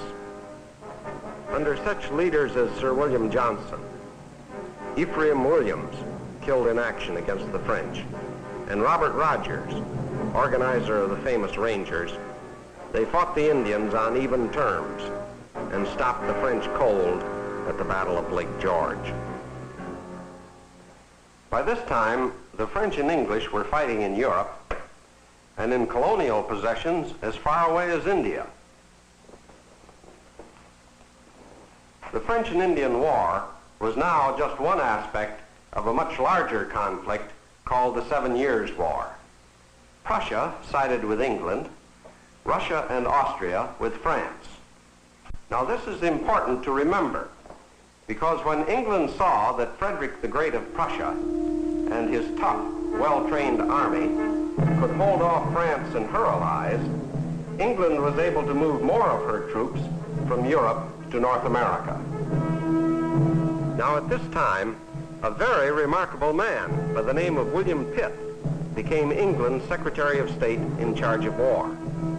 "I am sure I can save this country," Pitt said modestly, and immediately reshuffled the Army High Command. He selected 2 combat colonels, Jeffrey Amherst and James Wolfe, and sent them off to win North America for England. Their first objective was Louisburg, lying off the coast of Nova Scotia and guarding the entrance to the St. Lawrence River. Louisbourg was the strongest French fortress in North America. Amherst and Wolfe pounded away at Louisbourg for 7 weeks, and on July 26, 1758, the French surrendered. Now the English fleet was able to blockade the St. Lawrence and prevent French ships from bringing in supplies and reinforcements.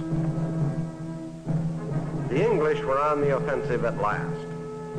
They took Fort Frontenac on Lake Ontario. Geoffrey Amherst marched into Fort Ticonderoga, and the French were on the ropes, staggering.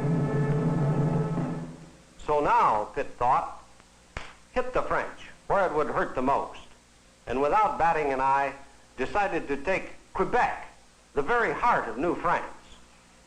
And the man for the job? James Wolfe. Only 32, a frail, sickly, irritable redhead. And yet, as a leader of men, Wolfe had few equals. This is James Wolfe, who came to Quebec in 1759. A fighter, a leader, a master at amphibious warfare. This is the Marquis de Montcalm, who had never been beaten by a British army.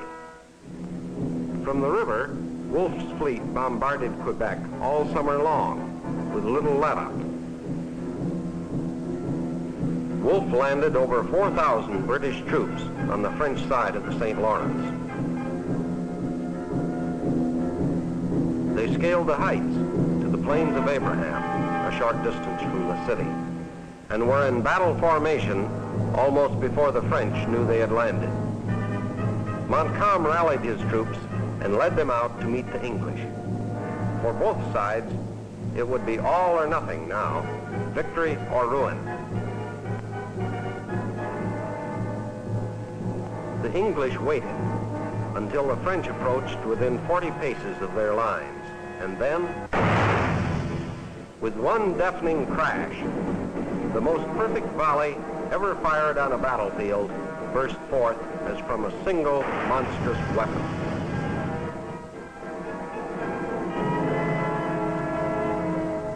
As the smoke cleared, Wolfe was hit. Shot in the wrist, then through the chest.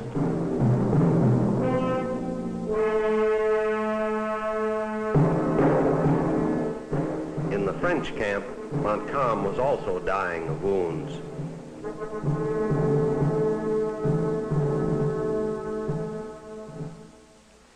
The funeral of Montcalm was the funeral of New France. There were other engagements before the final French surrender at Montreal a year later. But at Quebec, British discipline and British muskets had already decided the fate and future of North America. The old reliable Brown Bess. By the Treaty of Peace in 1763, France was forced to give up forever all her important possessions in the New World. I can't help wondering, however, what it would be like in America today if France had won the war instead of England. Would the signs and sounds of all our cities be French, as they still are in Quebec and Montreal? Would I be speaking French to you now? Qu'est-ce que vous pensez? What do you think?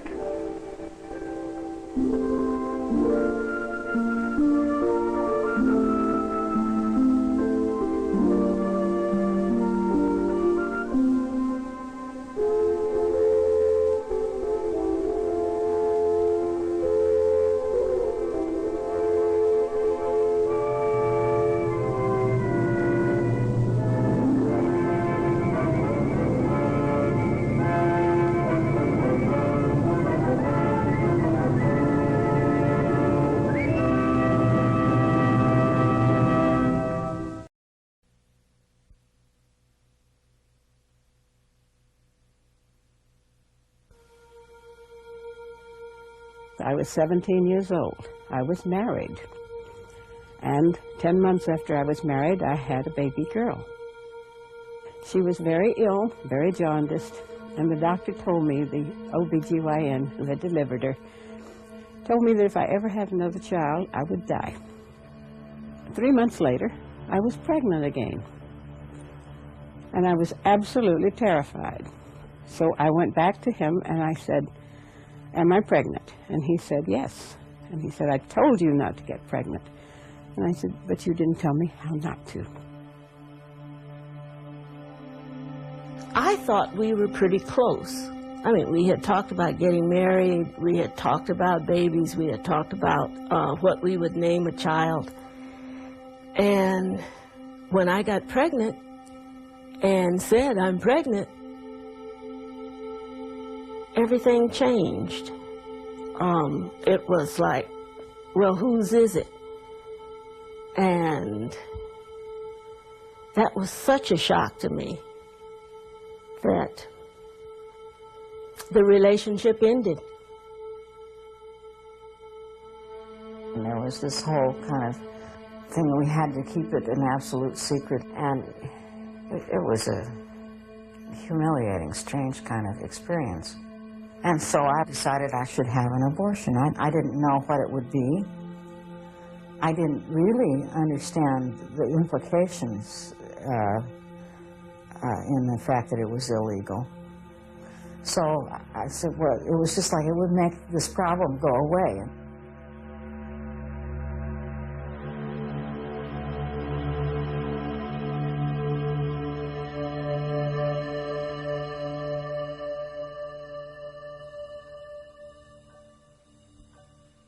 Until the mid-1800s, abortions were legal and available in the United States. Both the state and the church permitted abortions if they occurred before quickening, when the mother first perceived fetal movement. In 1847, the newly formed American Medical Association began a campaign to professionalize medicine by outlawing what it called quackery. Included in its ban were midwives and herbalists who had provided abortion and maternity care in their communities for centuries. During the second half of the 19th century, Victorian society began to condemn women seeking abortions as selfish, immoral, and shirking the duty of motherhood. Protestant and Catholic churches joined the medical establishment in expressing their condemnation. Meanwhile, legislation restricting abortion continued to spread, and by the turn of the century, both birth control and abortion were illegal in most states. If a woman needed medical treatment after a botched abortion, she faced a humiliating and dangerous situation. Even though infected and bleeding, she was often required to testify against her husband or lover and the abortionist before she could receive medical care. Believing I am about to die, make this my ante-mortem statement. I became acquainted with John Schockweiler. I had sexual intercourse with him, and in the month of May, I noticed that I was pregnant. I, Cora Alice Grimes, about to die, make this statement. On the 2nd day of July, 1896, James Dunn, a retail merchant, gave me a packet of calomel. I took 2 doses of the calomel. I, Renette Parker, am about to die. I went to visit Dr. Well into the 20th century, a climate of fear prevailed. I went to medical school in New York City in the 50s when abortions were illegal, and every day the city hospital that my medical school staffed would have 20 or 30 women come in infected, bleeding, and dying from abortions that they had induced themselves, and the coat hanger trick was used, and or they had a friend that had a catheter and they'd leave the catheter in until for a day or two, and she was bleeding and cramping, and they'd come in, and that's not an exaggeration. I think it was true in any major city area in this country in the 50s. Okay. When we got them, we received them like with a temperature of 105. Bleeding. Totally infected. We had some die in shock because they did not tell the truth and they was afraid to tell the truth as to what had happened. Because they knew it was illegal and they felt like we were only getting the information to report them to the police. It's like turn me in, that I aborted myself. It was just plain housewives who felt like I can't afford another child. I couldn't have that baby because if I did and I died, who would take care of the little baby I had? And so I asked the young women where I worked at a Walgreens drugstore, and I asked them if there was somebody who could help me do something. You didn't say the word abortion in those days. And they knew what I wanted. And they sent me to a woman, and she told me that she would do it for $50. This was in 1939, and $50 was a lot of money. And I worked hard, and I sold everything I had that I could get a few pennies for. And I eventually got my $50, and I went out to see this woman. And she put, I think it was a strip of slippery elm bark, and she inserted this up my uterus. And she said, now you go home, and that will swell up, and you will have pain, and you will probably have some temperature, but you will have a miscarriage. 2 days later, I had a screaming fever, and I was in such pain. And so I went back out to see this woman, and she lived in a shack. And she met me at the door, and she said, I told you not to come back. And I said, I have nowhere else to go. And so she cleaned me up, and I was so frightened, and I was in tears. And she put her arms around me like that, and she just held me up to her chest for a minute, and she said, honey, did you think it was so easy to be a woman? I'll never forget that. Never forget the kindness of that woman, even under those terrible circumstances. And so she said, this time you go. She gave me some aspirin. She said, don't you ever come back again. And that was the last I saw of her. And I had a roaring fever for about 3 or 4 days, and then I got better. And I went back to see my doctor when I got the money for the visit.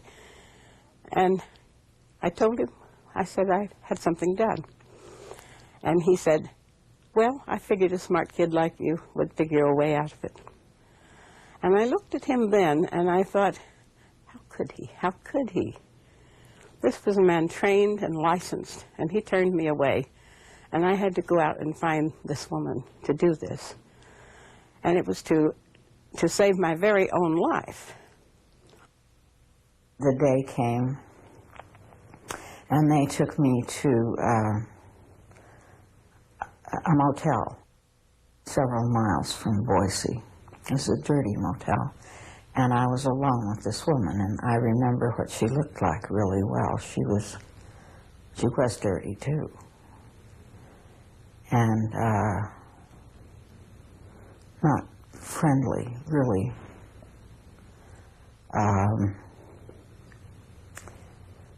Divorced from the proceedings, and she gave me a cervical puncture, and I remember the steel tool, you know.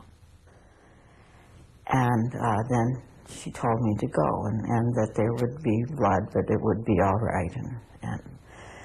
But the fact is that I didn't abort, and I just bled a lot, and it was incredibly painful, and I got a bad infection. And they started looking for a doctor because I just kept bleeding and bleeding and not aborting. And finally they found a doctor. He gave me some medication to make me abort. And I aborted at home so that if he were caught, he would be able to prove that the process had been initiated before he became involved. And he explained that to me, that he wanted to be able to help other women who found themselves in my position, and that the only way he could protect himself was that. And so that was, I had to do that alone. I didn't tell anyone except the father. And when I saw his reaction, I didn't tell anyone else. I just thought, well, this is my problem and I'll have to deal with it. And the only thing I could do was to get an abortion, because to have a baby without a husband just was not done. I just went to the telephone directory and I looked up obstetricians, gynecologists, and I looked for a gynecologist that didn't advertise as an obstetrician, and I thought maybe he would be most sympathetic, and it turned out he was. There were many physicians who were supportive of abortion, who felt it should be available and provided safely for women, but they were afraid to do them themselves. Sometimes the fear was because they didn't want to be found out or would be censured, but very often their fear was, and rightly I think, that as soon as word got out that they were willing to do abortions, they would be flooded with requests. And even on Saturday. One of the doctors who started off thinking he would do a few abortions and who found himself getting referrals of women from all over the United States was Dr. Curtis Boyd. In 1965, he began to do abortions for women referred to him by ministers. Over the course of the next 8 years, he did thousands of abortions. I began to realize how difficult it was to obtain the service, how desperately women needed it and wanted it, and to what lengths they would go to obtain it, even to readily risking their life. People talk about as though women didn't know that. That didn't matter. Women risked their life every day to get an abortion somewhere in this country. Many of them did, without hesitation. And I just really literally walked up and down the streets. I was by myself, and I would go from one place to another, and they would all be in the same situation. They would say, nobody's there, I don't know what you're talking about, and oh, they've moved away. Finally, one day, I heard of a place, nobody answered the phone, but I got in the car and I went there and I knocked on the door, sort of after hours, like evening, early evening. I was the only one there. He did not give me anything. There was no anesthesia at all. And it was very painful, and I had no idea it was supposed to be painful. I thought maybe he had done something terrible, was doing something terrible to me. And so it was a frightening experience. That was frightening. Throughout the years of criminal abortion, an aura of danger surrounded unwanted pregnancies. Women drank toxic substances. Unscrupulous practitioners administered caustic douches of Lysol and Clorox. Reports of rape and other sexual abuse by abortionists were common. At that time, shotgun marriages were in vogue, and there were all these youngsters getting married, which never, I soon saw that never solved anything. It only made the matters worse. The marriages never lasted. The children suffered, and it was a miserable situation. And then we went through the period when we were sending girls to homes for the unwed mothers that were all over the country, and they were expected to work part-time and give up their child for adoption. And that was a very sad situation, because you would see a young woman come in, and if she was a schoolgirl, she would have to go off, leave home, and everyone knew why, and her life was really wrecked, socially and academically and everything else. And it was the young that really got to me, seeing some of these youngsters, 12, 13, 14, their mothers would bring them in, and it was just a horrible thing. As public awareness grew about the consequences of illegal abortion, lawmakers and clergy joined with the medical establishment in pressing for reforms. In states where therapeutic abortions were permitted, some doctors were lenient, so they could provide more women with safe abortions. I heard about these two co-eds in Stanford who went to Tijuana and obtained illegal abortions. The first was a girl who came back with a fulminating septicemia and who subsequently died. The second came back and had a severe infection of her reproductive organs, and it was necessary to do a hysterectomy, which rendered her sterile, of course. At the same time, there was in existence in California a law which allowed for medical support with an abortion on non-medical grounds, namely through a psychiatric channel. We would use these channels in order to enable the girl or woman to get a therapeutic abortion. Why did I do this? It was outrage at the way in which women were being treated, whether there was a reaction of the boyfriend or fiancé or husband. Some of these responses were grotesque. Some men told the women that if I'd known you were so stupid, I wouldn't have gone with you in the first place. Others told the girl that it's her problem, she's got the baby, he didn't have anything to do with it. A good number of them just took off, just had no response whatsoever. So where do women who are desperate get help? It did make me recognize that there were many of us out there who were looking desperately for some place to solve the problem. And so I began to listen. I began to hear when anybody said that you tune in, you get sensitive to it, and you begin to hear things that give you a clue, and you pursue it a little bit and find out that somebody did have an abortion. And I just got the names of the doctors, and I would just give the names. A young woman would call on the phone, someone I didn't know, and would ask for help. And that they were feeling so desperate that they were calling strangers. I was aware that what I was doing was illegal. I guess I think what was going to happen to them was worse than the possibility of what might happen to me. People who themselves had had to search for an abortion understood the difficulty in finding one. When Russ was 19, he and his girlfriend realized she was pregnant. I was terrified at the prospect of being a father, and I went to my assistant track coach, a young guy, very friendly, so then I told him. And he said, find out more about it, what do you want to do, and so forth. And I began to ask around about possibilities of her getting an abortion, and I talked to her about it. And she didn't want to be a mother either. First off, there was some misbegotten effort, I don't know where it originated or how it happened, to get some kind of pills that would induce an abortion, and they didn't work.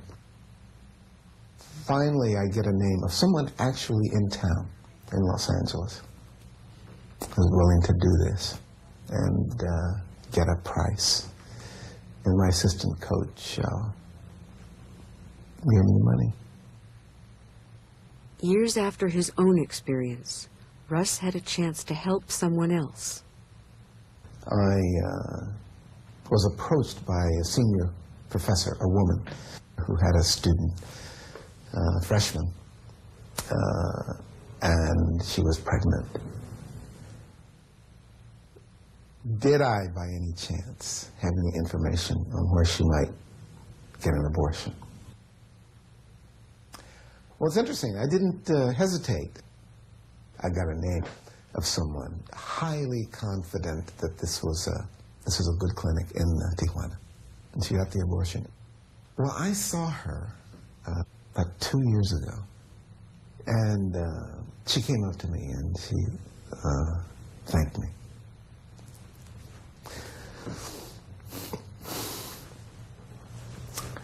That was nice. it felt a little bit like saving a life.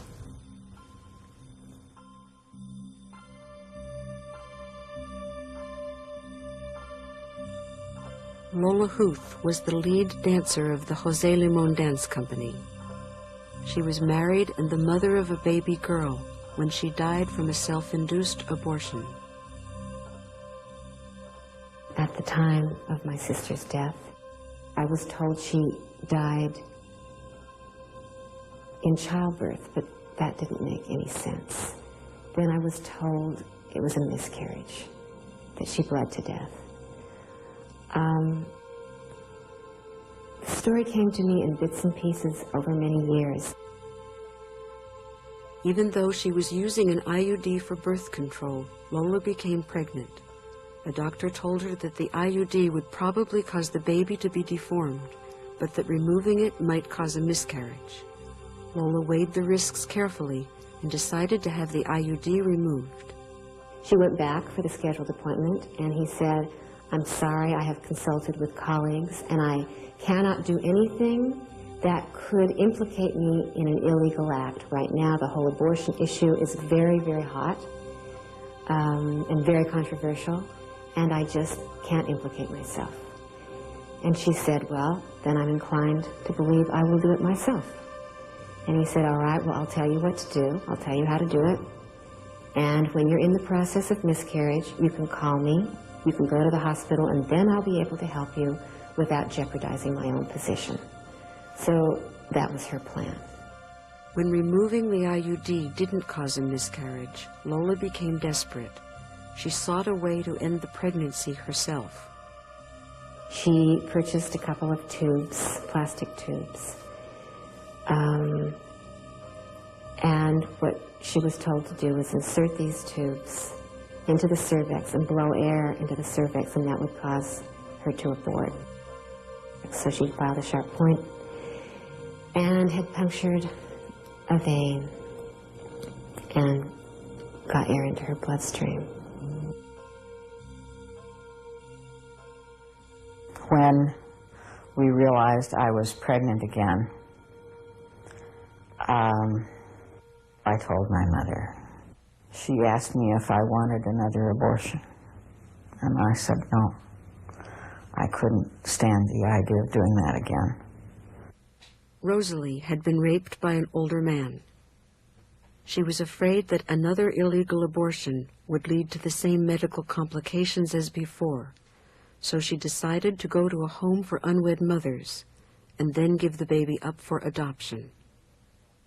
Everyone told me that if I had any sense I wouldn't look at the baby. I would just let them take it away and I'd never look at the baby. But I did. I let them bring the baby to me and I held the baby. That was a terrible mistake. And then I owed some money for my board and room and medical. And so I stayed for a while and I worked in the nursery to work the money off. And that was a very bad mistake because I was just around babies all the time. And I wanted to keep the baby, and I actually held the baby before they took it. Oh, God.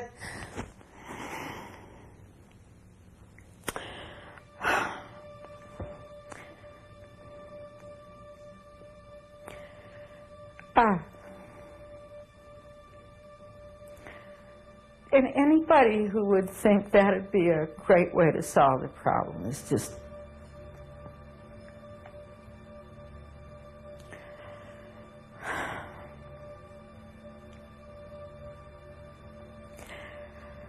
you take a child who doesn't even know her own mind, a 17-year-old young woman, and ask her to carry a baby in her body for 9 months and then give birth to it and then just give it away like it's nothing. It's very difficult, even after 40 years, to admit to doing something that was against the law, that was illegal. It sort of puts you in the position of having a criminal past, and although you might not feel that what you did was in any way criminal. There's still the stigma to it. But it's a relief to be able to talk about it after all these years and say, hey, I was human. I knew that I could lose my medical license. I knew that I could go to prison. And just as I had to trust these women who came to me not to bring charges against me which could put me in prison, they had to trust me to give them good medical care and service and not harm them. And that was a scary thing in those days because you didn't always know who you were going to, you didn't know what the outcome was going to be. It was frightening for women to come from great distances to a little town in East Texas to some unknown doctor. They came by bus, by train, by car, and they had to trust that they were going to leave there intact and alive. A woman that's unhappily pregnant will risk her life to stop that particular pregnancy. And then later in her life, when conditions have changed, she will happily risk her life to have a child. This is the same woman. And I was saying to my mother, you know, we have to talk about this. It's important. We can't, when you're in conversation with people, you tell them that your daughter died giving herself an abortion. We have to all start telling these stories. You know, that it isn't just some anonymous person that nobody knows who's had an abortion, but people right next to us in our community, in our lives, and some of them don't survive.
The year is 1687.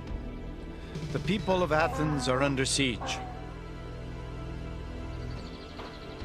Unknown to them, enemy cannon line a hill overlooking one of the world's most magnificent buildings, the Parthenon.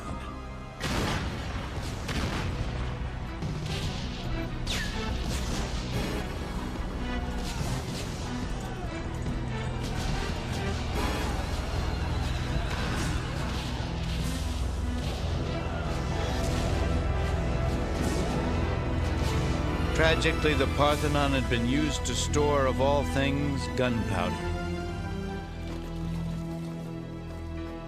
One of the most beautiful buildings ever conceived, it was almost completely destroyed. For 2,000 years, the Parthenon has stood overlooking Athens, recalling a remarkable moment in history, the Golden Age of Greece.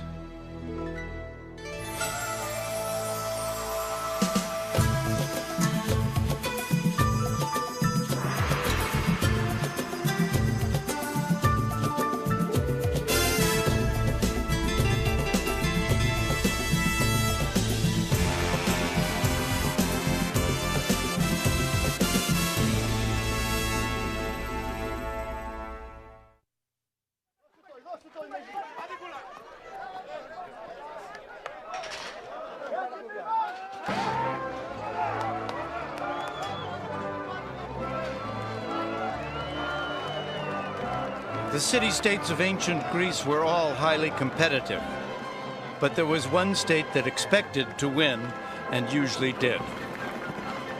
It was the powerful, brilliant, daring city of Athens.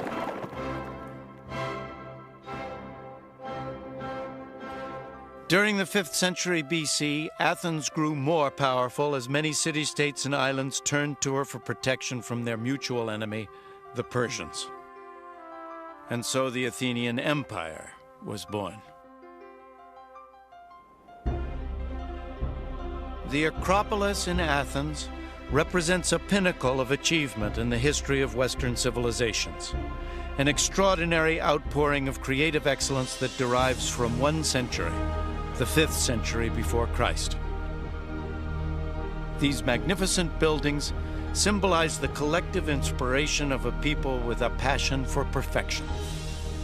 The historian Plutarch wrote, "So the buildings rose, as imposing in their sheer size as they were inimitable in the grace of their outlines. Since the artists tried to excel themselves in the beauty of their workmanship, each of them men supposed would take many generations to build. But in fact, the entire project was carried through in the high summer of one man's administration." That one man was Pericles, leader of the Athenians.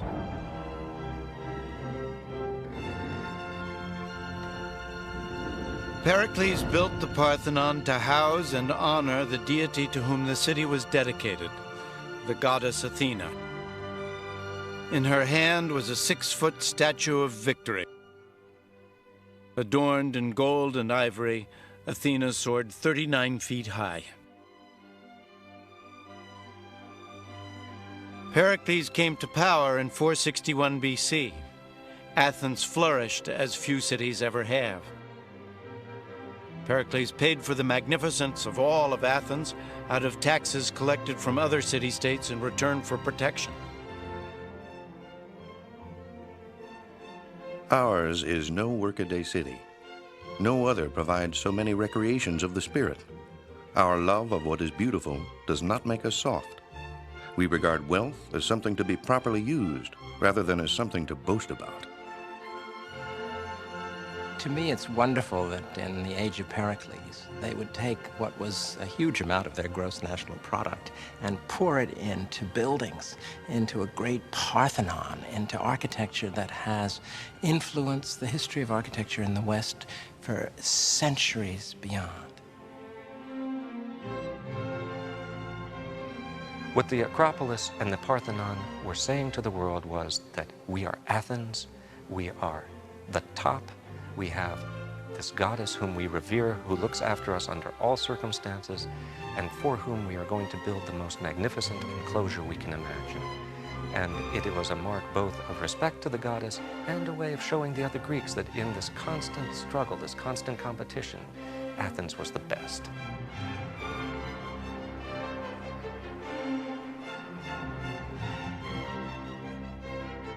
The city was completed within 50 years, designed by the finest architects in Greece and adorned by the greatest Greek sculptor, Phidias. It was a workforce that brought together the best craftsmen from all over the Mediterranean. Athens buzzed with new energy and, most of all, new ideas.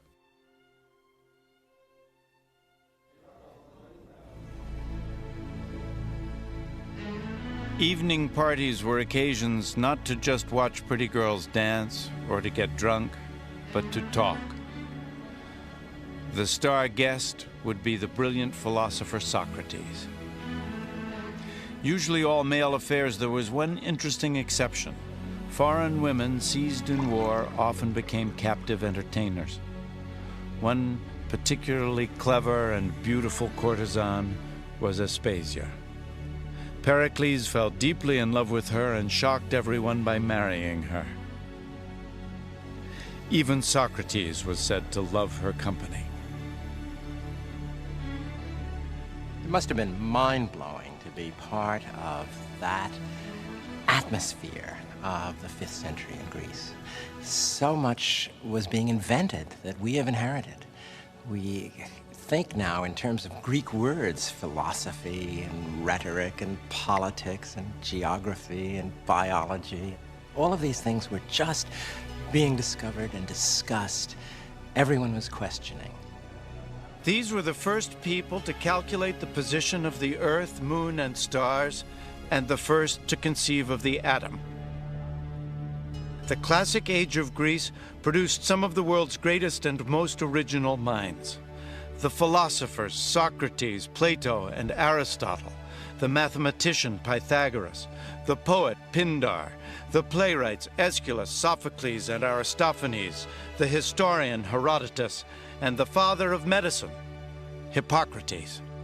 These were some of the greatest minds that have ever lived, and they were all alive in this small town, more or less at the same time.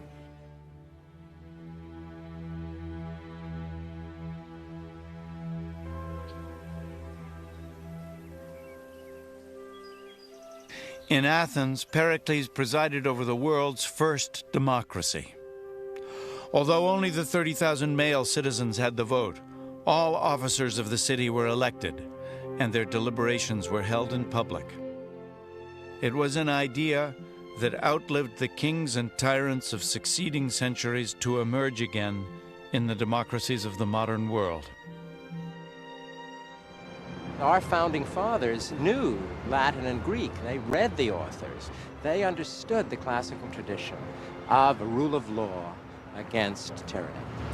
I never cease to be amazed at the originality of the Greeks in inventing, really, democracy as we know it. It didn't exist before. There were tyrants and tribal leaders, but public participation in governance, in decision-making on the part of citizens, started really with the 5th century in Athens.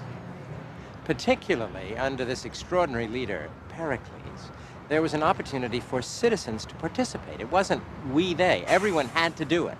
Everyone had to give part of their time to be experienced in government. And you had majority rule. You had public debate. Everybody got into the act.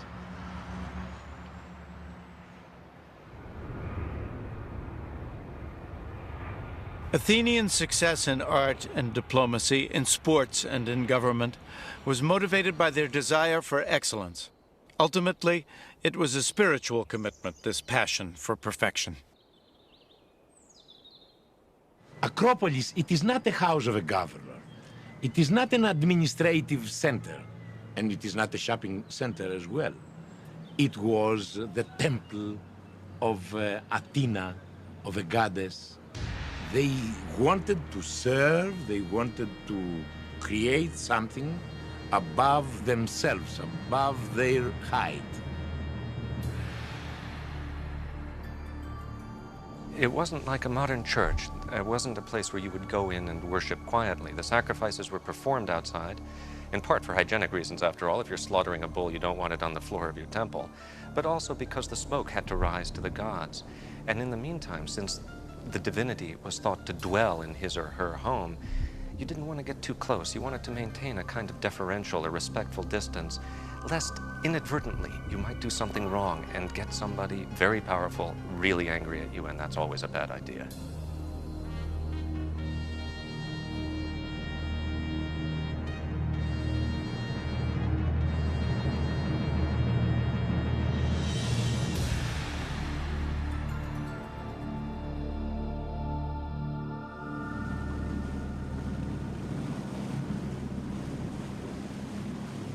In 1928, Off the northern coast of the Greek island of Euboea, in the Aegean Sea, a small boat was looking for sponges.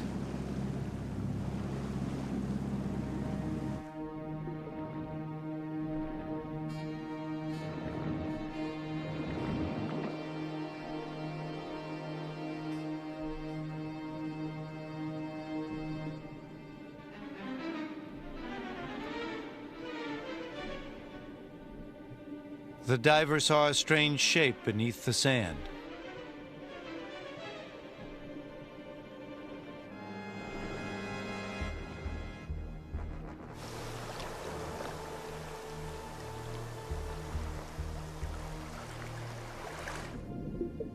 He had discovered a classical Greek statue that had sunk with the ship carrying it nearly 2,000 years before.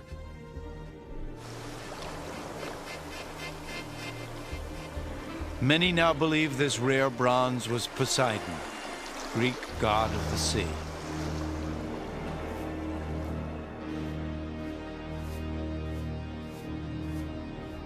The magnificent statue was one of hundreds stolen in the 1st and 2nd centuries AD by the Romans. Gods like Poseidon were thought to have a very real power over the lives of ancient Greeks.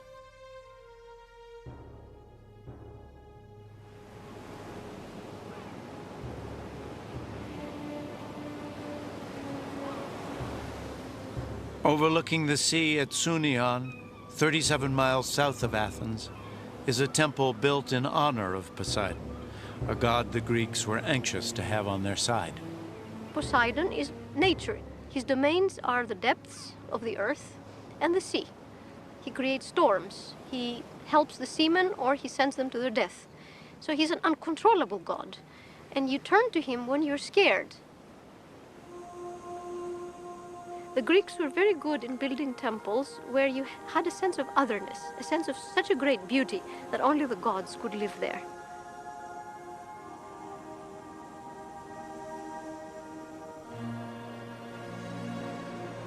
Up on Mount Olympus lived the pantheon of Greek gods.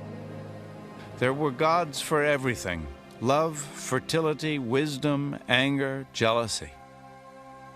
But one Greek god stood above the rest: the all-powerful Zeus, ruler of the world and of the gods themselves. These gods were not imagined as spiritual beings. They had very human characteristics and were known to interfere in the lives of humans on the slightest whim. They could be rational and helpful, or mischievous and vindictive. Anyone who offended them could expect terrible vengeance.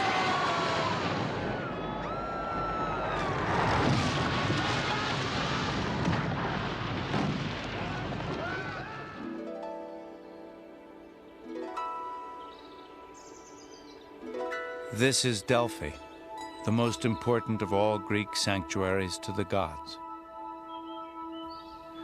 This temple was dedicated to Apollo, the god of knowledge, light, music, and healing.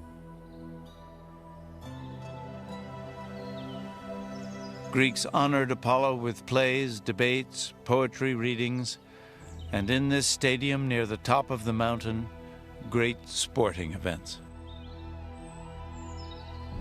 Pilgrims would cleanse themselves in this spring, having first sacrificed a goat to Apollo. Even in this highly educated and rational civilization, they still believed in mysterious divine powers. The great temple of Apollo was home to a kind of prophet, the Oracle of Delphi. Its pronouncements could affect the destiny of men and the history of nations. Ordinary citizens would come to ask if they should marry or if their spouse was being unfaithful. Generals would ask if they should go to war. A priest took their questions to the oracle, or Pythia, as she was called. The medium was an ordinary local woman sent into a trance often by chewing hallucinogenic leaves.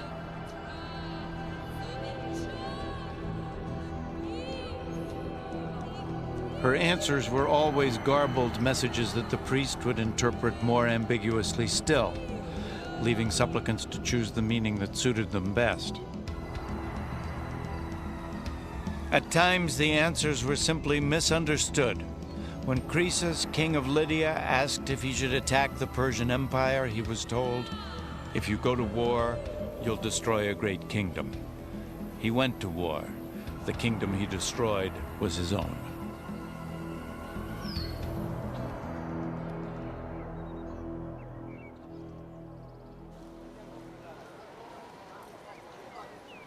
Greek sanctuaries were bursting with life, and we shouldn't imagine them as pristine with their white temples and clean-robed priests. There were vendors there, there were musicians, there were camping grounds around the temples, so everything was full of life. Thousands of people came to Delphi every 4 years for a 5-day festival. Moving up the sacred way to Apollo's temple, passing 3,000 statues, and treasuries filled with the riches of various city-states. Pilgrims were expected to offer whatever they could afford. It was even said that King Midas sent his own solid gold throne, all in the name of honoring Apollo. But it was also at Delphi that another unofficial ritual took place, honoring not Apollo, but a very different sort of god. In winter, it said, women would climb Mount Parnassus directly behind Delphi and perform wild dances in honor of Dionysus, god of wine. They were called Maenads. It was one of the few opportunities for women in this highly ordered society to follow their instincts and abandon all inhibitions. Maenads were followers of Dionysus, so to say, liberated women who leave the household and go out in a completely female bond atmosphere. And they do dances and picnics, probably harmless things, but because they do it by themselves, the male imagination made them do monstrous things. They thought that they were fornicating and having orgies and eating raw meat and so on. Such private rituals later became public events and the beginnings of what we now know as theater. All drama originated as part of religious festivals. And they had the god Dionysus, who was the god of everything delicious. And people used to go out and celebrate. And this led to poetry, the dithram, and then they introduced male figures in masks. And gradually you got what we now think of as tragedy and comedy. This amphitheater at Delphi is one of hundreds built by the ancient Greeks.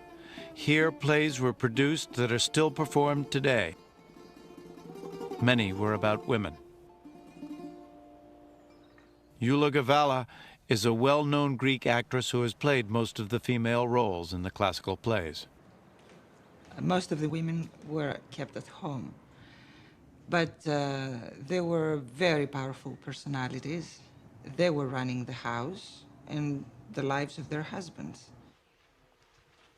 Eula is preparing to rehearse Medea, one of many plays about the terrible things that happen when a woman's passions are unleashed. Of course, this woman power closed into those beautiful houses was mysterious too for men. It was that other world that they wanted to know more, experience more. And that's why they chose women as their heroines for their plays. Theater became absolutely central to a way of life. They would have a whole day. You'd start in the morning, you'd get 3 plays, and they went on a long time. You had subsidy from the government, and you also had private support from the very rich. And you had political debate. You had a sense of involvement. The chorus was a device that represented the people. And the stories were often known from mythology, but it was the way they were played out that really captured the imagination of an entire populace. Passion is the way to courage! Medea is about a woman driven to unspeakable acts of revenge when her husband betrays her for his own personal gain. You could have stayed in Corinth. Medea refuses to accept her husband Jason's decision to abandon her in favor of the king's daughter. Instead, you talked like a fool. And now what? And now you're banished. The tragedy of Medea is that she gives up everything for Jason. And in a male-dominated society, she's powerless to prevent him deserting her and her children.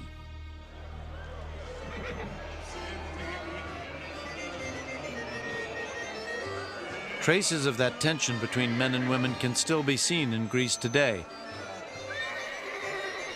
This, too, is a society dominated by men. Men committed to demonstrating their masculinity.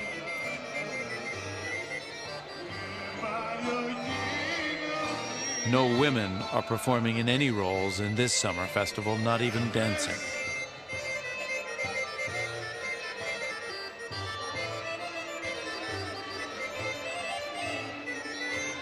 Men do whatever they like, the women remain passive bystanders.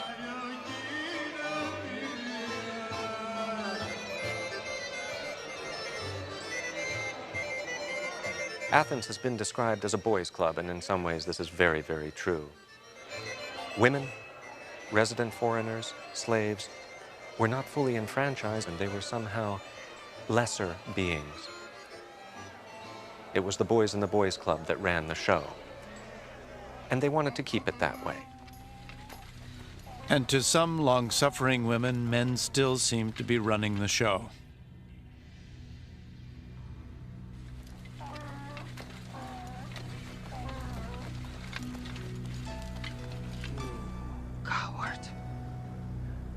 I saved your life, and every Greek aboard the Argo knows it. And after I endured all that, you crawled to another woman.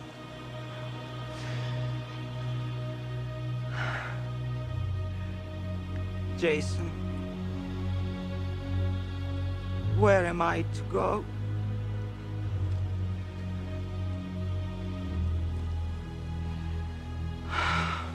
In her desperation, Medea reaches a tragic conclusion, that her only possible revenge is to kill her own children. Well, you take a play like Medea, which so speaks to a society now in which divorce is rampant, in which men and women get so angry at each other, in which child custody is an essential issue. And you see it played out with an intensity of emotion that absolutely brings you to tears. Women like Medea, Helen, they're women that we see even today. We women, we have today the same problems. Problems with the relationship with men, in our family with husbands.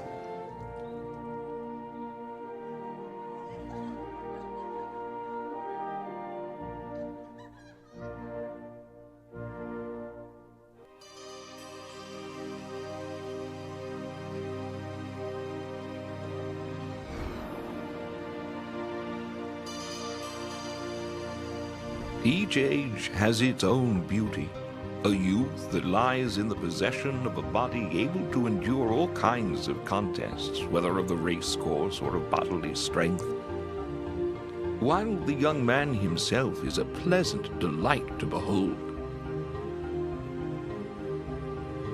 To the Greeks, a beautiful body was as important as a brilliant mind.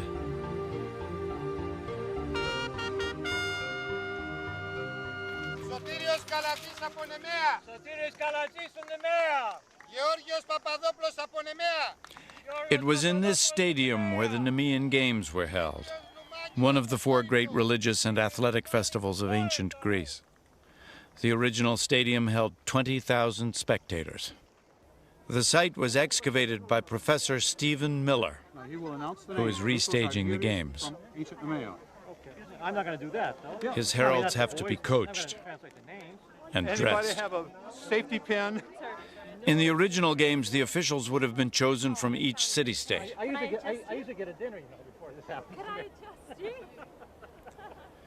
The ancient Greeks did not take weekends off. They worked every day except for the more than 50 religious holidays and sporting festivals. They'd come in, clusters of family or friends, spread their blankets, break out their wineskins, and sit and watch the games. You should also imagine cheering sections. We have actually found evidence in the form of concentrations of coins that show us, for example, across the way, it was the center of the Corinthian cheering section. It's almost all of the coins that have come out of the stadium from Corinth are there. Here on the opposite side, just behind where the judges' stand is, not coincidentally, we have found almost all of our coins from Argos. And of course, the games were controlled by Argos. So you have the cheering section right behind the judges' stand, reinforcing, I'm sure, the judges' decisions.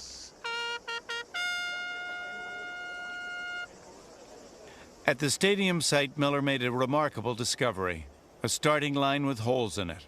From this, he reconstructed the ancient starting mechanism, the hisplex. I think you can hear the torsion.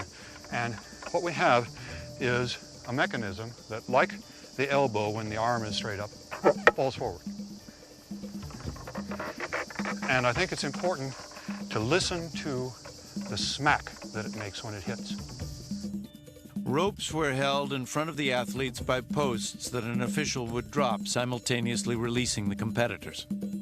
Okay, ready, set, go. Originally, athletes competed in the nude and women were excluded from the games. But one woman, determined to see her son compete, dressed up as a male trainer. When her son won, she jumped over a fence in her excitement. All was revealed. After that, even trainers were required to be in the nude.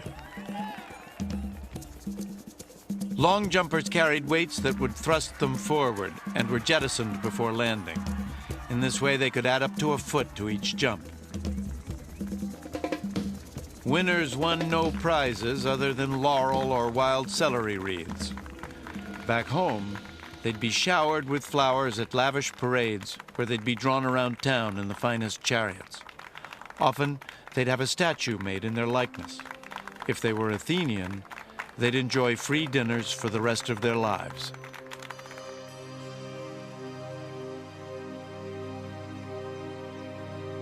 The most important games in Greece were held every 4 years in this valley, at Olympia. The first international sporting event in all the world was held here in 776 BC. The Greeks were the first to elevate athletics to the status of serious competition. Even our word athlete comes from the Greek word athlos, or contest.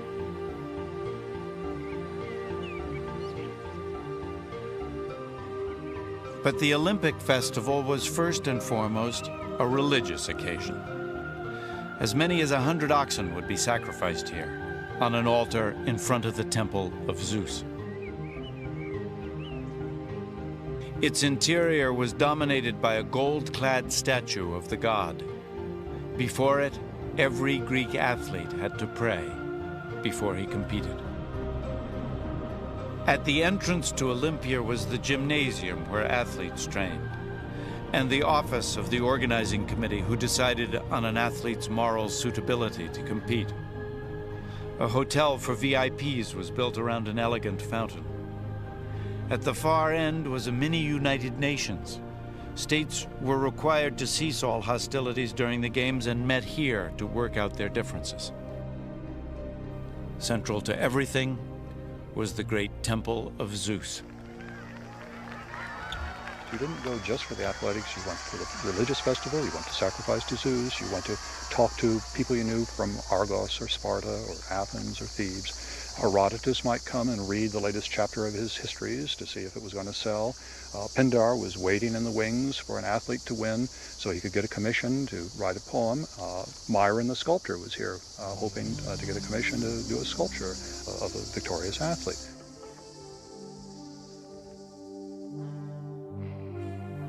Mind and body came together in the gymnasium.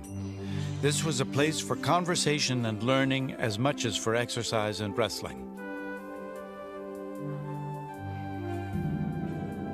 To the Greeks, the aesthetic, the physical, and the intellectual were all part of their pursuit of perfection. The philosopher Philostratus wrote, "Dust from terracotta is good for opening closed pores for perspiration, but yellow dust also adds glisten and is a delight to see on a nice body which is in good shape." With so much emphasis on male intimacy and physical beauty, perhaps it was inevitable that in Athens, homosexuality was quite common, with no stigma attached whatsoever. Sexual relations between mature single men and younger boys were entirely acceptable as long as the boys were first wooed with gifts and as long as it stopped with marriage. Admiration among men was best reflected in the world of athletics. Stephen Miller found some interesting graffiti in the tunnel at Nemea. Perhaps one that stands out the most clearly is Epicrates' kalos. Epicrates is beautiful. And if we look over here at another graffito, we have the same name, Akroditos is beautiful. Of course, not everybody agreed. Somebody came along later and scratched the Greek phrase to grapsontos, which is the rough equivalent of our modern expression, says who. Akroditos is beautiful, says who.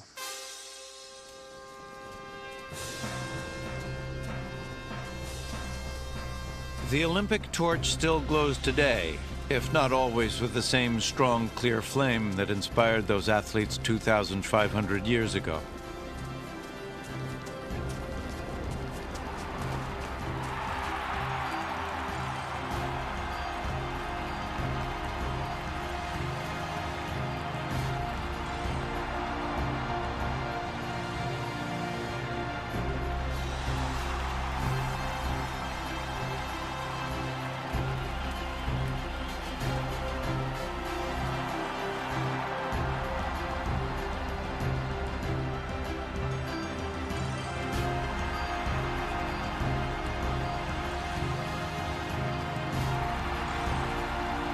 But it does sometimes carry forward the original goal that once every 4 years the nations of the world should forget their disputes and come together in friendship and open competition.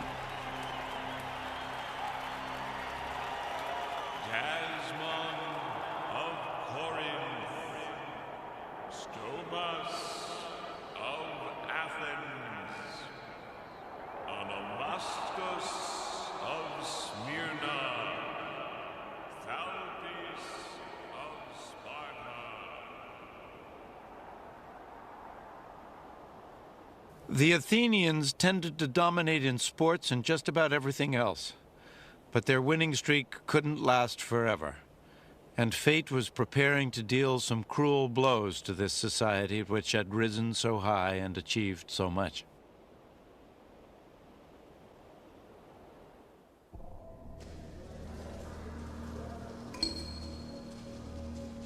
In 399 BC, the Athenians did a strange thing. They put their wisest citizen on trial. The great philosopher Socrates was judged by a jury of 200 of his fellow citizens. Each placed a pebble in one urn for guilty or another for innocent. He was accused of not believing in the gods and of corrupting the minds of the young with his radical new ideas. In many ways, Socrates was the complete Athenian. He served with courage and distinction as a soldier and as a statesman, and in this way fulfilled the Athenian ideal. At the same time, though, he demanded explanations, he demanded definitions of his fellow citizens. He described himself, after all, as a gadfly, as a stinging fly on the great sluggish rump of the Athenian body politic.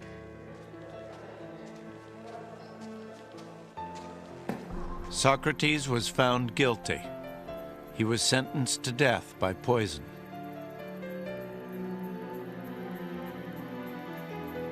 His trial and conviction would never have happened earlier under Pericles' rule. The Athenians became too cautious, I think. Something happened. Their old willingness to engage, to experiment, to explore is still there, but it's somehow muted.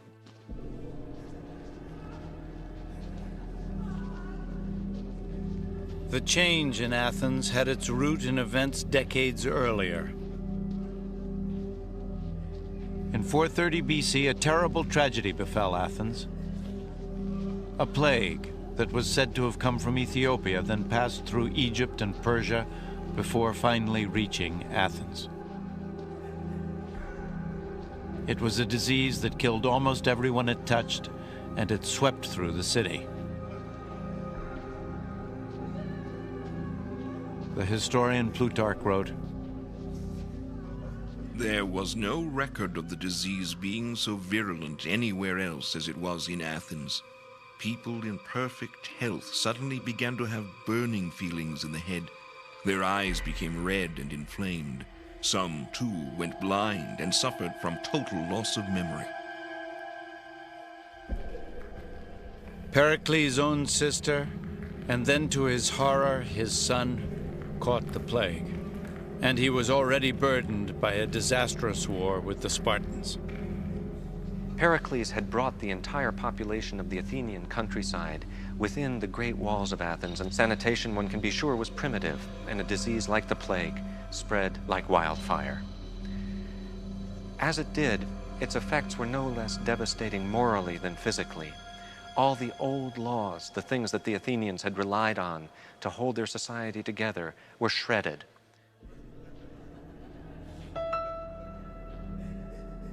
People came into temples to die, or worse still, brought their own dead in and left them there. The horror, I think, is really, to us, almost unimaginable.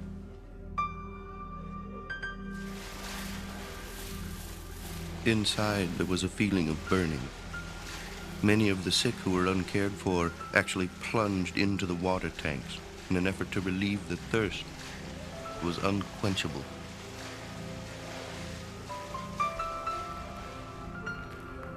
The plague affected Pericles in two ways. First of all, politically, because the Athenians blamed him for it. And for the first time in 15 years, he was not elected to the office of generalship that he had held for so long. Shortly thereafter, he himself caught the plague and died.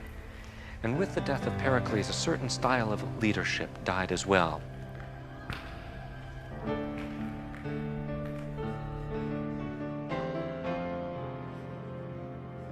A third of the population would die.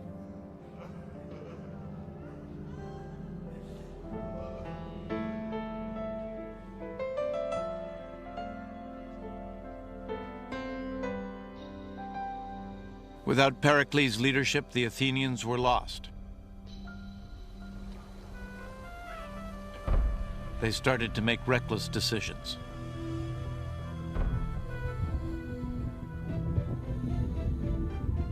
For half a century, Athens battled Sparta for dominance over Greece. The decisive battle would be fought not on Greek soil, but in Sicily. Athens sent a fleet into battle, but the highly trained Spartan army sided with the Sicilians. The Athenian navy was destroyed in a series of disastrous sea battles, and in 404 BC, Athens was utterly defeated. I think finally the Athenians lost the great war against Sparta because they did overreach themselves. The Spartans repeatedly offered terms of peace, but here's where that old Athenian aggressiveness comes into play as well. The Athenians simply couldn't allow themselves to accept terms of peace from Sparta. They wanted to win.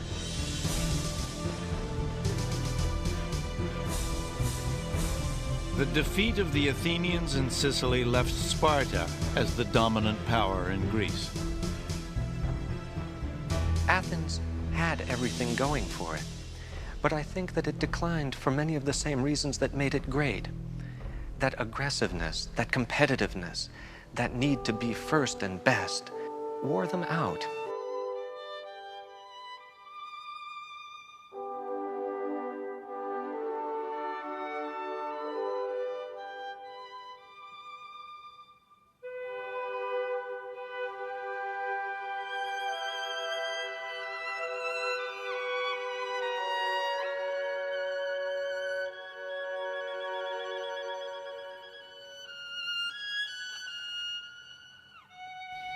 The goddess to whom the Athenians turned for protection was powerless to help them. This relief is called Mourning Athena. Socrates became the scapegoat for the decline of Athens. In prison, his friends offered to help him escape, but he refused. Plato wrote, He said he had lived in Athens all his life. For 70 years he had been content with the city and its people. Why should he now run away from it like the lowest slave? The hemlock leaves were crushed.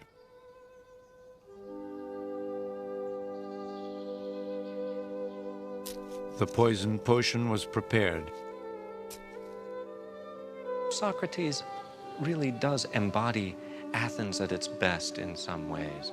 And when he dies, we really do see that things have changed, that things after Socrates just won't be the same. Plato recorded the last words of his friend and teacher. How much would one of you give to meet Orpheus or Homer? I should like to spend my time there, as here, in examining and searching people's minds to find out who is wise and who only thinks he is.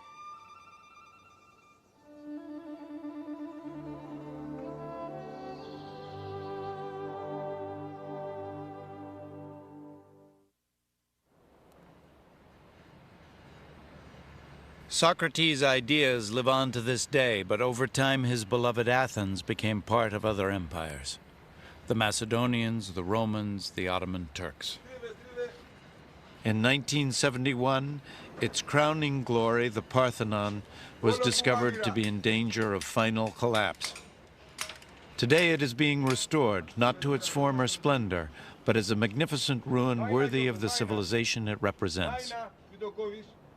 The pieces of marble so cruelly shattered by cannon fire are being painstakingly cleaned and carefully reassembled.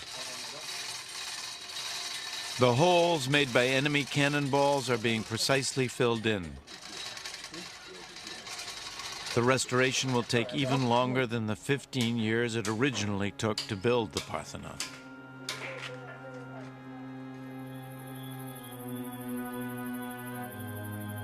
After its destruction in 1687, the temple was pillaged by treasure seekers. The Turks who ruled Athens at the time were easily bribed. Any passing visitor with enough money could walk away with one of the great sculptures.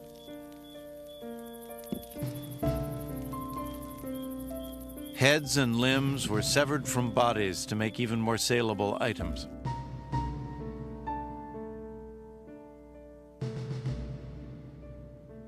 All over Europe, eager salesmen offered their plundered treasure to museums and private collectors. When a young English aristocrat, Lord Elgin, arrived in 1803, this was the situation he felt justified his removing any remaining sculptures.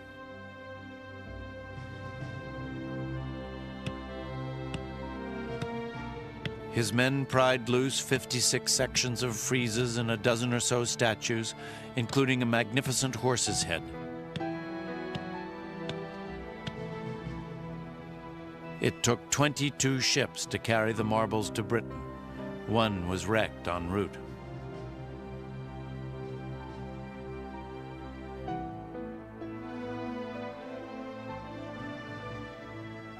The Elgin marbles from the Parthenon are exhibited in the British Museum.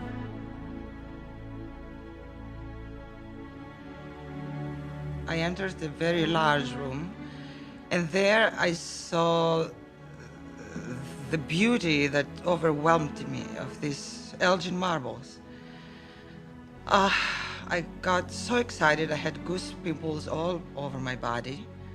I couldn't speak, I was just on a trance. The beauty was so powerful. I was silent for a very long time looking at that beauty. And then I felt sad because I couldn't see in my country those marbles.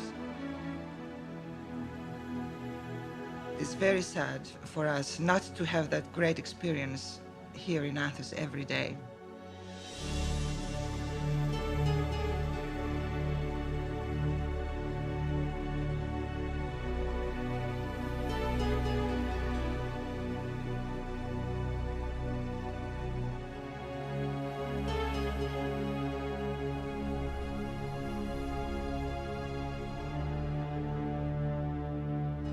we need to see Parthenon, to see Acropolis, to touch it. It is a reminder of what we have achieved. The exercise of reaching to the perfect was done. And if we can assume for a moment that all these ruins, remnants, are disappeared, erased from the earth, it would be like a universe without the Fifth Symphony of Beethoven, for example. But there is a quality more durable even than stone in the legacy of Athens. This was a city whose brilliant light shone so powerfully that it defined Western intellectual thought for centuries. It is hard to go down a street without seeing some vestige of our enthusiasm for a Greek way of life. And we forget that way of life at our peril. It was so effective and so courageous. It's extraordinary that a society of only 70,000 Athenian men and women who lived 500 years before Christ could influence the world so dramatically. The democratic spark they lit blazed again 2,000 years later to affect the lives of people all over the world. This, then, is the kind of city for which men who could not bear the thought of losing her nobly fought and died. Mighty indeed are the marks and monuments of our empire which we have left. Future ages will wonder at us as the present age wonders at us now.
The Garden of Eden,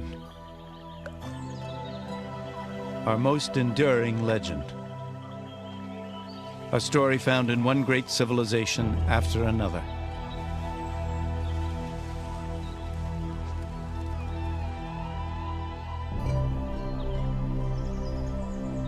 A story of seduction, the wrath of God, and paradise lost.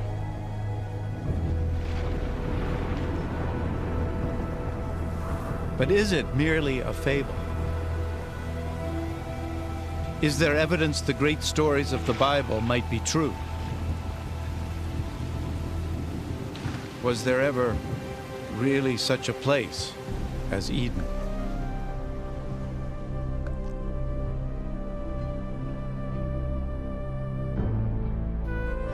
Today, the search for the Garden of Eden leads us to a dry and desolate land, to a place called Mesopotamia.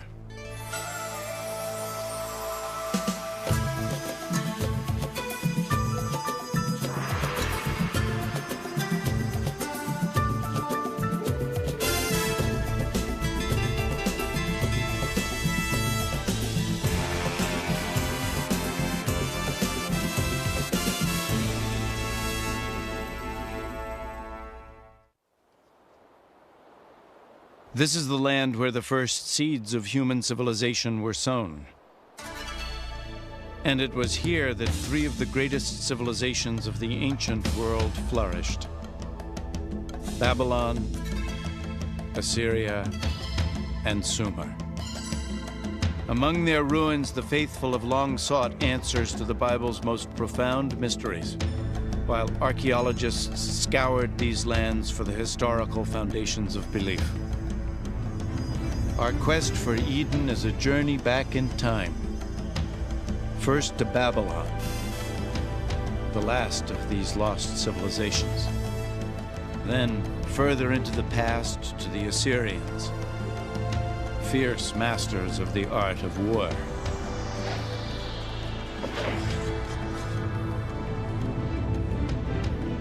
And finally, to a moment in the past so distant, only Eden could have preceded it. To Sumer and the creation of civilization itself. The great arc of the Fertile Crescent. Over the course of more than 6,000 years, this rich land, cradled between the Tigris and Euphrates rivers, gave birth to the first great civilizations. The Greeks called it Mesopotamia. We call it Iraq. By peeling back the layers of history here, we can trace the origins of our oldest stories and travel back to the deepest roots of faith. Our journey begins on the western edge of Mesopotamia in Israel. A chance discovery in 1947 would rivet the world's attention to archaeology and to the Bible. Two Bedouin shepherds are moving a herd of goats along the cliffs of Qumrun, a few miles east of Jerusalem. In the sun-baked desert, they notice a small cave obscured by a rocky slope. Curious, one begins to climb. It's not uncommon for ancient and valuable artifacts to be found along these bluffs.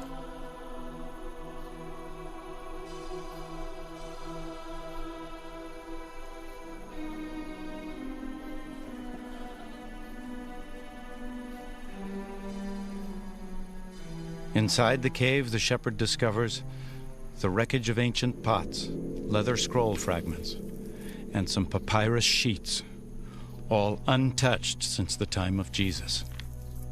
These writings by an obscure Jewish sect called the Essenes would come to be known throughout the world as the Dead Sea Scrolls. In surrounding caves, hundreds of ancient scrolls would eventually be unearthed. One of them would prove to be the earliest known version of the Old Testament, including the crucial first 5 books, known to the Jews as the Torah. The Dead Sea Scrolls instantly became the focus of a tremendous international uproar as scholars and theologians fought over their ownership and their meaning. And the sensation was outstanding. This was described as one of the most outstanding archaeological finds anywhere. So they are very precious to the Jews because they are Jewish. It comes from a very crucial period in Jewish history. They are very precious to the Christians because they are contemporaneous with John the Baptist and Jesus and so on. So they are very informative, but beyond that, we have a great emotional attachment to this library.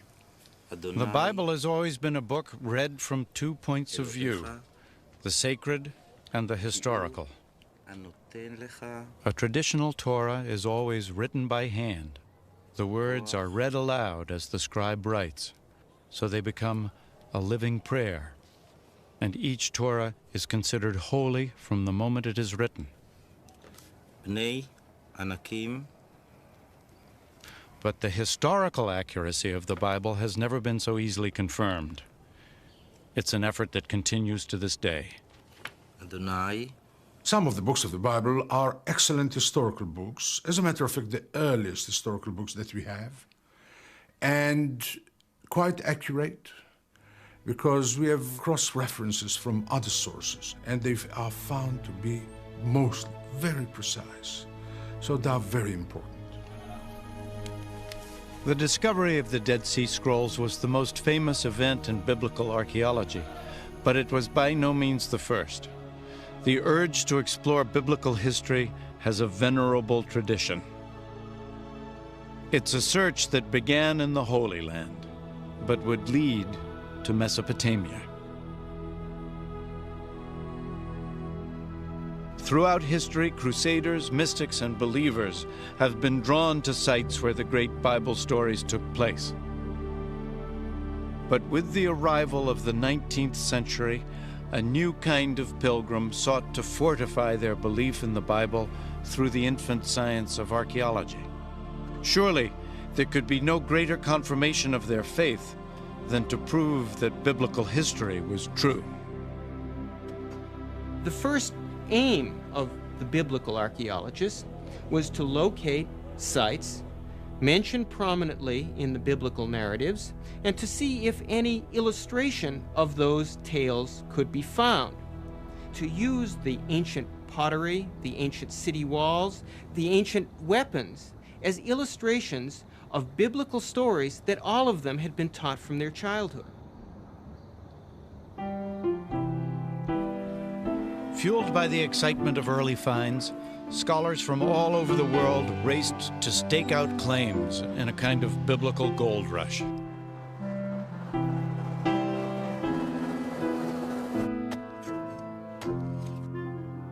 Competing British, German, and French archaeologists descended on the Holy Land. Teams of theological detectives digging for both God and country.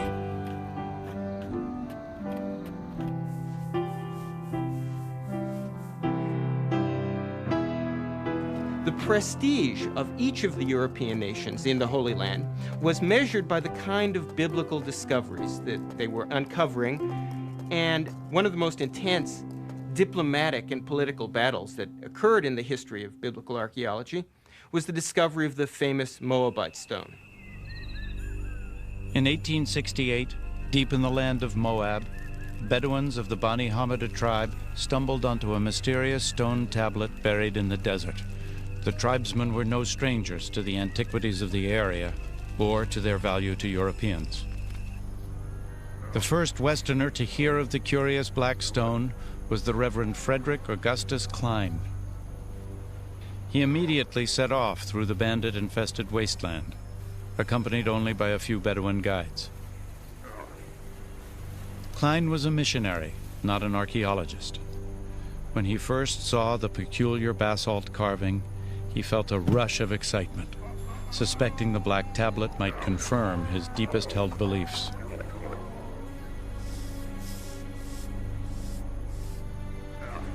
He examined the stone and made a rough impression of the inscription. It was in a language Klein didn't recognize. Back in Jerusalem, he sought help deciphering the stone. As news of the find began to spread, the streets and bazaars buzzed with rumors of a great discovery. The writing on the stone proved to be a Moabite king's account of a battle also described in the Bible. For the first time ever, here was written confirmation, etched in stone, of a story from the Bible. Two sources for the same event. For the faithful, it was the proof they'd been looking for. Concrete evidence of the Bible's historical accuracy. Many sought to buy the stone, but the Bedouins had reason to be wary. In the past, they'd been cheated, even robbed by European treasure hunters. Assuming that anything so highly prized by Europeans must contain gold, they dumped the stone into a fire in an attempt to break it apart. As fire heated the stone, they poured water over it, again and again, until finally it exploded. They found no gold, and the stone was destroyed. The first archaeological confirmation of a Bible story, the first corroborating evidence ever found in the Holy Land, was shattered. The loss of the stone was devastating, but it didn't end the biblical treasure hunt. Now that the Bible itself was verified as history, it pointed the way even further into the past, back more than 2,500 years ago, to a great empire ruled from Babylon, to the very moment the Bible itself was born. The year is 586 BC. The armies of Nebuchadnezzar, king of Babylon, descend on Jerusalem with the wrath of an angry God. It is almost 6 centuries before the birth of Christ. The Romans have not yet even dreamed of empire. It is a dark chapter in the history of the Jews, while Babylon's fierce star is rising. The Bible describes the Babylonian attack. Homes are pillaged, King Solomon's temple is set ablaze and utterly destroyed. 10,000 Israelite captives, princes, soldiers, artisans, and scribes, all are led to Babylon in chains. The Israelites crossed more than 500 miles of desert, following ancient trade routes across modern-day Jordan, Syria, and Iraq to Babylon. In Psalms 137, the Israelites lament, "By the rivers of Babylon there we sat down and wept when we remembered Zion. How shall we sing the Lord's song in a foreign land?" Broken and exhausted, the Israelites entered Babylon in awe of its scope and frenzy. Torn from the modest city of Jerusalem, they beheld the majestic capital of the ancient world.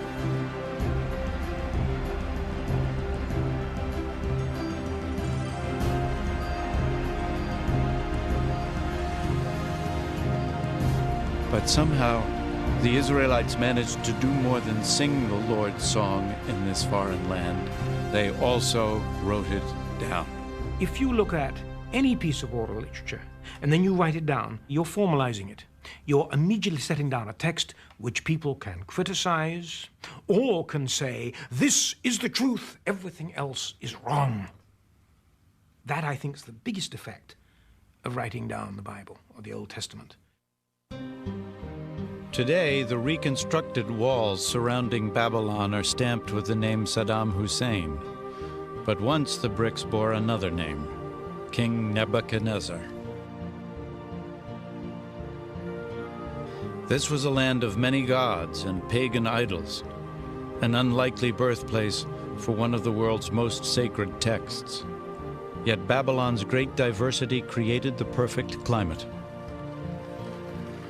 And they come into this cosmopolitan environment. Even the most educated among them and literate among them were being bombarded with direct contact with other people. And I mean other people. The Israelites found themselves in a melting pot of different races and languages, conflicting gods and alien demons. What city is this, the book of Revelation would ask, clothed in purple and scarlet and decked with gold and pearls? The habitation of devils and the hold of every foul spirit, Babylon the Great, mother of harlots and the abominations of the earth. But among all the abominations, even perhaps because of them, This was where the Bible first became a book. Threatened by an overwhelming new culture, Hebrew scribes were desperate to preserve and solidify Jewish identity. Over 3 generations of captivity, the scribes unified Israel's oral tradition, new writings, and sacred texts into a single manuscript. The Bible was born. Fortunately for them, the Babylonians were pretty liberal. They allowed them to keep their own culture, their own religion, to study their own books. This is what preserved the Bible to this very day. But as the books of the Bible came together over the long years of exile, Babylonian culture would profoundly influence the work of the Israelite scribes. These were very literate people, I suspect, many of the people who went into exile. And scribes talked to scribes, and I'm sure that was how a lot of information was transmitted. And the exchange of ideas and knowledge must have been, I would use the word devastating. It must have been mind-blowing.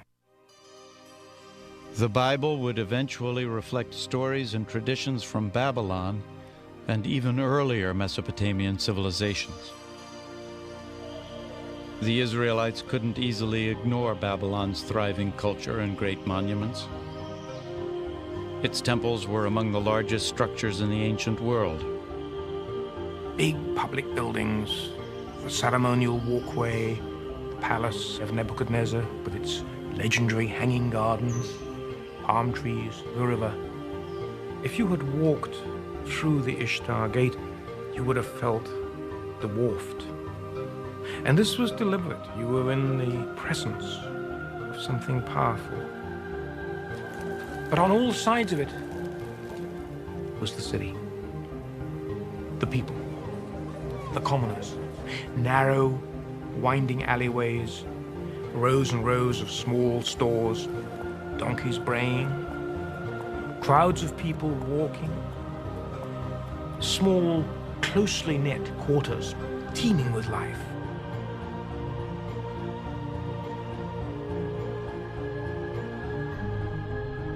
And it was here, the Bible tells us, that one of antiquity's most extraordinary monuments soared into the sky, the Tower of Babel. For ages, adventurers and pilgrims hoped that finding the famous tower would prove the truth of Bible stories. One seeker who failed would write, "No man durst go near to the tower, for it is all desert and full of dragons and great serpents, and full of diverse venomous beasts." Medieval travelers claimed they had found the tower, this spiral minaret still standing in northern Iraq.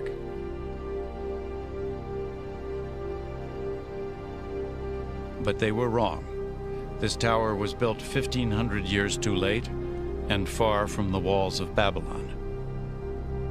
Perhaps the most intriguing possibility was posed by Robert Koldewey, a German archaeologist. In the early 1900s, he discovered a rectangular ditch with only a few ancient bricks remaining. Many experts believe Koldewey had found all that survives of the famous tower. Babylon's great monuments made a strong impression on the biblical scribes. But her most enduring legacy, surviving to this day, is a Babylonian innovation far more impressive still: the rule of law. Babylon was the first civilization on Earth to have a written legal code. The original carved stone is an astonishing relic. Lost for hundreds of years, it would emerge in the late 19th century, a stone engraved with one of the most important legal documents of all time. 1,200 years before the Israelites were taken captive, a Babylonian king had this stone carved with the laws that bear his name, Hammurabi's Code. These writings can be read as precursors to the legal code in Exodus, Leviticus, and Deuteronomy.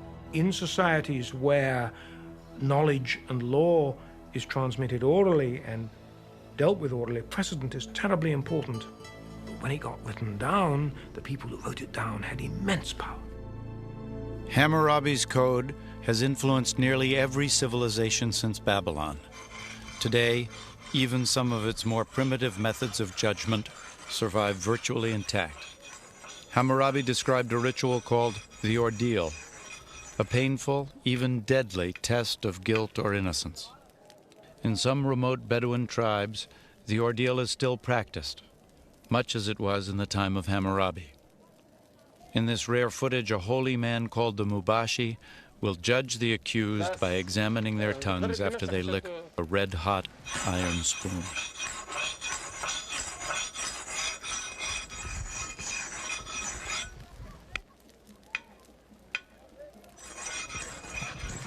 These men have been accused of theft.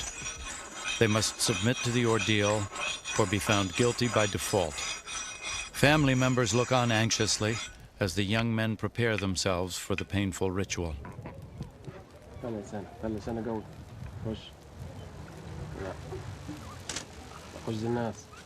خمس دقائق لله تركينكم بين اياد الله 5 دقائق لله خش الناس يابا ايوه خش خشه كويسه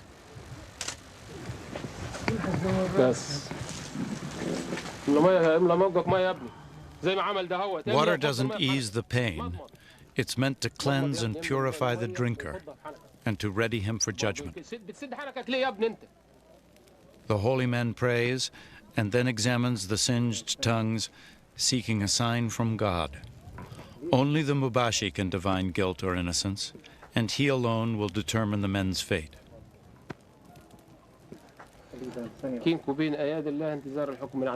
At last, a verdict. One man is found innocent, to the great relief of his family. The other is not as fortunate. Declared guilty, he will be fined for his crime. The ordeal is an intriguing modern-day echo of Hammurabi, but his laws reach even more directly into the present through the Bible. Thou shalt not kill.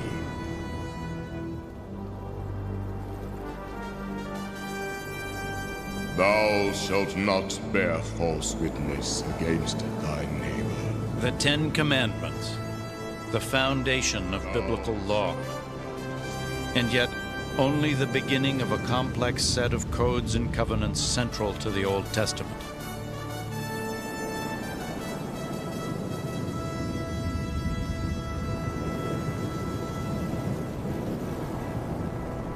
And in these laws, the clear voice of Hammurabi can still be heard. Hammurabi set down laws. He didn't innovate a great deal. He merely set down in writing laws which had operated by precedent for hundreds, if not thousands of years, an eye for an eye, a tooth for a tooth, and principles like this, many of which are still codified in law today.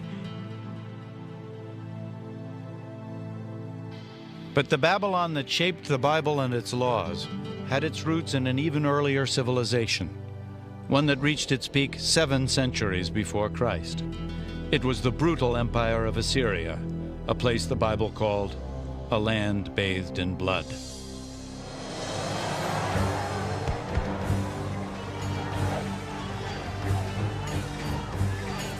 Deadliest of all Mesopotamian armies to sweep through the ancient world were the Assyrians. In the Bible, they are the ultimate symbol of bloody tyranny and ruthless oppression.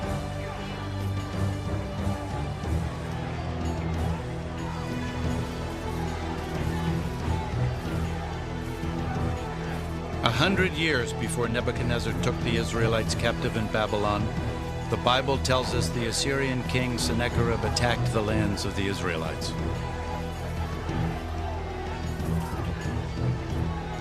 In the 2nd book of Kings, the Bible says, "Behold what the kings of Assyria have done to our lands, destroying them utterly."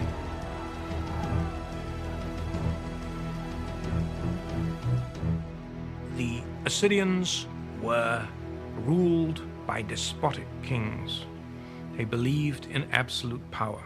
Now, absolute power means control, and absolute power almost invariably is kept in power by military efficiency and might. And the Assyrians maintained an enormously powerful and efficient war machine. And on the walls of Assyrian kings' palaces were the chronicles of some of their expeditions, written in vainglorious, grandiloquent terms. The Assyrians, they would take a city, and they would stack up the heads of the leading citizens outside the gate, or they would take the king of the city and flay him alive and nail his skin to the wall, or something like that. But everybody did that. Assyrian power, symbolized by the royal lion hunt, lay in the hands of merciless warrior kings.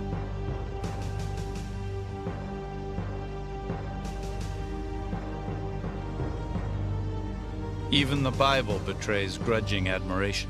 Behold the Assyrian. Under his shadow dwelt all great nations. Ezekiel 31. When the city of Rome was in its infancy, Assyria was the greatest empire in the world. For more than 1,000 years, details of Assyrian civilization were few. Even its great capital city of Nineveh was unknown to the modern world. Then, in 1852, these desolate ruins were explored by British archaeologist Austin Henry Layard. What Layard found here, in northern Iraq, was nothing less than the royal palace of Nineveh, an unspoiled treasure of Assyrian civilization. Tunneling like a miner through the earth, Layard uncovered great winged bulls and spectacular artistry, hidden from human view for a millennium. The world was stunned and excited by his breakthrough. Nineveh was another biblical city found, yet more confirmation of the Bible's historical accuracy. But the most momentous of Layard's discoveries was the Great Library of Nineveh, an extraordinary collection of 22,000 clay tablets inscribed with the cuneiform writing of the Assyrians. The only direct communication that we have with the people of the ancient world, really, is what they left behind in their writings. We can know from that what they ate, what their medical treatments were, what their family life was like, what their politics was like, how they viewed religion.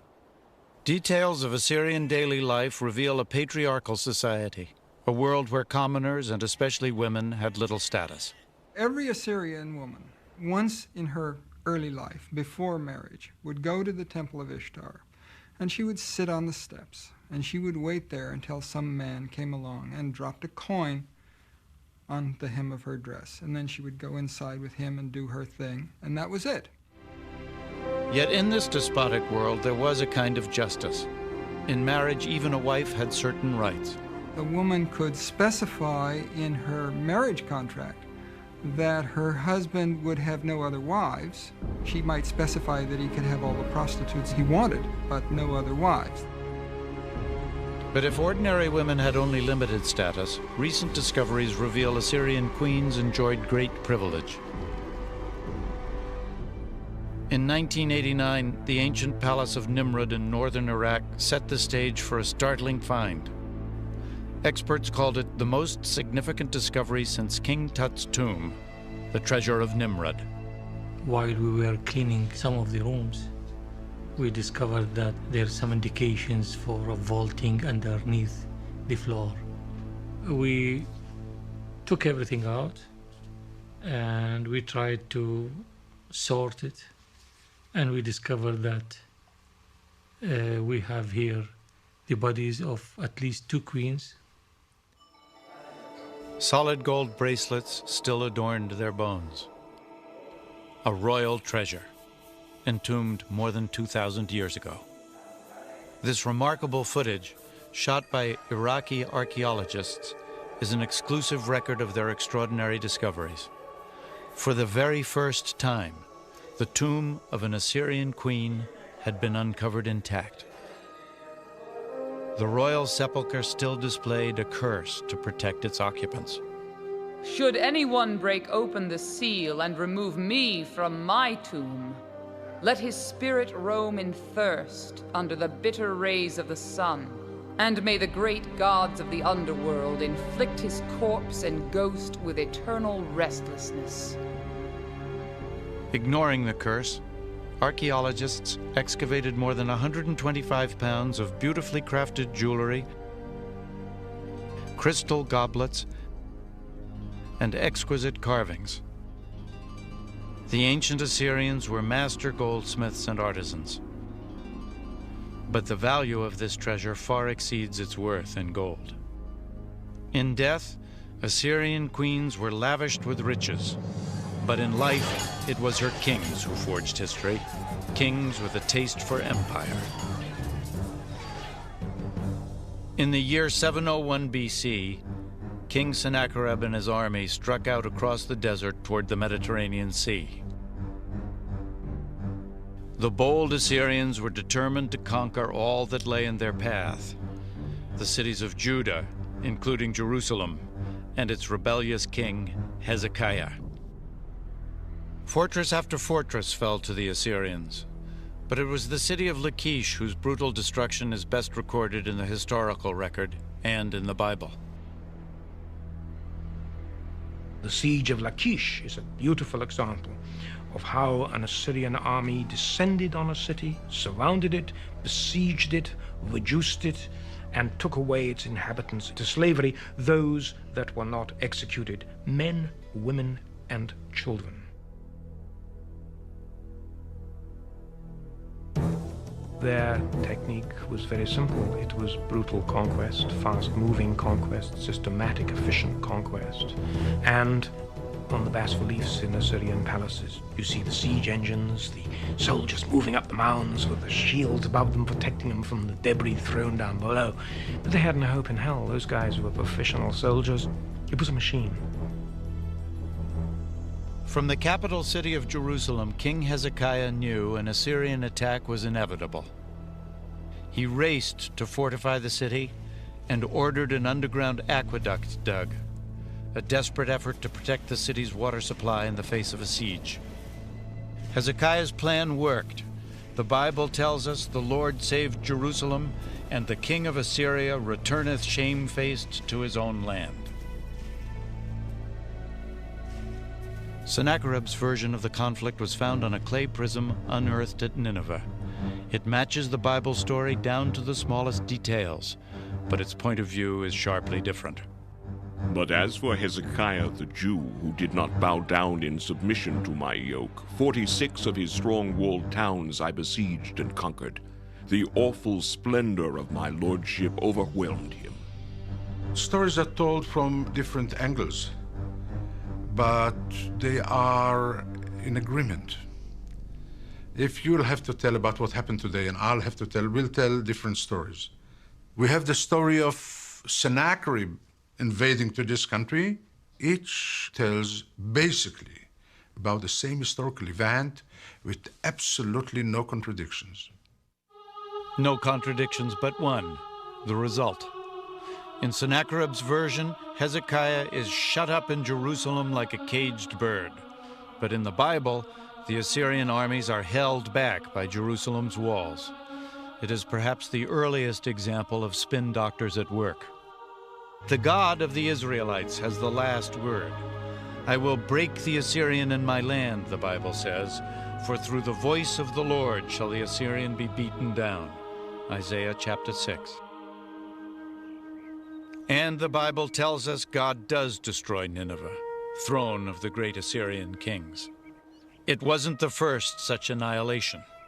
Long before, the Almighty had laid waste an entire civilization. There is not a single mention of their name in the Bible, but they were called Sumer, and they told the story of a great flood.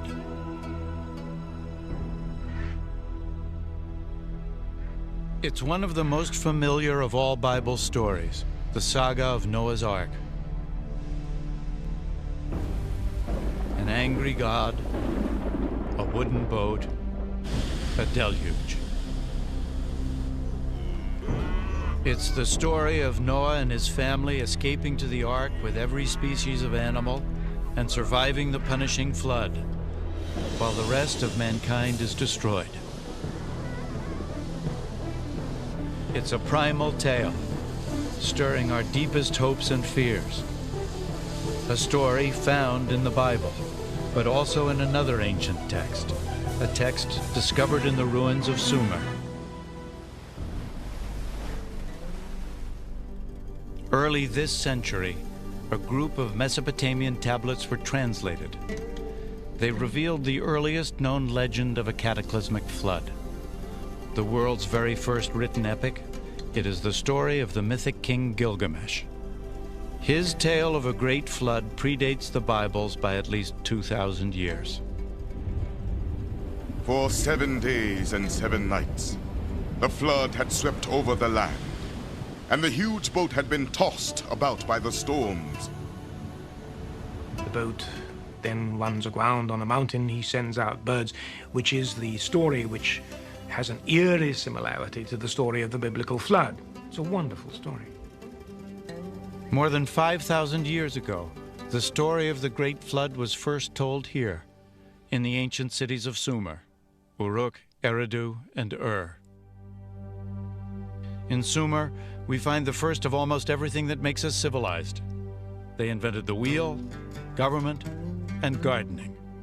Sumer, the first civilization on Earth. In a land without stone, they devised mud bricks, like those still made and used today. And from these simple building blocks, they erected the first great monuments called ziggurats, towering temples soaring hundreds of feet into the air. The Sumerians invented the 60-second minute and even the troubled teenager. Where did you go? I didn't go anywhere. If you didn't go anywhere, why do you idle about? Go to school, stand before your teacher, recite your homework, write your tablet. Do you understand me? We know about the Sumerians, their startling innovations, and their everyday lives, thanks to their most impressive invention, writing. We know their ancient legends and their intimate secrets because someone wrote them down. It was something no one had ever done before. It's a window, but it's a window that's composed of many panes, some of which we can see through and some of which we can't. We lack much more than we have. So while what we have is spectacular in some cases, we always have to bear in mind that there are parts of the daily lives of people that we can never see and which we may never see because they're people that those writing the tablets didn't care about. 5,000 years ago, someone etched their stories into clay, providing us with a glimpse of the world in the first blush of civilization. As a people, the Sumerians were in some ways much like ourselves. They are concerned about meeting other people and drinking beer and so on. And there are several collections of poems which relate the preparations of a woman for her lover and how she dresses and waits for her lover to come. The center of Sumerian civilization was the lost city of Ur, once thought to be the birthplace of Abraham, first of the Bible's patriarchs. It is the epitome of the biblical city in archaeological terms because it was the site of one of the most famous archaeological digs ever carried out in the 1920s and 30s by a remarkable British archaeologist called Leonard Woolley. A British archaeologist once described archaeology as the science of rubbish, which is so true. But give me the archaeologist who can make the stones and the bones and the bricks and the pots come alive. Leonard Woolley was like that. He would take people on a tour of a small quarter of Ur of the Chaldees where the house foundations are exposed. And as you walked through, he would talk about the lives of the people who lived in these houses, talk about the ovens, the sills, the low ceilings, the furniture. And Ur, in Woolley's hands, came alive.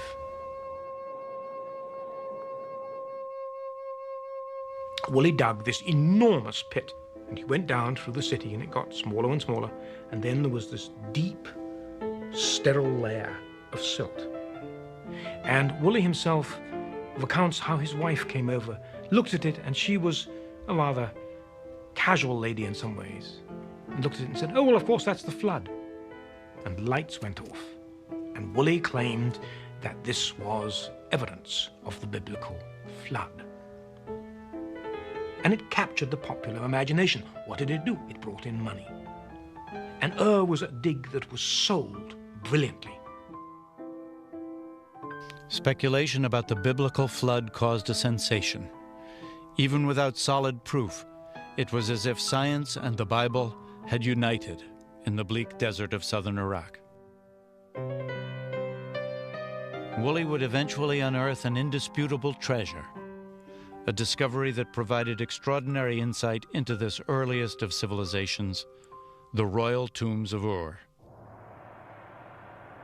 Digging in the thick mud, Woolley uncovered 74 carefully arranged skeletons, all entombed at the same time. The burial told the shocking story of a king's final journey into the afterlife and of those who accompanied him. And from this, he developed a remarkable story of a pre-dynastic royal funeral. And his story went something like this. First, they dug this big pit with a ramp up one side. In the pit, they erected a sepulchre of stone in which the body of the royal personage was placed.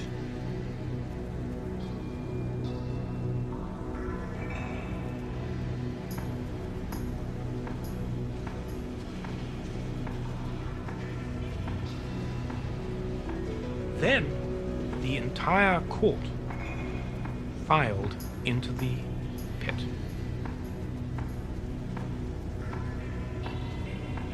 Everybody lined up and stood there with little clay pots in their hands. And then at a signal, they all drank poison.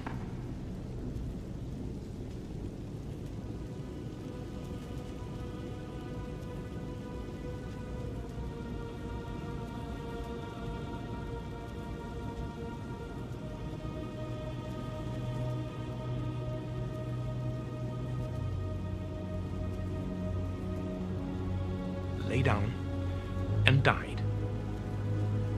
So the prince went to his grave, accompanied by all his retainers.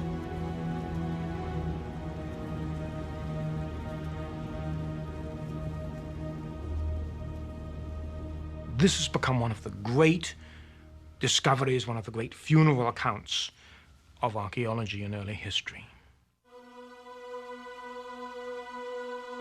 The discovery of the grave pits at Ur was a triumph of archaeology, revealing ancient secrets of the first civilization. But science alone can take us only so far. Where the trail ends, the Epic of Gilgamesh provides the final, tantalizing clues. Clues leading us back to a garden and a place some call paradise.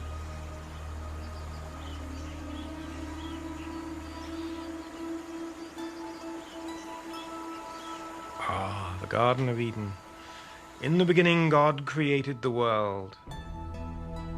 It's a familiar story. You get these sort of creation myths in almost every society on Earth. It's a very compelling longing of people for a better world. Gardens of Eden, paradises, are people's longing for a less complicated life, or a life of ease, or a reward for having worked so hard. In the ancient Sumerian Epic of Gilgamesh, the name given to paradise is Dilmun. It's a place beyond the edge of normal human habitation. That's how it features in the Sumerian flood myth. That's where the flood survivor goes to live. And there are other myths which feature Dilmun as a place where everything was perfect. Dilmun figures in Mesopotamian legend as a sort of Garden of Eden, as a sort of paradise, a place of verdant green and abundant water and cool winds and breezes. It is a place of wonder, a perfect place. Yet it is also home to a serpent. In the ancient epic, the snake steals away the flower that bestows immortality. And so, like Adam, Gilgamesh must leave the garden and die. The idea of paradise seems universal. But what is it based on? Was there ever really such a place? The clues point to an enchanted, yet very real location. 400 miles south of the ancient Sumerian city of Ur lies the island of Bahrain, a pivotal marketplace on the trade routes across the arid deserts and salt seas of Mesopotamia.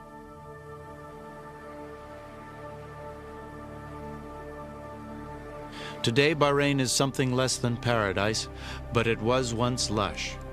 Once this island had abundant water and thus abundant life. Once, long ago, this was Dilmun. But was it paradise? By comparison to the surrounding desert, it would certainly have seemed so. There was so much water here that what is now a desert island bloomed. It was a garden bearing lush fruit. And there were people here who apparently led a blessed life. More than 85,000 burial mounds dot this landscape, probably the most in any one location in the ancient world. The ancient bones tell us these people were taller and healthier, and they lived longer than anyone else in the region. And in the burial mounds is one more astonishing clue: the remains of snakes, ritually embalmed at some lost moment more than 4,000 years ago. Here in Bahrain, we find the serpent, just as we found it in the Epic of Gilgamesh, and just as we found it in the Bible.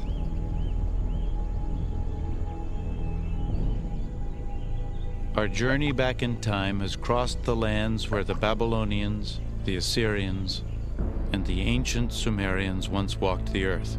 Is it possible to venture even farther, to the land that conceals the very footsteps of Adam?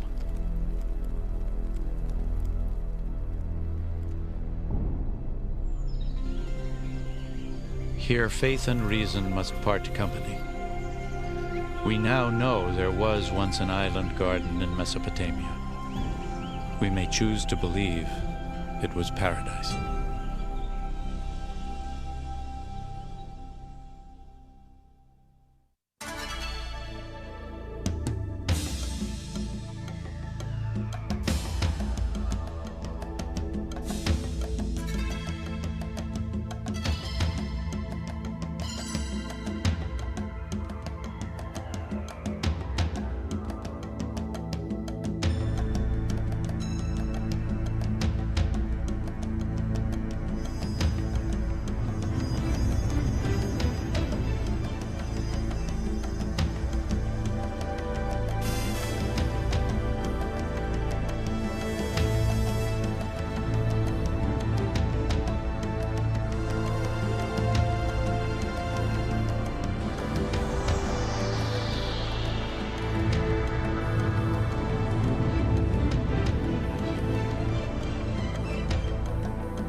are entering a world shrouded in mystery, where nothing is as it first might seem.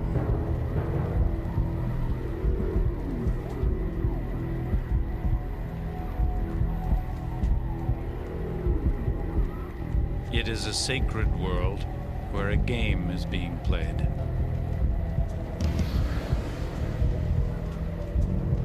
The year is 750 AD.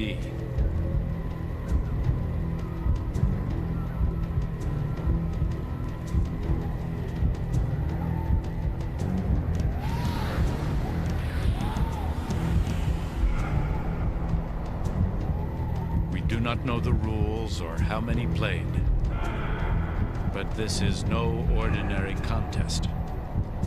They played this game for their lives.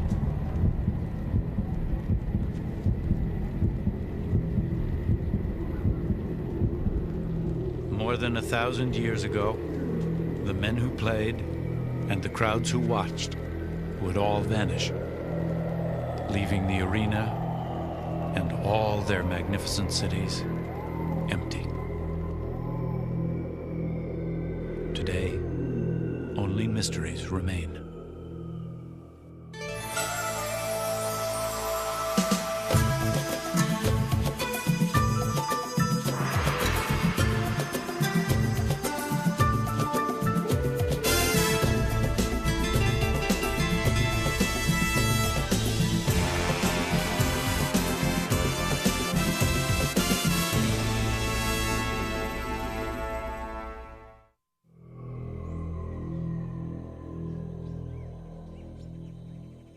They were called the classic Maya.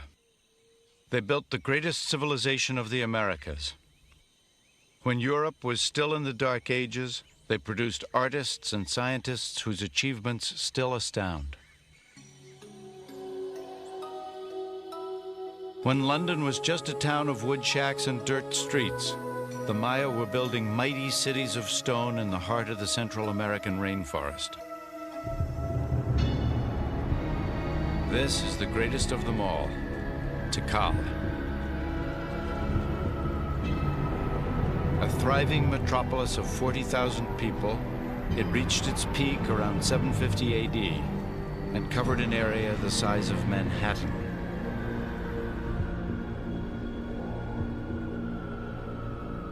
Less than a century later, it stood empty.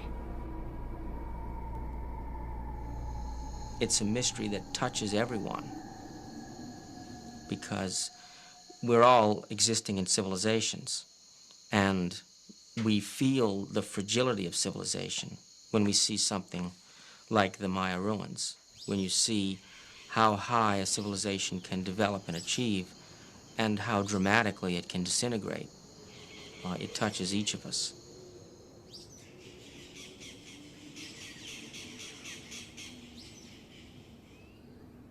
Unlike so many other civilizations, the Maya did not fall to famine, invading armies, or terrible disease. Maya cities were deserted more than destroyed. The Maya who once inhabited these streets just walked away into the forest, never to return.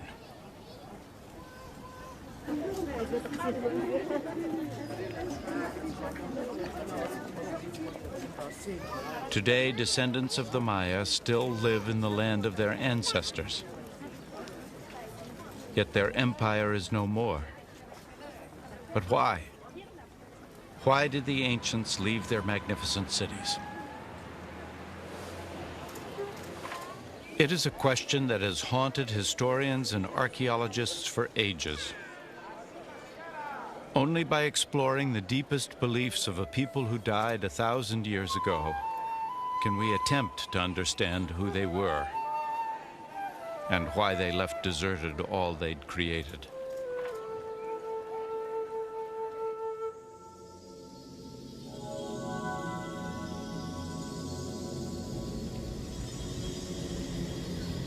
The trail is cold, but clues can still be found. Clues hidden in massive pyramids of stone. Clues written in a hieroglyphic code whose secrets were almost lost forever. Clues contained in ancient tales of mighty kings and dangerous gods, in a world founded in ritual and sustained by bloody sacrifice. Tales still told by old men to children, descendants of an empire that vanished long ago.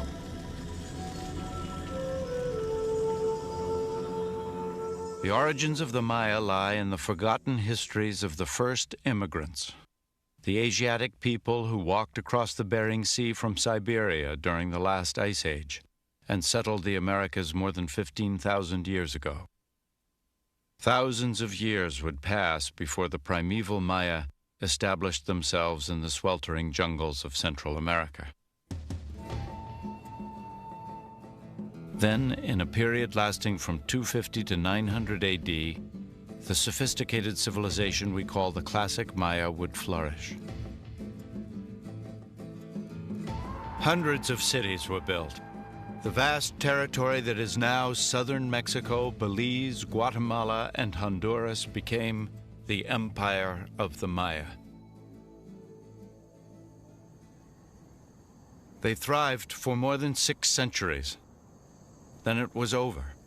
All across the empire, the Maya simply walked away.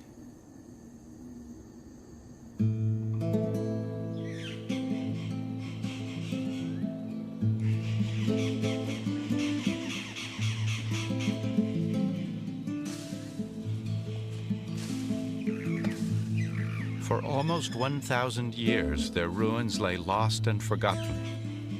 It wasn't until the 19th century that the world would rediscover the classic Maya. In 1839, travel writer John Lloyd Stephens and illustrator Frederick Catherwood explored the jungles of Guatemala.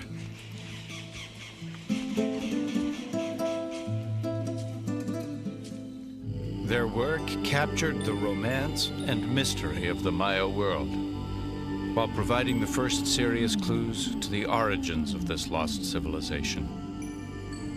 Explorers before them had theorized the Maya were descendants of the Greeks, a lost tribe of Egypt, or even fugitives from the mythic land of Atlantis. But these men believed otherwise.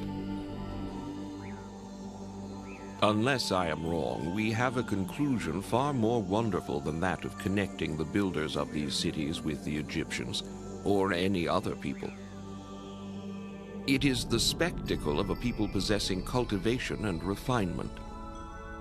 John Lloyd Stephens, 1840. Stephens understood this exotic civilization had not been developed elsewhere by others and brought across the Atlantic. The Maya, he suggested, were unique. His writings marked a turning point. A new era of exploration had begun. Adventurers and eccentrics came from all over the world. One French explorer arrived in Mexico with 4,000 pounds of luggage, and there was only one way to carry it.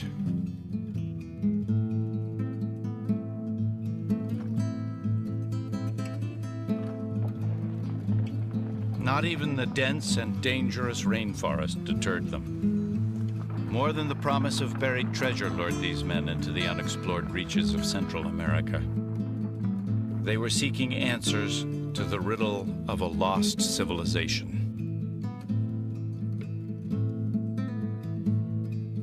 They found treasure in abundance, but an understanding of the ancient Maya proved elusive.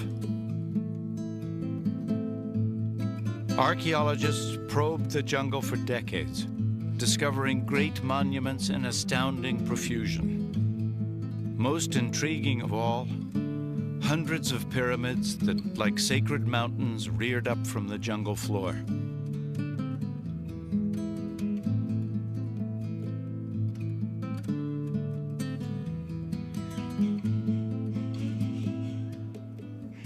But the purpose of these pyramids remained a mystery. Then in 1957, it would all change.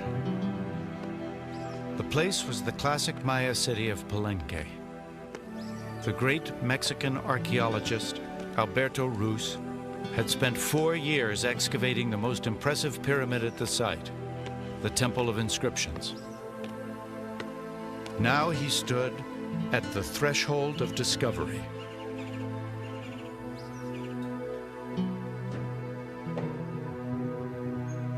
I entered the mysterious chamber with the strange sensation natural for the first one to tread the entrance steps in 1,000 years. I wanted to efface the centuries and hear the vibrations of the last human voices beneath these massive vaults. Across the impenetrable veil of time, I sought the impossible bond between their lives and ours.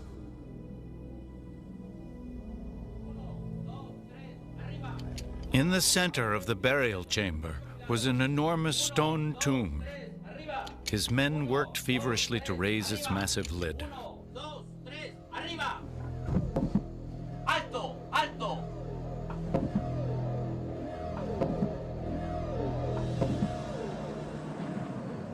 I was gazing at the death face of him for whom all this stupendous work, the crypt, the stairway, the great pyramid with its crowning temple, had been built.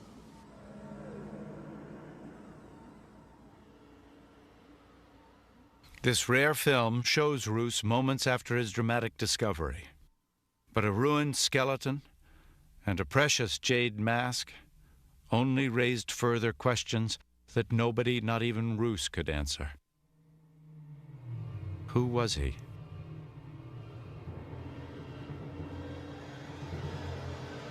What happened in his life that his death warranted such ceremony?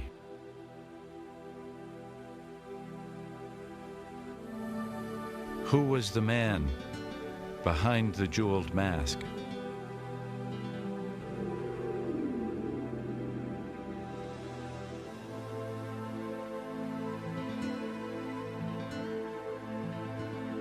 The Maya did leave clues, but they are cryptic, coded, and opaque.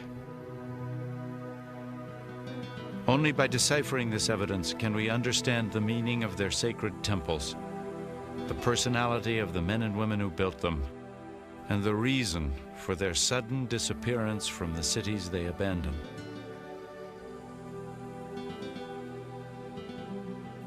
A century and a half ago, John Lloyd Stevens predicted that the strange, indecipherable engravings on their monument walls held the key to the mystery of the Maya. He was right, but only now, after one of the greatest code-breaking feats of all time, can the secrets of these silent stones finally be revealed.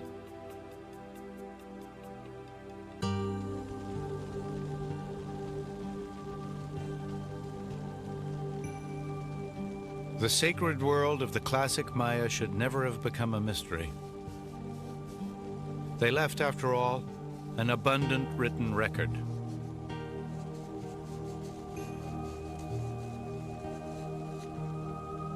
An independently invented writing system.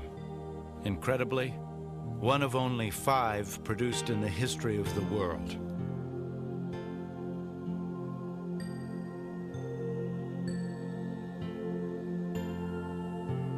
These were texts imbued with magical power, descriptions of their cosmos, chronicles of their dreams.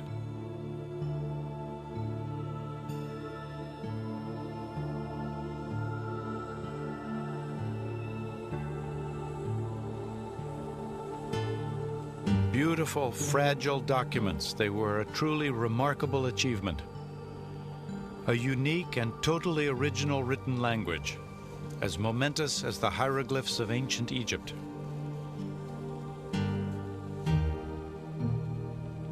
They bear witness to the birth of the first written language in the New World.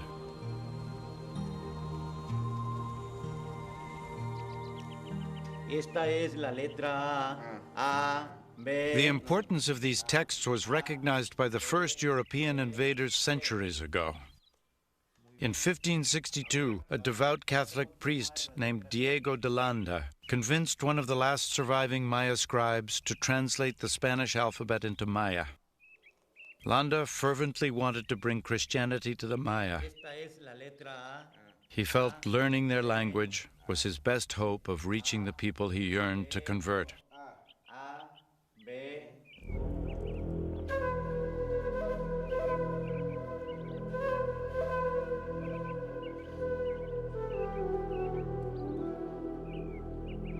Landa dedicated his life to understanding the Maya and to saving their souls. Still, his memory is not revered. Rather, it is reviled.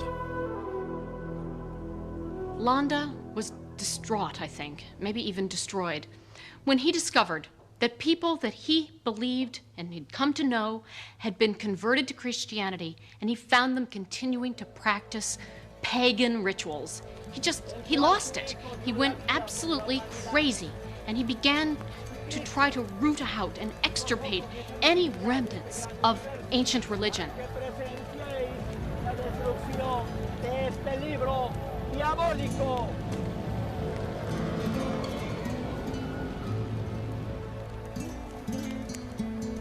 In a single night, this man of God burned hundreds of precious books.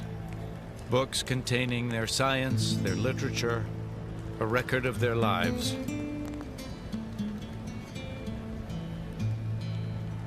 As the Maya looked on, it was as if every copy of their Bible and Constitution had gone up in flames.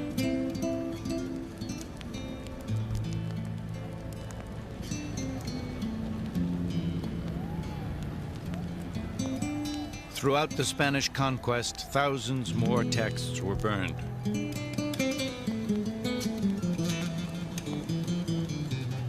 Of the prolific output of Maya scribes, only 4 books escaped the fires to reach the present day.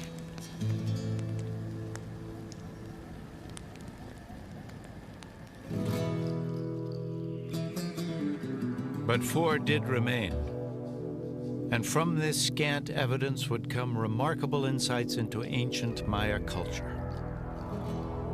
At first, only their sophisticated mathematical system was decoded. Maya math was tied closely to a complex system of astronomy. Their detailed observations of the night sky were recorded with astonishing accuracy.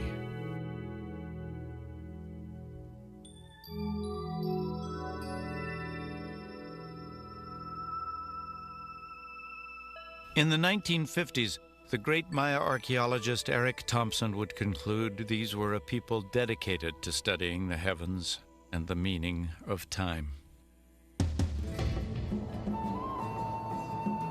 1,000 years before the first computer, they recorded celestial events 1/2 billion years in the past.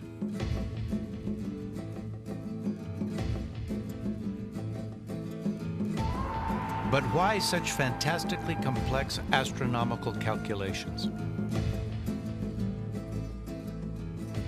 Thompson thought he knew. Maya society was practically utopian, he concluded. A peaceful people who worshipped time. A world run by tranquil priests and timekeepers. A place of sacred observatories devoted to the tracking of the stars. In the Maya, Thompson saw an idealized world of sacred beliefs and higher learning. His vision was as appealing as it was flawed. Certainly, the proof seemed all around him. The Maya built pyramids that were giant stone calendars and sundials. El Castillo, the Great Pyramid of Chichen Itza, has 365 steps and platforms to mark the days of the year. Their alignment and design is so precise that once each year they cast a unique shadow that records the spring equinox.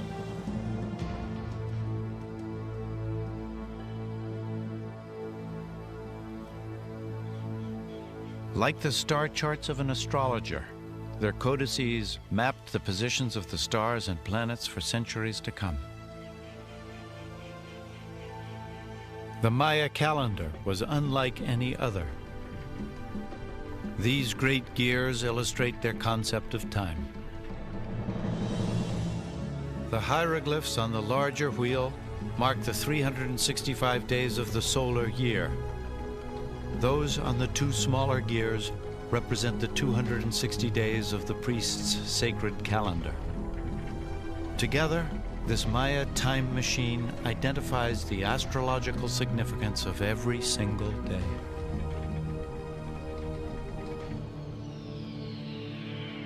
Using this calendar, Maya priests predicted the precise time and place of solar eclipses. For the average Maya, it must have seemed as if their leaders controlled the awesome power of the heavens.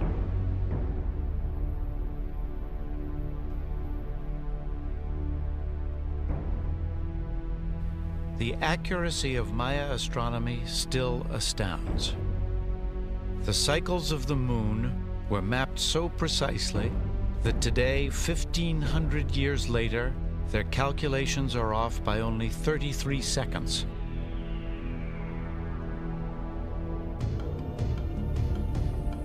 Even the moment of Maya creation, some 5,000 years ago, is a fixed point in the sacred calendar. Forbiddingly, so too is the end of this world.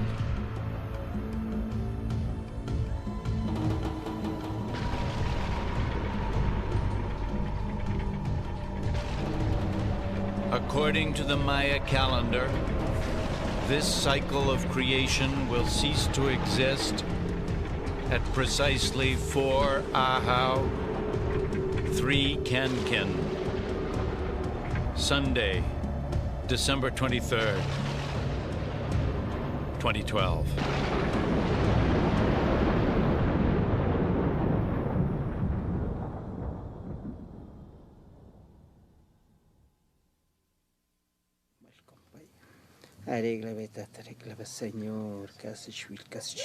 Today, many Maya continue to await this day with dread. In the highlands of Guatemala, the few remaining Maya shamans and the last calendar priests still calculate the passage of time based on the ancient formulas. It has not slipped one day in 25 centuries.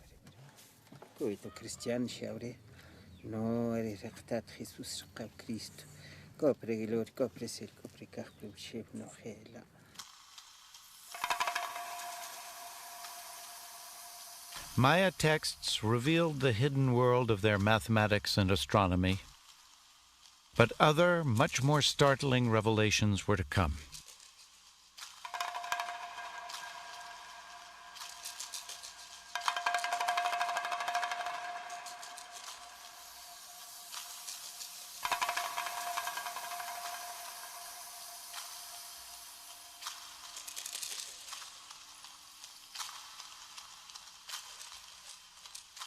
Justin Kerr is a photographer who found a way to take pictures of Maya vases as they rotate in front of his camera, effectively unrolling the continuous image painted on the vase.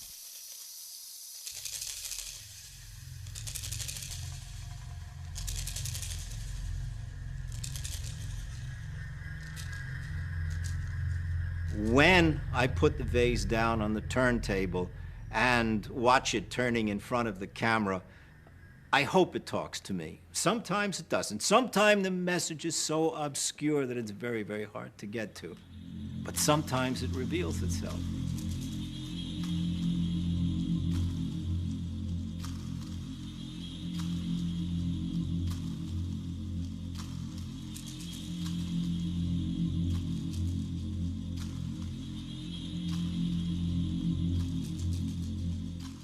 And those revelations have created an entirely new understanding of the ancient Maya.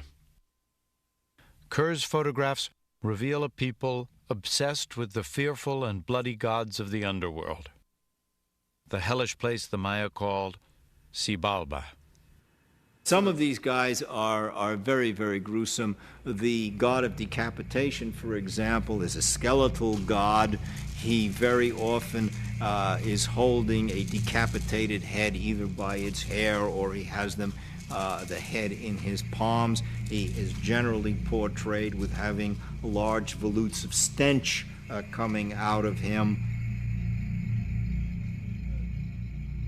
For the Maya, the underworld was an ominous place.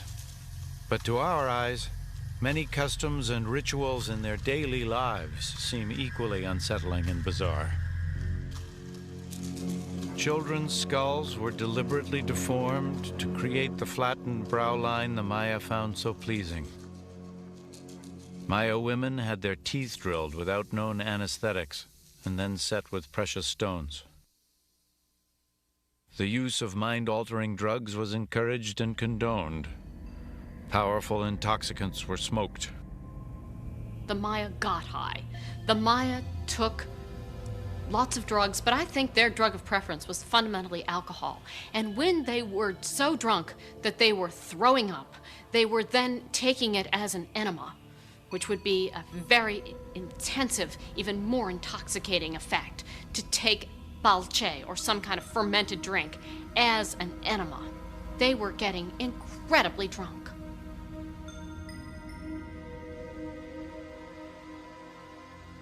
Eric Thompson was aware of such grotesque and bizarre practices, but he refused to let them alter his idealized vision of the Maya.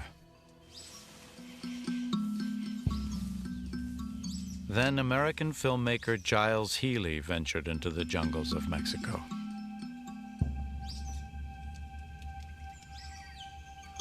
In 1946, Healy was led to a secret ruin by a Lacandon Indian named Chan Boer.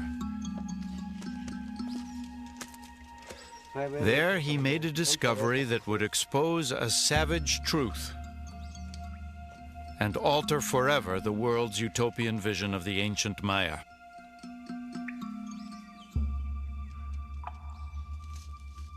Chan Boer brought Healy and his camera to a Maya ruin the outside world knew nothing about. When Giles Healy walks into this room, he's got a whole formed notion of what the Maya are like. He's imagining that they were priestly timekeepers, a few wonderful noble men, maybe like the very Yaley himself, Giles Healy, class 24. He imagines that they are going to be men like him. Instead, what Healy found painted on the temple walls was a detailed depiction of the Maya not as peaceful stargazers, but as fierce warriors, devout believers and bloodthirsty deities, devotees of bloodletting and sacrifice. It was a portrait of the Maya that up until that moment seemed unimaginable. I think, in fact, there is probably no more single powerful painting of warfare and of bloodletting in the world than this battle. It's full of sound and trumpets and screaming and guys who are all painted and pumped up. Some of them are already slain, the decapitated head, this other hunk of flesh. And the key point is right over in the corner of the paintings, where this guy is ripping out the fingernails of that particular captive, and his face is collapsing. He seems to be almost burbling something out of his mouth. Maybe it's blood dripping from where they've ripped out a tooth or two. And the rest of these captives seem now sunk right into their laps, their haunches. They look at their fingers. Blood is spurting right out of them. This was an image of the Maya neither Eric Thompson nor the world at large could easily accept. Even these shocking scenes didn't immediately overturn the cherished ideal of the peaceful Maya. It was like a parent overlooking some obvious flaw in a child. When Giles Healy walked into this room, I'm not sure that he knew what to make of it. But when Thompson walked into this room, he didn't see warfare. He saw a nasty little raid. In fact, he even wondered what was going on. The Maya wouldn't rip out fingernails. He thought perhaps there was some pot of red paint over here that people were dipping their hands into. He was that unhappy with it.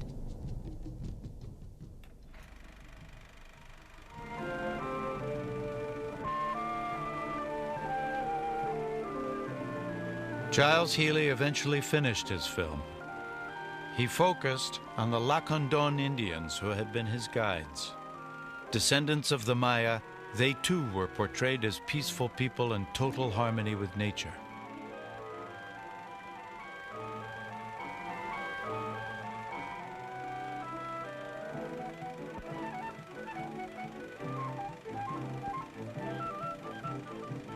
About the eerie scenes of violence, not a word. Giles Healy had cleaned the grime of centuries from the Bonampak murals, but he could not bring himself to reveal the truth.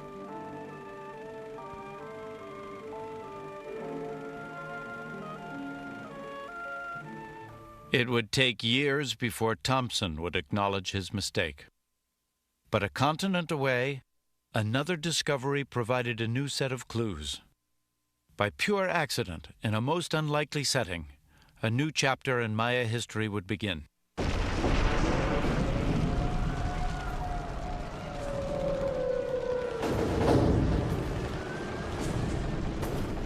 May 1945.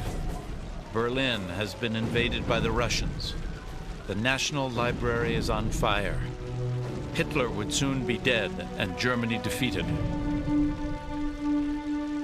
From the thousands of books burning in the ruins, a Soviet officer casually plucks a random souvenir from the flames.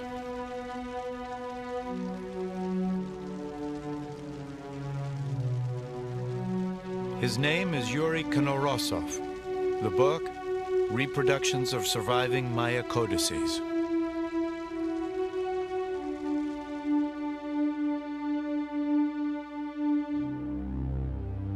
Konorosov immerses himself in Maya studies and the alphabet Bishop Landa had attempted to transcribe. His great breakthrough was realizing Maya hieroglyphs were much more than a simple system of numerical signs.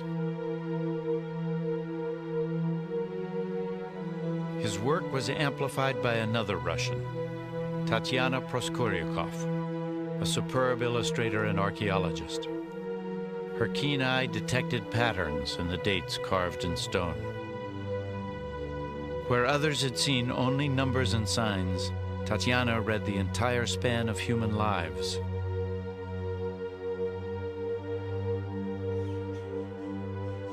Based on her findings, the code breakers went to work. They began to read the carvings on temple walls like tombstones in a cemetery. Much more than mere calendars, the images commemorated the entire reigns of kings and queens.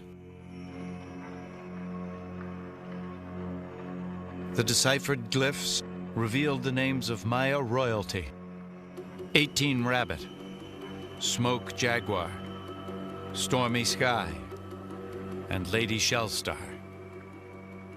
The lives of these rulers, their ancestors and their conquests, all the stories locked within the glyphs, could finally be told.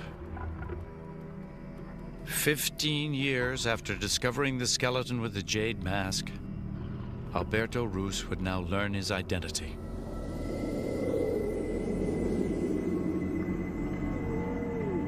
He was Lord Pakal, king of the city-state Palenque.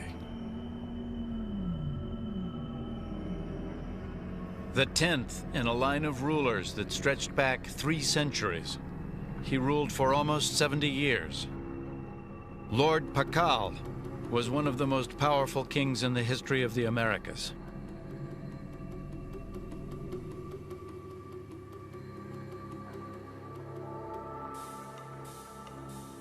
These were monarchs who commanded complex cities, large populations, and vast areas of land. They ruled over their citizens with arrogance and disdain. But what was the source of their authority? Why did their subjects submit to such tyrannical rule?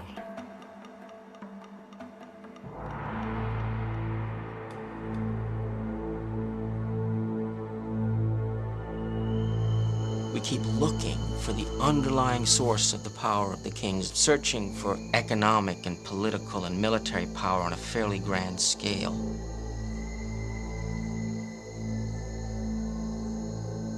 But the power isn't based in controlling resources or manipulating the economy or mounting large armies. It's based upon belief. That is the power of the Maya kings, and it was a great one, and it achieved great things.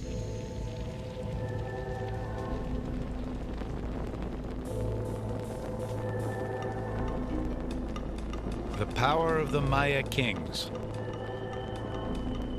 To understand it, we must follow a trail of blood. A knife made from a stingray's spine. A rope of thorns.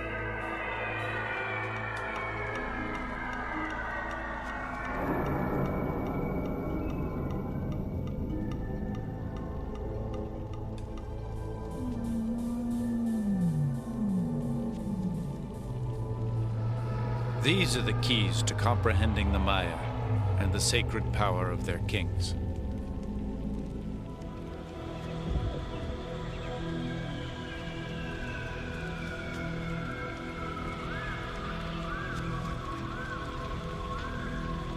Every portal of every Maya temple is a doorway to the underworld.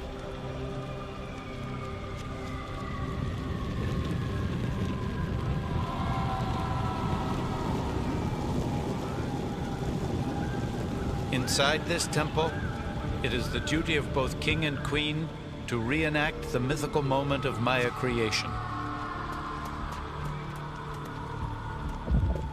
In myth, it was the blood of gods that gave life to man.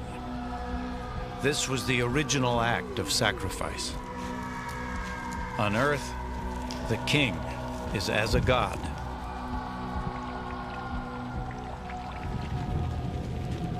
And blood is the price of power, the debt to the gods that must be repaid.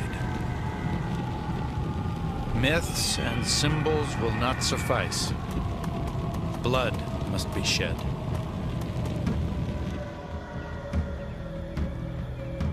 And royal blood, drawn from the tongue and from the genitals, from his queen and from himself, forever bound that sacrifice of the gods to the life of man.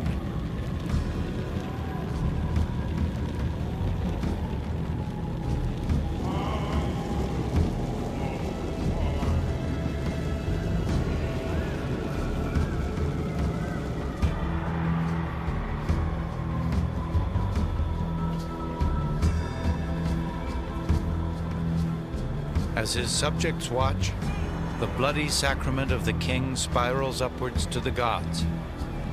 In return for the sacrifice of royal blood, the crowd believes, the gods will cause the sun to rise, the rains to fall, the corn to grow.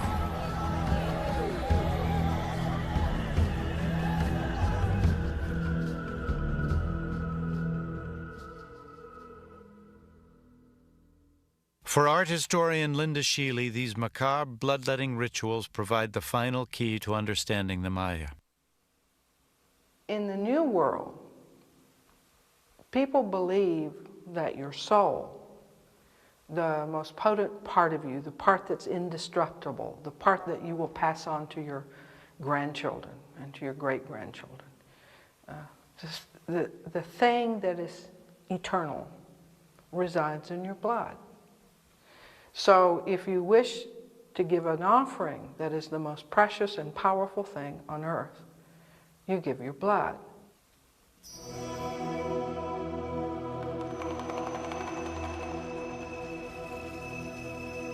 When the king gives his blood, he's first of all giving the most powerful substance on earth, because his blood, because of his ancestry, because of where he comes from, because of the amount of times that he travels to the other world and comes back, his blood is more potent than an ordinary person's. remember that the kings had to do rituals of genital bloodletting and self-laceration on a regular basis. So that kind of keeps you honest, you know. I think if we had some genital bloodletting in modern politics, it would thin out the herd and might be a good approach to finding the honest politicians. In fact, all Maya gave offerings of their blood.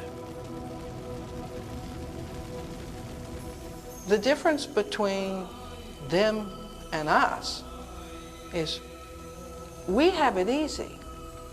We say you can tithe. You can give money out of your pocket. You can give something that doesn't hurt, something that really doesn't cost you anything.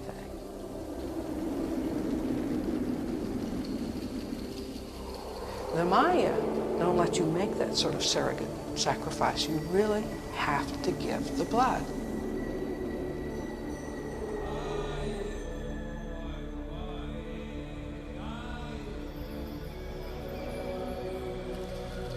And there were other even bloodier offerings.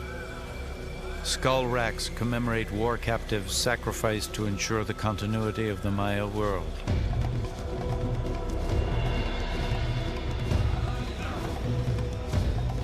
Even the ball game served a deadly purpose.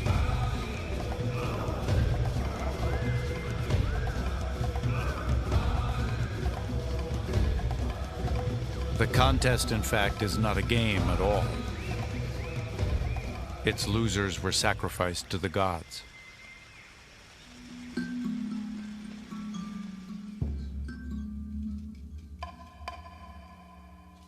The Maya reveled in this terror, even recording the brutality for posterity. This sacrificial victim still emits an eternal howl of unimaginable pain. He has been scalped, disemboweled, his hands and feet mangled. The wood bound to his back is ready for the torch.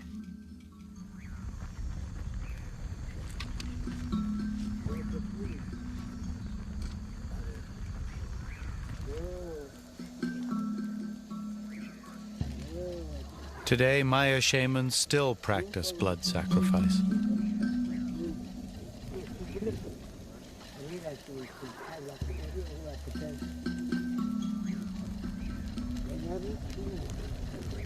But now it is the blood of chickens that is shed. The ancient faith is intact, but only as a pale reflection of the rites and ceremonies of the classic Maya. Sacramental blood still feeds the Maya imagination, but the context of belief has changed. Christianity may have been forced upon the Maya, but once there, it struck a deep and lasting chord. The Christian concept of a divine king who shed his blood for the benefit of mankind made perfect sense to them.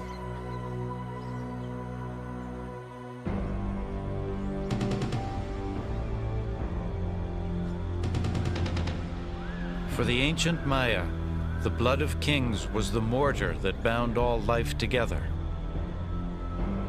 The king's sacrifice ensured the stability of the Maya world, guaranteeing the sanction of the gods and the belief of the people. He stood at the center of the Maya universe. Remove the king, and the whole system comes crashing down.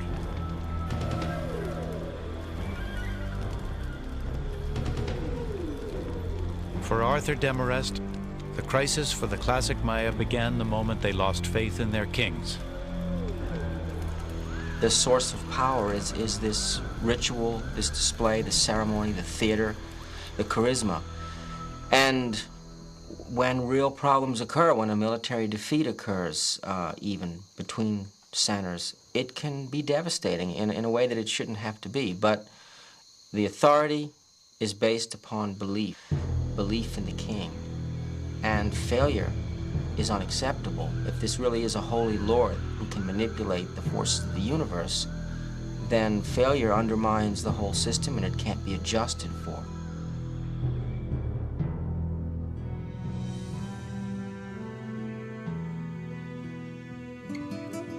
The problems Maya kings faced as their authority eroded were not unique, but their solution was more ritual, more sacrifice, more blood.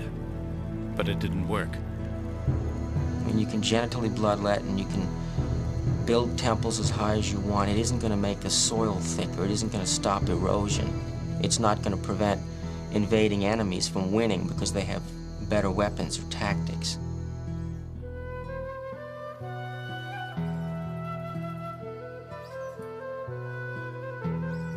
And eventually there were losses in war. Overpopulation in cities, failures of crops, and ultimately the king was responsible. If the blood of the king held the world together, when that world fell apart, it was the king's blood that had failed them.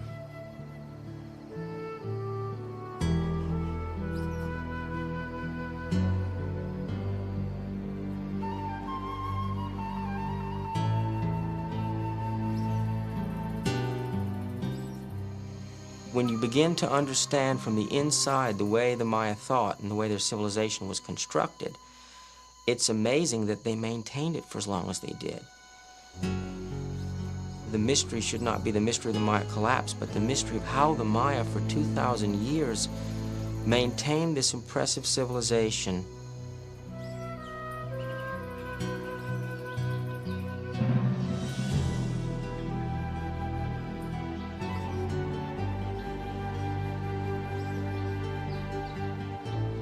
The Maya, they rose stone by stone out of the jungle, self-made and self-contained, unique and wholly original in all the world.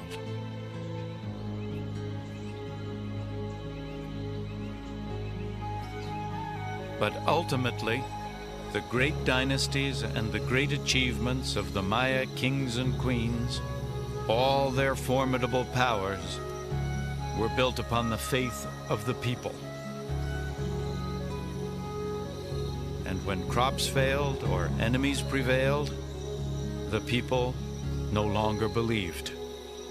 And when the people lost faith, the rulers lost power. And when that power vanished, the Maya abandoned their great cities, and the jungle reclaimed its stone.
The United States was on the verge of dissolution on March 9, 1861, when Abraham Lincoln arrived in Washington, D.C. for his first inaugural address.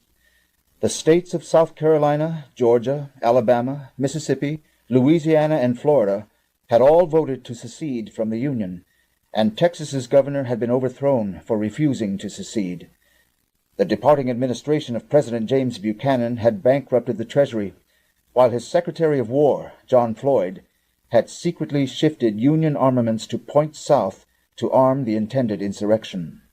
Fort Sumter, South Carolina, was surrounded by armed secessionists ready to strike, and an assassination plot against Lincoln was planned, along with a plot to disrupt the official counting of the Electoral College ballots in the capital. General Winfield Scott, a hero in the War of 1812, took measures to secure the capital with thousands of federal troops. Any man who attempted by force to obstruct or interfere with the lawful count of the electoral vote should be lashed to the muzzle of a 12-pound gun and fired out of a window of the Capitol. I would manure the hills of Arlington with fragments of his body, were he a senator or chief magistrate of my native state. It is my duty to suppress insurrection. My duty. This siege of the Capitol and coming war was for Lincoln not merely a conflict between the North and the South, but a world war against the British Empire.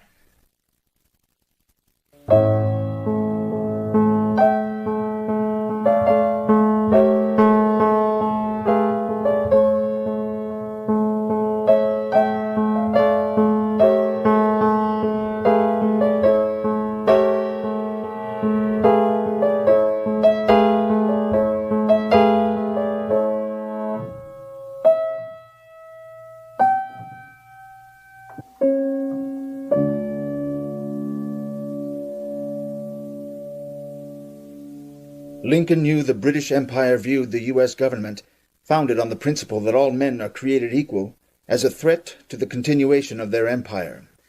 Lincoln also knew that the British Empire had not only steered the development of the present secession, but had organized continuous secession movements to break up the Union since the American Revolution. Alexander Hamilton, the first Treasury Secretary and founder of the American system of economics, was assassinated in 1804 by Aaron Burr, the Vice President of the United States. At the same time, Burr organized a military insurrection against the government to create a separate nation composed of the vast Louisiana Territory and part of Mexico. The design, funding, and brashness of Burr's operation were not his own. I have just received an offer from Mr. Burr, the actual Vice President of the United States, to lend his assistance to His Majesty's government in any matter in which they may think fit to employ him, particularly in endeavoring to effect a separation of the western part of the United States from that which lies between the Atlantic and the mountains, in its whole extent. The British government which deployed Burr burned the capital to the ground 8 years later in the War of 1812, and organized a secession movement of the New England states, a system driven by the British East India Company and its Secret Intelligence Service Director, Lord Shelburne. As the United States defeated these various attacks, Shelburne's successor and protege, Lord Palmerston, turned to the British slave system in the southern U.S. as the new axe to chop apart the United States. The slavery system, destroying the southern United States, was a critical part of a worldwide British economic system to which Adam Smith gave the name free trade. Beginning in West Africa, the British East India Company, Royal Africa Company, and others captured slaves.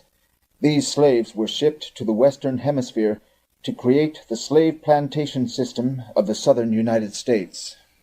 The principal product of this system in the 19th century was cotton, 75% of which was exported to England. Here, English peasants worked for shillings to turn the cotton into low-quality textiles, which were then sold in India, the crown jewel of the empire. The Indian subjects, denied the right by the British to produce for themselves, paid for the textiles with opium crops.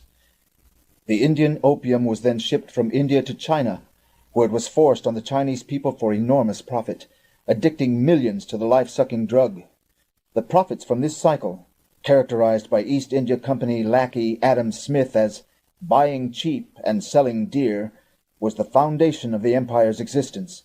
An interruption of any one part was an interruption to the whole.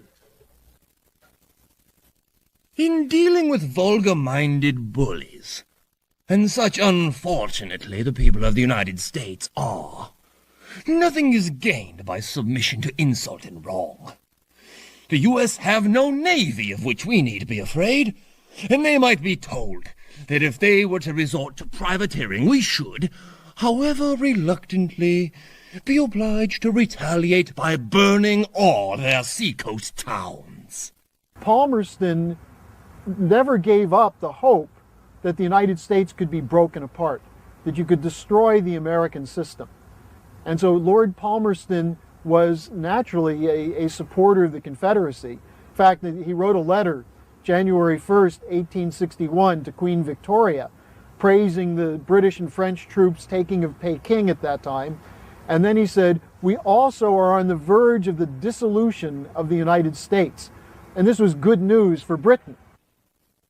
When Lincoln was elected in November 1860, the British had recently conducted war against Russia in 1854 and against China in 1859, when the Chinese attempted to block the smuggling of opium into their ports. Now, in 1861, a great war was imminent, pivoted on whether the British or the American system would prevail in the Western Hemisphere. Lincoln knew that he was going into a war. The key of Lincoln, the character of Lincoln, going into the inauguration and through his presidency, was he was on the front lines of a war against the British Empire. And he knew it. He was being shot at. Eventually, obviously, he was assassinated. But there were many attempts against him, as if he was a soldier in the battles. But it was his ideas, it was his mind, which drove the victory over the South. That was why he was the #1 target. In Lincoln, because of the nature of the conflict over slavery, he very much always came back to the Declaration of Independence. That this, for I think any of the great figures in the United States, the Declaration and the Constitution are one piece. So Lincoln rested on all men are created equal and have the right to life, liberty, and the pursuit of happiness. That these are inalienable rights. And they are embedded in every individual human being, that there is no difference. On his trip to Washington for the inauguration, Lincoln was notified of an assassination plot laid for him at a scheduled stop in Baltimore, Maryland. Now, when he passed through Philadelphia, after having been informed of this plot, he stood right here on this spot and participated in a flag-raising ceremony on the morning of February 22nd, 1861.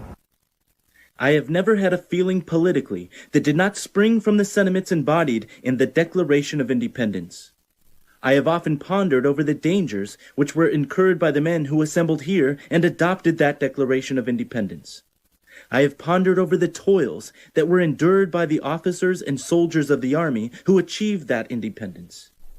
I have often inquired of myself what great principle or idea it was that kept this Confederacy so long together. It was not the mere matter of the separation of the colonies from the motherland, but something in that declaration giving liberty not alone to the people of this country, but hope to the world for all future time. It was that which gave promise that in due time the weight should be lifted from the shoulders of all men, and that all should have an equal chance. This is the sentiment embodied in that Declaration of Independence. Now, my friends, can this country be saved upon that basis? If it can, I will consider myself one of the happiest men in the world if I can help to save it. If it can't be saved upon that principle, it will truly be awful.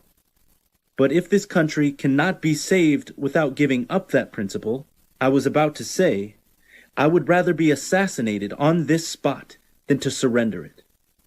Lincoln is very specifically an example of a fully conscious figure of history, that he is acting as a figure of history. His motive is that. His immediate predecessor, there are many predecessors for Lincoln's thought, and in a case like his, there are always things that you may overlook, which are important. But the key thing is his impetus which led to his presidency was John Quincy Adams. The policy was, we have a Canadian border, we have a Mexican border, we have an Atlantic Ocean, we have a Pacific Ocean. These are our borders. This is our nation. We have to develop this territory for this nation in this territory. And our destiny, implicitly with him, but for us, is our destiny is across the Pacific. As the Columbus crossed the Atlantic, we must cross the Pacific to liberate the people on the other side of the Pacific Ocean, in the sense of engaging them as our partners against the European oligarchy. That was the policy. So that's Lincoln's policy. The British oligarchy knew that Lincoln represented this mission to destroy them. That is why, upon his election, they had to stop him from being inaugurated. Now, when the carriage itself that was supposed to be carrying Lincoln passed through Baltimore, there was an enormous riot planned that was supposed to go off, trigger a certain amount of chaos, and there were planted assassins in the crowd who were going to stab Lincoln to death. Of course, when the stagecoach rolled through, the riot began, but Lincoln was not in the stage. Lincoln was already in Washington, D.C. I hold that in contemplation of universal law and of the Constitution, the union of these states is perpetual. Perpetuity is implied